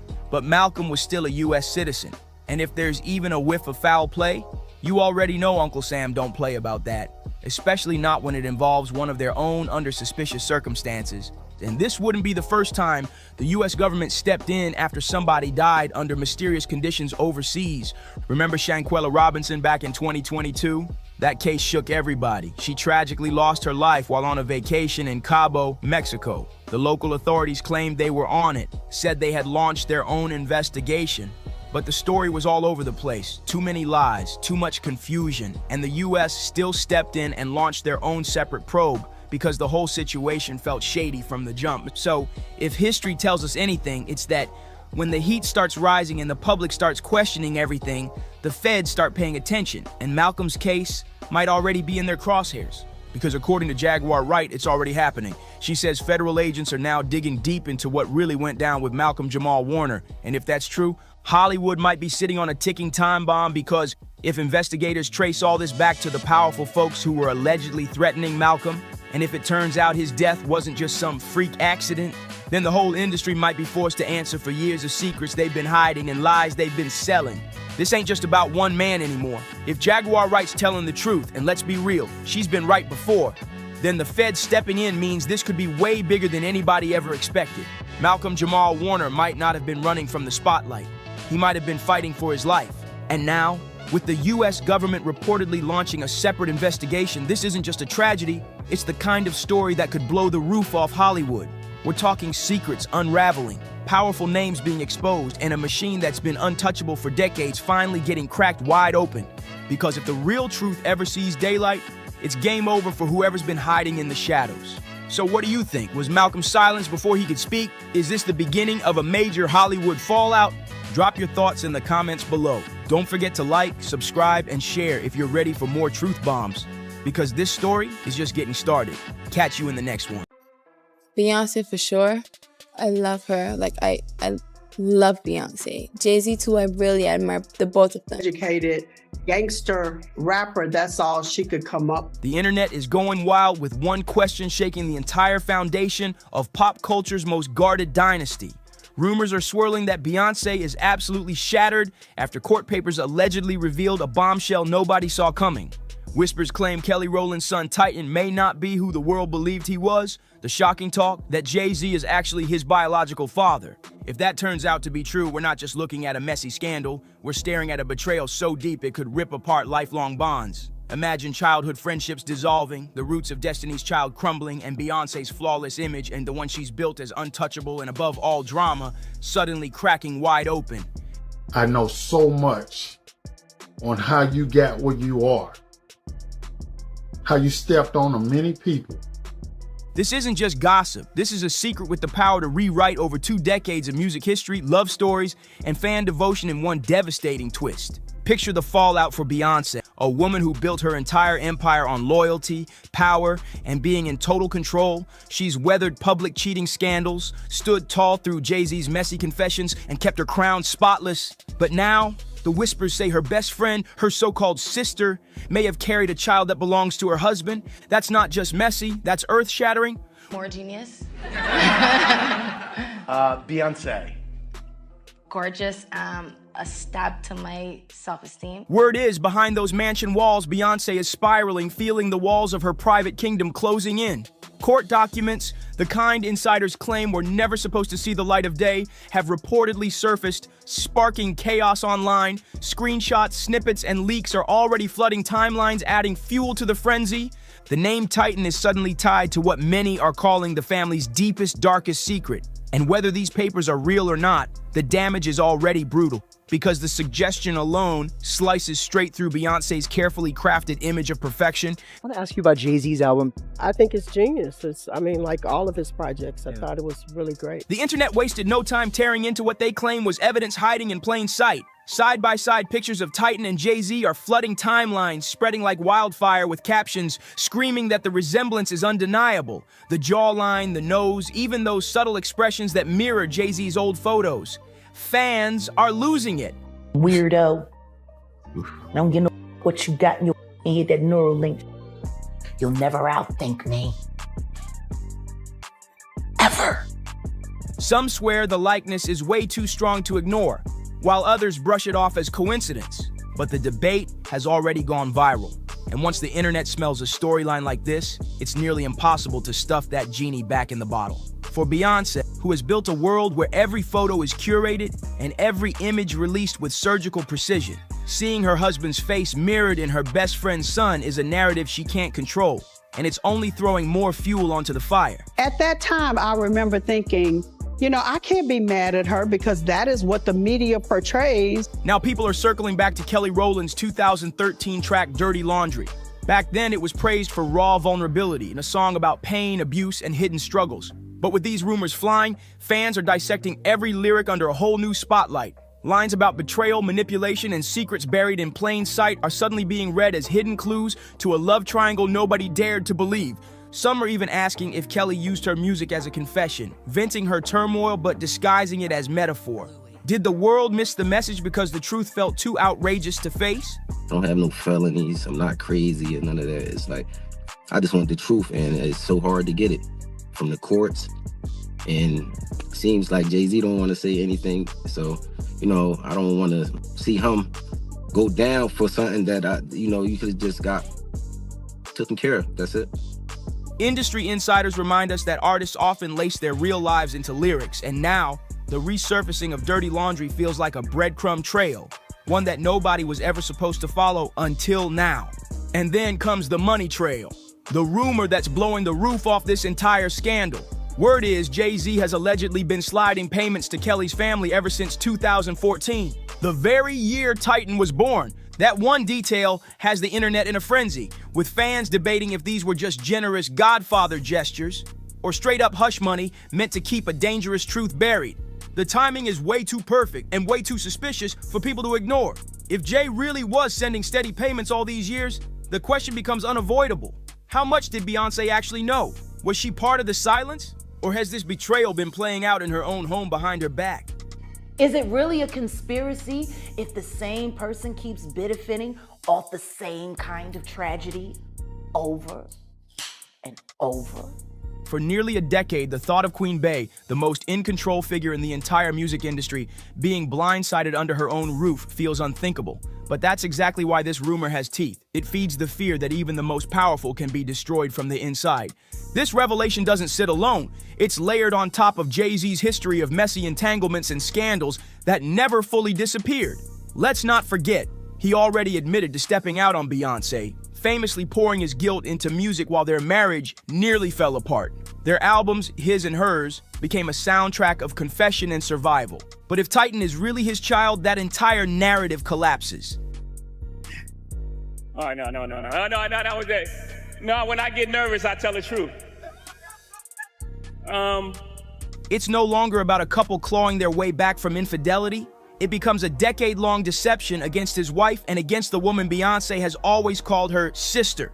How does anyone recover from a betrayal that deep? This isn't just a marriage hanging by a thread. This is the unraveling of Destiny's Child's legacy. A bond fans believe was rooted in loyalty and sisterhood. The same fans who once idolized their unity are now replaying every smile, every hug, and asking, was it all hiding a painful truth? Old interviews are resurfacing too, like the one where Kelly reportedly left a dinner with Beyoncé and Jay-Z in tears, never explaining why. The family out tonight is a family affair. I saw your mother-in-law so proud of. Yeah, we support each other. That's what we do. At the time, fans thought it was just emotions and nostalgia. But now, it's being rebranded as a possible crack in the facade. The weight of secrets pushing through, every cryptic glance, every red carpet run-in with Jay-Z is under a microscope. Even his stunned expression when bumping into Kelly at that premiere is being questioned. Did it show warmth like siblings? Or was it the raw, awkward shock of a man forced to face someone tied to a truth he's tried to bury for years? And then comes the brutal twist of irony. Just months ago, Kelly was out here publicly praising Jay-Z after he blasted the Grammys for snubbing Beyoncé. She told reporters, "Sean Carter is one of the greatest men I know, and his words ring so loud to me." But now, that same quote is being replayed with a chilling undertone. Was she shielding him, covering for him, or simply speaking as a loyal friend caught in the middle of something she never asked for? But after that major documentary comes out on Diddy, then you're going to start to hear more and more about Jay-Z and his nefarious past, okay? The internet doesn't let coincidences slide, and that line has become another piece in the puzzle. Fans are dissecting it, turning it into fuel for theories about how deep these bonds and these betrayals really go. And if those payment rumors are true, stretching back to Titan's birth, it forces a darker question. Has Beyoncé known this whole time? Has she been quietly swallowing the storm to protect her brand, her kids, and her empire? Or is she just now discovering it the same way the rest of us are, through whispers and leaked court documents? Either way, the picture is devastating. If she knew, then she's been living a performance more flawless than any stage show, selling the illusion of perfection while privately enduring the kind of betrayal that could shatter anyone. If she didn't know, then Beyoncé, the very woman who built her empire teaching the world about control, has been blindsided in the most personal and humiliating way imaginable. And the silence from everyone involved? It's only making the tension thicker by the day. What happens to Destiny's Child if this rumor refuses to fade away? Their legendary image of sisters against the world is already splintering under the weight of speculation. You understand? I think that they don't want, if they was in any of those freak-off tapes, if they played a part in any of those Diddy sessions, they don't want it to get out to the general public to make up their brand. Beyoncé, Kelly, and Michelle built more than just a group. They built a brand on sisterhood, loyalty, and survival, a bond that outlived chart wars and solo ambitions. But if Jay-Z's name is tied to Titan, that nostalgia can never feel the same again. Fans who once worshipped them as untouchable role models are now asking whether Destiny's Child was just a fairy tale cover, a glossy story hiding a reality nobody dared to speak about. And for Beyoncé, who crowned herself queen of modern pop royalty, this storm cuts far deeper than music charts. This is about her legacy, her marriage, her motherhood, and whether the empire she's guarded so carefully can survive secrets that feel way too explosive to keep buried. You know, I don't want to embarrass this young lady, but she has more Grammys than everyone and never won Album of the Year. So even by your own metrics, that doesn't work. And when you pull back from the chaos surrounding Titan's rumored paternity, a darker pattern starts to take shape. one that fans and critics are suddenly re-examining with fresh eyes. Jay-Z has never been a stranger to whispers about secret kids and hidden affairs, but now those whispers feel louder than ever. Long before Titan's name ever surfaced, there was the saga of Rymir, the young man who fought for years in court, claiming Jay-Z was his biological father. That case dragged on endlessly, bouncing through appeals, with Rymir insisting he was being blocked at every turn by Jay's legal maneuvering and financial muscle. At the time, plenty of people brushed it off as opportunism. But now, with Titan's name fueling today's firestorm, those old headlines are crawling back out of the shadows. Fans are stitching the pieces together into one explosive narrative, that Jay-Z's empire wasn't just built on music, deals, and hustle, but also on his ability to bury personal scandals before they could ever stick. And Titan's paternity scandal isn't the only cloud dragging Jay-Z's past back into the spotlight. Old allegations from the late 90s and early 2000s, especially the controversial whispers about his relationships with younger women in the industry, are now being rehashed with fresh outrage. Even Nas fueled the fire in his infamous diss track, dropping bars that implied Jay-Z had crossed boundaries with protégés like Foxy Brown. She has repeatedly denied those claims, brushing them off as fake news, but the rumors never fully died. Now, with Titan's name fueling today's storm, fans are digging it all back up, pointing out how Jay-Z was nearly 30 when he started appearing alongside teenage artists, blurring the lines between mentor and something far more questionable. In hindsight, those blurred lines look even more unsettling stacked against the current scandal. The question people can't shake is heavy. Is this just coincidence, or is it part of a long-running pattern? A pattern of control, secrecy, and manipulation that the industry turned a blind eye to because of Jay-Z's unmatched power? We can't forget that the public's trust in Jay-Z has been rattled before. His own music gave us the confessions, the infidelity, the near collapse of his marriage, moments where he admitted he almost lost Beyoncé. That saga, immortalized in Lemonade and 444, was sold as a redemption story, a man owning his mistakes and a woman choosing forgiveness. But now, with Titan's name in the mix, that redemption arc looks paper thin. If Titan is truly his son, then it was never about redemption at all. It was about concealment. Fans are starting to believe Jay-Z hasn't been learning from his past, but perfecting the art of burying it. A pattern of damage control where scandals don't disappear, they just get swept under the rug until the headlines move on. And now, with every old rumor crawling back from the shadows, those cracks in his king-like image are widening. This brings us straight into Beyoncé's family circle, because when the silence is this loud, someone is usually working overtime behind the scenes to hold it all together. And no figure looms larger in that role than Tina Knowles. For decades, she has been positioned as the matriarch, not just of Beyoncé's life, but of Destiny's Child as a whole. She's long referred to Kelly Rowland as her daughter, written glowing tributes, and presented herself as the glue binding this surrogate family. But now, with Titan's scandal casting shadows everywhere, fans are revisiting Tina's role with suspicion. Could she have known more than she ever let on? Did her instinct to protect Beyoncé's empire push her to shield Jay-Z from scrutiny? And by extension, silence Kelly? It wouldn't be the first time a powerful matriarch orchestrated quiet damage control to keep a dynasty intact. Suddenly, every polished family portrait, every warm post, feels like it might have doubled as a cover-up. The question becomes unavoidable. Has Tina been the silent architect of the Carter Knowles image all along, managing not only Beyoncé's career but also the dangerous truths threatening to shatter it? She's fiercely defended Beyoncé from critics, celebrated Jay-Z with glowing words, and showcased loyalty that always looked like love. But now, that loyalty is being reread as pure strategy. Think about it.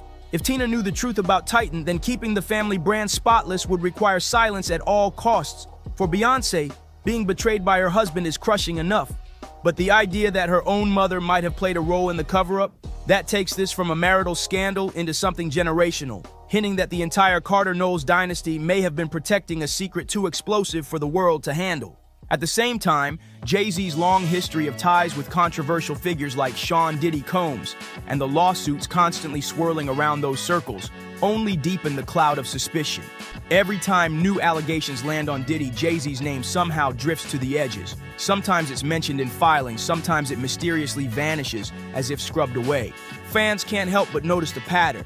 He always seems to be hovering at the perimeter of chaos, close enough to raise eyebrows, yet never pulled fully into the fire. Whether it's slick legal maneuvering or the reach of his influence, the outcome rarely changes. Jay-Z's name gets cleared, his empire stands untouched, and the whispers fade into the background. But this time is different. The Titan rumor refuses to disappear. and it's forcing the public to start connecting dots across decades of scandals that once seemed unrelated. The question hanging in the air isn't just whether Titan is really his son, it's whether we're staring at the blueprint Jay-Z has perfected, a system designed to dodge accountability time and time again. Beyoncé, on the other hand, has always wielded silence as her sharpest weapon. She doesn't do messy sit-downs, she doesn't rant online, and she rarely explains herself. Instead, she lets her art carry the message, lacing her albums with coded lyrics and hidden symbolism fans obsess over for months. Lemonade became her way of addressing Jay-Z's infidelity without ever needing to say his name in an interview, which sparks the burning question now. Will she confront the Titan scandal in her next project, or will she double down on silence, refusing to even breathe life into the rumors? The world is watching every move, her films, her music, her red carpet appearances, scanning for signs of betrayal, fractured sisterhood, or the pain of motherhood tangled with secrets. If history tells us anything, Beyoncé won't spell it out. She'll drip-feed cryptic symbols, and it'll be up to the fans to decode the scars she refuses to name. But this time, the stakes are higher than ever. Her empire wasn't just built on music, it was built on image. She's the flawless queen, the untouchable star, the wife who endured betrayal and came out stronger, the friend who raised Kelly and Michelle with her. But if Titan truly belongs to Jay-Z, all that mythology fractures overnight. Suddenly, she's no longer the woman always in control, but the woman betrayed. Betrayed not only by her husband, but possibly by her best friend, and even her own mother. And for an empire sold to us as perfect, that illusion might be far harder to repair than the marriage itself. Fans are already convinced that if Beyoncé does respond, it will be seismic. Picture it. A visual album dripping in symbolism, a cryptic lyric slipped into a live performance, or even a sudden shift in how she aligns herself with Jay-Z in public. Remember, Lemonade wasn't just music, it was a cultural earthquake. It gave us catchphrases, memes, movements, and forced millions of women to re-examine their own relationships. Now imagine if she chose to pour that same energy into betrayal inside her own family circle. The cultural explosion would be unmatched, shaking not only the music industry, but also the very idea of celebrity loyalty and carefully curated perfection. What we're left with right now is a storm of speculation, unanswered questions, and an empire wobbling dangerously on its throne. Because if Titan's paternity really ties back to Jay-Z, then the Carter-Knowles dynasty is staring down its greatest test yet. Can Beyoncé forgive a betrayal this layered? Can Destiny's Child ever be remembered the same way? And maybe the most haunting question of all, how long has this secret been sitting in plain sight? And who in their circle helped keep it buried? So we've got to ask you, do you believe this is the scandal that finally cracks Beyoncé's empire wide open? Or will it just be another rumor smothered by silence and spectacle? Let us know your thoughts in the comments. Don't forget to like, share, and subscribe, and we'll see you on the next one. Why have I been getting calls? Because this is like... Why am I getting calls and I haven't even said anything? Because this is the monster of all monsters. Who? Me? This Diddy case. Why would I, Jason Lee, I'm getting calls and I haven't even said anything. They ain't called me to go to the Rock Nation brunch. They haven't called me to go to the Gold Party. To accept the honor. They haven't called me when we offered to honor Jay-Z at the award show. They didn't call me to go to the press conference about striking the deal with the NFL while we were kneeling for Kaepernick. They didn't call me to ask me what I thought about her hair care product. They didn't call me to offer a free bottle of her perfume. I didn't get to go backstage on her tour for the Renaissance. In fact, when the video circulated making it look like I've been chasing her around like a super fan, which I am a super fan, but I chase nobody. Nobody's called me to clear that up. I haven't gotten a delivery of white flowers with a little card from Beyonce. Why is everybody calling me now? Oh, and you also stopped. We not gonna even go there. I stopped a major thing for Beyonce. Didn't even get a thank you. And now everybody's why is everybody calling me now? Because I'm a firefighter. Because I run towards fires and I put them out or I fan the flames. But why is everybody calling me now? And that's the problem that I have with this whole situation. But I am going to save this conversation for Jay-Z. Jay-Z, you're watching. I know you're watching because you got people calling me. Stop having people call me You can call me yourself. You know how to get my number. You know, you got people calling me. Jason Lee just dropped a bomb so explosive, it's got the whole Bayhive spiraling, shook to the core, and this time, it's not about Beyonce herself, it's about her twins. According to Jason, he's seen real footage, actual video clips, that allegedly show Sir and Rumi displaying signs that they might be on the autism spectrum. And let's just say, Solange, she's fuming behind closed doors, meltdown level activated. Now let's not forget, Beyonce's always been ultra private when it comes to her kids, especially the twins. People thought it was just her being protective, but Jason's flipping the narrative, saying it wasn't about keeping them safe, it was about keeping something hidden. He's out here claiming that the real reason for the secrecy was a diagnosis. And now that this leak is out, Solange is reportedly ready to go scorched earth on anyone coming for her niece and nephew. So what exactly is in this footage that's got the entire Knowles inner circle on panic mode? Is Jason telling the truth or just crossing every line for clout? Either way, what was once private is now public, and the drama just got deep. Tell them why Johnny puts a beep over this part of the show, so you'll never know what it is, but I want you to see their reactions, and I'm going to do it right now.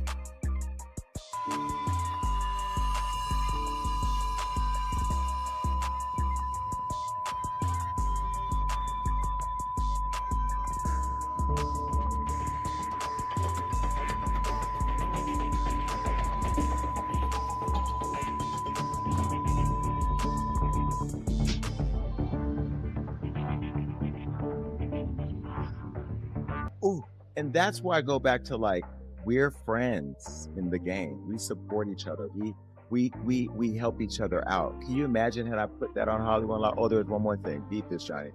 Jason clearly isn't playing nice anymore. He's coming for blood, and this time he dragged Beyonce's babies into it. Jason Lee didn't just throw shade, he crossed the line into dangerous territory. He came straight for Beyonce's most sacred boundary, her kids, and not just any kids, her ultra-protected twins, Sir and Rumi. Everyone knows Beyonce don't play when it comes to her children. No random paparazzi shots, no media circus, barely a peek unless it's a perfectly filtered, carefully staged moment. That's how locked down it's always been.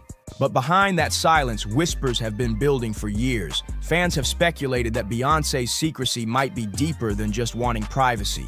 Some said the twins might be on the autism spectrum, but no one dared speak it out loud. It's been the kind of rumor that lives in hush-hush circles until now.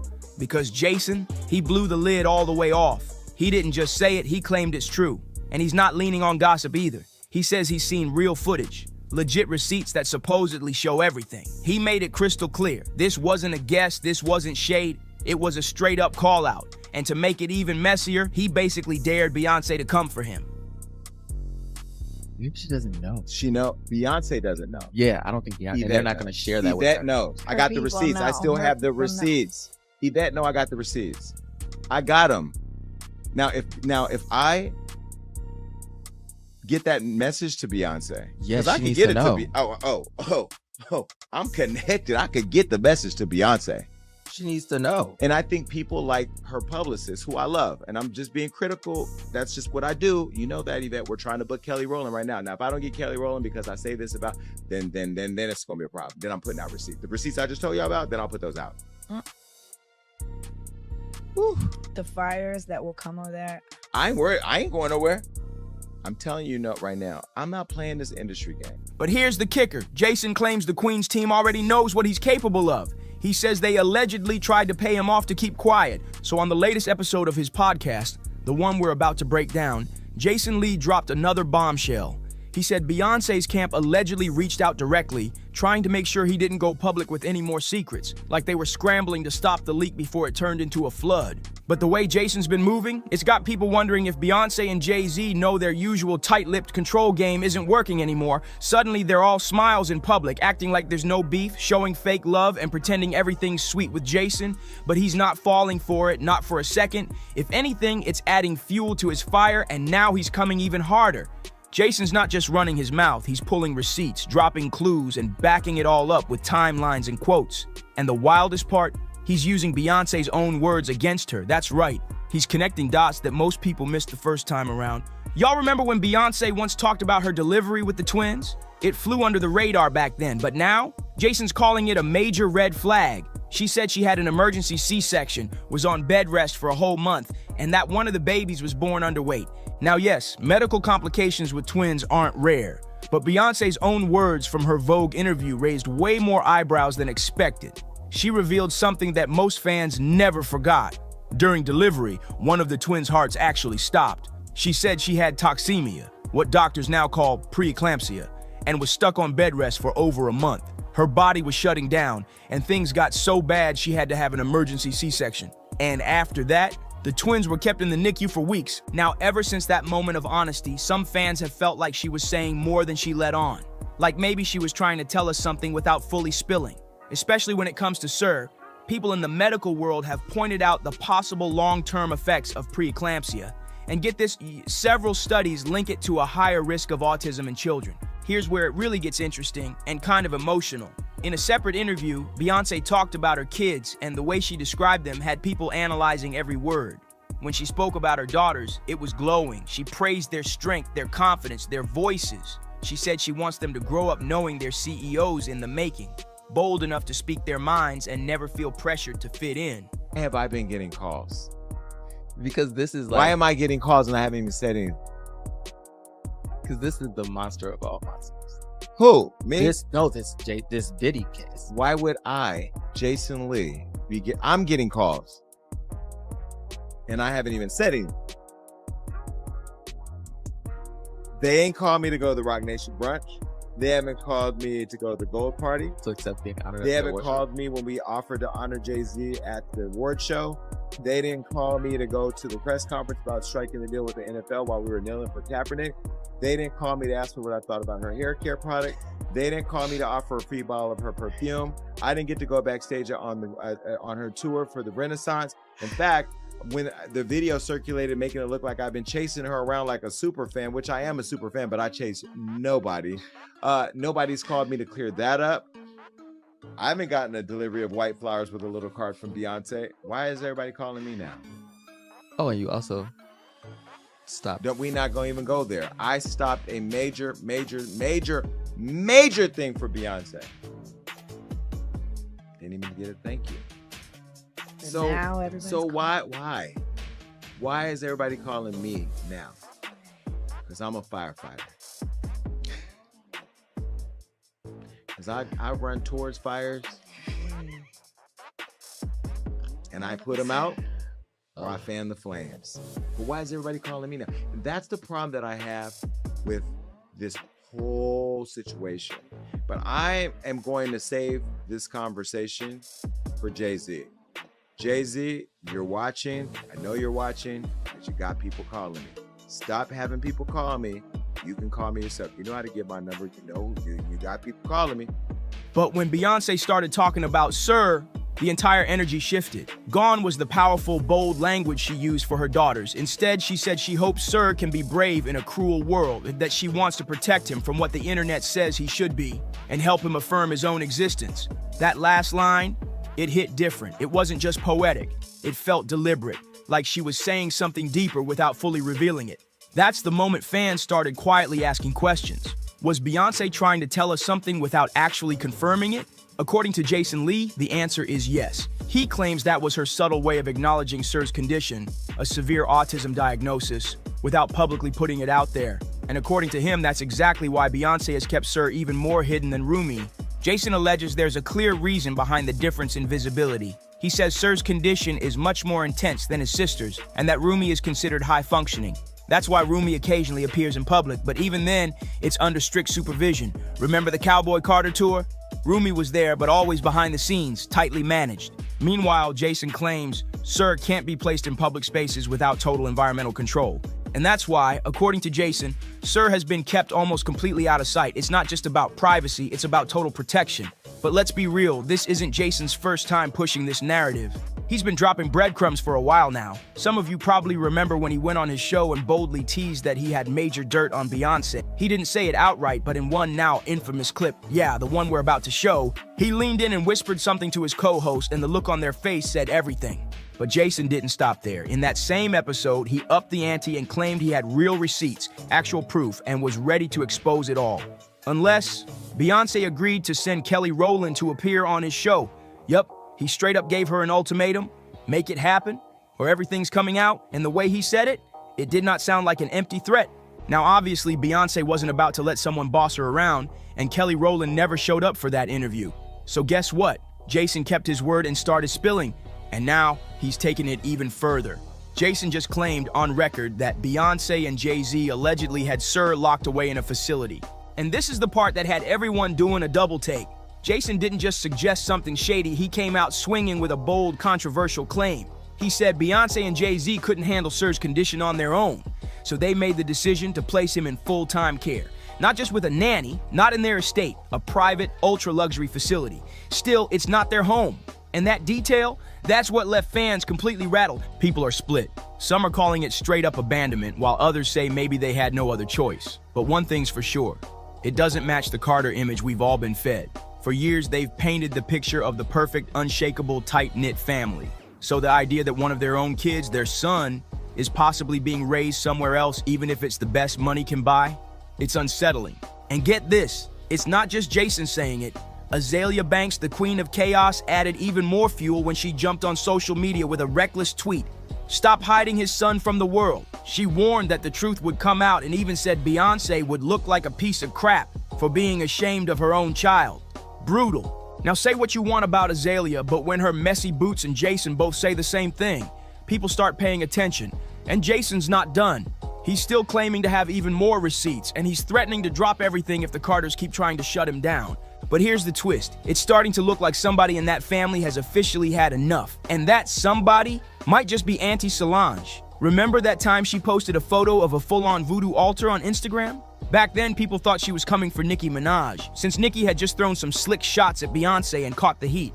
But according to Jason Lee, that post wasn't about Nicki at all. He's claiming that altar was actually a spiritual warning aimed straight at him, like Solange was telling him loud and clear, back off my family or deal with the energy. And honestly, knowing how Solange rolls when she's fed up, people aren't laughing this off. She's always been Beyonce's silent enforcer, and she's not afraid to make things very uncomfortable for anyone crossing the line. So now we've got Jason leaking alleged videos saying both Sir and Rumi are on the spectrum, claiming the Carters have been covering it up for years. And then there's Solange, dropping cryptic altars and spiritual threats like she's ready to go full defense mode. At this point, it's not just about wild rumors, it's about what the Carters might actually be hiding, and who's willing to burn it all down to protect the secret. And if Jason's still sitting on more footage, what exactly is he holding back? Drop your thoughts in the comments, because this situation is getting messier by the minute. Don't forget to like, subscribe, and share, and we'll see you on the next one. So the way I looked at it, I owned the work because I paid for it. And I did all the work. I created it, so I felt like it should belong to me. That said, the companies felt otherwise. I wrote it, you know what I'm saying? I paid for the beat. I paid you for loaning me the money, you know what I'm saying? I paid you back your money. Now we splitting because you loaned me the money. Yeah. But you own my I don't owe you a thing. Why is you holding on to my Yeah. And that's standard. Some of us will do well. The majority will not. The $25,000 signing bonus, advance, and 2 cents off every game we sell. They know what they're doing. $50 game. You giving me 2 cents? Let me think about that for a minute. DMX strolled into a Toronto club thinking it was just another wild night to kick back and vibe, but then he spotted Prince. The atmosphere shifted instantly, like the whole room held its breath. What went down between them? And sat down and schooled me. I felt like a little kid. In a good way. I felt like he's the OG. Like my grandfather smacked me like, what the f is wrong with you? DMX himself once explained it felt like getting checked by your own grandfather. That's how heavy the moment hit him. And you gotta remember, this is DMX we're talking about. A man who proudly said he could have ended Ja Rule's career on the spot if he wanted to. He was raw, fearless, untouchable in the streets and in the game. So what on earth could Prince, a man who was known more for his mysterious aura and soft-spoken presence, possibly say that left DMX, the ultimate tough guy, completely shook? We had a club, and Prince comes in, big security guard. We go inside, whatever. He's like, he pointed at you and said like, yeah, can't just say that, X. Yeah. From the rough streets of Yonkers to worldwide fame, that was the journey of Earl Simmons, better known as DMX. Born on December 18, 1970 in Mount Vernon, New York, his early life was far from easy. Raised by his single mother, Annette Simmons, in a tough neighborhood, DMX grew up surrounded by pain, struggle, and instability. His childhood wasn't filled with warmth. Instead, it was marked by abuse, neglect, and the cold reality of poverty. What was it like being around DMX? DMX was dangerous, man. Like, not dangerous, but he's like, when you around him, he's like, you don't know what's gonna happen. You know what I mean? Very unpredictable. Right. By the time most kids were just learning to ride bikes, little Earl was already bouncing in and out of group home. But even in the middle of that chaos, there was something different about him. While other kids bonded with friends, DMX connected with stray dogs roaming the streets, drawn to their loyalty, their aggression, and their raw survival instincts. That bond wasn't just childhood rebellion, it became the blueprint for his entire persona. The name DMX, short for Dark Man X, wasn't just a stage name, it was an identity forged from pain and power. His first arrest came in 1986 when he stole a dog, a crime that landed him 2 years in juvenile detention. And even behind locked doors, his fire couldn't be contained. DMX turned his rage into rhythm, boxing to release aggression and rapping like his life depended on it. He'd spit verses in juvenile centers with his hands cuffed behind his back, or battle MCs in Yonkers parks long after the streetlights came on. DMX wasn't just rhyming, he was bleeding truth into every bar. His early life carved out the hardcore, unfiltered edge that became the signature of his music. But it didn't just change his songs. DMX wasn't just rapping about the streets, he was living them, deep in crime and chaos like it was tattooed in his DNA. One wild story came straight from Jermaine Dupri. While working on his album Life in 1942, Dupri lined up a recording session with DMX in New York. He thought it would be the perfect promo move, so he brought in a journalist, believed to be from The Source, to sit in and capture the behind-the-scenes magic. But what went down in that studio was nothing like the press run Dupri imagined. The writer showed up early, waiting to see greatness unfold. Not long after, DMX stormed in with his usual entourage. Not people, but his 2 vicious dogs, always glued to his side in those days. The energy shifted instantly, and things got tense real quick. Before Jermaine could even make it to the building, the journalist had already been shaken to his core. According to Dupri, DMX walked straight up to the man, sizing him up, demanding to know who he was and what he was carrying. And here's the wild part. He never pulled out a gun, never flashed a blade. DMX didn't need it. His presence, his growl, and those dogs at his feet were more than enough to terrify the guy. DMX leaned in, told the reporter to run everything. The man folded instantly, wallet, valuables, all of it, gone in seconds. The dogs stood there like soldiers, daring him to resist. No shots fired, no punches thrown, just pure intimidation. That was DMX. He didn't need weapons to rob you. His bark was louder than any bullet. He was born Prince Rogers Nelson. And by the age of 7, he was playing the piano. It's just one of the many instruments he's mastered over the years. He's written songs for the most popular singers of the day and has gotten countless awards. This is the baddest man around. Now that you know who DMX was in that era, it's time to shift focus to the other giant in this story, Prince. The world adored him for his music, his mystique, and that hypnotizing, otherworldly style that made him feel almost untouchable. His wardrobe alone could make headlines, but behind the lace, velvet, and glitter was a man far tougher, sharper, and more strategic than most people ever realized. What amazed me, perhaps more than anything else, is how often I would come in and I'd see the mic in front of the chair in a sitting position. And you'd realize he had done a lot of that stuff sitting down. Prince wasn't just a musician, he was a machine, a force, a one-man industry. He was an artist, a mentor, a visionary, and above all, a warrior for control. He refused to let record labels or executives dictate his career. Every move he made was intentional, calculated, and stamped with his refusal to compromise. By the time he left this world, Prince had dropped 39 albums in 40 years. That's practically an album every single year, and that's not even the craziest part. Insiders say he wrote somewhere between 500 and 1,000 songs, with many still locked away in a legendary vault like buried treasure. Prince didn't just create music, he lived inside it. He could knock out a whole album in a week, sometimes laying down vocals, instruments, and the final mix in just a single day. His studio sessions were mythical. Engineers said he'd go 40 hours straight chasing the raw pulse of a track until he captured lightning in a bottle. Oh, the stuff you'd hear coming from the door. Wow. But see, Prince he would have the one track. So if he made a mistake, he'd roll back. But so often it would be one pass, and then you'd hear him doing the backing harmonies. And here's the kicker. He often kept the very first or second take. Not because it was flawless, but because it was real. Prince was already breaking rules before most artists even figured out how the industry worked. He signed with Warner Brothers as a teenager. And by 1978, his debut album dropped. And get this, he didn't just sing on it. Prince wrote every lyric, produced every track, arranged every melody, played every single instrument, sang every note, and even engineered it himself. Warner tried to slap an executive producer on his project, but Prince shut that down instantly. He demanded complete control, and he got it. That fierce independence became the very trademark of his career. As long as you're signed to a contract, you're going to take a minority share of the winnings. Then came 1984. The year that changed everything. Purple Rain, not just an album, but a full film catapulting him into untouchable superstardom. Tracks like When Doves Cry, Let's Go Crazy, and the unforgettable Purple Rain didn't just top charts, they rewrote what music could sound like. Prince fused punk, rock, pop, and soul into something so fresh and so rebellious, it broke every rule in the book. Because he refused to follow anyone's path but his own.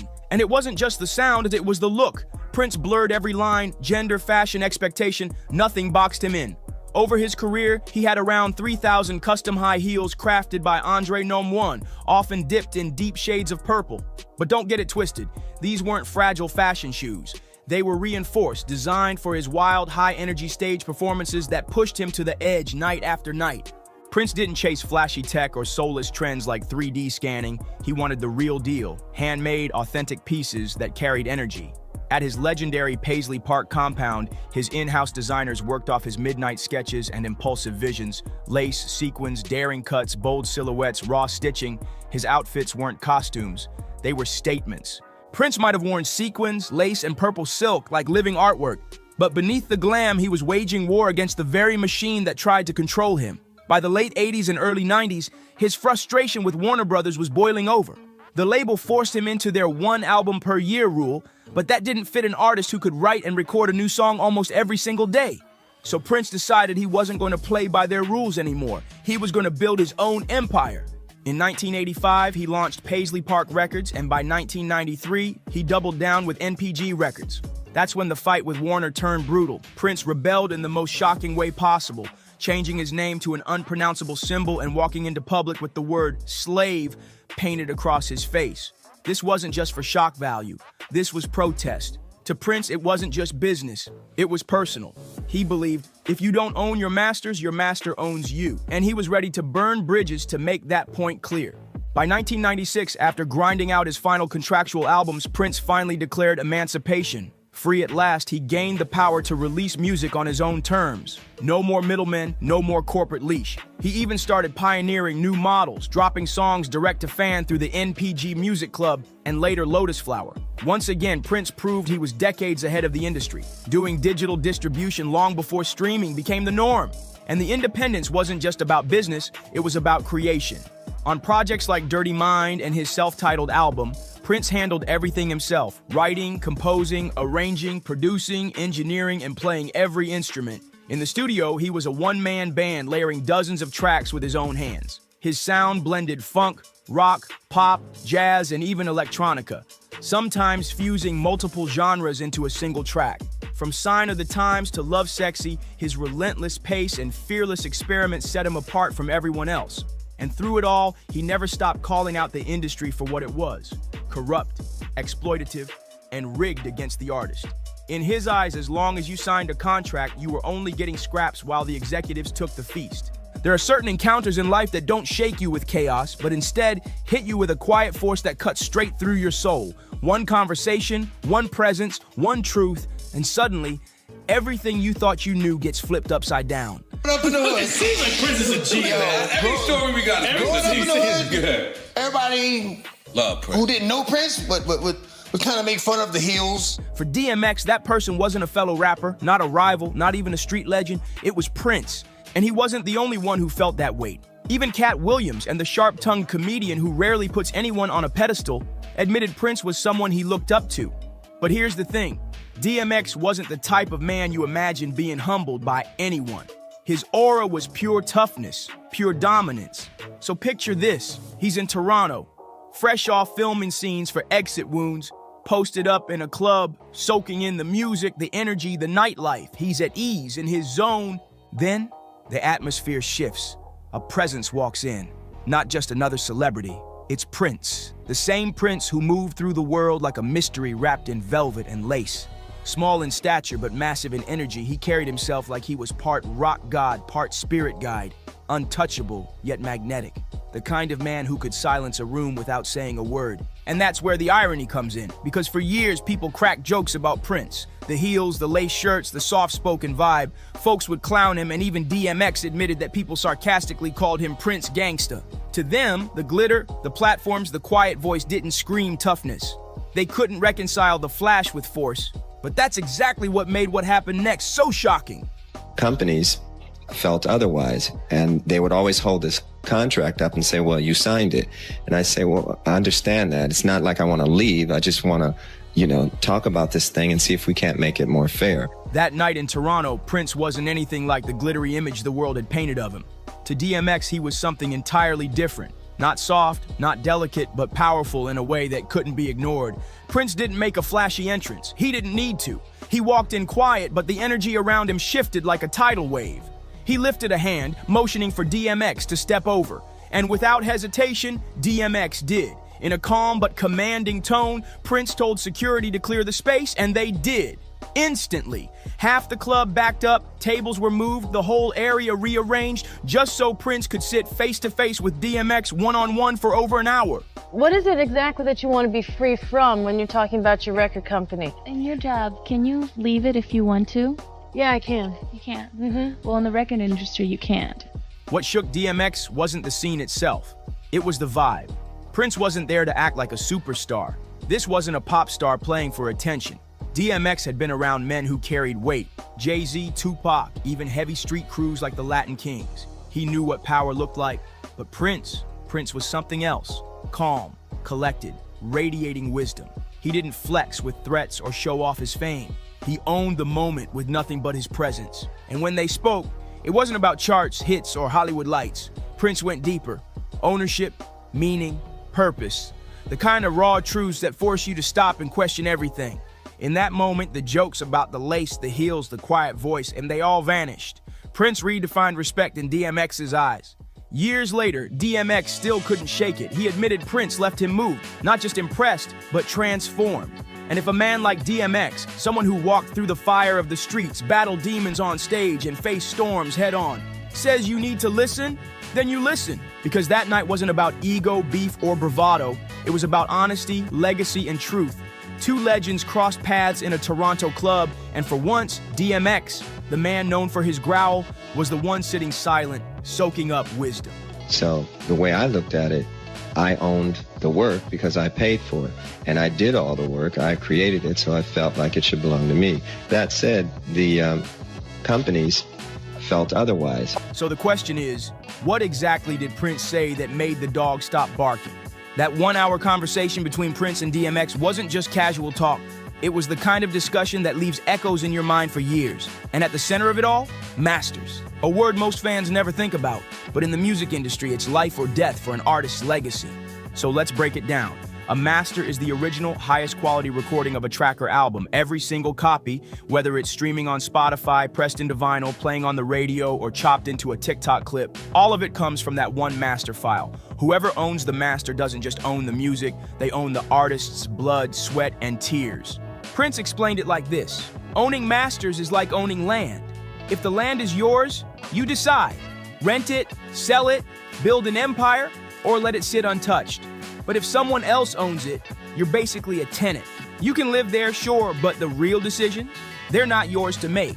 That's the cold truth of the music business. All of these big deviants is all catching hell in 2024. It's up for all of them. It don't matter if you Diddy or whoever you is, TG Jakes, any of them. All lies will be exposed. That's all. When most artists are starting out, they're so hungry for a shot that they'll sign contracts without realizing they're giving away everything. Once that paper is signed, the label owns the masters, and that means the label decides where the songs are played, how much they're licensed for, even whether they'll ever be re-released. The artist doesn't call the shots, the suits do. And when the money rolls in, the label eats first, always. The artist gets the scraps, a percentage here and there, but never the real control. That's why Prince fought harder than anyone else for ownership of his work. He called it out every chance he got. If you don't own your masters, he warned, then your master owns you. To really grasp why Prince's words hit DMX so deep, you have to look at the war Prince himself fought in the 90s, a war that shook the entire music industry. By then, Prince wasn't just a superstar, he was one of the biggest names in the world. He wrote the music, played the instruments, produced the tracks, sang the lyrics, lived and breathed every note, but at the end of the day, he didn't own a single piece of it. Warner Brothers did. So what did he do? He pushed back, hard. There's a disintegration going on that we really have to address.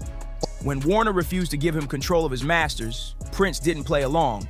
He flipped the entire script. He changed his name to a literal symbol, something unpronounceable, forcing the media to call him the artist formerly known as Prince. And if that wasn't bold enough, he began walking on stage with the word slave written across his face, staring right at the system that tried to chain him down.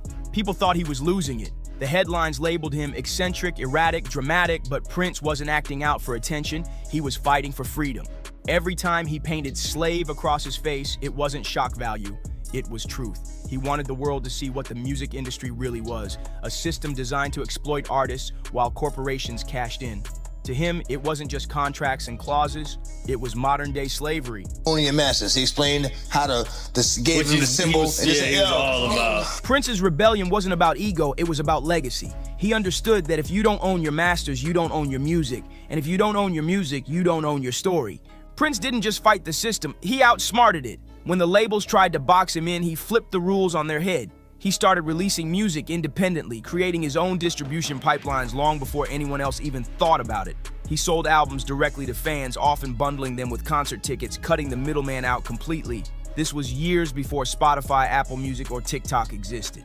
Prince already understood the power of going direct to the people. Eventually, he won back control of his masters, but his victory was bigger than just ownership. He set the standard, showing artists that they could say no, that they could push back against billion-dollar corporations and survive. His infamous interviews, his fiery speeches, even painting the word slave on his face, all of it sent one message loud and clear. I wrote it, you know what I'm saying? I paid for the beat.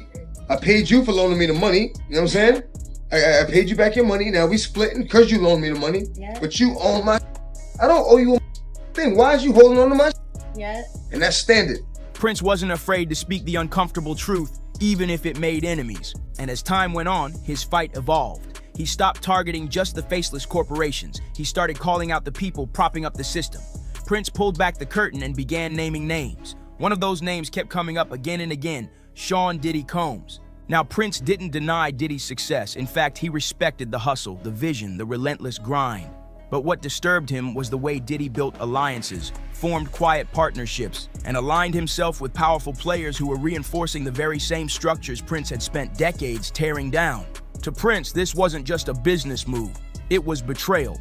He feared that Diddy's influence was setting artists back, undoing progress, and locking them into the same cycle. Only now, with prettier packaging and shinier chains, the issue had shifted. It wasn't just about ownership anymore, it was about influence. Who held it, how they used it, and whether it truly empowered artists or kept them enslaved under the illusion of freedom. This gave him the symbol. And another thing that burned Prince, the way labels cared less and less about the content of the music itself and more about the money it generated. Values, culture, artistry, all reduced to profit margins. So here's the real question. Did DMX actually take Prince's advice to heart? Did he fight for his masters, rewrite his story, and flip the script? Sadly, the answer is no. This wasn't some fairy tale comeback. That powerful conversation in Toronto left a mark on him, no doubt, but it didn't magically change the trajectory of his career. Not because he didn't want it, but because by the time Prince sat him down, DMX was already too deep in the trenches. He was tangled up in ironclad contracts, endless lawsuits, battles with addiction, and bad deals signed way too early in his rise. Remember, X came into the game like a hurricane. In just under 3 years, he dropped 5 multi-platinum albums, a record almost no rapper has ever matched. On the surface, it looked like he had everything. Fame, hits, money, power. But behind the curtains, the truth was brutal. DMX wasn't seeing the money he earned. He didn't own his masters. Some of his biggest anthems, Rough Riders anthem, Slip and Party Up, they weren't his to control. The rights sat in the hands of record labels, the same corporations Prince had warned him about. And here's the ugly reality. Once you give up your masters in those first contracts, clawing them back is almost impossible. It takes money, lawyers, and years of leverage, things DMX just didn't have lined up. And even after hearing Prince break it down, X was powerless to reverse those early mistakes. The system was stacked against him, and on top of that, he was already fighting his own demons, legal issues, substance battles, and the constant pressure of living as both a superstar and a target. For DMX, the wisdom Prince shared became more of a haunting truth than a weapon he could use. He knew what needed to be done, but the industry isn't built for artists to take their power back once it's already been stolen. I wrote it, you know what I'm saying? I paid the for the beat. I paid you for loaning me the money, you know what I'm saying? I paid you back your money. Now we splitting because you loaned me the money, but you own my I don't owe you a thing. Why is you holding on to my And that's standard. By 2013, the cracks in DMX's empire were undeniable. He officially filed for bankruptcy and the numbers were shocking.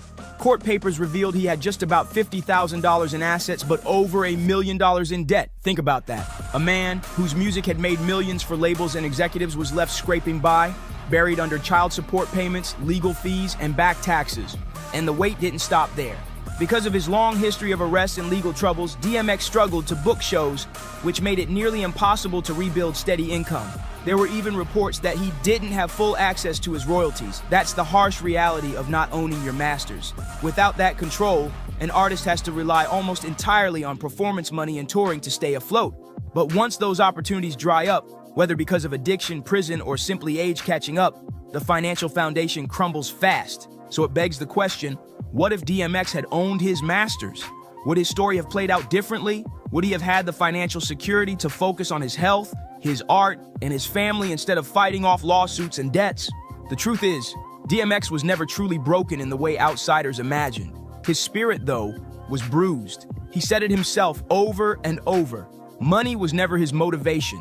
X didn't rap to get rich. He rapped to release the pain, to cry out, to put words to the suffering that ate at him from childhood. But the industry he stepped into was never about healing. It was about dollars. And when the checks stopped rolling in, the world stopped listening. By the time of his death in 2021, there were no confirmed reports that DMX ever regained ownership of his masters. His catalog remained under Def Jam and Rough Riders' control. Rumors circulated that maybe his estate would one day fight to reclaim them. Fans prayed for it, but nothing official has surfaced since. And that's the real tragedy of DMX's story.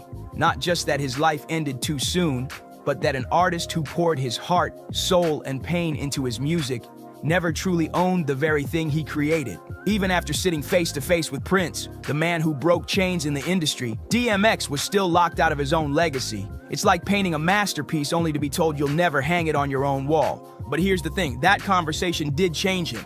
Prince planted a seed in DMX's mind that grew over time. From then on, X started speaking more openly about the business side of music.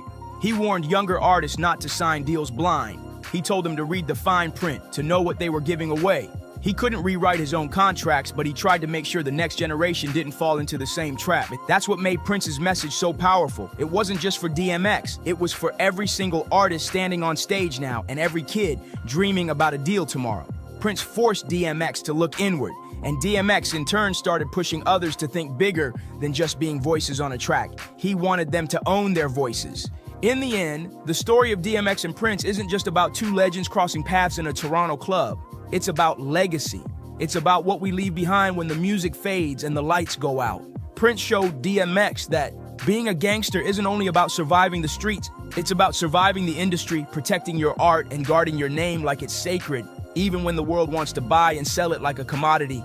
DMX may not have lived long enough to own it all, but he lived long enough to understand, and sometimes that awakening, that shift in mindset, is the real victory. So, what do you think? Did Prince's words truly change DMX's outlook, and how different would hip-hop look today if more artists took that message to heart?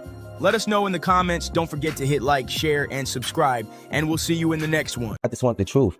Honestly, I can take a no. I can take, if I'm embarrassed at the end of the day, I can take that. I really can. I've been through a lot. I've seen a lot. I could take me being embarrassed. Like, this can't take nobody not saying nothing. You've been ducking this boy's DNA for all his life. Take the test. Who knows what it's for, money or friendships or whatever they got going on, but I can honestly say that we should never go in the courtroom feeling like we're already the victims and we did nothing wrong. We did nothing wrong but coming here, tell you guys the truth. Chances are, just out of nowhere, random universal selection, this boy who's not related to you has your nose, has your mouth, has your brow line, has your hairline. Just like all of this, just by accident. Yeah, it is important that I know who my biological father is, just because, you know, my mom's health, I don't know if it's coming from our family or it's coming from the other side, and that would be something I really would want to find out, because, you know, in the future, you don't know what could happen. Let's get one thing clear. Nobody on this planet actually believed this day would come. Not Beyonce, not Jay-Z, not even Ramir Satterthwaite, the man who's been screaming his truth for years. But here we are. And the courtroom just pulled off something no diss track, no gossip blog, no industry whisper ever managed to do. It cracked open the Carter empire right down the middle, half. That's the staggering amount of Jay-Z's fortune a judge just ordered into Ramir's hands. And don't get it twisted, this isn't some symbolic little payout to quiet the noise. No, this is real money, the kind that shakes boardrooms, rattles partnerships, and puts billion-dollar business deals in danger overnight. Suddenly, Jay-Z's empire doesn't look untouchable anymore. And Beyonce's fortune is right in the blast zone too. She met Jay-Z and had intercourse with him. How old was she? I would say I think she was about 16, 17, or 16, just turning 16 or 17. I know it was one of them. And Jay-Z was what age? I wouldn't happen to know. I think was he in his 20s?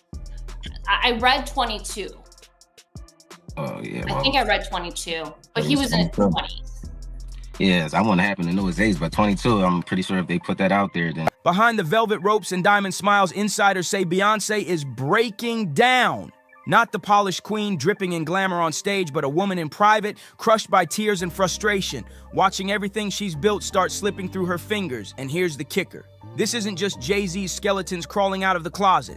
This is about the Carter brand itself. Music, fashion, real estate, billion-dollar ventures, all stitched together on a carefully crafted image now ripping apart at the seams. All because of secrets buried so deep in Jay-Z's past. I really try not to think about it. You know, I go on with my life because, you know, anything could happen, but, you know, I still gotta live for myself at the end of the day. You know, I still gotta work and bring in income for me. You know, I can't sit around. You know, I gotta get up off my feet and do something. You know, I can't wait on the world. Like, I can't say, you know, I can't wait on anybody to want to respond when they want to. It is important that I know who my biological father is, just because, you know, my mom's health, I don't know if it's coming from our family or it's coming from the other side, and that would be something I really would want to find out, because, you know, in the future, you don't know what could happen. And a lot of people are so quick to judge because they see somebody coming out and try to find out if the person, you know, trying to find out things, they so negative to push you down. And here's where it gets even uglier. This isn't some cheating scandal you can sweep under the rug, and it's not a PR firestorm that fades in a week. This is legal, final, and stamped in black and white. A judge didn't just listen to gossip. He looked at the facts and ruled that Jay-Z owes Ramir a slice of the empire. Not hush money, not a secret settlement, but half of everything, including assets tied directly to Beyonce's name. Let that sink in for a second. The mansions, the joint businesses, the tour money, the streaming royalties, every dollar is so intertwined that even if Beyonce tried to break away, she'd be stuck in a financial spiderweb of epic proportions. And this is where it gets truly chilling. Because the woman the world knows as untouchable, the queen of flawless control, is reportedly falling apart behind closed doors. Insiders whisper she feels trapped, cornered, completely blindsided. This isn't the shadow of an affair haunting her, it's another woman's child now holding legal power over her family's fortune. She never signed up for this nightmare, and the whispers are growing louder. Beyonce may be preparing to walk away. Divorce rumors aren't just tabloid fluff anymore. It's something crazy going on with this case. Honestly, I just want everybody in the world just to keep their eyes open and just watch things that happen, that just like how things unfold, because it's crazy. It really is crazy. These judges, these lawyers, this fraud, this collusion, who knows what it's for, money or friendships or whatever they got going on. But I can honestly say that we should never go in the courtroom feeling like we're already the victims and we did nothing wrong. We did nothing wrong but come in here, tell you guys the truth, put our life on the line, come to every court case and give you 100% plus of us. And basically we just got stepped over. These whispers aren't coming from random blogs. They're coming from people who know Beyonce personally. Legal teams, business partners, advisors, the very people who help keep her empire standing. And what they're saying is chilling. Beyonce has already started cutting financial ties, locking down Parkwood Entertainment, Ivy Park, and every venture she built with her own hands. She's not doing it to be petty. She's doing it because survival is the only option left. Here's the brutal truth. Beyonce might still love Jay-Z. She might have forgiven his past sins. Lemonade showed the world just how deep that pain ran. But love doesn't pay court orders, and love sure doesn't protect your legacy when the government is slicing up your fortune like a pie. For Beyonce, whose image has always been her strongest weapon, this is no longer a private relationship crisis. This is a full-blown brand emergency. And don't think the danger ends here, because this court ruling could open the floodgates wide. And if it's not, why you can't prove me wrong? Like, it's not far as a proving me wrong thing. It's go to the courtroom and basically do what everybody else would have to do. Like, it's not, you don't have to prove me wrong. I just want the truth. Honestly, I can take a no. I can take, if I'm embarrassed at the end of the day, I can take that. I really can. I've been through a lot, I've seen a lot. I could take me being embarrassed. Like, this can't take nobody not saying nothing. Like, it's not fair. Ramir might not be the only one. There are whispers of other names, old accusations that once sounded far-fetched, now suddenly feel possible. Some even claim Jay-Z quietly paid people off in the past to bury scandals. And if even one more person steps forward and their story sticks, this empire could shatter beyond repair. This is way bigger than family drama. This is a full-scale assault on the Carter legacy. Right now, Beyonce looks like she's standing in the middle of a battlefield she never signed up for, watching the empire she poured her soul into crumble piece by piece. And Jay-Z? He isn't just fighting lawyers, he's watching the myth of his own life unravel right in front of the world. For decades, Jay-Z sold the image of the ultimate hustler success story, the streetwise kid who rose to billionaire mogul, untouchable in music, business, and culture. Roc Nation, Tidal, Armand de Brignac. Every move, every handshake deal, every flashy announcement was designed to scream control and legacy. But this court ruling just exposed a brutal truth. That control was always more fragile than anyone realized. Now the mask is slipping, the foundation is shaking, and the empire is wobbling like never before. And this isn't just about money, it's about power, respect, and reputation. Business partners don't stick around when scandal explodes, when instability rattles the boardroom, and when headlines scream about secret kids and hidden relationships. Word on the street is some of Jay-Z's closest collaborators are already jumping ship. Deals are suddenly on pause, boardrooms are filled with tension, and investors are pressing for answers nobody wants to give. Because here's the truth. Nobody wants their brand tied to a crumbling icon, no matter how many Grammys or billion-dollar headlines he once flaunted. And just when it couldn't get worse, fresh allegations dropped, this time with nothing to do with Ramir. A lawsuit has now been amended to include Jay-Z's name in a civil assault case linked to another high-profile figure in the industry. The details are dark, disturbing, and exactly the kind of headline that sends shivers through corporate boardrooms. And here's the kicker. Whether the claims stick or not doesn't even matter. The simple association is poison for business. And with Ramir's courtroom victory already shaking the Carter brand, this new development feels like pure gasoline thrown on an already raging fire. Meanwhile, Beyonce is moving like a chess master behind the scenes. Insiders whisper she's meeting with top-tier legal and financial strategists, drawing sharp lines around her empire, restructuring assets, and putting protective walls around Parkwood, Ivy Park, and beyond. These aren't moves of confidence, they're moves of survival. Because if Beyonce is preparing for the storm to get worse, Beyonce isn't sitting around hoping this storm blows over. She's fortifying her empire. She's locking down Ivy Park, shielding Parkwood Entertainment, and tightening her grip on every piece of her music rights. She's not waiting for Jay-Z's chaos to spill over into her world. She's already drawn the line before the courts have the chance to do it for her. And that leads to the question everybody's whispering. Is the split already underway? Because when money starts moving like this, it's never just about money. It's about independence, about freedom, about making sure when the empire burns, you're not left holding someone else's ashes. The wild part? Nobody saw this coming. Jay-Z spent decades dodging accusations, rumors, and legal threats, always managing to slip through untouched. Most believed he'd forever stay one step ahead. But this time, the courts cornered him. The ruling that handed Ramir such a massive piece of the pie didn't come from hype, fame, or legacy.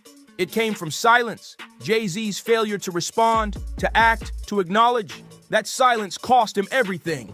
Now the internet is on fire. Fans are split down the middle, some rushing to defend Jay-Z, insisting this is just a twisted misunderstanding or an outrageous legal reach, but others are calling it what they see as long overdue karma, claiming this is the exact moment when the truth finally came knocking on Jay-Z's door.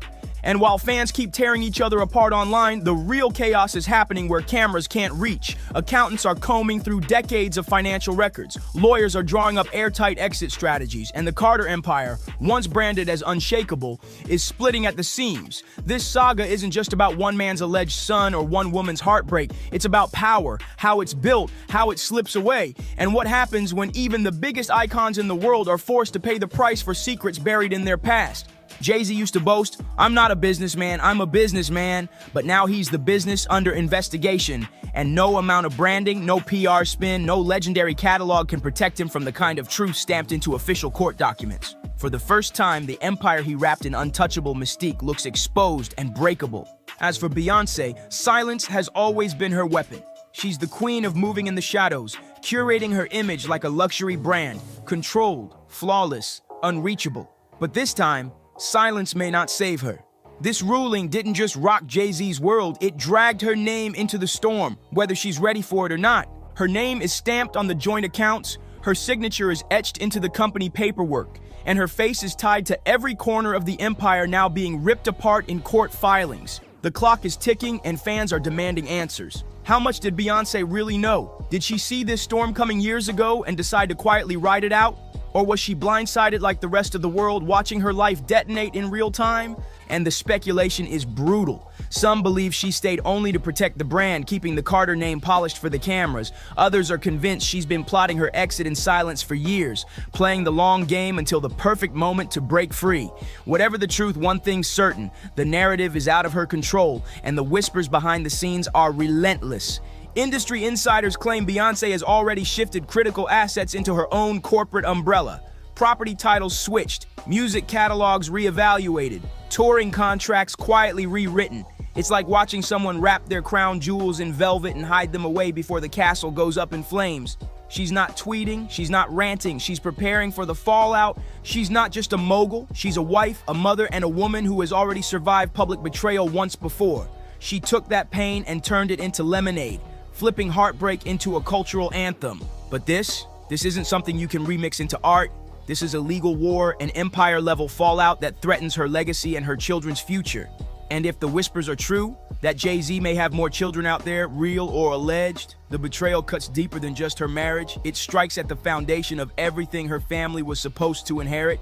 And here's the darkest twist: this might not be the end. Ramir's victory has emboldened others, and word is, another woman, Letitia, who once claimed to be Jay-Z's daughter, is preparing to step forward again. Her story was dismissed before, brushed off as rumor, but now, with the precedent Ramir just set, all it takes is one court willing to listen. If Letitia gets even a fraction of legal recognition, it could blow the doors wide open. Suddenly, the Carter Empire isn't facing just one scandal. It's staring down the possibility of a flood of claims that could bury what's left of their brand.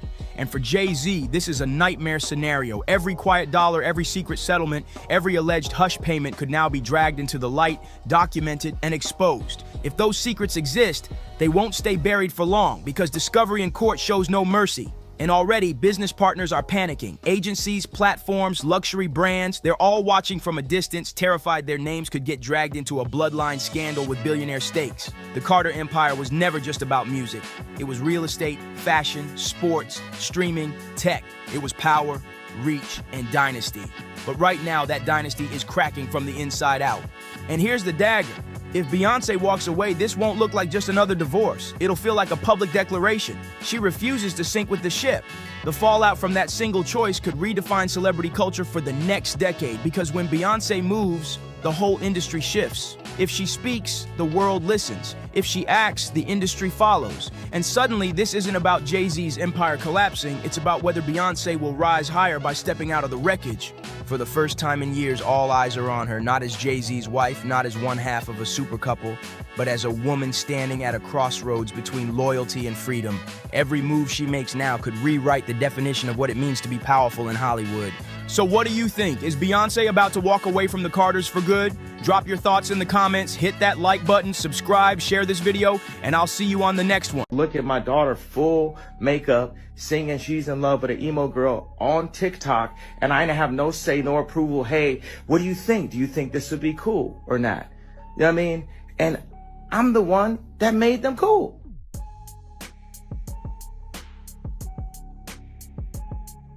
He's 12 years old. She's 12.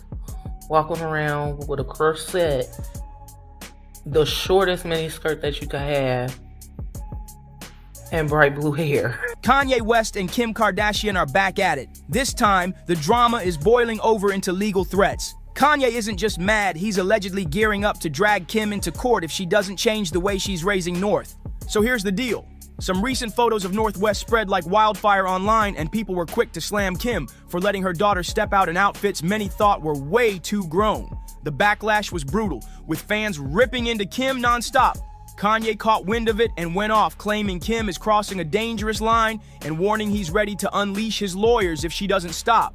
But it doesn't end there. Kanye is now pointing fingers at Kris Jenner too, accusing her of masterminding the whole thing.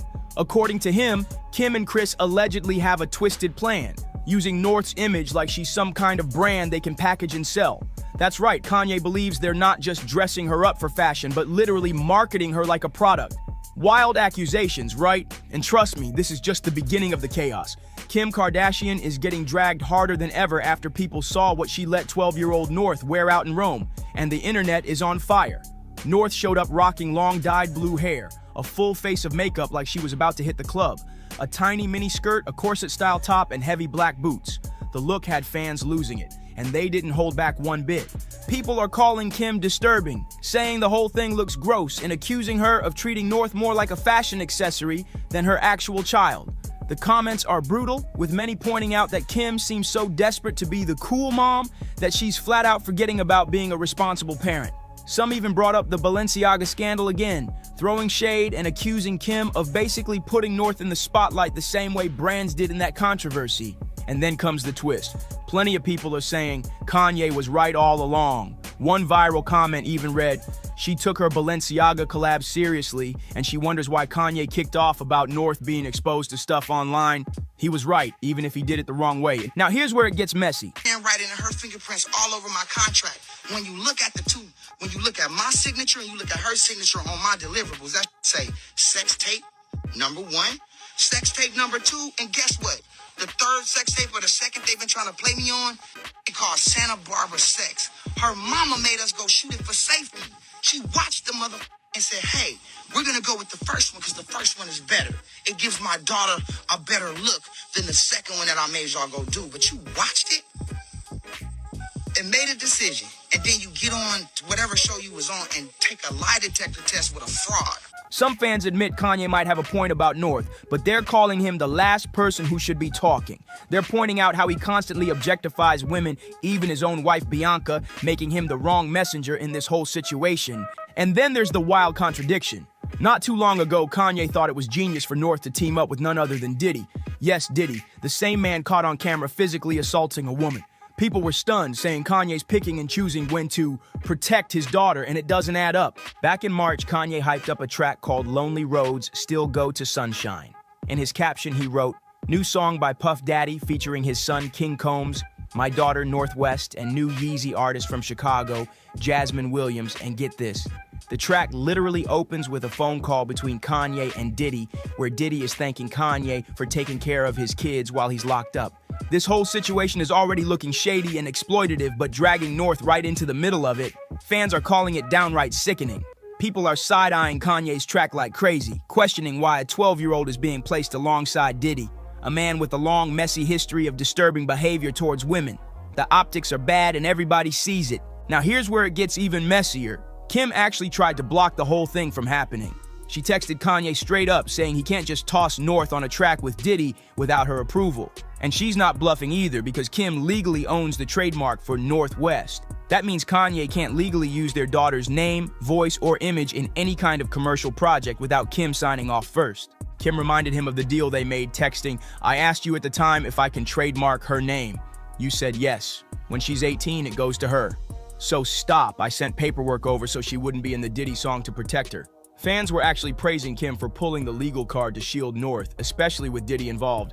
But Kanye wasn't backing down, not even close. He allegedly clapped back with a chilling threat. "Amend it, or I'm going to war and neither of us will recover from the public fallout. You are going to have to kill me." And that's the sad part. North is caught between two parents so wrapped up in themselves that her well-being seems like an afterthought. Kim isn't furious about North being linked to Diddy because of his reputation. The Kardashians have been spotted at his parties plenty of times. No, Kim's anger comes from wanting to be the only one cashing in on North's name, brand, and image. Fans say it's all about control and money for her. On the flip side, Kanye keeps shouting about protecting his daughter's innocence, but people can't ignore how he constantly degrades women and even goes out of his way to publicly defend predators. That hypocrisy is what makes this whole thing even uglier. With parents like these, many believe North never had a real chance at anything close to a normal childhood, and it's heartbreaking to watch play out in public. But here's where the drama takes a sharp turn. Kanye isn't stopping at angry rants this time. After seeing the photos of North stepping out in that corset and miniskirt, he's done talking. Now Kanye is allegedly gearing up to take Kim to court, threatening real legal action that could change everything. According to a source who spoke with Globe magazine, Kanye is furious and believes his 12-year-old daughter is way too young to be parading around in outfits like this. The insider claims Kanye flat out warned Kim that if she doesn't put a stop to it, he's ready to unleash his lawyers and raise hell in court. He's reportedly been ranting nonstop, saying Kim has crossed the line and he's not about to let it slide. But here's where the story takes a darker turn. Kanye is now pointing the finger at Kris Jenner too. He believes Kim's mom is the real mastermind behind North's image and is pushing her to dress this way. According to Kanye, Kris allegedly has a sinister plan, molding North into the next Kim Kardashian, even if it means crossing disturbing lines. He's even thrown out shocking claims about Kris plotting to push North into the same kind of career-defining scandals that made Kim famous in the first place. Playboy shoots, leaked tapes. Kanye swears that's the road Kris is trying to lead North down, and he's determined to stop it. And fans are eating this all up, blasting Kris Jenner as the so-called mastermind of manipulation. Social media is flooded with people saying this is classic Kris, controlling her daughter's lives for profit and now allegedly lining up North to be the next cash machine for the family brand. One person even wrote, "Kris turned Kim into a household name with a scandal and now she's plotting the same playbook for North." It's sick. Meanwhile, others are pointing out the irony. Kanye is screaming about protecting North, but he's the same man who put her in a studio with Diddy. People are saying neither Kim nor Kanye are really protecting their daughter. They're just fighting to see who gets control of her image. The whole thing feels like a custody battle being played out in the court of public opinion. And poor North is stuck in the middle while the world watches every move. At this point, the drama has turned into a full-blown circus. Kanye is telling anyone who will listen that Kris Jenner is grooming North for fame, while Kim is brushing it off and doubling down on her parenting choices. Insiders claim Kim feels like Kanye is trying to control her life through the kids, and she's not about to hand him that power. But the kicker? Lawyers on both sides are allegedly preparing for a showdown, and the receipts they could drag into the light might expose things the Kardashians never wanted the public to see. Let's not forget, just a few months ago, Kanye went completely off the rails, even disrespecting Beyonce and Jay-Z's twins with offensive comments that had everyone side-eyeing him. But that same rant took an even darker turn when he directly accused the Kardashians of trafficking. It all started after Kanye saw North featured on a track with UK artist FKA Twigs. Instead of celebrating, he blasted Kim online, writing, "Kim Kardashian is a trafficker. I don't like that Twigs has my daughter in her video dressing all grown. I would have expected more from Twigs. It's F all you ninjas. My soul is black. And watch, y'all don't believe me and just say I am crazy." The post left people stunned. Even longtime fans didn't know what to make of it. And he didn't stop there. Kanye dragged Kris Jenner back into the mess, claiming this is all part of her grand plan to sell both North and Chicago straight into the industry machine. Say what you want about Kanye, but when it comes to Kris Jenner, he might not be completely off the mark. Let's be real, this is the same woman who, according to Ray J, literally sat down and watched her own daughter's private tapes just to decide which one would make the most money. And if that wasn't disturbing enough, Ray J also claimed it was Kris's idea to film a third tape in the first place. Think about that for a second. A mother allegedly telling her daughter to go record another tape, then sitting there like some kind of producer picking the best version to shop around. That's not parenting, that's pure exploitation dressed up as business.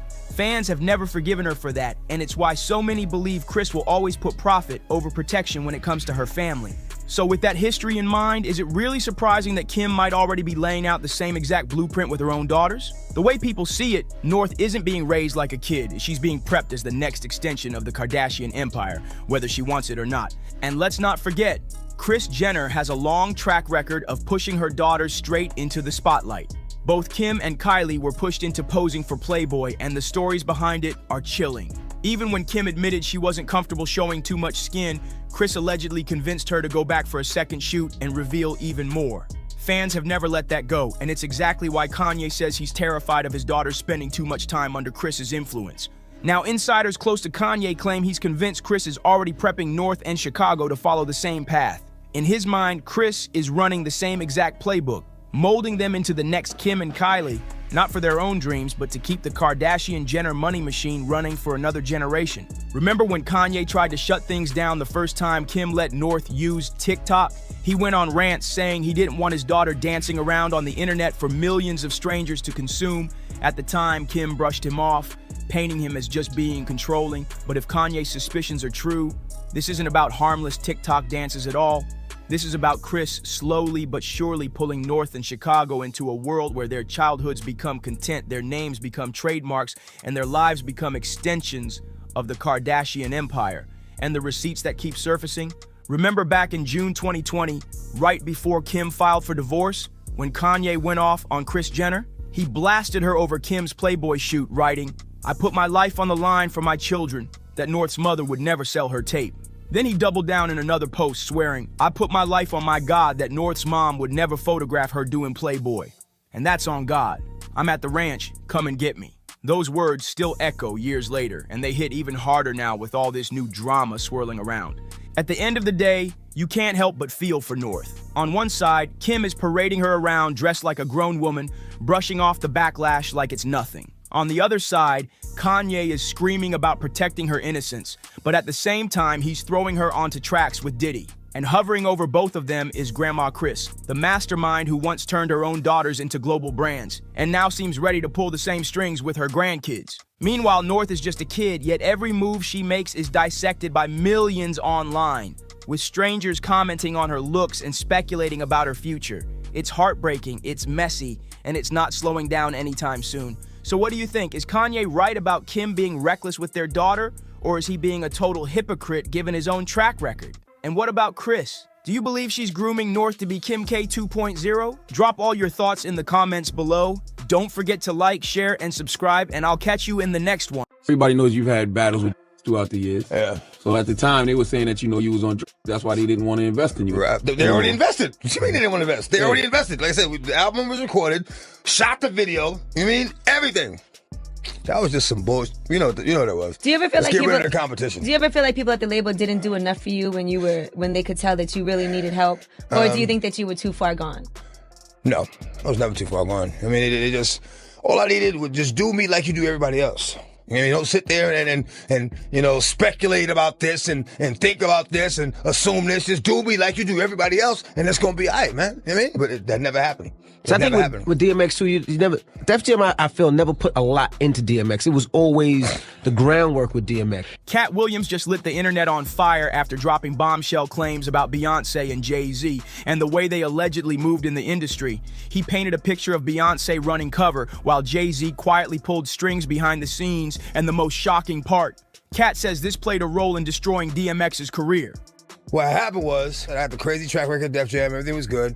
You know, I go to do the 6th album. Jay-Z became president. Yeah. When he first got the job, he hit me with the call like, "Yo, dog, MH is running the building," like, "Yo, you good?" Finish the album, shoot the video. So what happened? Let's go on vacation and, you know, we don't know. What you mean you don't know? How do you listen to a whole album, pick a single, shoot a video, then don't know? Okay, I see what's really good. You're trying to eliminate the competition. You know, because at first you retire, then get me off the label, now you're back rapping again. Okay. It's all good. That's all. According to Cat, DMX never bowed down to Jay, never played the industry games, and that's exactly why Jay couldn't stand him. Instead of being celebrated, X got blackballed hard, punished for not being someone Jay could control like the others. Cat even revealed he personally reached out to DMX because he felt the same pain, saying he too was pushed out for refusing to conform to what he called those freaky industry demands. I ever had, I was like, we gotta sign DMX, and they laughed at me. I remember when I left the office, Tina Davis said, she knew I wanted to sign DMX. She said, DMX don't sell, your ass is fired. Jay and Dame did not believe in DMX. Jay would be like, you think he's better than me? And I'd be like, he's nice just like you. I said, if you look in the hood, there's less of like you and more like him. Yeah, but he don't want to live that. He's depressing, Gotti. And I said, I don't give a f. So Jay used to watch me grind with X, and he was off with the Hitman. And then something strange happened when I made Get At Me. And here's where it gets messier. DMX's downfall lined up perfectly with the moment Jay stepped into power at Def Jam. Irv Gotti, who was once Jay-Z's right-hand man, even hinted this was no accident, leaving fans to question just how deep this sabotage really went.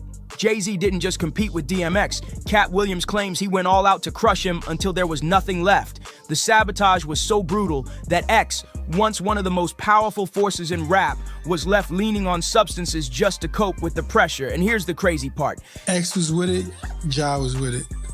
Jay wasn't with it. I tried 2 times to make that album happen. X was with it, Ja was with it. Why do you think Jay didn't want to be This is just my opinion. Just my opinion. I don't think Jay wanted to get in that room with X and Ja. It wasn't. One more than the other, or both? No, both. Jay is a very smart person. He's gonna do an album with R. Kelly. R. Kelly worships Jay-Z. Worships him. And Kanye West. Kanye West worships Jay-Z. And Jay Electronica. They all worshipped him. X and Ja don't worship Jay-Z. You're my man, but when that beat comes on, you're not above me getting at you. And that's what I do not feel Jay wanted to deal with. He didn't want to deal with... You know, I'm saying they would come at each other subliminally. So it wasn't a direct hit where they're going to say your name and things. But they coming at you. So do I want to make a whole album with these coming at me? And if I'm Jay-Z, there's a slight chance that, what is it gonna say? I'm not the nicest. That's what right. It's not worth it. Where's my win? Right. The only thing I'm seeing with this is potential loss. But now people are saying, these is better than you. Jay and DMX weren't just 2 random rivals, they actually knew each other before fame, which makes what happened next feel even colder. The real drama exploded when Jay slid into the president's chair at Def Jam. Instead of lifting DMX higher, Cat and others allege Jay used that position to strangle X's career out of pure jealousy. Remember, DMX was untouchable at that point. 5 straight #1 albums on the Billboard 200, back-to-back like nobody else in the game. He had the whole industry in a chokehold, and Jay knew it.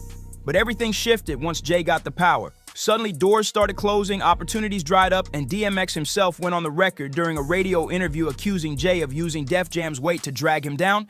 Publicly. Dream Hampton spearheaded the Surviving R. Kelly campaign, which fueled the Me Too campaign. And that was all funded by Sean Carter, to make sure that Robert Kelly went to jail. Get his lick back. Why is nobody understanding that Dream Hampton was being financed and ran by Sean Carter? They were able to go and get all of these witnesses because he was there with Robert Kelly.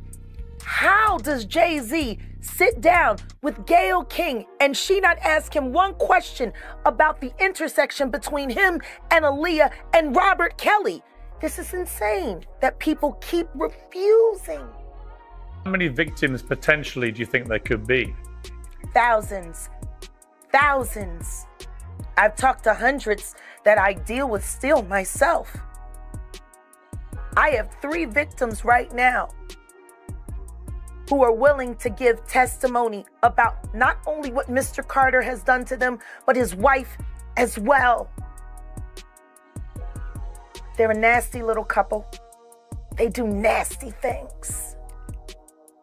What do you think happened with Kim keeping people against their will, putting people on planes while they're unconscious, just like Aaliyah got on that plane. Unconscious. There's a lot of things that people don't want to talk about. That changes now, Sean. You must respond. You have no choice. Harvey Weinstein, Jeffrey Epstein, Robert Kelly, Sean Combs have one person in common, professionally and privately. Sean Carter.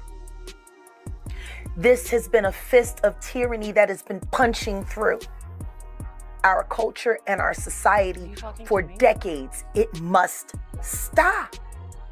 And let's not forget what Irv Gotti, Jay-Z's own ex-best friend, spilled. According to Irv, Jay wasn't just competing with DMX, he was flat out jealous. In fact, he claims Jay went as far as sabotaging an entire joint album that DMX, Ja Rule, and Jay himself were supposed to drop back in the day. Why? Because X crushed him on every single track. Irv said straight up that Jay couldn't handle getting outshined, so he pulled the plug on the whole project. That move alone set the tone for the messy relationship they carried for years. Even when Jay and DMX linked up on a few songs later, insiders say the tension was still bubbling under the surface. The respect was never fully there. It was all smoke and mirrors for the public, while behind the scenes they were clashing until the very end. Was taken unfairly. She actually died screaming, and the Carters are responsible. But one of them is just a little more responsible than the other. Question is, did Sean Carter delete his mistress, his pregnant mistress, because his wife was jealous? Or could it be possible that maybe his wife's temper is just a little worse than most people think? And maybe he just had to clean it up to protect the brand, see? I mean, I'm just speculating. Irv even revealed that this legendary, never-before-heard album with JX and J. Rule was completely shelved because Jay couldn't stomach DMX stealing the spotlight. Now here's where the whispers get even darker. Some people out there are claiming Jay-Z's jealousy toward DMX went way beyond music beef, with wild rumors suggesting he may have even played a role in X's downfall, and that Beyonce allegedly knows the truth but stays silent to protect him. And honestly, can anyone be surprised? That's her husband. Loyalty like that can make people hide the ugliest secrets. But the chatter doesn't stop there. Truth of the matter is, the Money Mike in the original script got in the bathroom, and that's what Ricky Smiley was okay with. Cat Williams had to take the risk in front of the studios and the cast and our powers that be in his very first movie and say respectfully, humbly, guys, if we talk about anything else, I have no credibility and I have no pull. But we're talking about comedy, right, where I have all the credibility and all the pull. The problem with Friday After Next is we're trying to make a classic comedy. And this comedy involves and is never funny, no matter who it happens to or what the circumstances are. If you would allow me to allow us to do this movie without a black man getting in it, I promise you that it will be twice as funny as it would be with him getting. So considering that's the real story, why would you bring up that story? 35 members of the cast and crew have never brought up that Ricky Smiley was gonna play Money Mike. No one ever saw me put on a Santa Claus suit. We got a wardrobe department. They made a Santa Claus suit for me. Why that wasn't in the bloopers? All of these big deviants is all catching hell in 2024. It's up for all of them. It don't matter if you Diddy or whoever you is. Takes any of them, all lies will be exposed. That's all. And anyone who takes that the wrong way, know why they take it the wrong way. People want to know, well, why did he get blackballed? Yeah, because in 30 years I've done nothing but collect information, knowledge, and your secrets. So if you and a man was in a corner doing something you wasn't supposed to be doing, you will tell it. No, somebody come to tell me. Okay. I gather that, I value that, I'll pay for that. Come, tell me. I know so many things I shouldn't know, and they all know it. They all know it. Why? Because they canceled me for talking about Harvey Weinstein before the thing came out, but he offered to suck my in front of all my people at my agency. Streets have been buzzing that Beyonce herself supposedly has some skeletons tucked away, and that Jay has been right there helping her keep those stories buried. Jaguar Wright, who never holds back, once accused both Jay and Beyonce of doing sinister things, even saying they lured people into their home and held them hostage to break them down. Jaguar also dropped bombshell accusations linking them to tragic deaths in the industry, from Aaliyah to Jay's late mistress, Kathy White, who was reportedly pregnant at the time she passed. When it comes to Kathy White, the rumors get even more chilling. Some fans dug deep and believe Beyonce herself may have slipped a confession into her music. In her song Daughters, she painted some graphic scenes that many think weren't just lyrics, but coded references to Kathy's tragic end. Beyonce sings, "Your body laid out on these filthy floors. Your bloodstains on my custom couture. Bathroom attendant, let me write it in. She was a big fan. I really tried to stay cool, but your arrogance disturbed my solitude. Now I ripped your dress and you're all black and blue. Look what you made me do." Those words shook listeners, and once people connected them to Kathy, the speculation exploded. Official reports said Kathy died of a brain aneurysm, but Jaguar Wright has long claimed it wasn't natural at all, much insisting Jay-Z and Beyonce had a hand in it. According to Jaguar, Jay made the call to take Kathy out because Beyonce had found out about their affair. And here's the wildest part. Jaguar claims Beyonce was ready to handle it herself if Jay didn't. And the deeper you dig, the darker it gets, because Kathy White's story is just one piece of a much bigger puzzle. People online have been pointing out that whenever someone gets too close to exposing Jay-Z or threatens Beyonce's spotless image, tragedy always seems to follow. Fans started connecting dots between Kathy, Aaliyah, and even other industry names who either lost their lives suddenly or saw their careers mysteriously vanish. Jaguar Wright swore that Kathy's death was no accident, calling it a cleanup job, and insisted Beyonce's song wasn't just art but a cold confession in plain sight.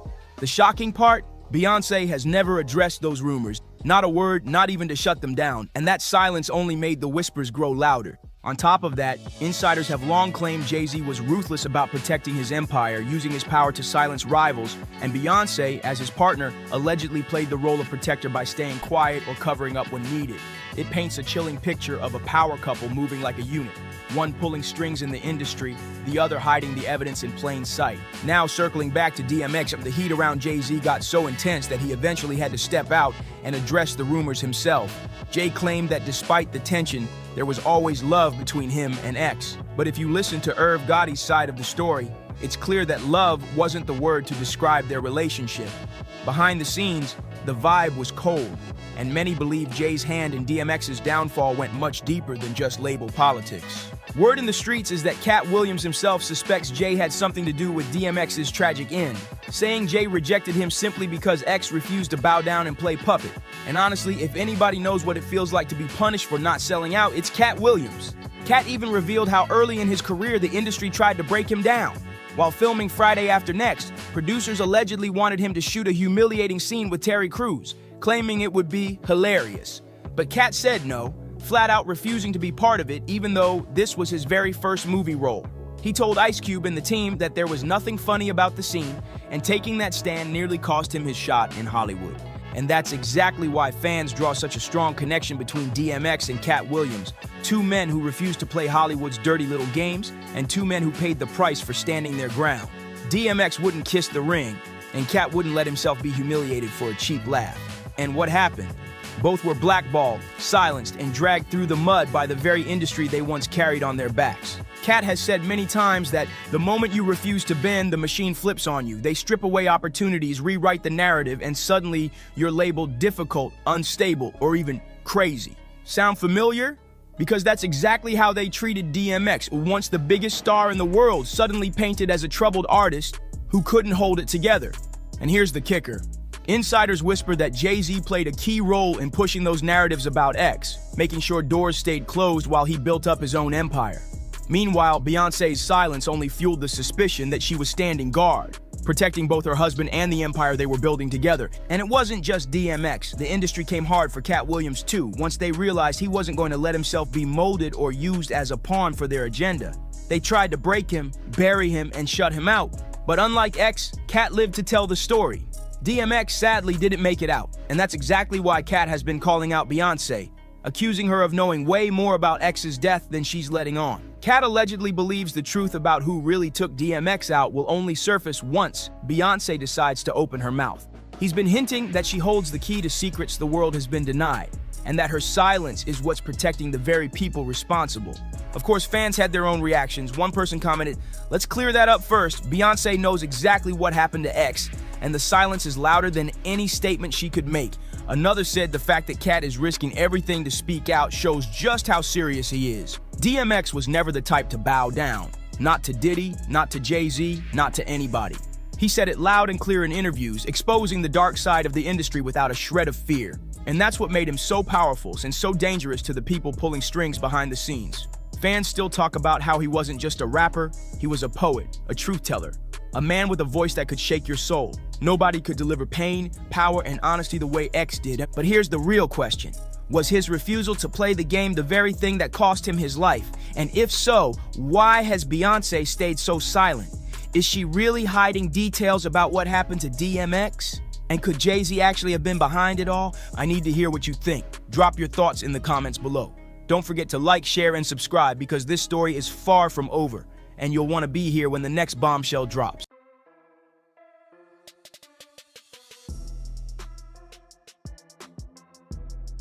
He wanted you to be his girl Friday. He wanted me to be his girl on his account. It looks like Solange is still going toe-to-toe with Jay-Z. And this time, she's tossing out some jaw-dropping claims about a whole second family he's allegedly been hiding. And get this, word on the street is she's been sitting on this dirt for a while, just waiting for the perfect moment to drop it like a bomb. Now, everybody knows Solange rides for Beyonce like nobody else. And when she comes for Jay-Z, she doesn't tiptoe, she stomps. But this round, she's dragging his so-called outside family straight into the spotlight, making it crystal clear she's ready for all the smoke. So what exactly did she say? And how in the world did Jay-Z manage to keep this supposed family tucked away from the public eye for years? Let's get into it. We've seen Solange snap on Jay-Z before. She's never been shy about pulling up if she feels he's crossing a line. Remember that infamous elevator incident?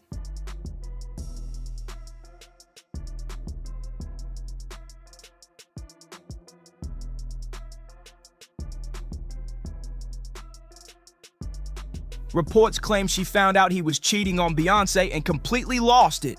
Now, with these new allegations about him hiding another family, it's starting to look like her feelings toward Jay-Z haven't changed one bit, especially with all the whispers about his never-ending trail of affairs. Here's what most folks don't realize. Yeah, the elevator incident went viral, but behind the scenes, Solange has always been Beyonce's personal guard dog when it comes to keeping Jay-Z in check over cheating rumors. She's the one who'll step right in, no hesitation, if she even sniffs something shady going down. In fact, she once confronted one of Jay-Z's alleged side chicks in public.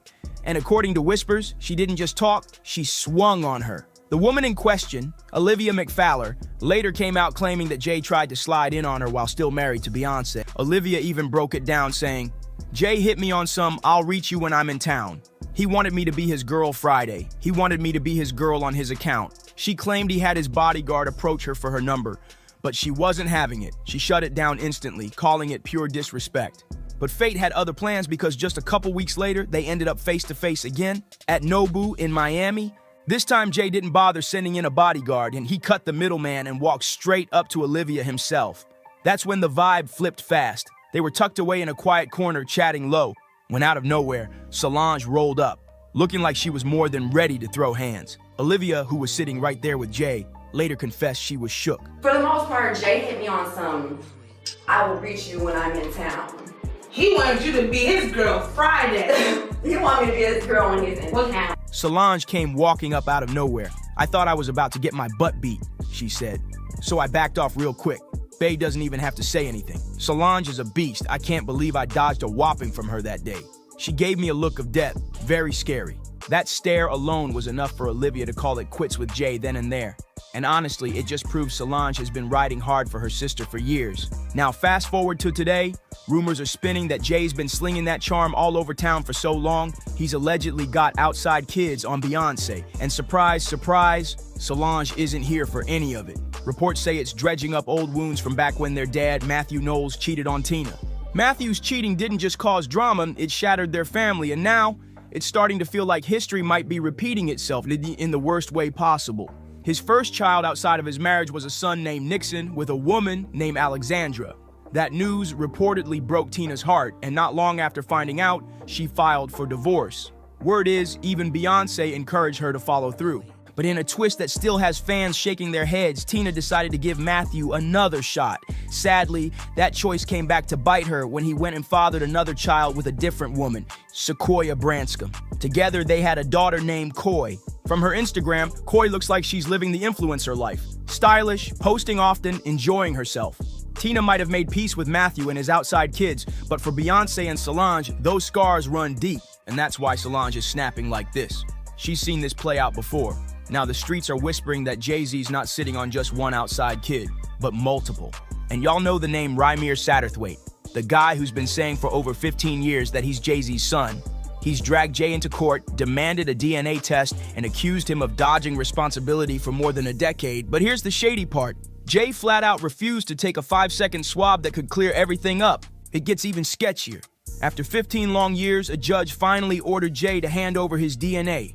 But right before it could happen, Rymir suddenly dropped the lawsuit. No explanation, nothing. Reports are swirling that Jay might have gotten to him behind the scenes. And now, Rymir's case blew up in the media, but he's not the only one out here claiming to be part of Jay's secret family tree. Enter Letitia Mercer. She popped up last year saying she was ready to expose Jay as her father. She posted, "I've been quiet for far too long. Join me as I tell you my story of living in the shadows of being Jay-Z's daughter and in a city where everyone knew he was my father.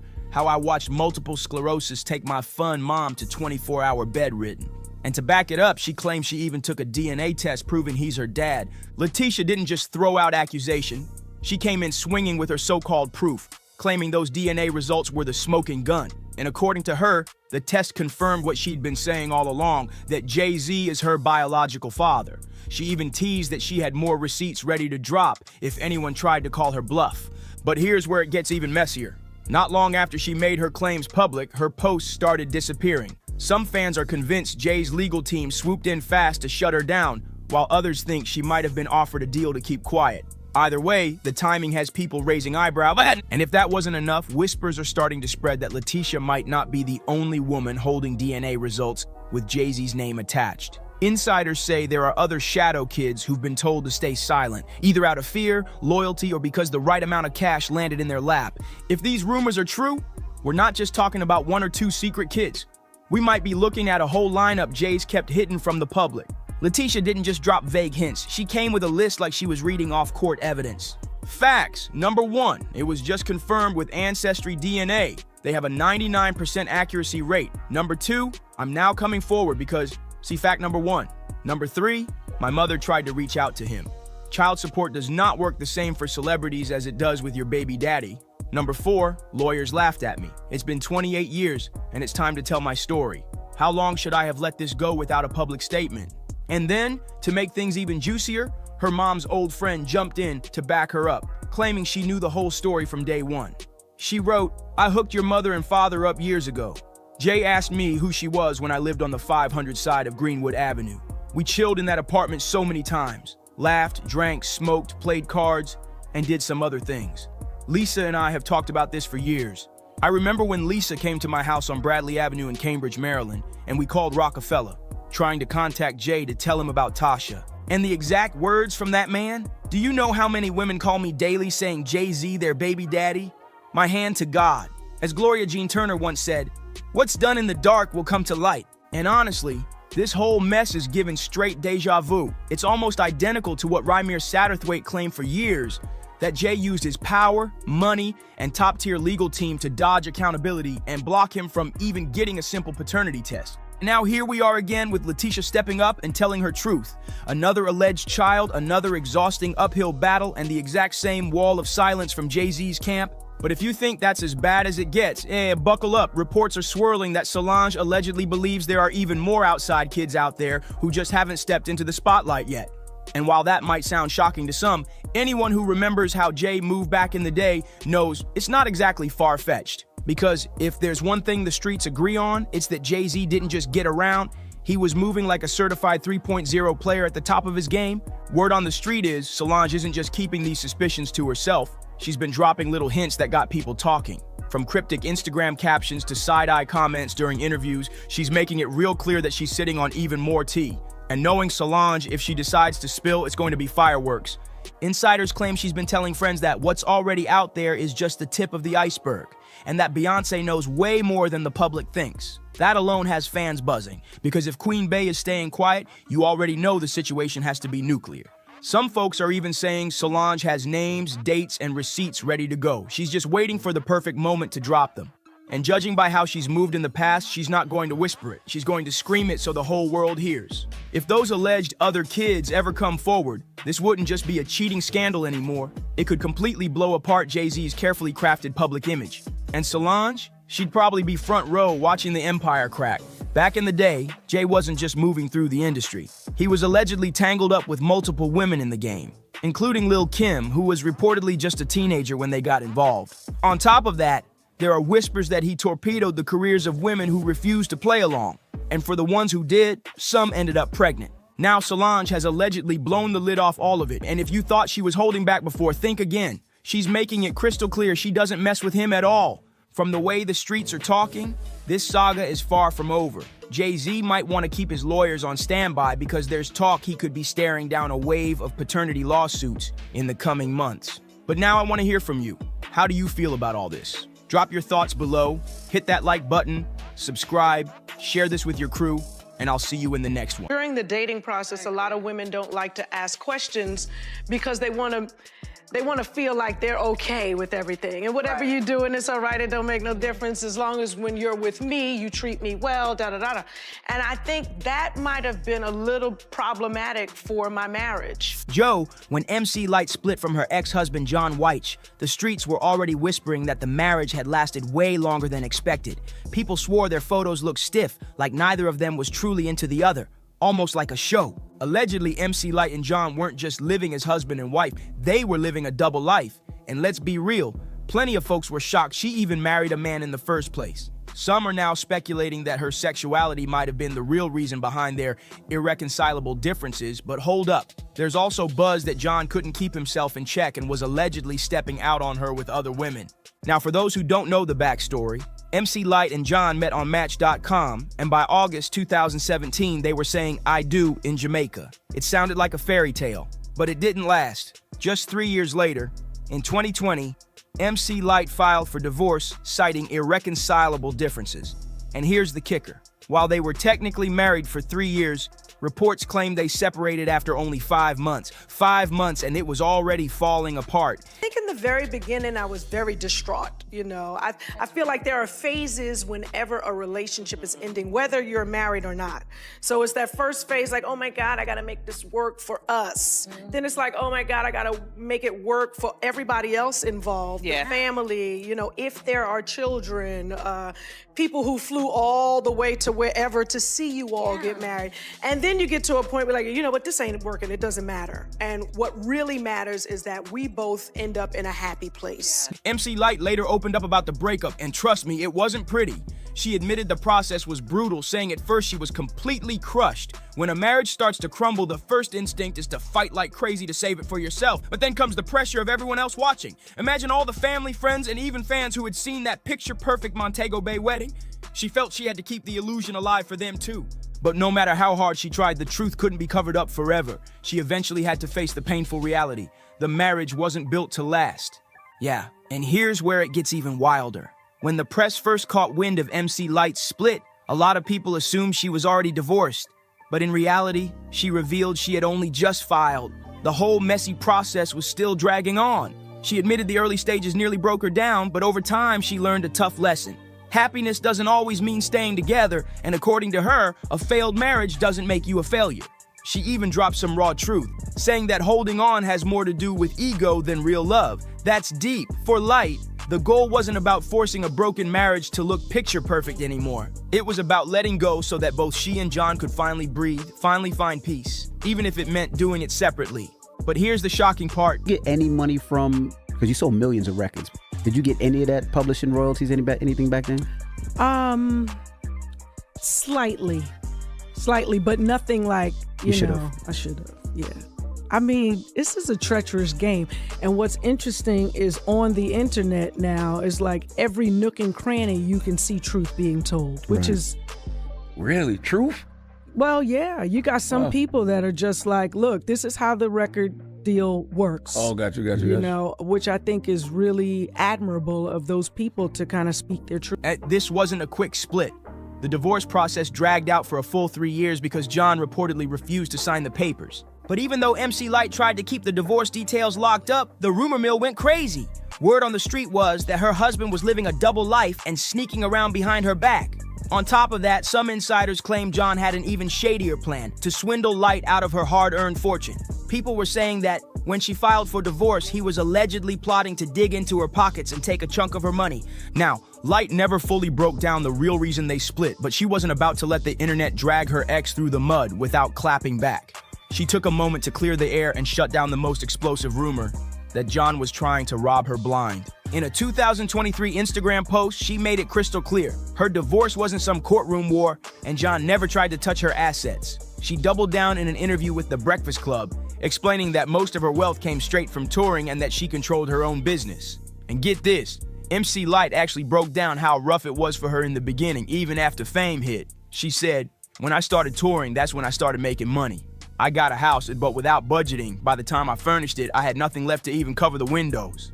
Imagine that. At night, she had to hang up sheets like curtains, and her manager would come by and just accept the scene. That's how real it was. She explained it wasn't until she went back on the road again that she could finally finish her house, and she dropped a gem for the new generation, warning that this business has wild ups and downs. The money might pour in one season, then dry up the next. Lyte said she can only hope the young artists are handling their cash wisely, because one wrong move and it's gone. And here's the jaw dropper. In that same interview, Lyte admitted that even though she sold over 1 million records, she never received the proper money she should have from publishing royalties. Now here's where MC Lyte really set the record straight. She revealed that thanks to a prenuptial agreement, she walked away from the marriage with her entire music catalog, her royalties, and all her personal assets fully intact. No mess, no courtroom tug-of-war over money. She explained it in her own words. When the divorce headlines hit, she saw all these wild stories flying around saying her ex was trying to grab her assets or that she had to fight tooth and nail to keep her catalog. But Lyte shut that all the way down. She said, "It's not that I got to keep. He was never trying to do that. We had a prenup. He's got his own stuff, and I was happy to leave it at that." According to her, they made the agreement early on, and that was supposed to be the end of it. She admitted she didn't like the way gossip blogs twisted the story, but she understood. Anything for clicks. Still, she said she was just glad she had the chance to clear up the lies, but even with her words, the whispers never died. People are still out here saying John was living a double life and sneaking around on Lyte. But here's the twist. Some folks weren't even shocked about the divorce. What really caught them off guard was the fact that MC Lyte married a man in the first place. For years, whispers have followed her, with rumors swirling that she might be bi at the very least, and the streets have long speculated about a secret romance between her and Queen Latifah. These two have always been inseparable, and Lyte has admitted that their bond runs deep, built on transparency, trust, and the freedom to say anything without ever worrying about being misunderstood. That's not the kind of connection you see every day, and it fueled even more talk about what might have really been going on behind the scenes. Lyte herself has openly praised Latifah, calling her "my sister, the queen," and giving her credit for reshaping the entire game for women in hip-hop. She said Latifah changed the way every female MC approached business and forced the industry to respect their value. And in an interview with Essence, Lyte reflected on their early days together, saying Queen Latifah stood out right from the very beginning. In her own words, MC Lyte admitted that from the very beginning, she and Queen Latifah were inseparable. She described Latifah as vibrant, fearless, and completely free as an artist, a spirit she credited to Latifah's mother, who gave her the wings to fly. But let's be real. That closeness only added fuel to the fire, with people insisting there had to be something more intimate going on between them. And let's not forget, Queen Latifah's sexuality has always been a hot topic in Hollywood. One of the biggest sparks came from her breakout role in the classic film Set It Off. Latifah played a tough, masculine character, a lesbian bank robber. And she embodied that role so convincingly that people began to blur the line between her acting and her real life. The performance was so powerful, it left fans convinced she was basically playing herself, and the whispers about her private life exploded. But here's the kicker. In the early stages of her career, Latifah never addressed those sexuality rumors head-on, and that silence only fanned the flames. For years, people speculated about whether her bond with MC Lyte was purely sisterhood or something deeper behind closed doors. Both women have been asked about it directly, and Lyte finally spoke up in a 2024 Breakfast Club interview. She made it clear that their relationship is built on transparency, trust, and genuine care, no blurred lines. She even shut down the whispers once and for all, saying those romance rumors never was right. MC Lyte admitted that at first the whispers about her sexuality did get under her skin. She said it bothered her to constantly hear people speculating about who she really was, but eventually she learned to shrug it off. Her mindset became, okay, that's how you want to see me? Fine. But that's not all of who I am. She acknowledged that yes, certain things in her life may have fueled people's assumptions, but she insisted it was unfair to let those rumors define her. According to Lyte, being young in the industry meant always being shoved into boxes and labels that made other people comfortable, not ones that told the truth about who you actually are. So many artists, she explained, end up stuck living under false expectations created by the public's imagination. Lyte also revealed that people often doubted she could look the way she did, polished, strong, and stylish, and still genuinely be interested in men. She admitted that those judgments stung, but she stood her ground, explaining that she was actually more traditional than anyone ever guessed. She said her choice to get married wasn't a publicity stunt or an image play. It came from a deep-rooted belief in the sanctity of marriage and true partnership. And that's why when the union collapsed, it was devastating for her. The way she described it made one thing clear, behind the powerful MC Lyte image. At the end of the day, MC Lyte wasn't just an icon. She was a woman who wanted real love and stability, even if it meant fighting back against the labels people tried to stick on her. And while everyone always brings up Queen Latifah, there's also been long-standing chatter about her and Jada Pinkett Smith. Yes, that Jada, the streets have whispered about a possible spark between them for years, though nothing has ever been confirmed. But fast forward to today, and Lyte's love life looks very different. She went public with tech industry professional Aaron Johnson in early 2023. And this wasn't a soft launch, it was a hard launch. Insiders even claimed Lyte believes she manifested him by becoming the best version of herself, calling him a reflection of her personal growth. She hasn't held back either, openly admitting that she's in love. Now don't expect a wedding to pop up overnight. Lyte has been clear that both she and Johnson have already walked down the aisle once before and both know the pain of divorce. Because of that, they're moving with patience. Still, she admitted marriage is definitely on the table, just not something they're rushing headfirst into this time. And here's where fans had to clutch their pearls. Now, remember her 1993 hit Roughneck where she glorified the hardcore bad boys? Well, Aaron Johnson is the total opposite. No street tough bravado, no rough edges, just a clean-cut professional who Lyte says matches her energy in ways those roughnecks never could. Her family was reportedly stunned when they first met Aaron Johnson. They called him a ray of sunshine and the complete opposite of the men she used to date. Lyte even admitted she had to adjust to being with someone so different, but eventually, she started loving that softer, calmer side of life. In her own words, being with him made everything feel right on the inside. And the wild part is, he felt the same way about her. But here's where things get messy. No one's sure if they're still together. Lyte has quietly deleted a lot of their photos from Instagram, and that has fans raising eyebrows. To make things even spicier, over the last couple of months, people have been speaking louder than ever, saying she should stop hiding and just be true to herself. At this point, the real question is, who was really living a double life? Was it her ex-husband all along? Or was Lyte herself keeping secrets? You tell me what you think in the comments below. And don't forget to like, subscribe, share, and I'll see you on the next one. They think they could say anything because I'm a nice person and I'm accessible. Yeah. So they get to they F around and find out the real deal once they do. You know, yeah. But 15 and 22, damn. Yeah, that's crazy. Now I can kind of see why he's probably not claiming it, because it looks bad on his, like, on his reputation because he has a history. Like if you look at like even Beyonce, like he was in his 30s and Beyonce was barely 19. Now you out here talking about Matthew and how he cheated on you for 31 years and you stayed all 31 years and that's why Beyonce staying all 31 years with her husband. He can cheat with children. She don't give a... Jay-Z had a gag order against him, like trying to get a gag order and try to... If my thing is, if this is not my son, I'll just take a test, get over with. Yeah. I mean, the fact that you did dodge and whatever, to me, I don't know. I think his mom was underage or something when he was born, so I think that's probably... Oh. Tina Knowles is out here making serious threats. And this time, it's aimed straight at Jay-Z's alleged son, Rymir. Word on the street is she told him point blank he's gonna regret ever coming for her family. Rymir claims that ever since he started speaking out about Jay-Z possibly being his father, things got real dark. He says he's been getting creepy phone calls.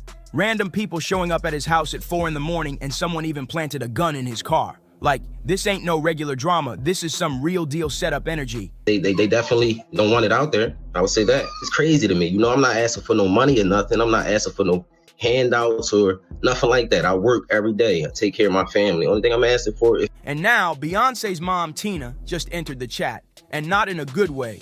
Allegedly, she had her team reach out to Rymir with a warning, stop bringing up Jay-Z or else. But fans are calling her out hard. They're saying Tina's moving like a guard dog for Jay-Z, the same man who's been dragging her daughter through the mud for years. He's just a really smart guy, very smart and very charming and a good person. But you're Beyonce's mom. Did you ever sit him down when you knew they were getting serious and say, listen, Jay-Z, here's the scoop. You better treat her with love and kindness and respect. I never had to do that because he told me that he told me those things, that he loved her and that he would treat her with respect. One fan even said, Tina's protecting Jay harder than she ever protected Beyonce's peace. And let's be real. Why is she always jumping in to defend Jay instead of holding him accountable? Why is she threatening Rymir instead of checking the man who's been playing her daughter? The internet's torn. Who's the one lying? Tina? Jay-Z? Or is Rymir just exposing the whole Carter family mess? Shot at. Damn. Somewhere in September, he was in the parking lot with other people near where he's at living now. And out of all the cars there, his was the only one shot up. So we believe that was a nexus or a connection, I believe, between the case and what's going on because it was around the time. And here's the kicker. A leaked phone call between Tina and someone from her camp did hit the internet for a hot second. In it, she allegedly said Rymir is a problem that needs to go away. And here's where it gets really wild. Tina allegedly told Rymir that if he doesn't shut up, she'll personally make sure he regrets ever speaking on her family's name. But she didn't stop there. She brought up sealed court records and even bragged about knowing people in New Jersey who owe her favors. Like what? That sounds like a direct shot at the messy legal case Rymir's been trapped in for years. And then she allegedly said, he doesn't know who he's messing with. We shut this down once. We'll do it again. Straight up mafia-style threats. In addition to that, we've had people come to my home in the past, driving on the grass. We have people knocking on the door at 4 o'clock in the morning. We've been through all of it. Mostly around the filing. This all exploded right after Jay-Z filed new legal documents flipping the script and accusing Rymir of harassing him. Yup, according to court files pulled by Us Weekly, Jay's legal team claims that Rymir has been coming at him for years with completely made-up allegations. They say this new lawsuit is just part of a long pattern of what they're calling a decades-long campaign against Jay-Z. This is a bigger picture than this. We want to try to make a difference with the Pro Se Act or the Legal Abuse Act, bringing new legislation and trying to sit down at the table with the lawmakers to make a difference.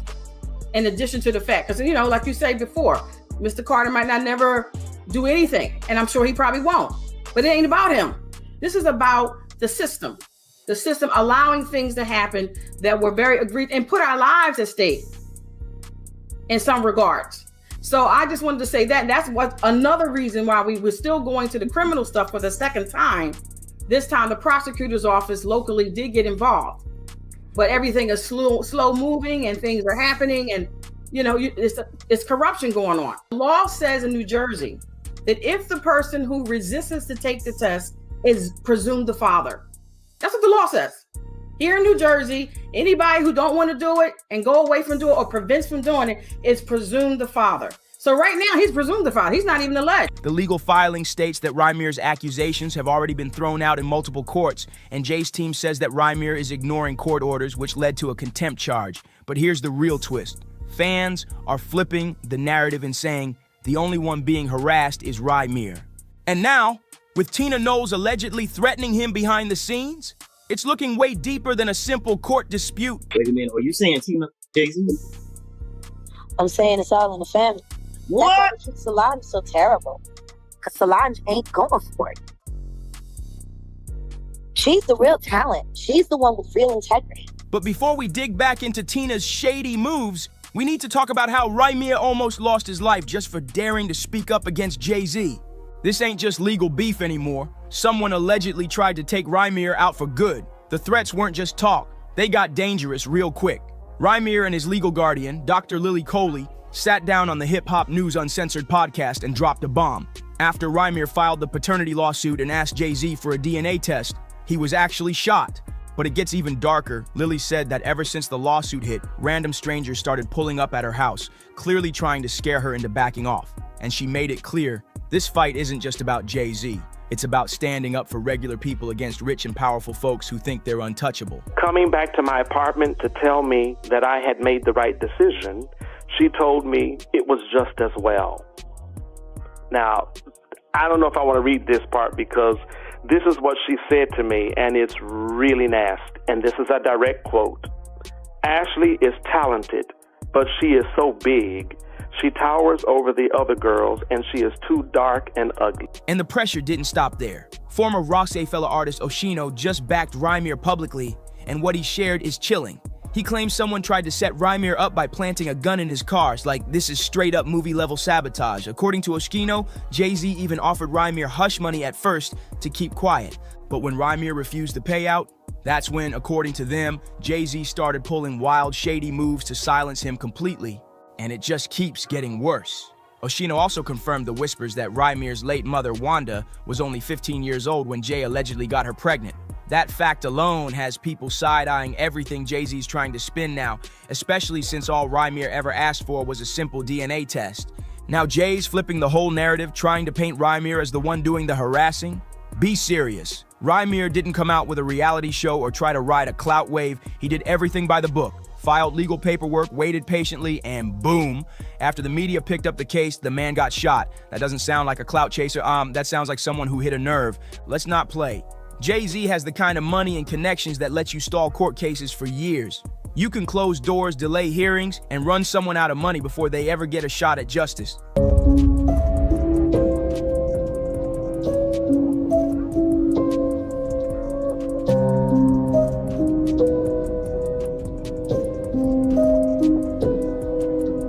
And Rymir's not letting that slide. He straight up accused Jay-Z of using his power to manipulate the system.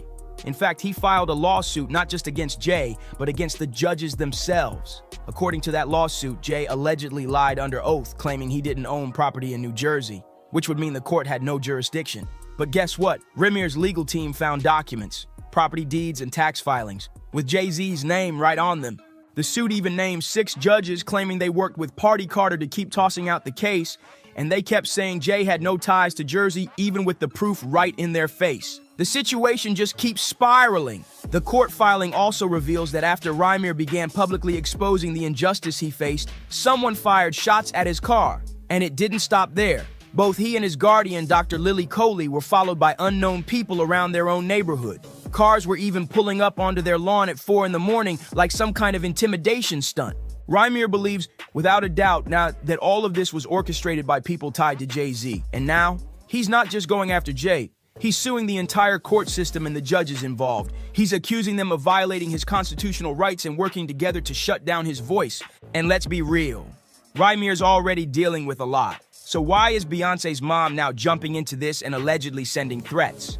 Tina Knowles inserting herself like this doesn't just feel unnecessary, it feels off. Let's not forget, Tina's loyalty to Jay-Z has always raised eyebrows. She's defended him harder than Beyonce ever has. After Jay's cheating scandal blew up and humiliated Bey in front of the entire world, Tina still went on Instagram calling it a mistake and praising him like he's some misunderstood saint.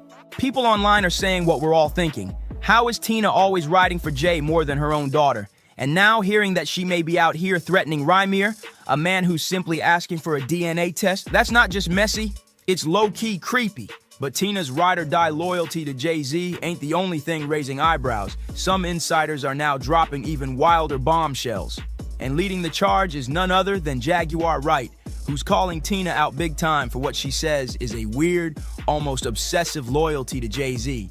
Jaguar claims that Tina was the one who pushed a young Beyonce into being with Jay-Z. Not just approved it, but allegedly sold her out to the industry. She says Tina was so into Jay that the moment he showed interest in Beyonce, she basically nudged her daughter to go with it, no matter the age difference or power dynamic. But buckle up, it gets even messier. Jaguar went as far as claiming that Tina and Jay-Z might have had something going on before he ever got with Beyonce. That accusation alone sent social media into a frenzy. And here's where it gets real suspicious. After Tina finalized her divorce from Richard Lawson last year, fans noticed he signed an NDA, and get this. The NDA reportedly forbids him from ever saying anything negative about Jay-Z. Like, why would that even be necessary unless Jay-Z was hiding something major? What exactly did Richard see behind the scenes at those Carter family dinners? Now, what's crazy is that Tina didn't just ignore the age gap between Jay's and Beyonce. She also overlooked the fact that when Jay-Z and Beyonce first got together, Jay was literally on probation for stabbing someone. That's right, Jay-Z had been accused of stabbing music executive Lance Rivera at a club, later pleading guilty to third-degree assault and landing a 3-year probation sentence. And what did Tina do? She still gave him the stamp of approval like it was nothing. But that's far from the only controversy tied to Miss Tina Knowles. Turns out she's been problematic way before this whole Rymir mess even popped off. According to Beyonce's former vocal coach, David Lee Brewer, Tina once made some wildly colorist remarks about a young, dark-skinned girl who was in Beyonce's first girl group, Girls' Time. Brewer said Tina allegedly called Ashley Tamar Davis too big, dark, and ugly. Like what? So when Tina tries to come for Rymir, or anyone really, fans are reminding her that she's got her own dirty laundry. And just when you think the drama can't get any messier, Tina reportedly came for Nicki Minaj too. All Nicki did was show a little support for Rymir and hinted that she had her own weird run-ins with Jay-Z. It started when 50 Cent posted a headline about Rymir's case with a messy caption. "Can somebody help me with this one? What does this man want? He's a 34-year-old man. There is no back child support. Why exactly does he want?" But we're all thinking the same thing. That is his nose. LOL. Nicki reposted it with a simple, respectful message. Oh, is this why he was trending the other day? I don't know. I hope all is well. To God be the glory. In case you've been out the loop, Nicki Minaj has been going off on Jay-Z lately, blasting him all over social media and even claiming that Roc Nation is about to get hit with a RICO case any day now. And guess who just had to jump in again? Yup, Tina Knowles. Tina decided to post a fan-made video of her and Beyonce to her Instagram story, and it wasn't the video that caught attention, it was the caption. Tina wrote, "Good morning. It feels good to wake up knowing my faves didn't lose their minds. Like some people, y'all have a great day. Remember to ignore the ignorance, as Ms. Tina would say." Oop, that some people line, fans immediately clocked it as shade toward Nicki's recent online rants. But when the internet called her out, Tina backpedaled fast, claiming the post wasn't about Nicki or anyone specific. Still, folks aren't buying it, not one bit. Between Tina shading anyone who dares to speak on Jay-Z and her allegedly threatening Rymir just for wanting to know who his father is, people are over it, like way over it. Social media has officially turned on Miss Tina, and now the conspiracy theories are getting wild. Some users online are even claiming Tina is into some dark stuff. We're talking accusations of witchcraft, spells, and a history of harassing people behind the scenes. One user on X didn't hold back, writing, "A Creole witch with nothing else on her mind but living through her daughter's fame. She needs to worry about why she's had so many failed marriages." And it didn't stop there. Another commenter went off saying, "The fact that Tina Knowles keeps inserting herself into this is just pathetic. Where was she when her son-in-law was out here disrespecting Beyonce? Where was she when all those sacrifices were happening? You evil witch. Your whole family is twisted and straight up satanic." And just when you think the accusations can't get any wilder, boom! Another voice steps forward claiming that both Tina and Jay-Z are deep into the dark arts. The story they're telling, it's way creepier than you'd ever imagine.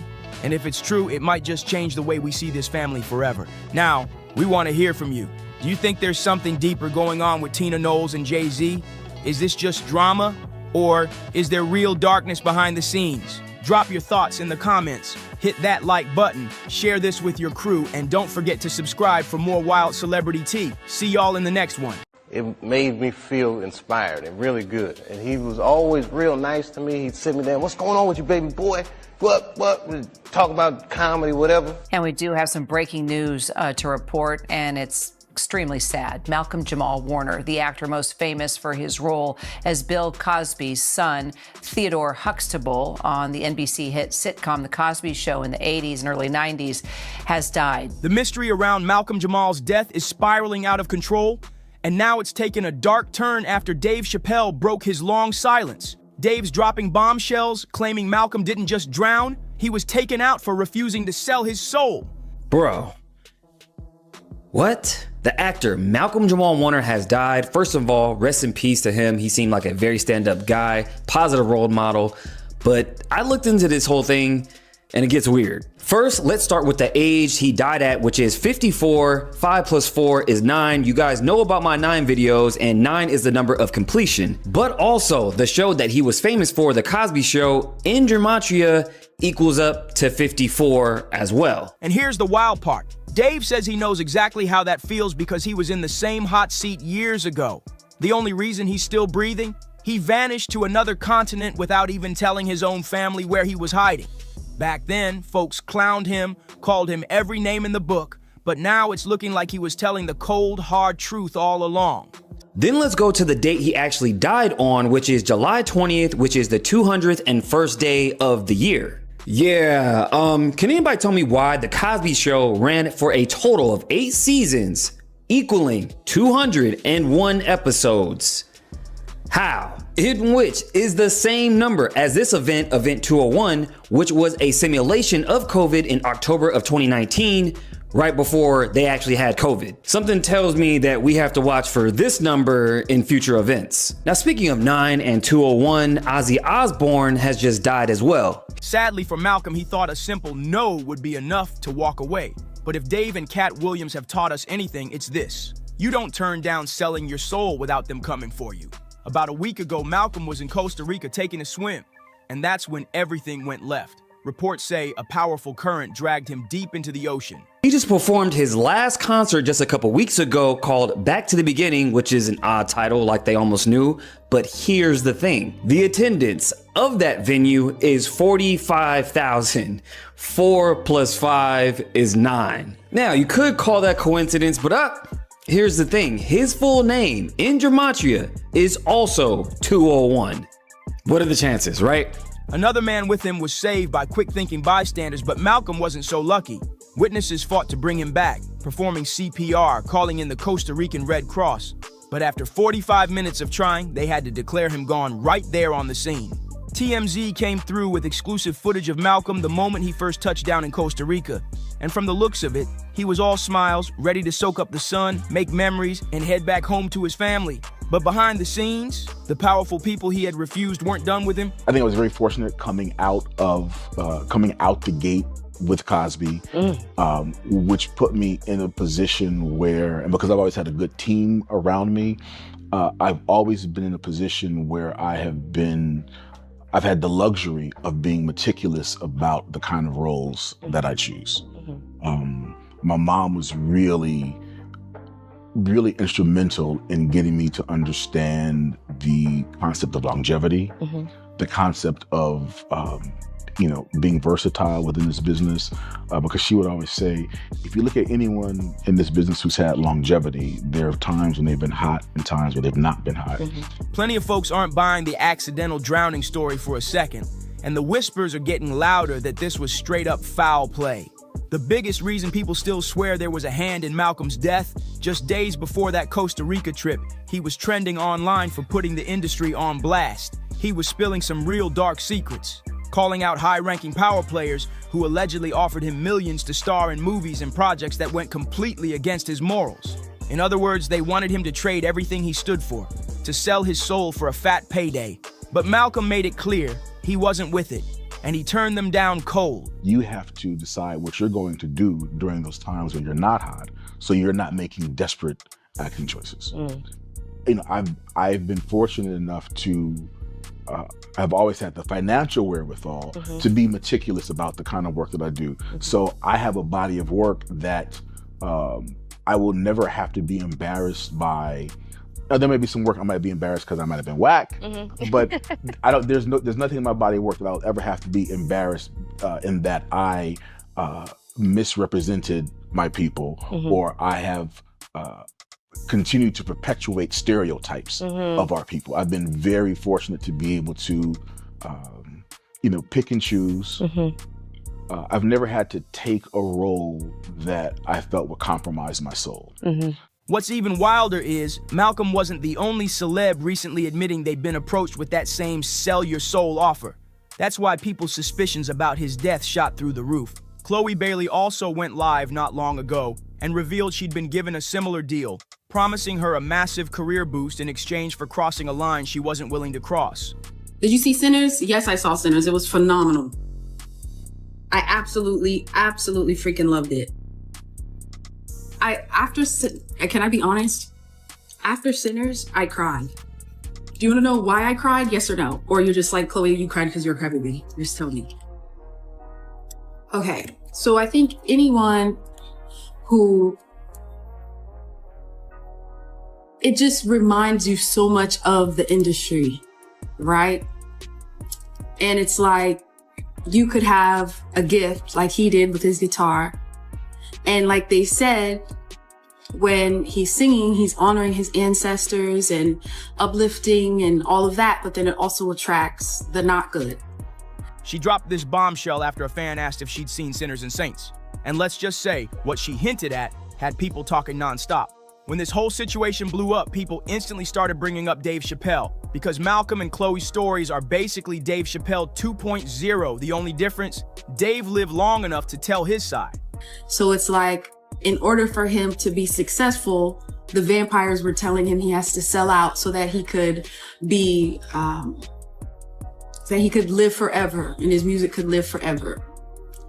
And it's exactly like things that I see and go through every day. And that's why I just like broke down crying, because it was showing like the people who decided not to go to the other side, they were in there fighting for their lives. They were in there going through it. While the ones who did give in, they were outside celebrating and having a good time and got things quicker and things like that. So the reason why Sinners resonated with me so much is because it's something that you see every day. And no matter how hard you work, no matter how good of a person that you are, no matter how talented you are, sometimes that's not enough to get you places that you need to be. And that's why Sinners, like, I was crying right after, because I feel like anyone in the industry could really resonate with it. Even though back then the media dragged him, painted him as crazy, and had him fighting for his dignity in every headline. And it also showed that what you have to give negativity permission to be inside. And as long as you don't invite it in, you'll be okay and safe. So that's why I really resonated with Sinners. And I thought it was so beautiful.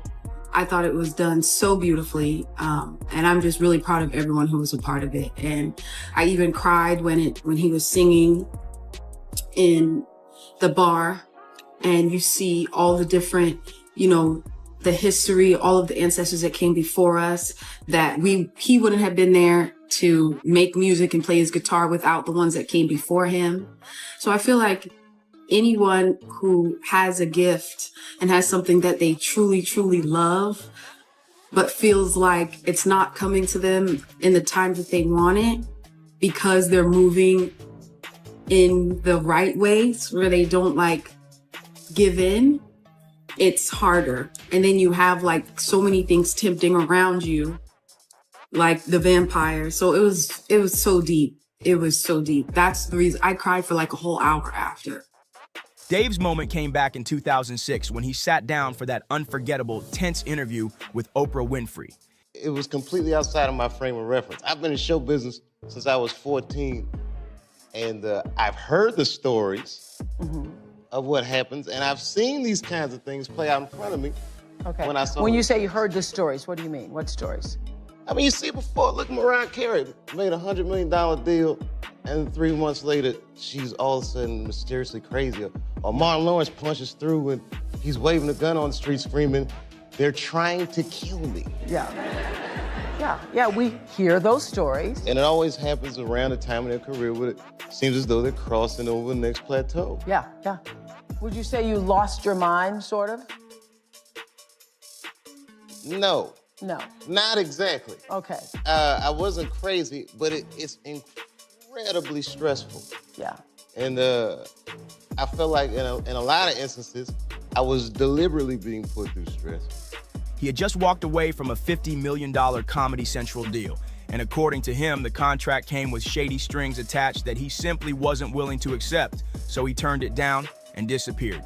But as Dave was laying it all out, Oprah kept cutting him off, pushing him to admit he had some kind of mental illness, which he flat out didn't. The wild part? She started pressing that narrative the moment he revealed that certain Hollywood executives had tried to push antipsychotic medication on him.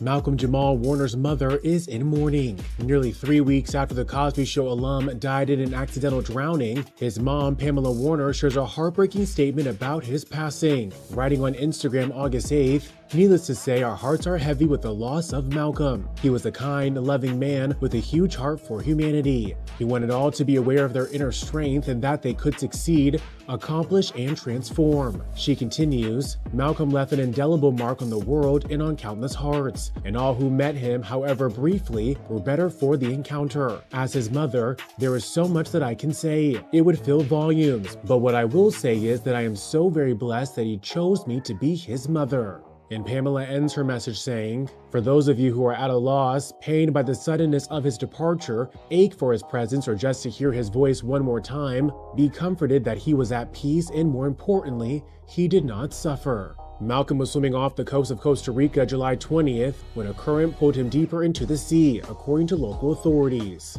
In a statement shared to People magazine on July 20th, police said, quote, "It was at the moment that they were swept away by the current and their friend managed to get out. However, Mr. Warner was unable to get out and was pulled out by several people on the beach. He received care from Red Cross officials, but was pronounced dead at the scene." For some quick context, back in 2005, Dave made headlines worldwide when he abruptly walked away from season 3 of The Chappelle Show in the middle of production and vanished to South Africa without warning. No official explanation, just gone. And the second he left, the media went into overdrive, working to tear down his image and paint him as mentally unstable. Tabloids flooded with claims about drug binges and manic episodes while Dave kept denying it all. Still, the smear campaign was relentless and the public ate it up. He fought back countless times, even telling the New York Times, "I'm not crazy. I'm not smoking crack. I'm definitely stressed out. There were things that overwhelmed me, but not in the way that people are saying." Police say he drowned off the coast of Costa Rica yesterday while vacationing with his family. Warner was born in New Jersey and raised by his mother, who enrolled him in acting school. His role on The Cosby Show earned him an Emmy nomination in 1986. So it wasn't just about trying to pressure Dave into selling his soul and betraying his own beliefs. The moment he refused, they came at him so aggressively that he fled to another country, fearing for his life. And like I said, Dave's not the only one. Cat Williams faced the same heat, and many believe Malcolm would have been next if he'd made it out alive. Jaguar Wright even claimed that Cat nearly got taken out when armed men stormed his home in the dead of night. Nobody really knows how Cat survived that night, but according to Jaguar, he was so terrified afterward that he started wearing Kevlar to bed. After The Cosby Show, Warner went on to direct and produce multiple television shows while playing music and writing poetry. Malcolm Jamal Warner was 54 years old. And for anyone who doesn't know, Kevlar is bulletproof vest material. Imagine being so on edge you can't even sleep without armor on. If the rumors about Malcolm are true, then Chloe and every other celeb who's ever been offered the sellout deal better move carefully, because these people clearly aren't playing games. And of course, the public had their own takes. One person said, Oprah knew exactly what he was talking about. She looked nervous, scratching her neck, because she knows they're doing sick stuff and she's part of the club. Another person chimed in, "When I heard that, I knew something was off. Too many different versions of the story means somebody's covering something up. We'll see." But I don't buy that he'd take his family there, swim out far, and just leave his daughter alone on the shore. Where was his wife? Sounds way too convenient. And who exactly was that other guy? Now, I'm curious, what do you think? Was Dave Chappelle really pulling back the curtain on what happened to Malcolm? Or was this truly just a tragic drowning like they claim? Drop your thoughts in the comments, hit that like button, share this with your people, and don't forget to subscribe for the next messy deep dive. He might be the type of person that never really settles with somebody. Maybe he's like he's like a bee going from flower to flower to flower. That relationship is one of the greatest blessings and most important things in my life, in my whole journey in life. The friendship, the partnership, the life partnership, just the connection. Man, it's one of those things where you don't know truly what true partnership and relationship is until you get there. Child, I hate to be the bearer of bad news to Ms. J. Hud, but girl, didn't we already warn you that the common denominator was never good for you? Now here comes the tea. The word on the street is Common done slide on to somebody new and left Jen completely blindsided. How is this even making sense when he was just out here, all smiles, practically singing her praises a few days ago, and now folks are saying there's another woman keeping his bed warm while he's out here allegedly throwing shade at J. Hud after supposedly stepping out on her? Could this be payback because she turned down his proposal last year? Or is Common trying to flip the script because people are finally whispering about those old rumors, the ones hinting he might actually be playing for the other team? Why can't anybody just be honest? They're waiting for Chrissy Teigen to get plastic surgery and end up Jackie O so that they can be roommates and make musicals together. Let's just be real. Okay. He'd rather spend time with John Legend than any of these bitches. Who? I hope you're sitting down, loves, because the mess coming out of that camp is next level. If there's one thing we can't deny about Common, it's that he's got a resume full of some of Hollywood's most elite women. And I'm not just talking Jennifer Hudson. We're talking Serena Williams, Taraji P. Henson, Tiffany Haddish, Erykah Badu, Kim Jones, Ava DuVernay, Simone Bozeman, Jaguar Wright, and even Angela Rye. Straight up Hollywood creme de la creme. But here's the gag. Not a single one of them stuck around. The street's been saying for years that Common just ain't a forever type. The pattern I found myself in and what was called love addiction, my therapist broke it down, was like that feeling of being like, oh, I'm in love, and this that honeymoon period that people call it. I was addicted to that. This is the same man who admitted that once the sparks die down, he's out the door. He even said himself, he's hooked on the feeling of love, not the act. For him, it's all about the chase and the honeymoon stage. And once that fades, he ghosts like the romance never happened. Well, damn. J. Hud really thought her charm alone was gonna turn Common into husband material and make him hang up his player card for good. Girl, the Delulu is loud. Now, to be fair, when they first started dating, Common was out here saying therapy had changed him. He even told another interviewer that he could finally see himself as the marrying type. He literally said if he ever tied the knot, it would be with J. Hud. But I mean, I just wish Lonnie would tell the truth. He's bisexual. But lately, fans with eagle eyes have been clocking some suspicious shifts. Fewer public appearances, awkward body language, and Jennifer dropping cryptic posts that have everybody decoding them like it's a puzzle. And now, the whispers are growing. Allegedly, Common's already distracted by some fresh face, and after those unconfirmed reports of him out solo, looking real cozy with other women, nothing's been proven yet, but this is Common we're talking about. And history says it wouldn't be shocking one bit. But here's the part that's really raising eyebrows. The streets are buzzing that Common's been running his mouth, allegedly saying he can't even stand J. Hud anymore. Like, what could have gone down between them for him to start airing that kind of dirty laundry? Well, word is it might all trace back to some bruised ego. Sources are whispering that Common's still salty over J. Hud allegedly turning down his proposal just a couple months ago. Remember when the blogs were swirling with talk that he was planning to pop the question? Turns out insiders close to Jen claim she wasn't ready to walk down the aisle, especially not with a man whose love life is basically a revolving door. Sure, Common came in strong, sweeping her off her feet. But J. Hud's no fool. She's seen that track record with half of Hollywood's finest, and she wasn't about to rush into a lifelong commitment just to become another name on the list. But let's keep it real. This is not brand new information for Jen. Common's romantic resume has been public record for years. So it's a little wild that she's suddenly acting unsure about marrying him because of his past. She knew exactly what kind of history she was stepping into. Anyway, allegedly there was another big reason she pumped the brakes. People close to her say Jennifer was still carrying scars from her toxic relationship with David Otunga, the kind of trauma that can make you swear off marriage altogether.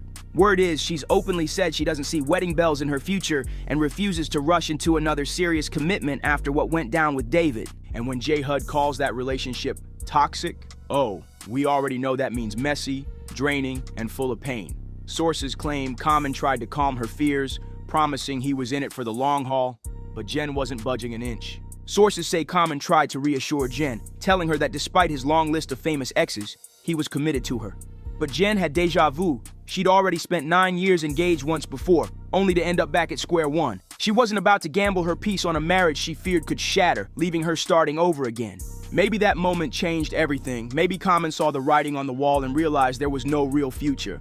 But here's where it gets really wild. When some folks are whispering that the reason Common allegedly couldn't stand J. Hud anymore is because he might not even like women like that, and he got tired of playing the part. Allegedly, of course. And let's not forget, his ex, Jaguar Wright, once said she wished the world knew the real truth about Common, claiming he doesn't actually love black women, only uses them for social clout, and is constantly chasing fame at their expense. Jaguar didn't hold back. She straight up claimed that Common would rather be with men, and that every woman who's been with him knows it. She even pointed out something she finds suspicious. Common's dated a lineup of high-profile women, and plenty of them have spoken about him publicly. But not one has ever mentioned his performance in the bedroom. Now, maybe that's just because these women are classy and choose to keep those details private, or maybe Jaguar's hinting at something deeper. Maybe, just maybe, she's telling the truth when she says Common allegedly prefers to play for the other team. Chile. This next part came from someone claiming first-hand knowledge of the situation. They said a friend's husband told them he was at a Hollywood event this past summer with his wife. She's connected to the industry. And Common ended up spending almost an hour of the night talking to him exclusively while the wife was busy working the event. Now here's the kicker. The guy didn't even know who Common was until later when his wife told him. Oh, and for context, the guy's white, tall, and fine as can be. Anyway, as the night wrapped up around 3 a.m. when the wife texted her husband to meet her outside, Common allegedly asked him, "So, what are you doing later tonight?" The man said, going home with my wife," and described the moment as awkward. When pressed, he insisted there was no misunderstanding about the tone. It was exactly how it sounded. On top of that, there's been ongoing speculation that Common may have a complicated relationship with his sexuality. Allegedly, part of it stems from a traumatic past. Claims that he was taken advantage of by another man, which, according to whispers, might leave him with conflicting feelings about intimacy with women. Now, I can't confirm any of these rumors about Common's preferences, but let's not act like all the smoke is one-sided, because some people are saying maybe J. Hud herself is part of the problem. Over the years, folks have noticed she also hasn't exactly had the best track record when it comes to keeping a man. Take her relationship with David Otunga. Messi doesn't even begin to cover it. Word is David suspected Jennifer of cheating, allegedly with music producer Molly Music. J. Hud never confirmed if there was actually a fling, but the situation blew up fast. In fact, she even addressed it in a protective order against David, claiming his jealousy went so far that he'd call her repeatedly while she was in a Chicago recording session. And when he couldn't reach her, she alleged he went as far as having their son try to film her to prove she was romantically involved with Molly Music. That protective order painted a picture of a relationship already drowning in accusations and mistrust.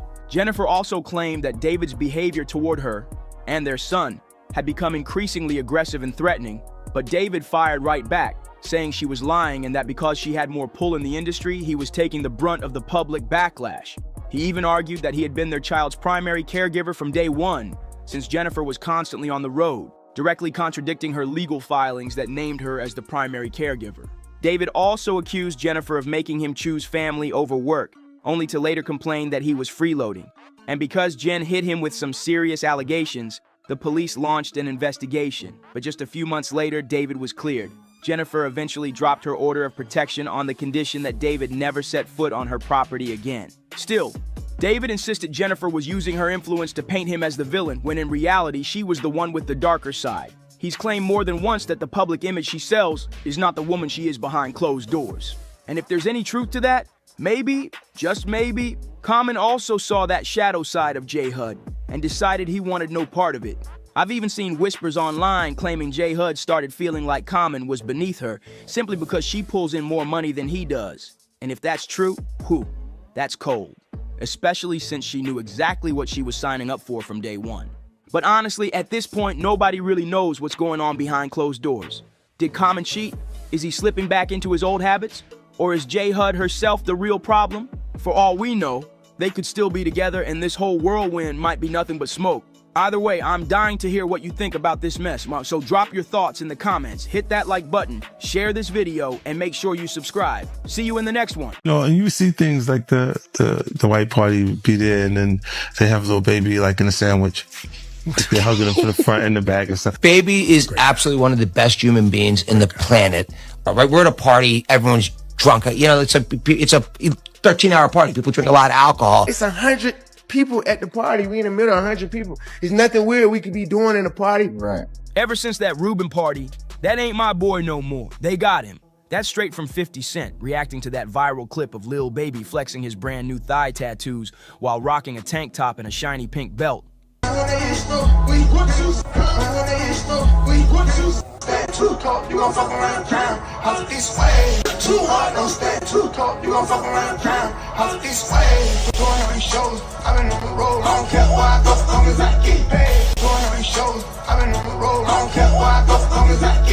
Now the whole internet is roasting him, saying, who gets their thighs blasted with ink before even touching their upper body? People are calling it straight up wild behavior, but 50's not laughing. He's got a theory. According to him, Lil Baby hasn't been the same since that fancy Michael Rubin bash in the Hamptons, the one where cameras caught him getting hugged from the back like it was nothing. Is trying to separate himself from the industry, like he doesn't have to party with them. You guys have to understand, they had a party with men walking around with their butt cheeks out, like Keke Palmer. 50's claiming this isn't just about outfits or random ink. He's hinting it's a full-on humiliation ritual. Mike. Man, Mike. I'm gonna come hug you right now. I'm coming to hug you. Big hug. Get everyone to love each other. Yeah, the kind rappers allegedly have to endure to keep their spot at the top. But here's the real question. What went down at that all-white party? And who exactly is Michael Rubin, the man collecting young rappers like trophies? Let's break down why Lil Baby is trending again, and not in a good way. He just debuted some fresh ink, but here's the twist. I hear that you say that you don't have any tattoos at all? Nope. That was really my only reason, like, for being younger. Like, I don't want no tattoos. I know I'm gonna have something to do when I get older. Yes, sir. With my money, and I don't want to be like a thug. Instead of starting with a chest piece, a sleeve, or even a neck tattoo, he skipped straight to getting his very first tattoos on his thighs. This is the same Lil Baby who in multiple interviews swore he would never get any tattoos. But now it's 2025 and the man's out here with 90s Baby stretched across his thighs in bold letters. We just gonna let this nigga do this. We finna let Lil Baby come out here in his booty coochie shorts and just pop out with his hand in his slit and just, yeah, that's just what we doing. He even posted a fresh batch of pics on IG captioned, "Back in that mode," rocking shorts and proudly showing off the new work. 90s on one leg, Baby on the other. And that's not all. He's also got a big CBFW piece running down the side of his lower left leg, first revealed on July 4th in another IG drop. Naturally, fans had plenty to say. Humiliation ritual. I'm sorry, you let them get to you. The industry got a hold on my boy. And one straight up begged, lay off them shorts. But it didn't stop with the photos. Nope. Since we had 5 girls, she'd be like, all y'all get in the shower. Mike. Man, Mike. I'm gonna come hug you right now. I'm coming to hug you. Big hug. Get everyone to love each other. Now this the motherfucker did it though. See, this the motherfucker did it. Hey, man. Things really popped when a video went viral of Lil Baby on stage in those same shorts, tank top, and that shiny pink belt, constantly hiking his shorts up like he wanted everyone to see those fresh thigh tats. If you scroll through the comments under that viral performance video, it's wild. People are straight up saying 50 Cent was right from the start. Ever since that flashy all-white party at Michael Rubin's mansion, folks swear Lil Baby hasn't been the same. That's why I don't be going to them puffy parties. Hug you from the front and the back of the seat now. What are you talking about? I mean, look, if you into that, I'm fine with it. To each his own. I'm just saying, my mother on the pod. One person dropped. Michael Rubin already showed y'all Lil Baby was his boy. Why y'all acting surprised? Another couldn't hold back, saying, bunny hops and hugs from the back from a short white dude with money? This generation is lost. So what really went down at that party? And why did 50 feel the need to warn Lil Baby about getting too cozy with Michael Rubin? Here's the setup. Summer 2023, Michael Rubin throws one of his ultra-exclusive all-white bashes in the Hamptons. The guest list was pure A-list overload. Jay-Z, Beyonce, Tom Brady, Kim Kardashian, and yes, Lil Baby. And then boom! The moment that set the internet on fire, a photo surfaces of Lil Baby caught in what people called a hug sandwich, sandwiched right between Rubin and NBA star Kyle Kuzma.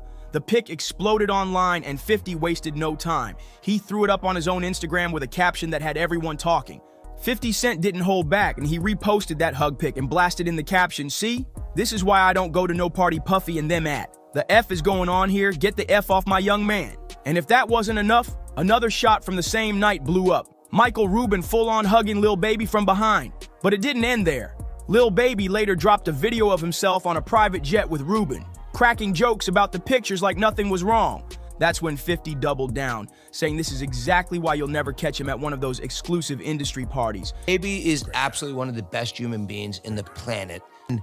Anything, he's just such a great human being. And like, I love his work ethic. And also like when you hear his story, and I don't know anything about music. So when I met him the first time with Drake in the Bahamas in 2020, and he's telling me his story about, he was in jail a couple years earlier. He never rapped, and now he's got this great, kind of music career. Like, you just want to root for the guy. And I'll tell you something. I've never actually said this before.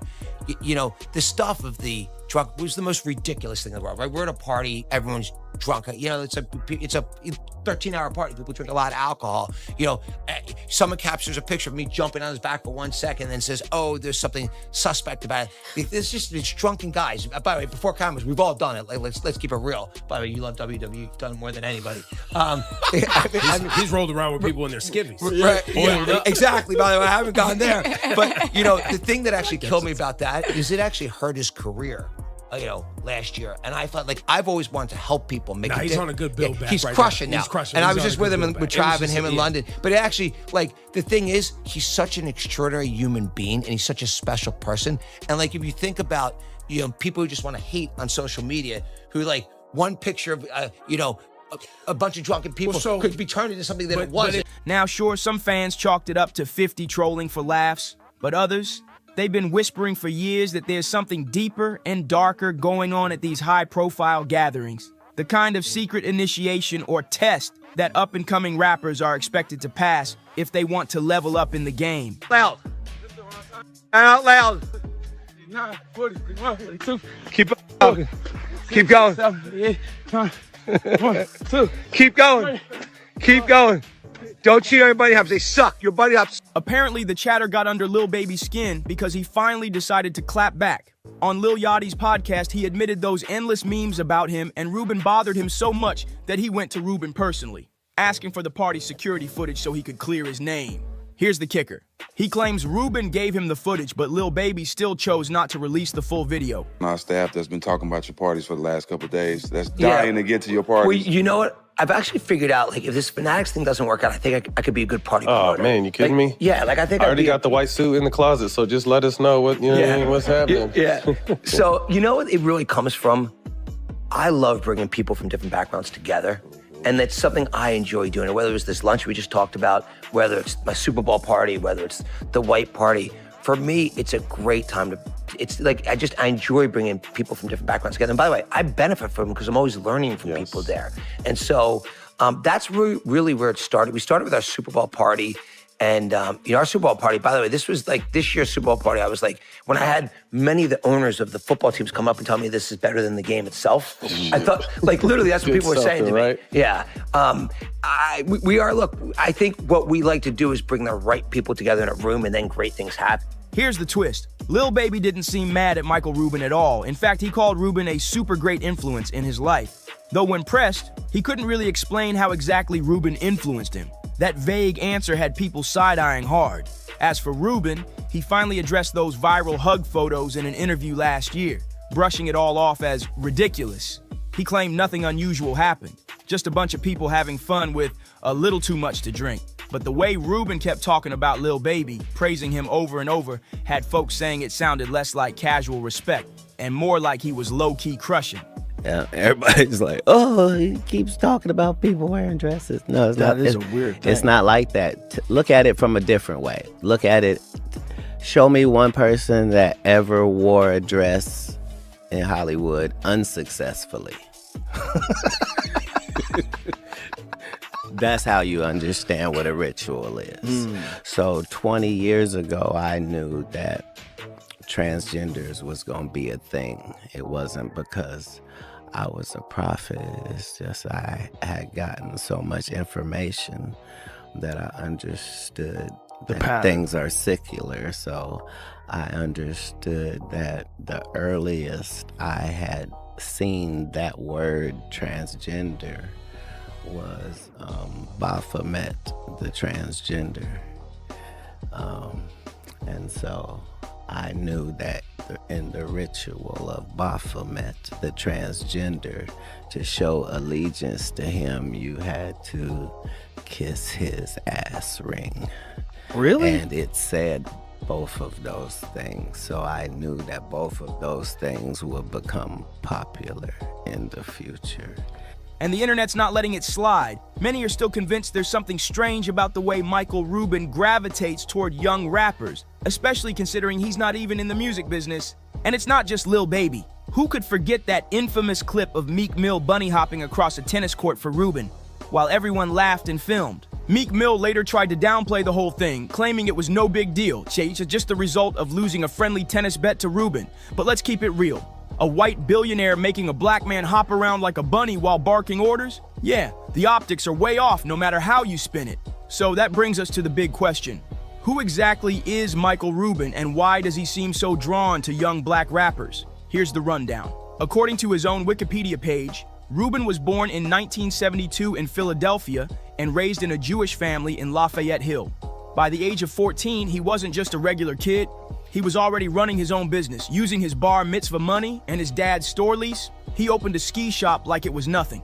He briefly attended Villanova University, but that didn't last long. He dropped out after one semester when he landed a $200,000 overstock gear deal backed by a friend. He flipped that profit into expansion, sold off his shops, and launched KPR Sports, which hit $50 million in sales by 1995. From there, Rubin founded what would become GSI Commerce, a multi-billion-dollar e-commerce powerhouse. Today, he's the CEO of Fanatics, Inc. Fanatics isn't just any company. They're the licensed sportswear giant for the NBA, NFL, MLB, NASCAR, Formula One, and even WWE. And according to Forbes, by mid-2025, Michael Rubin's personal net worth has soared to a jaw-dropping $10.6 billion. And now, on paper, that might sound like the classic middle-class success story, a sharp businessman who hustled his way to the top. But here's where it gets shady. A lot of people say Rubin's power isn't really about what he does, but who he knows. And honestly, it's strange because when you hear him talk, there's zero charisma. The man's eyes alone, people swear they look downright soulless. There's just something off about his whole vibe. Something that makes you wonder why so many rappers and pro athletes seem so eager to orbit around him. And that brings us to his now infamous all-white party. Fun fact, that concept wasn't even his. Diddy made it legendary in the late 90s. Back then, Diddy's Hamptons white parties were the most exclusive invite in the game. And today, many of the same A-listers who used to pack Diddy's mansion are now crowding into Rubin's, including Leonardo DiCaprio, who was snapped in 1997, living it up at Diddy's OG white party in the Hamptons. And here's Leo, front and center at last year's all-white bash hosted by Michael Rubin. Same with Jay-Z. Throwback to 2003 when he was spotted alongside the late Uptown Records founder Andre Harrell at Diddy's legendary white party. Fast forward and there's Jay again, this time with Beyonce, smiling for the cameras at Rubin's mansion just last year. Now the whispers are getting louder. People are saying Rubin didn't just borrow Diddy's concept, he took over the entire lane. And some even suspect he might be running a quiet blackmail game through these high-profile gatherings. There's talk that Rubin, along with a tight circle of older white billionaires, has a thing for getting young black rappers to participate in humiliating rituals. No one's claiming it's outright forced, but plenty believe these artists go along with it. For some, it's to get help with sticky legal troubles. For others, it's the promise of career boosts, chart-topping albums, or awards. But the chatter doesn't stop there. Fans are tying all this to what Cat Williams has been preaching for years. On Joe Rogan's podcast, Cat flat out claimed these elite industry parties involve bizarre, coded rituals, and that what the public sees is just the surface. Behind the scenes, he says it's a whole different world most people couldn't even imagine. So what do you think? Is this all just conspiracy talk, or is there something shady going on in those Hamptons mansions? Drop your thoughts in the comments, hit that like button, share this with a friend, and don't forget to subscribe, because the next story we've got is even messier. It is true that Brittany Griner, once elected to not stand for the national anthem, particularly with the whole racial justice issues percolating throughout this country a few years back, during COVID, I might add. That is true. But is 10 months in a Moscow prison enough? Alex Stein, is that enough? You know, when I came into the league, people watch sports for three basic reasons: for rivalries, for games of consequence, and for household names, if you know the players. And we didn't have a lot of household names, even though we had amazing players back then and have amazing players beyond Caitlin and Angel. Athletes, all athletes, transgender athletes, be able to play. Oh, I mean, that ranks high on the list of things that I'll be fighting for and speaking up against. You know, everyone deserves the right to play. The WNBA just got rocked with a bombshell nobody saw coming, and social media is going crazy. Stephen A. Smith hopped on air and started dropping hints about Brittany Griner's alleged Russian DNA test. And let me tell you, the commissioner is fuming. This wasn't just some offhand comment, it was a straight-up spark thrown into a powder keg. Now, I'm not here to sell you wild conspiracies with no backup, but I am about to break down exactly what Stephen A. said, how fans are dragging this online, and why this might spiral into the ugliest PR disaster the league has faced in years. And trust me, it only gets hotter from here. I do think it's important to understand that there are millions of Americans who may not say anything, but do share his position. You were in the United States. You didn't want to stand for the national anthem. You wanted to protest some of the things that were going on in this country, which is obviously and totally your right. The flip side, however, is that there are an abundance of people, including many, because I know a few in the military who feel this way. Brittany Griner already dominated global headlines with her shocking Russia arrest and dramatic release, but now this latest twist is dragging the entire WNBA into a storm of controversy. The silence from the commissioner isn't calming things down, it's doing the opposite, leaving fans and insiders demanding to know what's really going on. The real question now isn't just, is this DNA test even real? It's how long can the WNBA survive under this kind of pressure before sponsors, players, and fans start turning up the heat and demanding the truth.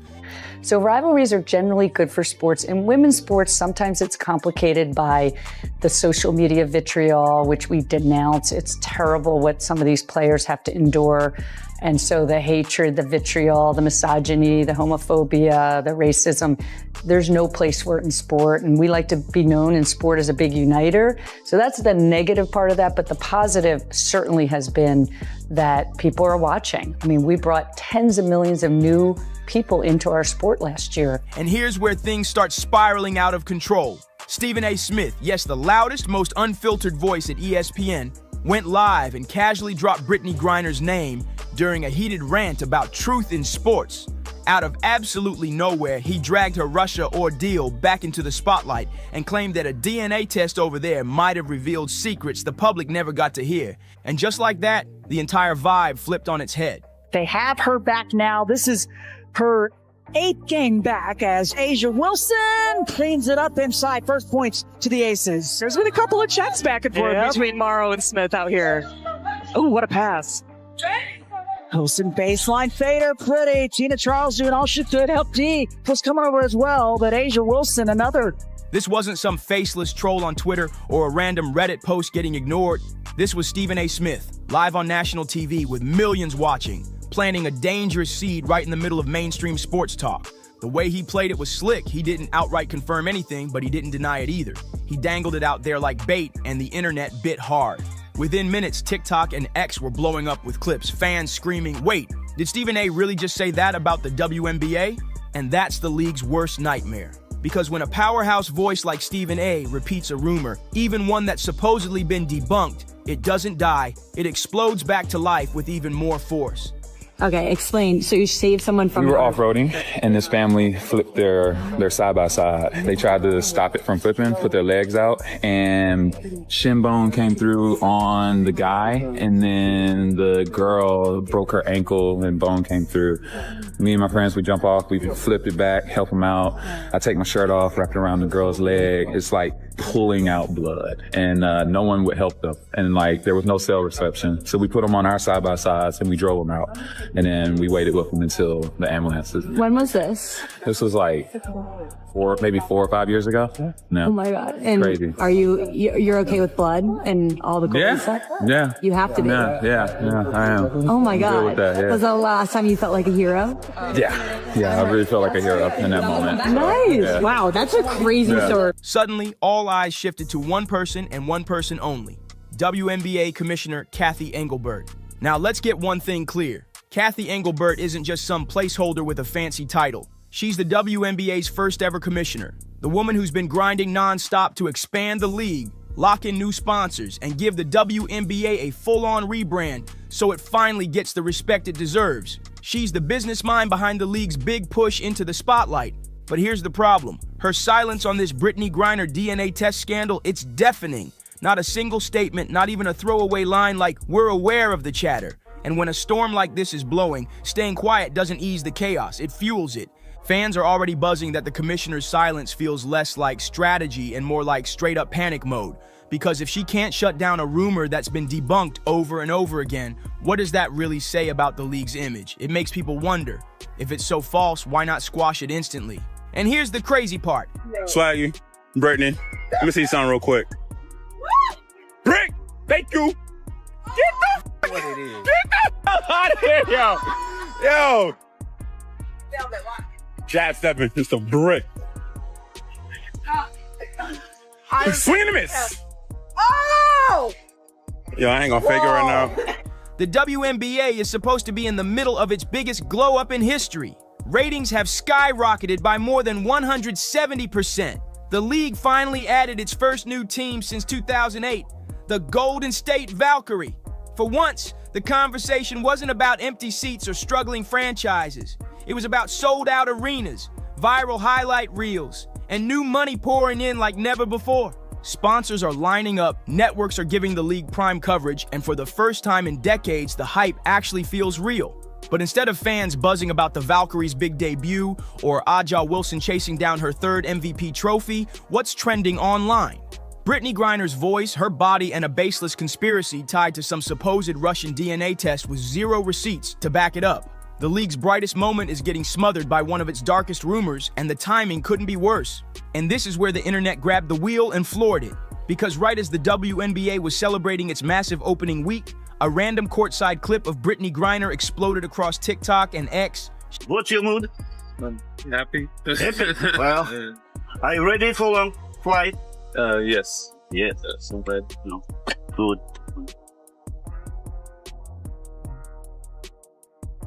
She wasn't even doing anything wild, just talking to someone courtside.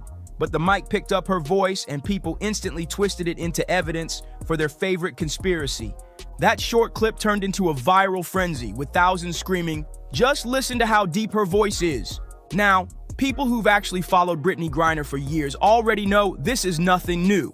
She's always had that deep voice. She's spoken about it openly, and it's been part of her journey since she was a teenager. But for casual viewers who don't really keep up with her, that viral clip came off as shocking. The video racked up millions of views in just hours, and the comments section, pure chaos. People were saying things like, "Yeah, that's a dude. He gets to dunk on women all day and then shower with them in the locker room. This nonsense has to end." Others jumped in even harsher, posting, "That's a dude. Never one time ever have I thought otherwise." You're 6'9" now. You said even in middle school you were towering over everybody, and that your voice started getting deeper, you weren't developing like the other girls, and that your parents took you to a doctor. So they really wanted to make sure I didn't have a tumor on my pituitary gland. I don't know, at one point I was kind of like, can we stop? Because it doesn't feel the best, and I felt like a lab rat a little bit.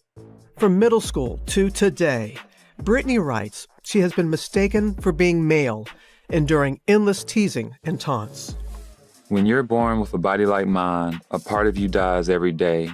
With every mean comment and lingering stare, you're the biggest person in the room, but you're also the loneliest.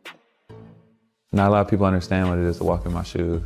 Literally, they're big shoes to fill. But I just feel so isolated at times. Was basketball a way that you felt seen? It was a home for you? Yeah, no, it was definitely a home for me. I could be the way I was intended to be, and that's big and different. Trolls twisted her voice into so-called proof, fueling the same tired conspiracy Stephen A. had just reignited on national TV. And the timing couldn't have been worse, because the moment that clip started trending, the rumor mill went into overdrive.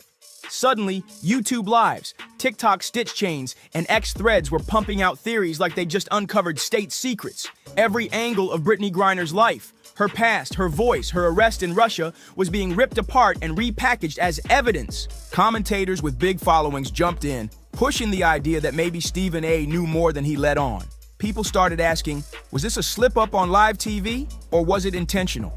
And that's when the pressure really landed on the WNBA itself. Instead of celebrating their explosive ratings and fresh sponsorships, they were now scrambling to figure out how to respond to a viral narrative that wouldn't die. Because once the internet locks onto a scandal, it doesn't just fade away, it snowballs into something bigger than the truth itself. But of course, the trolls weren't done yet. Right after Britney's courtside voice clip went viral, they went digging deeper and dragged out that old footage, the infamous shirtless pool video. You know the one, it's been floating around online for years, but every time her name pops back into headlines, it gets recycled like brand new scandal bait. And this time, no different. Some fans tried to defend her, but trolls doubled down, pushing the same tired narrative and flipping the conversation right back to her body instead of her game with Atlanta. Once again, the spotlight that should have been on basketball turned into a circus of rumors and speculation. And here's where all of this really ties back to Russia. Everyone remembers 2022 when Britney got arrested at the Moscow airport over vape cartridges, slapped with a 9-year sentence, and suddenly the entire world was watching her every move. Here's the first clip of her after that dramatic prison swap. Here's the part that always seems to get buried under all the noise and conspiracy chatter. Britney has already spoken on this long before Russia and way before Stephen A. ever turned it into a headline. Back in 2015, she sat down for an ESPN feature and opened up about her voice, sharing what it was really like growing up with it. She explained how her voice was always deeper than most girls her age, and how that difference made her resent the way she sounded. She talked about being mocked as a kid, not just for being tall, not just for developing differently than her peers, but for sounding like a boy. That wasn't a rumor, that was her reality.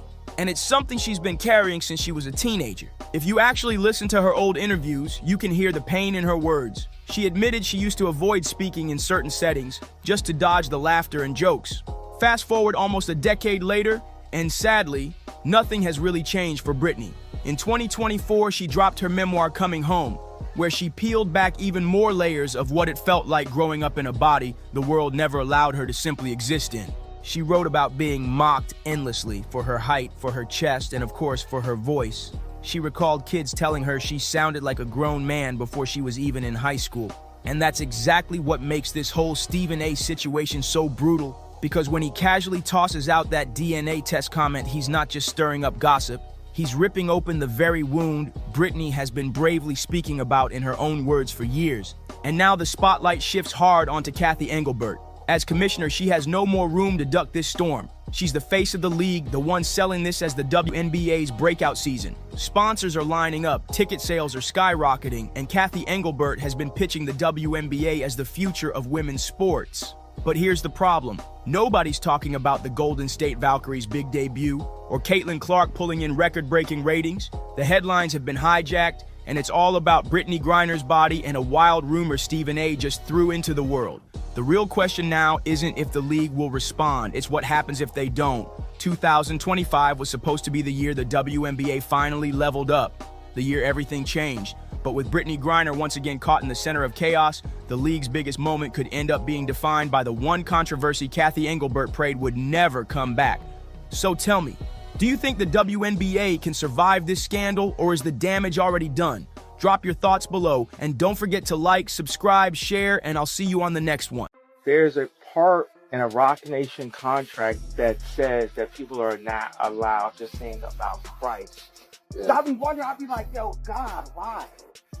Why have you swung my sword? Yeah. Why? Because you came in the game with Jesus walks.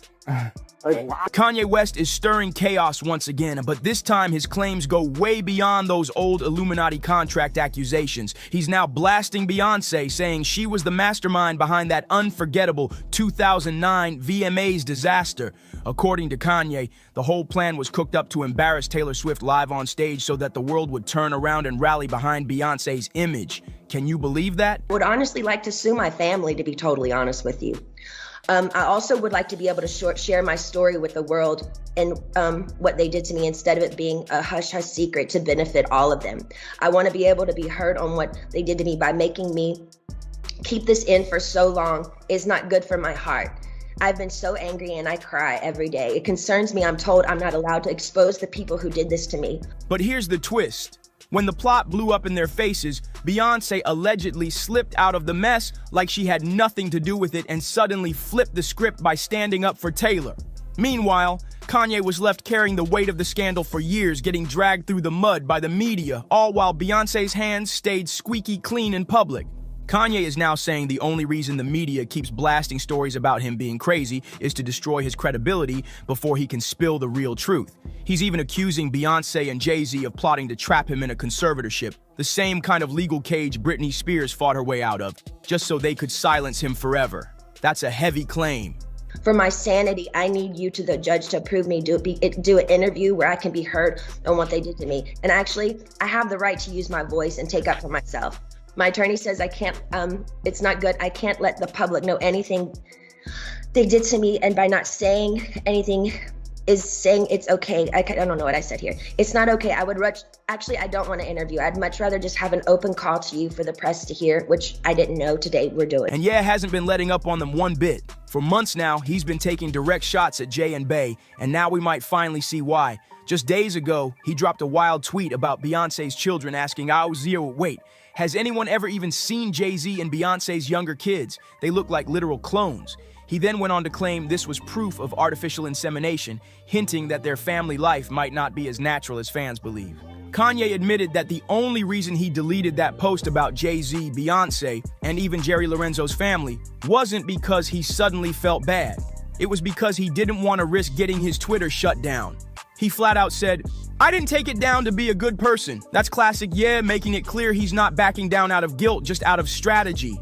But then he dropped an even bigger bomb, saying there will never be an apology to the Carter family until they step in and actually help him with his own kids. Look, they tried to medicate me. I was exhausted. They wrongly diagnosed me. And they when I asked them, how much lithium did you want to put me on exactly? It took them 4 days to answer because they were embarrassed about the amount, right? And I refused to take this, right? You understand that if I had taken the medication, I would not be here, and it would have been, he was deeply troubled. We miss him. We love his music, though. Well, they would have Britney Spears too. He called out the industry for trying to look good by getting one guy out of jail at a time while ignoring what's really going on. And then he hit them with the comparison that had people clutching their pearls, saying the Carters and the Kardashians are basically the same machine, with the Kardashians tied to darker allegations. No wonder people dragged Kanye through the fire for this one. He wasn't just going after Beyonce and Jay. And yes, Kanye's rant wasn't just about Jay and Bey, it was about their kids too. But here's where it gets even wilder. Kanye now claims the real reason he went off on them is because they've been plotting to shut him down by forcing him into a conservatorship. And according to him, all of this started after he refused to sign what he calls a demonic contract from Rock Nation. He says the deal they offered him came with shady conditions, and one of them was that he wouldn't be allowed to speak openly about Jesus Christ. I mean, look at they would have Michael Jackson or worse, yeah. So look at what they did. Look at what they did to Britney. When she went in, she was tired, she was exhausted, she was in a bad way. But 10 years of that medication wrecked her brain. You can see it now. You can see there's not much of her left. Think about that for a second. Signing your name on the dotted line to join Rock Nation, but at the cost of keeping quiet about God? That sounds insane. Plenty of people actually believe Kanye on this one because let's be real. This ain't his first rodeo calling out Jay-Z and Beyonce for what he calls demonic moves to climb to the top. And those conservatorship threats? According to they've been circling him for years. At one point, he even claimed they tried to paint him as mentally unstable just to shut him up. And if you've been following his story, then you'll remember the time Kanye shocked the world by posting a screenshot of a terrifying message he said he got from celebrity trainer Harley Pasternak. The message wasn't just shady, it was downright chilling. Harley allegedly told him to stop his internet rants or else he'd send him to a mental institution where he'd be so heavily medicated, he'd basically never come back the same. There's a part in a Rock Nation contract that says that people are not allowed to sing about Christ. So I'll be wondering, I'll be like, yo, God, why? Why have you swung my sword? Yeah. Why? Because you came in the game with Jesus Waltz. Why? The text spelled it out in two options. First option, sit down and have a loving and open conversation, where Ye promised to keep it clean and only stick to so-called facts. But the second option, Harley threatened to have Kanye institutionalized again, where he'd be drugged into a zombie-like state forever. The kicker? He even added that play dates with the kids just won't be the same. Did you catch that little detail? Harley told Kanye he'd have him locked up in an institution again. And that word again wasn't random, because back in 2016, Kanye was actually arrested and forced into a mental hospital for evaluation against his will. And here's where it gets extra suspicious. The arrest happened right outside Harley Pasternak's house. Yes, the same man who later threatened to put Kanye back in a facility was tied to the first incident too. Fans immediately started putting the pieces together, and some even said was being Britney Spears. And honestly, the comparison makes sense. Britney herself revealed in court that her own family intentionally misdiagnosed her, then pumped her full of lithium to make her seem unstable. That so-called evidence was later used to convince the court she couldn't handle her money or her life. And this is where things start to look less like random drama and more like a full-blown Hollywood playbook. Kanye has been hinting for years that powerful people in the industry wanted him drugged up, silenced, and stripped of his freedom, the same way Britney described in her fight to break free. And when you connect the dots, the timeline is chilling.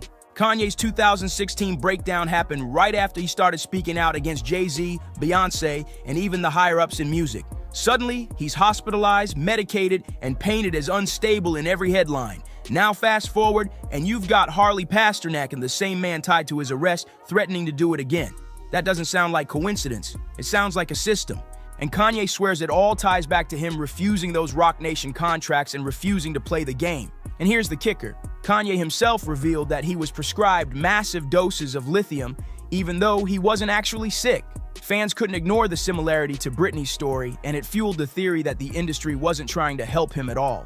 They were trying to keep him quiet. According to Kanye, he knows too much, and silencing him before he exposes the truth has been the real goal all along. And speaking of the truth, let's rewind to that infamous 2009 VMAs moment, because word on the street says the entire scandal between Kanye, Beyonce, and Taylor Swift was a publicity stunt that spiraled out of control. Kanye now claims Beyonce herself was the one who orchestrated the chaos in order to humiliate Taylor and boost her own image. Remember the scene? Taylor was on stage, wide-eyed, accepting her award for Best Female Video for You Belong With Me over Beyonce. Now here's where things get messy. Because while Beyonce was out there acting shocked and covering her mouth like she had no idea what was going on, the streets are now saying she was in on it from the very beginning. Kanye ended up being the one dragged through the mud, branded as the villain, while Beyonce kept her halo polished. To this day, most people still think Bey walked away innocent.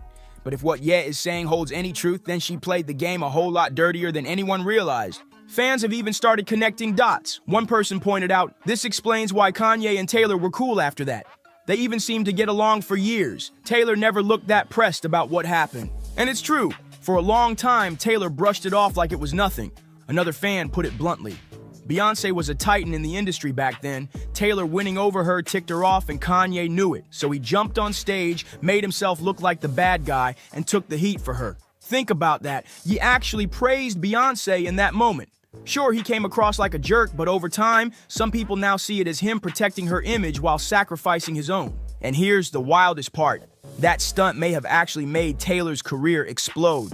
Because if Kanye hadn't hopped on stage that night, some argue Beyonce could have easily crushed Taylor behind the scenes. Instead, Taylor became a global superstar, and Kanye took the hit. Now, with Ye claiming it was all staged, people are asking, did he just expose one of the biggest industry setups of all time? And it doesn't stop there, because now people are rewatching that whole VMA moment with fresh eyes. And suddenly, Beyoncé's shocked reaction doesn't look so genuine anymore. Fans are saying her expression felt a little too polished, almost like she knew how to play the part, so the heat stayed on Kanye. And let's be real, the timing couldn't have been more convenient for her career, because right after that scandal, Beyoncé came out looking like the graceful queen, publicly comforting Taylor and standing up for her, while Kanye got torn apart in the media, banned from award shows, and labeled as unstable for years. It's almost like one career took a dip while the other two soared. Taylor went from teen star to global sweetheart overnight, and Beyoncé cemented herself as untouchable.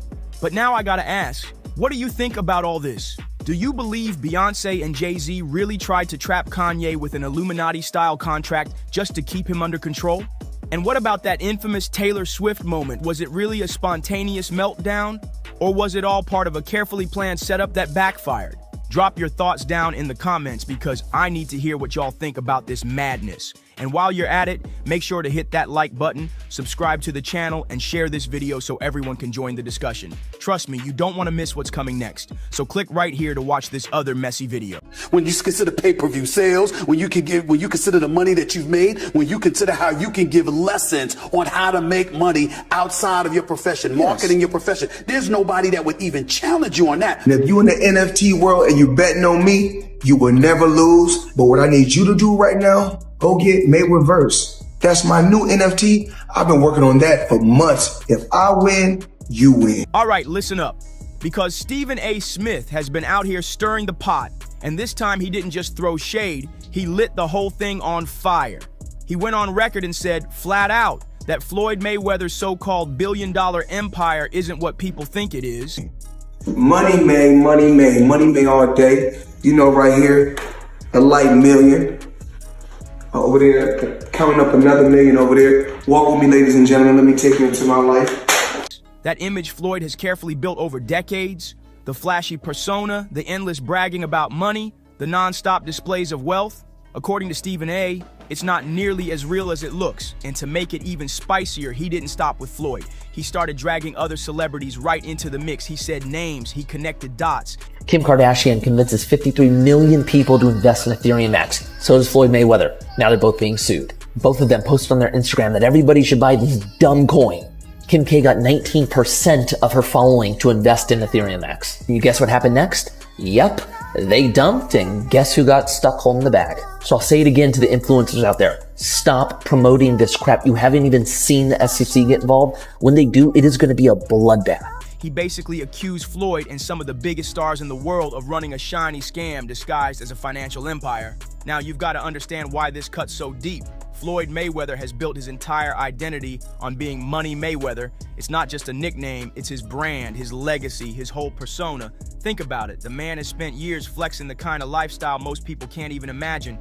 Private jets that cost more to fuel than some people make in a year. Fleets of exotic cars lined up like a dealership. Watches so drenched in diamonds they look like chandeliers strapped to his wrist. Even skyscrapers and mansions. His life has been one long photo op for wealth. Floyd Mayweather Jr., is putting together an offer to become a minority owner of the New York Giants, bro. Every Instagram post, every interview, every appearance was curated to reinforce one message. Floyd is untouchable because Floyd is rich. But here's Stephen A. saying the exact opposite. He's saying it's smoke and mirrors, that the empire is fragile, that the money isn't stacked the way Floyd wants us to believe, and worst of all, that the celebrities who've partnered with him over the years may be tangled up in the mess too.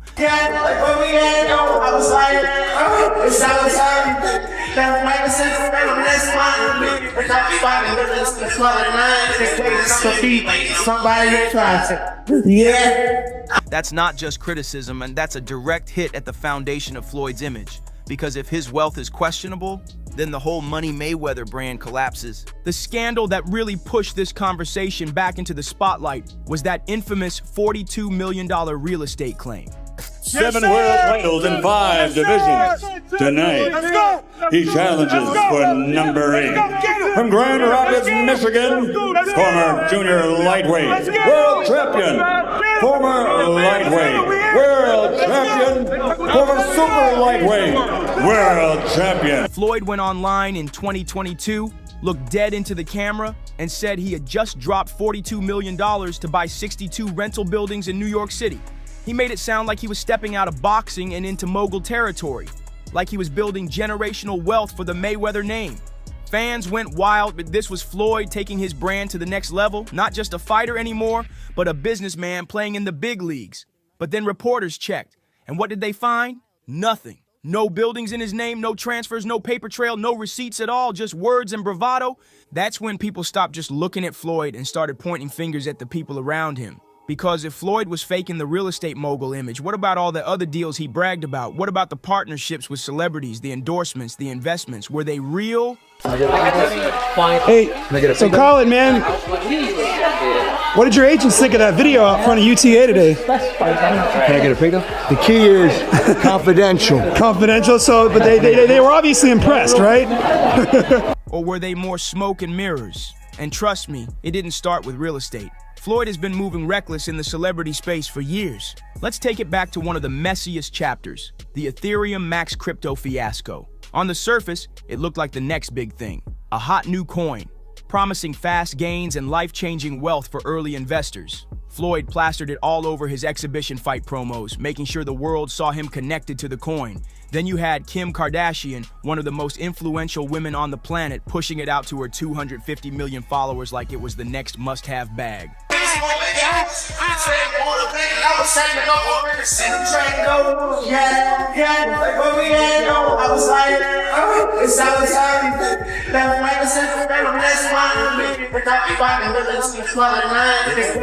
Paul Pierce jumped on too. Suddenly, Ethereum Max wasn't just a random coin. It had A-list celebrities hyping it up, and regular people bought in by the millions. And then, boom, the coin crashed almost instantly. Investors accused Floyd, Kim, and Pierce of pulling a pump and dump scheme, hyping the coin long enough to inflate its value, then letting it collapse while insiders walked away richer.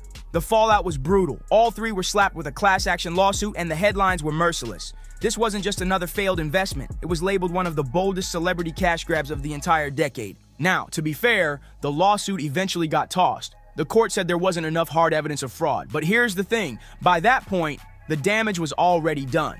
Kim managed to pivot, rebuilding her image with her billion-dollar Skims brand and her law school journey. Pierce slid back into sports commentary and stayed in his lane. But Floyd, his name stayed glued to the scandal. Because unlike Kim or Pierce, Floyd already had a pattern of questionable money moves. Ethereum Max didn't feel like an outlier. It felt like more proof of a bigger problem. And if you thought that was bad, Floyd's next move took things to another level.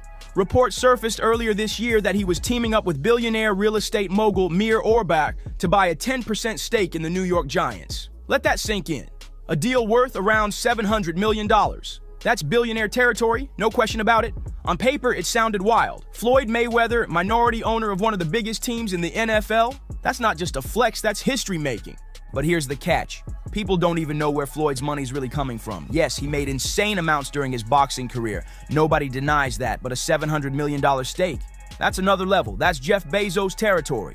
That's not just a rich athlete move, that's billionaire mogul money. And people started asking, does Floyd really have it like that, or is this another performance, another illusion? Enter Mir Orbach. Now this guy isn't some sidekick. He's a real heavyweight in the business world with legitimate stakes in teams like the Minnesota Timberwolves. Pairing him with Floyd made sense on paper. Floyd brings global star power, Orbach brings credibility in the boardroom. But critics didn't buy it. They said it looked less like a serious business deal and more like Floyd hitching his wagon to someone with actual money and power. Because if Floyd was still tied to shaky investments like Ethereum Max, what did that mean for a Giants deal?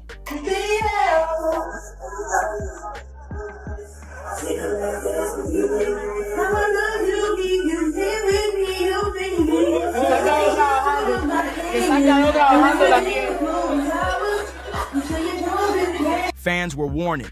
This had too good to be true written all over it. And here's the kicker. After talking about billion-dollar boardrooms, Floyd turned right back around and mixed business with pop stars. That's where the Justin Bieber era comes in. Back in the 2010s, Floyd and Bieber were inseparable. Floyd would be gearing up for a massive fight, and who was walking behind him into the ring? Not another fighter, not a hype man. Justin Bieber, one of the biggest pop stars on the planet. The optics were crazy, a crossover between boxing and pop culture that had fans buzzing. But soon, people started questioning whether this was genuine friendship or just calculated cross-promotion. Because once Floyd's controversies piled up, the lawsuits, the domestic cases, the financial drama, Bieber started quietly pulling away.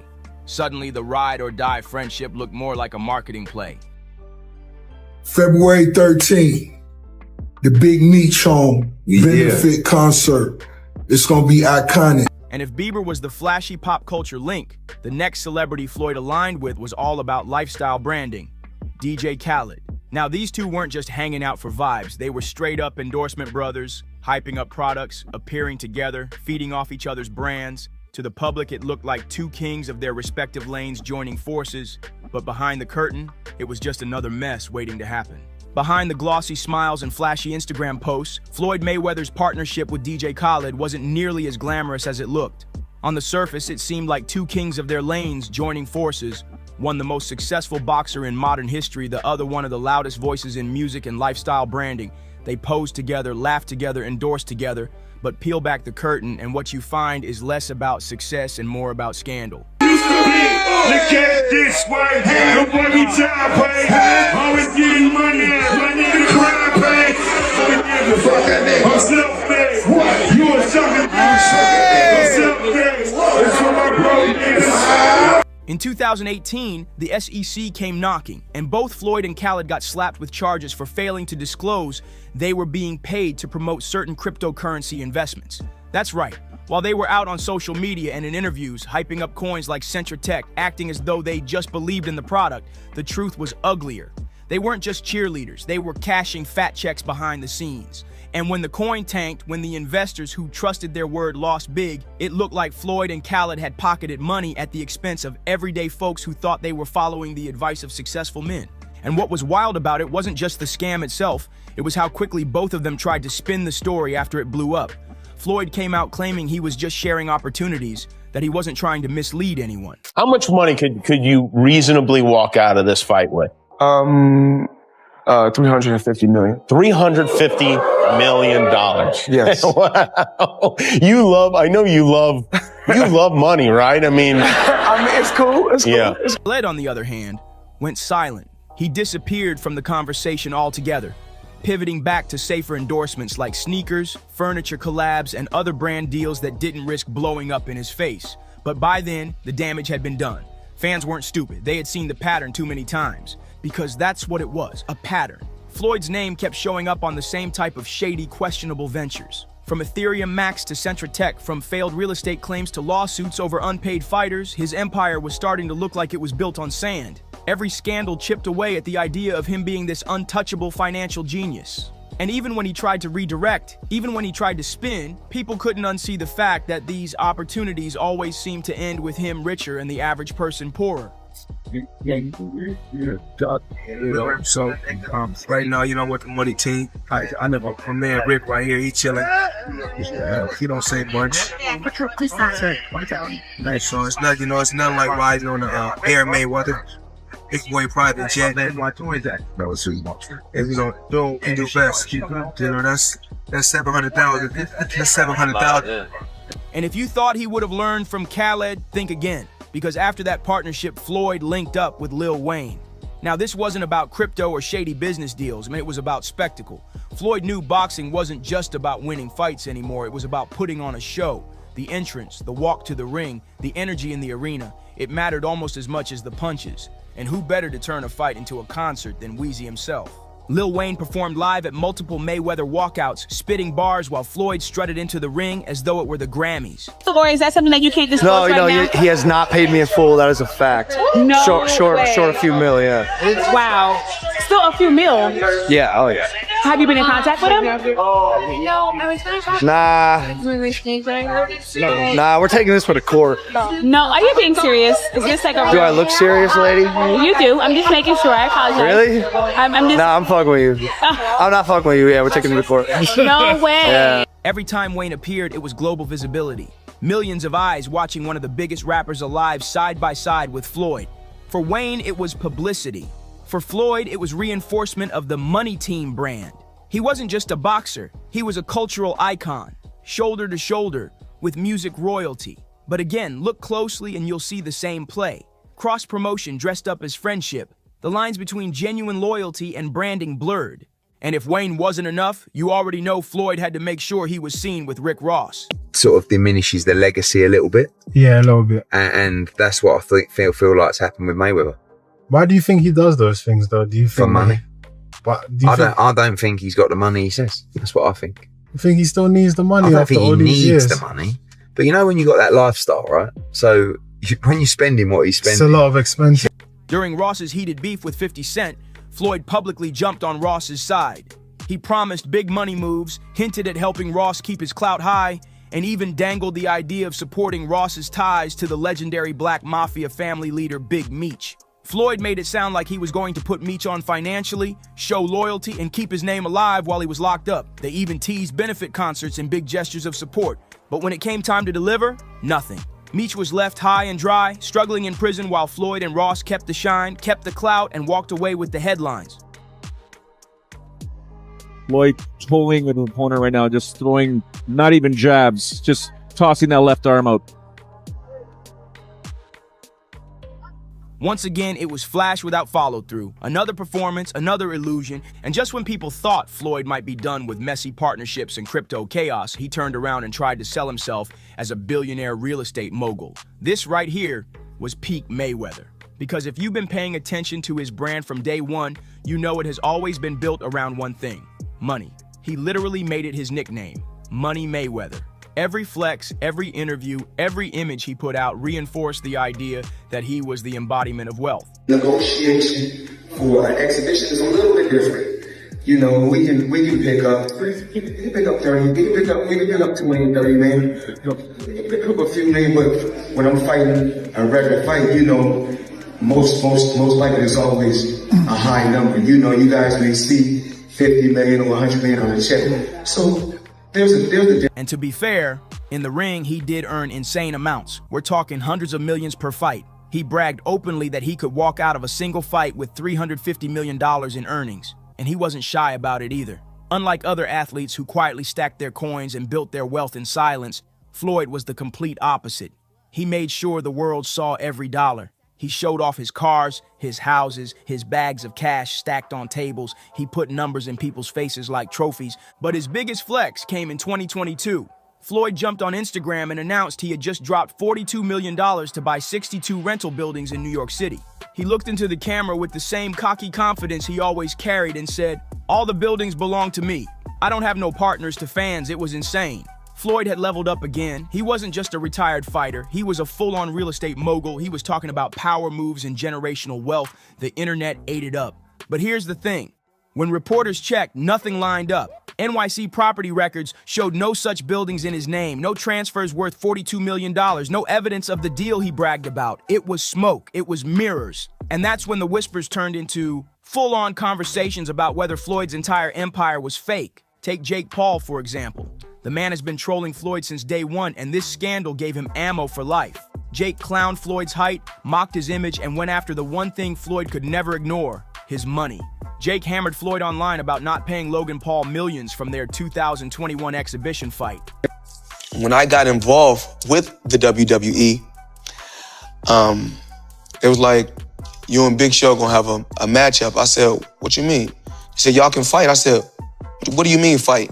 Is it for fake?" They said, "No. Y'all fight for real." I'm like, I thought wrestling was fake. So when I punched him in the face, you know, I broke his nose, and I was like, oh man. Logan went public saying Floyd still owed him, and Jake turned it into a weapon. He mocked Floyd saying, "If you're such a billionaire, why can't you even pay my brother?" That line hit harder than any punch because it cut at Floyd's entire persona. And it wasn't just YouTubers saying it. Even respected boxing promoter Eddie Hearn admitted doubts about Floyd's wealth. He said Floyd once got so irritated by skepticism that he literally pulled out a bank statement to prove his riches. Eddie said the numbers were astronomical, but fans didn't buy it. To them, it was another Floyd performance, another stage flex. Because if the money's real, why does he always feel the need to prove it? Why not just let the numbers speak quietly? That's why so many people believe Floyd's endless exhibition fights aren't about love for the sport. They're about survival. Because once he retired from official matches, he never really stayed retired. He lined up exhibition after exhibition, fighting YouTubers, influencers, random celebrities, anyone who would sign a contract. And every time he bragged about pulling in 8-figure checks for fights that barely made him sweat. It stopped being about boxing and became about proving he could still squeeze money out of the spectacle. And it didn't even stop there. Floyd went beyond boxing and dipped into pro wrestling. He pulled off a 12-minute stunt at WrestleMania and claimed he pocketed $20 million for it. Now, maybe that's true, maybe it's another inflated flex, but either way, the question lingers. If you're really sitting on $1 billion empire, why keep hustling YouTubers, wrestlers, and exhibitions? Why not just let the empire speak for itself? And that's the exact point Stephen A. Smith hammered home. He's not just saying Floyd's empire is flashy, he's saying it's fragile. That it's a patchwork of lawsuits, quick hustles, shady partnerships, and endless performances that look shiny from afar, but crumble when you get too close. At the end of the day, Floyd Mayweather's so-called billion-dollar empire isn't built on solid gold. It's balancing on smoke and mirrors. So don't forget to like, subscribe, and stay tuned for the next video. I would say my last relationship definitely taught me, like, when somebody show you who they are, believe them. The 6th, 7th, 8th, 9th, 10th time, you have to believe them. I think Little Baby is bisexual. I was sucking his, and I started going down. And yeah, he didn't stop me. He put his legs back to him. Jada Wyatt just dropped a bomb without even meaning to, and now the internet is in flames. She basically confirmed the identity of the man everybody's been whispering about as Lil Baby's real sugar daddy. And let's just say, nobody's shocked by who it is. She didn't come right out and scream his name on live, but the clues she left, too obvious to ignore. From her posts to her recent moves, plus the whispers coming from people around her. I would say my last relationship definitely taught me, like, when somebody show you who they are, believe them. The 6th, 7th, 8th, 9th, 10th time, you have to believe them. No matter how much, like, time really don't heal. I don't know. Time do not heal. That person gonna always be them. Time only heals if a person is, like, mentally there with it. You know, like, time don't heal if it's two people on two different pages. Fans are convinced she just exposed one of the most powerful names in Lil Baby's circle. And yes, it's the same man linked to that messy white party photo, the billionaire private jets, those courtside NBA seats, and the elite connections that keep Baby sitting pretty in Hollywood's inner circle. You're gonna get another drunken hug tonight. I don't care what anyone says. You're getting a drunken hug. You too. You too. Drunken hugs are coming tonight. And this is where the story turns all the way scandalous. Because the chatter online isn't just about this man funding Lil Baby's lifestyle. No, fans swear Jada walked away after finding out he was allegedly on the down low. The so-called mentorship between him and Baby. The one never hugging me. You know what I'm saying? I was dapping Kuzman up, and Mike happy to see me. He ran over there, and we started like wrestling, like touching it. And a picture, like Mike, one of my real good friends, we in a party with goddamn 200-300 people. There's nothing weird could go on with all these people in the mix, you know what I'm saying? But I ain't gonna get on the internet and go back and forth and like, yeah, I told him, man, that's a crazy looking picture, you know what I'm saying? People are convinced it was way more personal than the public ever thought. The timing, the little clues, and the way Jada's been moving lately got everybody convinced she just blew the cover off the one name Lil Baby's been desperate to keep out the headlines. And before anyone could even connect the dots, Jada herself jumped on and admitted she tried to give Lil Baby another shot, but it just didn't work. What's the most you ever lost gambling at one? $8 million. How long? Like one day, like probably 40 hours straight. I lost like $8 million. That's not, $9 million. That's not one. I made myself stop gambling. I had Mike Rubin write a letter to every casino and ban me from the casino. You know, because I just do shit. For a lot of fans, that was the breadcrumb that confirmed Jada already knew the truth about what was really going down behind the scenes. So when Jada dropped that little breadcrumb, fans didn't even need to guess. The name was already sitting in their minds. And instantly, everybody went back to that photo. The one from Michael Rubin's infamous white party. You know the shot. Lil Baby standing front and center, Rubin right beside him, and another guest so close, it looked like they were all moving as one unit. I hear that you say that you don't have any tattoos at all? Nope. So what's the reason why you made sure in a world of tattoos, you don't have any? Being younger, like, I don't want no tattoos. I know I'm gonna have something to do when I get older. Yes, sir. Put my money in, I don't want to be like a thug. Like, even though like I'm almost a thug, I was a thug. I don't want to be no thug. You feel me? I don't want people to look at me like I'm a thug. You know what I'm saying? That ain't what I want. People with tattoos, and to me, you look like a thug. Damn. Only time I can see me getting a tattoo, like, it gotta be real sentimental to me. Like, This wasn't just some random group pic. The angle, the body language, the way they were grinning, it had fans hitting screenshots quicker than TMZ on a Friday night. And then, boom, 50 Cent jumps in and reposts it with a caption basically asking, "What is really going on here?" That's when the internet lost its mind. But to those who've been paying attention, this wasn't just a funny party flick. Nah, this was the proof they'd been waiting on. Visual confirmation that Ruben wasn't just a buddy in Baby's corner, but allegedly the one pulling strings in his world, financially and maybe even personally.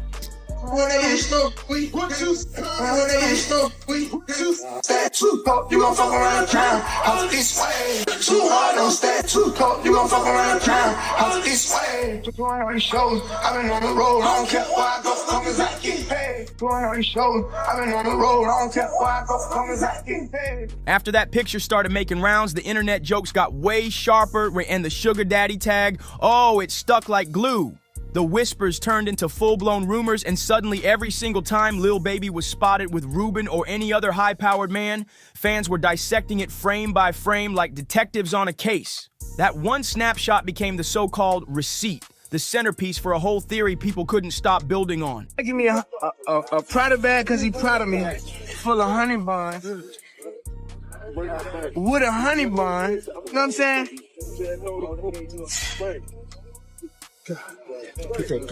Man, shit ain't got serious, man. You hear me, man? I'm on the ground with a honey bun and a honey bun. You got two Richie, man? Two Richie one day, man. And he proud of you. Hey, he brought me a Prada bag because he proud of me, man. You feel me? Prada bag because he proud of you. Yeah. Honey bun. They gonna have to catch up tomorrow. They gonna have to catch up tomorrow. They gonna have to catch up tomorrow. But they gonna try to try. Shit. They right, y'all. You deserve it. Come on. You deserve it. Come on. Yeah, I like getting that paper. Hey, nobody move me. And let's be real, Michael Rubin isn't just some random billionaire who accidentally showed up in Baby's photos. This man is plugged in with athletes, label bosses, and some of the most powerful players in the industry. And if you've been paying attention, Lil Baby has been right there in the mix for years. Now, Baby did try to shut it down, saying the infamous white party pic was nothing but a playful moment, claiming he and Rubin were just messing around, play wrestling when the camera caught it. But even with Lil Baby trying to clear things up, fans can't help but side-eye the whole friendship, because the stories surrounding it keep getting wilder. It's okay. I don't understand.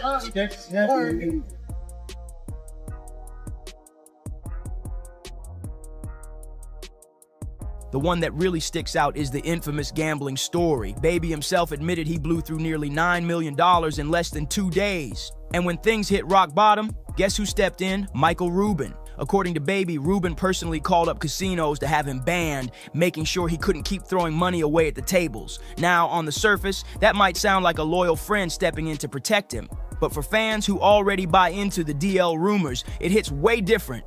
More like a man protecting his investment and making sure the person he's tied to doesn't slip too far out of reach. And here's another piece fans bring up. For the longest time, Lil Baby was proud of having no tattoos. He'd brag in interviews about how keeping his skin clean helped him move smoothly in business circles without being stereotyped. It even became part of his brand. It was a one-night stand. Play with Lil Baby's ass. Oh shit! Oh shit! He gave me $40,000. So Lil Baby had slid in my DMs.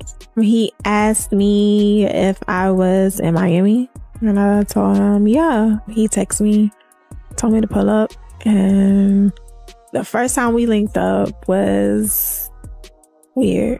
He kept touching me. Like, I get it. You know, you got a lot of people that's just a setup situation. But it was just weird because he kept touching me and he was just rubbing me. Like it got to the point where I felt like, okay, is he like trying to figure out if I'm a woman or a man? And then after that, it was fascinating, honestly.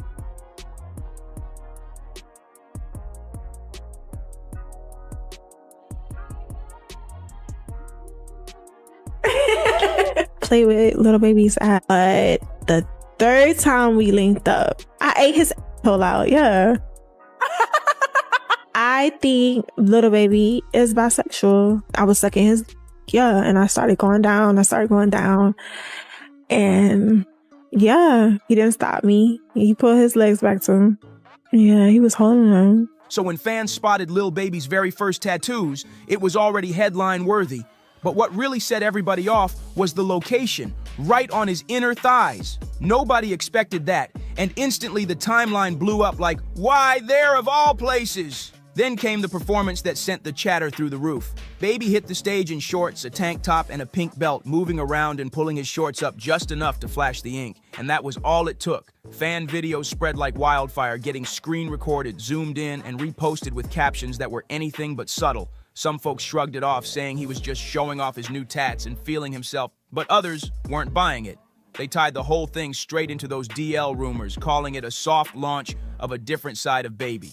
Once that theory caught fire, it became yet another reason for people to claim the rumors weren't just smoke. And Baby, he clearly wasn't laughing.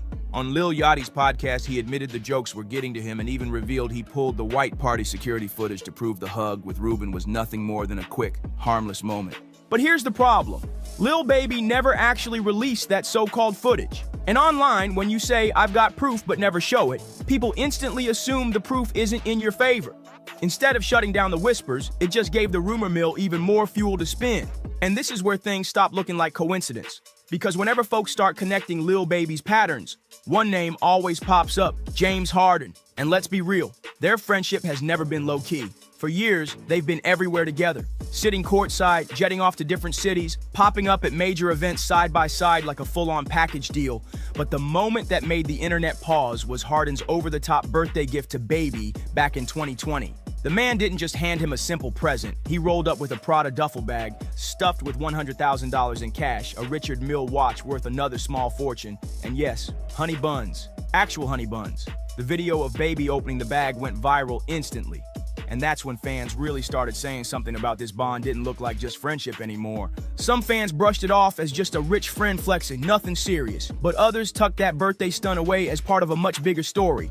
One shady comment that went viral even joked, Lil Baby been giving his honey buns to Harden. And that's the thing about the internet. They don't need hard proof. All it takes is a few flashy moments, some inside jokes, and a theory that feels juicy enough, and suddenly it becomes the truth online. Harden's gift turned into one of those so-called core receipts, and it didn't stop there. Not long after that viral birthday surprise, Harden and Lil Baby popped back up in the headlines, this time all the way in Paris for Fashion Week 2021. They weren't looking for trouble, but trouble definitely found them. French police pulled their car over, claiming they smelled cannabis, and that's when things got real messy, right in front of cameras. Harden was frisked and questioned before being let go, but Lil Baby wasn't as lucky. He ended up fined for possession and photographed being led toward a police van. And of course, those pictures hit the internet before the two of them could even make it back to their hotel room. Back when it first happened, people chalked the Paris arrest up to bad luck. But now, looking back, fans have folded it right into the pattern. Another headline-making moment with Harden, another clip added to those compilation videos floating around online.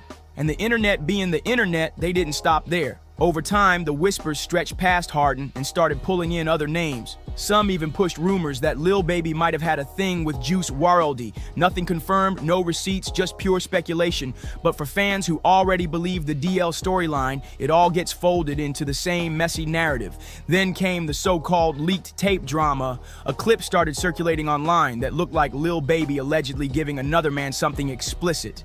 The internet went wild, treating it like confirmation. Baby had to step in quick, blasting the rumors on social media. He wrote, "Y'all gotta stop using my name and likeness when y'all get bored.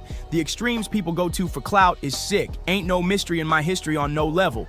This my last time addressing any kind of dumb clickbait. TF is wrong with y'all, no flaws, no cap in my raps." But instead of shutting things down, that rant just sparked another wave of DL talk. And then it got even messier when IG model Teresa Lawana hopped on a podcast and dropped her own little bomb. She didn't spill full details, but she hinted at a personal run-in with Baby where she implied he might not be as straight as people think. That was all it took. The rumor pages went crazy. And through it all, Jada, she's been quiet as ever. No confirming, no denying, just staying locked in on her businesses and keeping the co-parenting lane clean. But here's the thing. Rumors like this don't just vanish. Every time Lil Baby hits another event, performs on stage, or pops up with the same powerful names, the theory comes storming right back into the spotlight. So maybe the real question isn't whether it's true or not. Maybe it's what's the next messy drop that's about to hit the internet. Let me know your thoughts in the comments. Don't forget to like, share, and subscribe. And I'll catch you in the next one. I can't stand Ice Cube. That's crazy.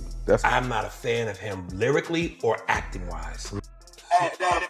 Put hands on you, give you real black eyes. Come on, don't do that. And that's the truth. I mean, you could, I've had about enough. Aries Spears. Oh, that dude? Yeah.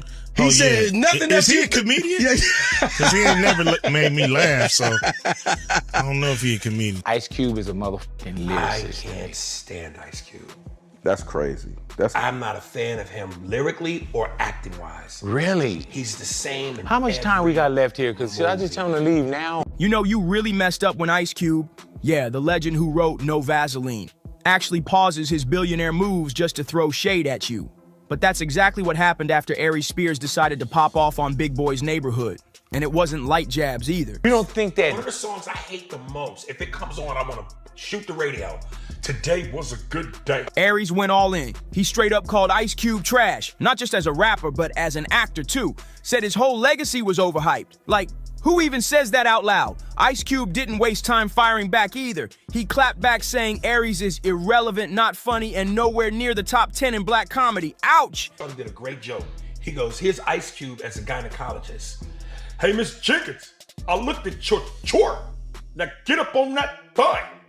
That's racist. I don't know how it's racist, but what you just did. Then 50 Cent saw the clip, and you already know what happened next. 50 couldn't resist. He lives for this kind of mess, clowning someone who's already spiraling. He reposted the drama with his usual petty flair, making sure the whole internet laughed at Aries before he could even defend himself. Not the greatest lyricist. He was energy. He was passion. He made you feel him. If that said, tear the club up, you wanted to tear the club up. Dear mama, you wanted to hug your mama. When you think about lyricism, Nas, Jay-Z, Biggie, Jadakiss, my lyrics spitter. And get this, it all started with some chill barbershop style convo about ranking rappers. Big Boy just asked a harmless question, but Aries, he went full kamikaze. No hesitation when Cube's name dropped. He said what he said and meant every word. Watch the comments. Now, when people talk about, you ask anybody, no matter where their region, you know, give me a top 5 rappers. Pac's usually always in that list. Right. I don't ever put Pac up there with the... But here's the kicker. He didn't stop there. Nah, that was just a warm-up. Next, he dragged Today Was a Good Day. Yeah, that song, the West Coast anthem, the one track even your grandma knows. Even Big Boy's co-host tried to save him, laugh it off, steer the convo somewhere safe, but Aries Spears just wouldn't let up. I saw a comedian speaking kind of bad about you, man. Who is this? Aries Spears. Oh, that dude? Yeah. He said nothing. Is he a comedian? Yeah. Because he ain't never made me laugh, so I don't know if he... Instead, he doubled down hard, launching into this weird impersonation of Ice Cube as a gynecologist, and the punchline? Man, it was so awkward that the whole table went dead silent. Aries chuckled to himself, but nobody else cracked a smile. That joke didn't just fall flat, it crashed and burned. What he said? What'd he say? He said it was nothing about you impresses him. From movies to rapping, nothing at all impresses him. And I'm like, wow, like what? Suckers usually don't like me. You know what I'm saying? Like the people that you know, they usually don't like me when they coming from that angle. That's cool though. You know, everybody got their opinion and they all stink. You know what I'm saying? At the end of the day, it's cool. You know, he entitled to his opinion. It's the feeling is mutual. You know, I don't think he on anybody's list of top 10 comedians. You know what I mean? In the black community for sure. I don't even know if he's on the register with us. You'd think after that cringe moment he'd chill, but nope, he kept digging that hole even deeper. This wasn't just disrespect, it was Aries going off the rails. Big Boy tried to reel him back in, but Aries, he just kept firing. And then, out of nowhere, he took it up a notch and threw shade at Tupac. Yeah, Tupac. Like, bro, what are you doing? Hey, man, I gotta listen to this.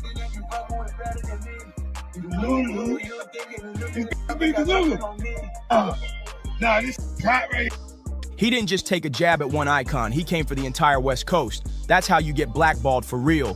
And here's the wildest part, Aries knew it. Dude literally looked straight at the camera like he was daring people to cancel him. Dude was on, I'm just watching. Music, and All of it. movies, all of it. Yeah. I never really seen Ice Cube in films that weren't his. Mm. You know, like he kind of produced the vehicle that he was in. And it wasn't like he was just being an actor in someone else's film. The backlash came fast. One fan posted, "I love Aries' skills, but bro, that Ice Cube slander, that's a hard no." And this right here is why folks say Aries Spears got no credibility to be calling Pac or Cube non-lyrical. I'm the poster child for the world's biggest hater. If you look up the word hate, it's my picture. When did we get to a point where unless your opinion, and last time I checked as human beings, we're all allowed to opinions. At what point does it get to where unless your opinion is favorable about a person or a thing and goes with the flow of everyone else, you're a hater? I don't understand that. Like one user said, this is just New York salty because the West Coast snatched the crown in the late 80s and ran it through the 90s, but Aries clearly wasn't ready for what came next. Because the actual legends he dissed, they clapped back. Somebody sent me a clip where Ice Cube responded. He was on a radio show and the dude played him the snippet. And the first thing Ice Cube says is, well, most suckers don't like me. Then he goes on to say, I never heard of this dude. Then he finishes by saying, well, he's just not funny. Well, you can't have it both ways. If you don't know who I am, how do you know if I'm funny or not? So you can't have it both. Normally in this game, icons don't respond to clout chasers. They ignore the noise, let nobodies talk, and keep it moving. But not this time. Ice Cube broke the silence and hit back like a boss. He didn't just defend his name, he torched Aries' whole status. Cube questioned whether Aries was even funny, even relevant, or if he ever really had a spot in black comedy's real scene. It was a surgical takedown. For the record, I respect Ice Cube, the man. I respect Ice Cube in terms of what he's brought to the game. He's one of the pioneers, so hats off to him. Cube wasn't yelling, he wasn't wilding. He was cool, calm, deadly. He dragged Aries with a smile, and don't forget, Cube is built for this. He's not just an artist, he's hip-hop royalty. He wrote for NWA, dropped No Vaseline, one of the most savage diss tracks ever, made Friday a cultural classic, and then flipped into a businessman with the Big 3 League. Cube got receipts everywhere. Said I wasn't a fan of his artistry. I never attacked him as a man. I never attacked him in terms of his character. I said I wasn't a fan of his artistry. Why am I not allowed to feel that way? Why is that? And then secondly, it's always funny. People call me a hater because they love to highlight when I say I don't like something as though I don't have love for anything. But that wild clip, that was just the beginning. Aries Spears clearly thought he was on a roll because even after getting roasted by legends and dragged by fans, he pulled up to Vlad TV and doubled down again. Like mocking Ice Cube once wasn't enough. He wanted round 2. Did you call me? Oh yes, Uncle Pete. Can you watch TJ for me? I need to run to the, I gotta run some errands. I need to go to cleaners and I should be coming back. Okay? All right, baby. Thank you. But here's where it got messier. Aries didn't realize he wasn't just poking at Cube anymore. Somewhere in some luxury hotel suite, phone in hand, 50 Cent was watching it all go down with that signature smirk. And guess what? Aries had something slick to say about him too. And just when people thought 50 would stay quiet, boom, he drops a video. Not a direct diss, but one of those petty, smooth moves only 50 can pull off. A video so passive-aggressive it had fans instantly knowing who he was coming for. No names were dropped, but the message was loud and clear.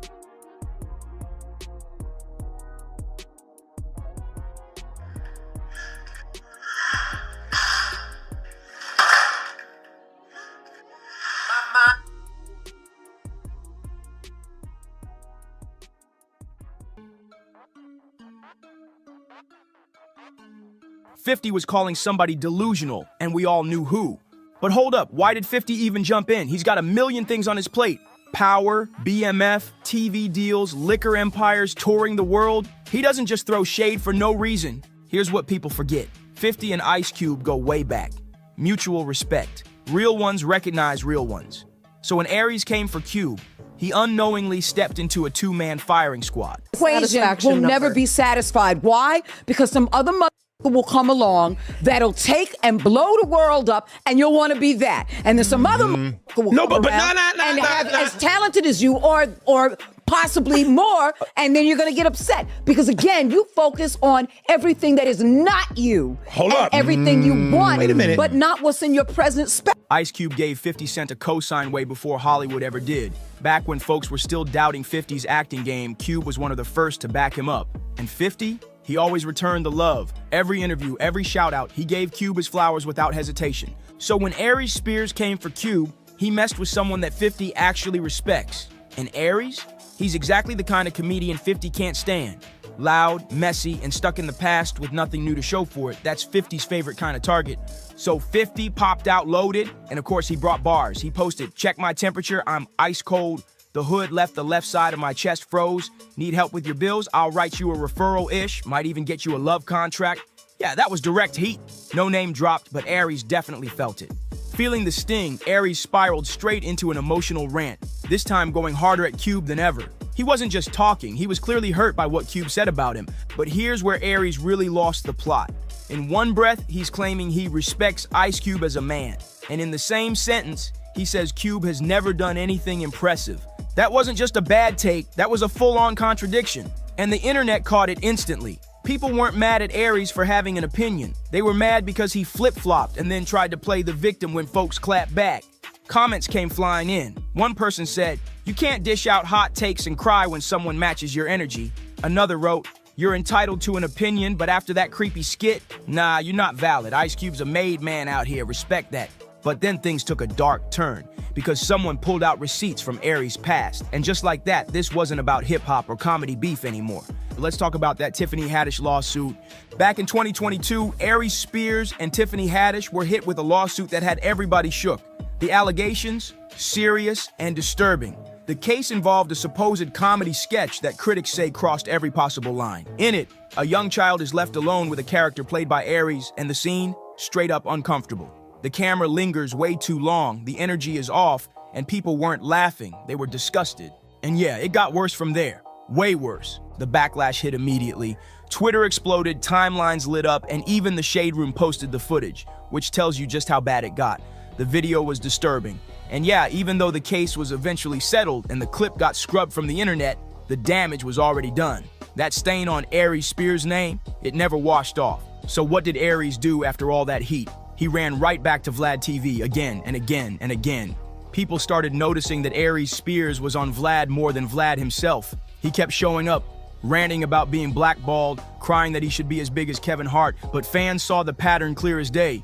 Aries wasn't grinding, he was griping, talking more than he was working. Every time his name popped up, it was tied to drama, not jokes. He wasn't trending for new stand-up, he wasn't landing roles. He was going viral for clowning legends, sparking beefs, or rehashing old wounds, hoping folks still cared. But it didn't stop there. Behind the scenes, Aries Spears had already earned himself a reputation, and not a good one. Multiple ex-castmates have gone on record saying he was difficult to work with, had a massive ego, and was always trying to outshine everyone else in the room. Instead of being a team player, Aries wanted to dominate every sketch, every convo, every spotlight. Yes, Aries Spears is talented, nobody's denying that. He can kill an impression, he can crowd work a room, and when he's in the zone, he's funny. But here's the truth, he never got his Chappelle moment. And that kind of missed shot, it eats away at you, builds up bitterness, makes you lash out. So let's flip the script. Why did this whole Ice Cube beef blow up in Aries' face? Simple. When you come at Ice Cube, you're not just clowning a celebrity, you're coming for a pillar of black culture. And that's where Aries messed up bad. Let's break it down. No Vaseline, that's not just a diss track. It's a top 3 of all time. Period. Friday, that's not just a comedy movie. It's a cultural blueprint. It birthed characters, phrases, and vibes that shaped an entire generation. Then there's the Big 3 League, a whole professional basketball league built from scratch, backed by real NBA legends and top investors. And even before all of that, Ice Cube was a ghostwriting machine, writing for Eazy-E, Dre, Ren, the whole NWA squad while he was barely out of high school. The man's got roots deep in the game. Now compare that to Aries Spears, whose biggest pop culture impact? A few solid Mad TV skits and some okay stand-up bits. And now, he's known for going viral dissing Ice Cube on podcasts and racking up headlines for all the wrong reasons. And this is exactly why fans had Cube's back from the jump. No hesitation, no debate. Aries poked the wrong giant and paid for it. But here's the final twist that really sealed the L. Ice Cube recently posted a teaser cast list for the long-awaited Final Friday movie. And guess whose name was nowhere to be found? Yep, Aries Spears. Now maybe he was never being considered in the first place, but the timing had fans convinced Cube was sending a message. Loud, clear, unbothered. Basically, you can do all the impressions you want, but you'll never get cast where it counts. Aries wanted to go viral? Congrats, he did. But not for the reasons he hoped. Not for a comeback. Not for a hot stand-up set. He's trending because two legends, Ice Cube and 50 Cent, called him a nobody. And what made it worse? Nobody disagreed. If you made it this far, you already know this one was messy. So go ahead and drop your thoughts in the comments. Hit that like button, subscribe for more drama like this, and share it with someone who still thinks coming for legends is a smart move. Catch you in the next one. I ate his up. I cooked him. Now, you know what I'm saying? Back in the day, he cooked me. You know what I'm saying? It's all good. But what you stands is not going to do it. What you saltines ain't going to do is try to come here and be like, I didn't affect him. Stop it. Because that shows that y'all ain't real hip-hop fans. Look at Eminem's life. Eminem's been sheltered his whole life with security. So Eminem probably got mad anxiety. He probably can't be by himself and walk through a mall. You can catch me at the most craziest gas station in any hood in America. If you're like, that you, Zeno? Somebody, yo, let me get that picture. Yeah. Let me tell you, his fans, bro, his fans like him because he's white. They don't fuck with us. Let me try to make fuck Eminem. I dusted Eminem. Rap Elvis, bitch. Yeah. Okay. It's 2025, and Benzino is still out here beating the same tired drum, trying to lure Eminem into a response he's never gonna get. Eminem hasn't dropped a single word about him since Doomsday Part 2, but that hasn't stopped Zeno from running his mouth like it's still the early 2000s. This time, he's out here claiming that Eminem used him for clout, saying their old beef is what gave him his street cred and made him look controversial, raw, and real.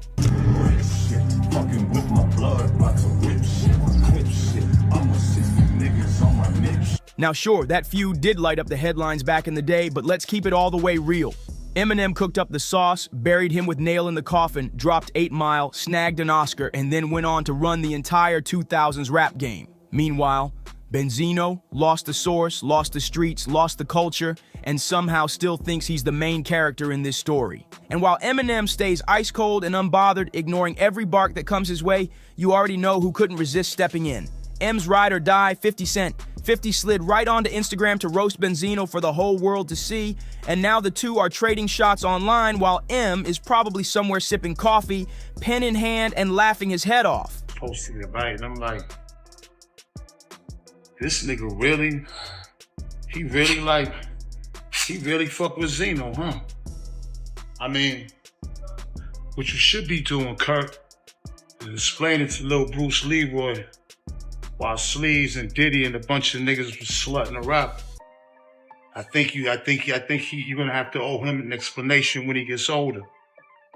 Don't act like we ain't see you on the beach with your Bugs Bunny T-plate, with the camera taking pictures, yeah. You was in your feelings, huh? Nah, Curtis, it's not a good look. But I tell you what, though. The boxing challenge still there, Curtis, for the celebrity. I'm down to make a couple of M's. I'll go 3 rounds with your goofy ass. That's number 1. Now let's break down exactly what Benzino said, how 50 Cent turned it into a viral circus, and why Eminem's silence might be the most savage diss of all. So here's what went down. Benzino dropped a brand new freestyle and the internet wasted 0 time roasting him. People are saying it's not just bad, it's the hottest track in the senior citizen community. And you already know Curtis 50 Cent Jackson was never gonna let that slide. 50 jumped on his X account, posted a clip of Zeno's track, and hit it with the most brutal caption. Yo, this is the worst thing I heard all year. The hell is wrong with him? He's 60 years old, bro. Nah, this ain't it. Ouch, that right there had the comment section in tears. But Benzino, he took the bait instantly. He fired back by throwing shade at 50's baby mama Daphne over her alleged ties to Diddy, and then had the nerve to challenge 50 to a boxing match. Yeah. Look at Eminem's life. Eminem's been sheltered his whole life with security. So Eminem probably got mad anxiety. He probably can't be by himself and walk through a mall.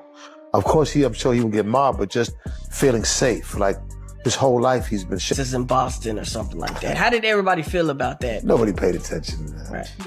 Right. Eminem did not grow up gangster, and Eminem knows that. Eminem. Benzino clearly woke up choosing chaos. And if you're wondering why 50 even spends time roasting him, it's simple. Loyalty. One thing about 50 Cent, he rides for his people till the wheels fall off, and sitting right at the top of that loyalty list, Eminem, the man who took a chance on 50 when the whole industry was treating him like damaged goods. Against Eminem. Got nothing against Eminem. Eminem can rap, but I care about us more. I don't want to go through, I don't want to talk about it no more. I don't want, for 22 years, every time I do an interview, they ask me about Eminem. The fuck you want me to do? Come on, man.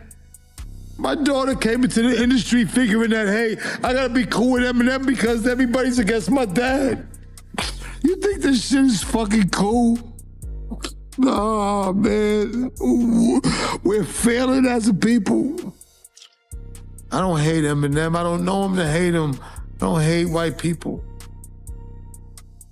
Tired of this shit, man. It's just too much. I don't want to be the bad guy. I got an 8-year-old son that I dropped off at school this morning. Come on, man. Come on, man. I'm all right. I don't want my DMs filled with... I've had 9 pages knocked down, 1 million.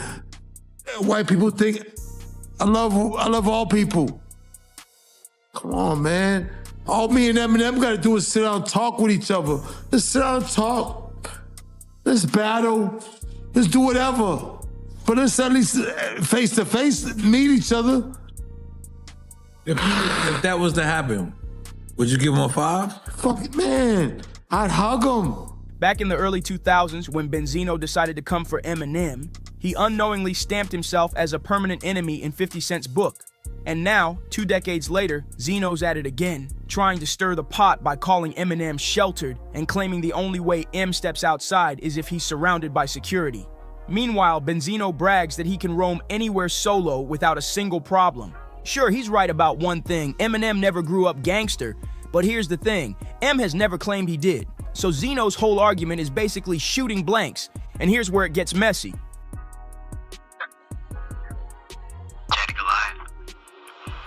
Paul Rosenberg or Rosenthaler. Who's calling? This Benzino. Hello? Yeah, who's this? Paul. Yeah, Paul's Benzino. How you doing, man? I'm not doing too good. I mean, you know, Steve told me that you want to talk to me, so I'm calling back. Yeah, I spoke to... He sounds like a little whiny little bitch that you know what I'm saying, that stays behind security, stays in the studio, and blocked away from society, that he can say whatever he wants. You see, I'm not that fucking dude, man. You know what I'm saying? I'm not that dude, man, about Boston niggas extorting Dave and everything. What type of shit is that? The real extortion is him extorting hip-hop from fucking dumb streets. That's the real extortion here. You knew what he was gonna do. You knew the songs. You know what he said about me. You know these conversations he had with Fat Chuck. You knew all this shit. No. You should have these peaceful conversations with him. Listen, the only thing that I knew, that if you can't turn this into a thing against me, you and I don't have a problem. Oh, I don't. This isn't. You're a part. Listen, you manage Elvis. You're a part of him. You're a part of him. You're just as much of a part of him. You run Shady Records. You're a part of him. You're a part of that movement. Don't you think it's out of hand already? Well, you know what? I didn't want it to happen in the first place. I spoke to Dave after I heard about the first record, and I was like, Dave, what's up? Why, where's this coming from? And he was like, he's got some things he wanted to get off his chest. And, you know what I'm saying? But I mean, is the call, like, what's the call for? Like, I mean, he's already dropped his record. Like, you guys made your move, so what is really the call for? Oh, I just wanted to see if there's any way that, we can make peace of the situation.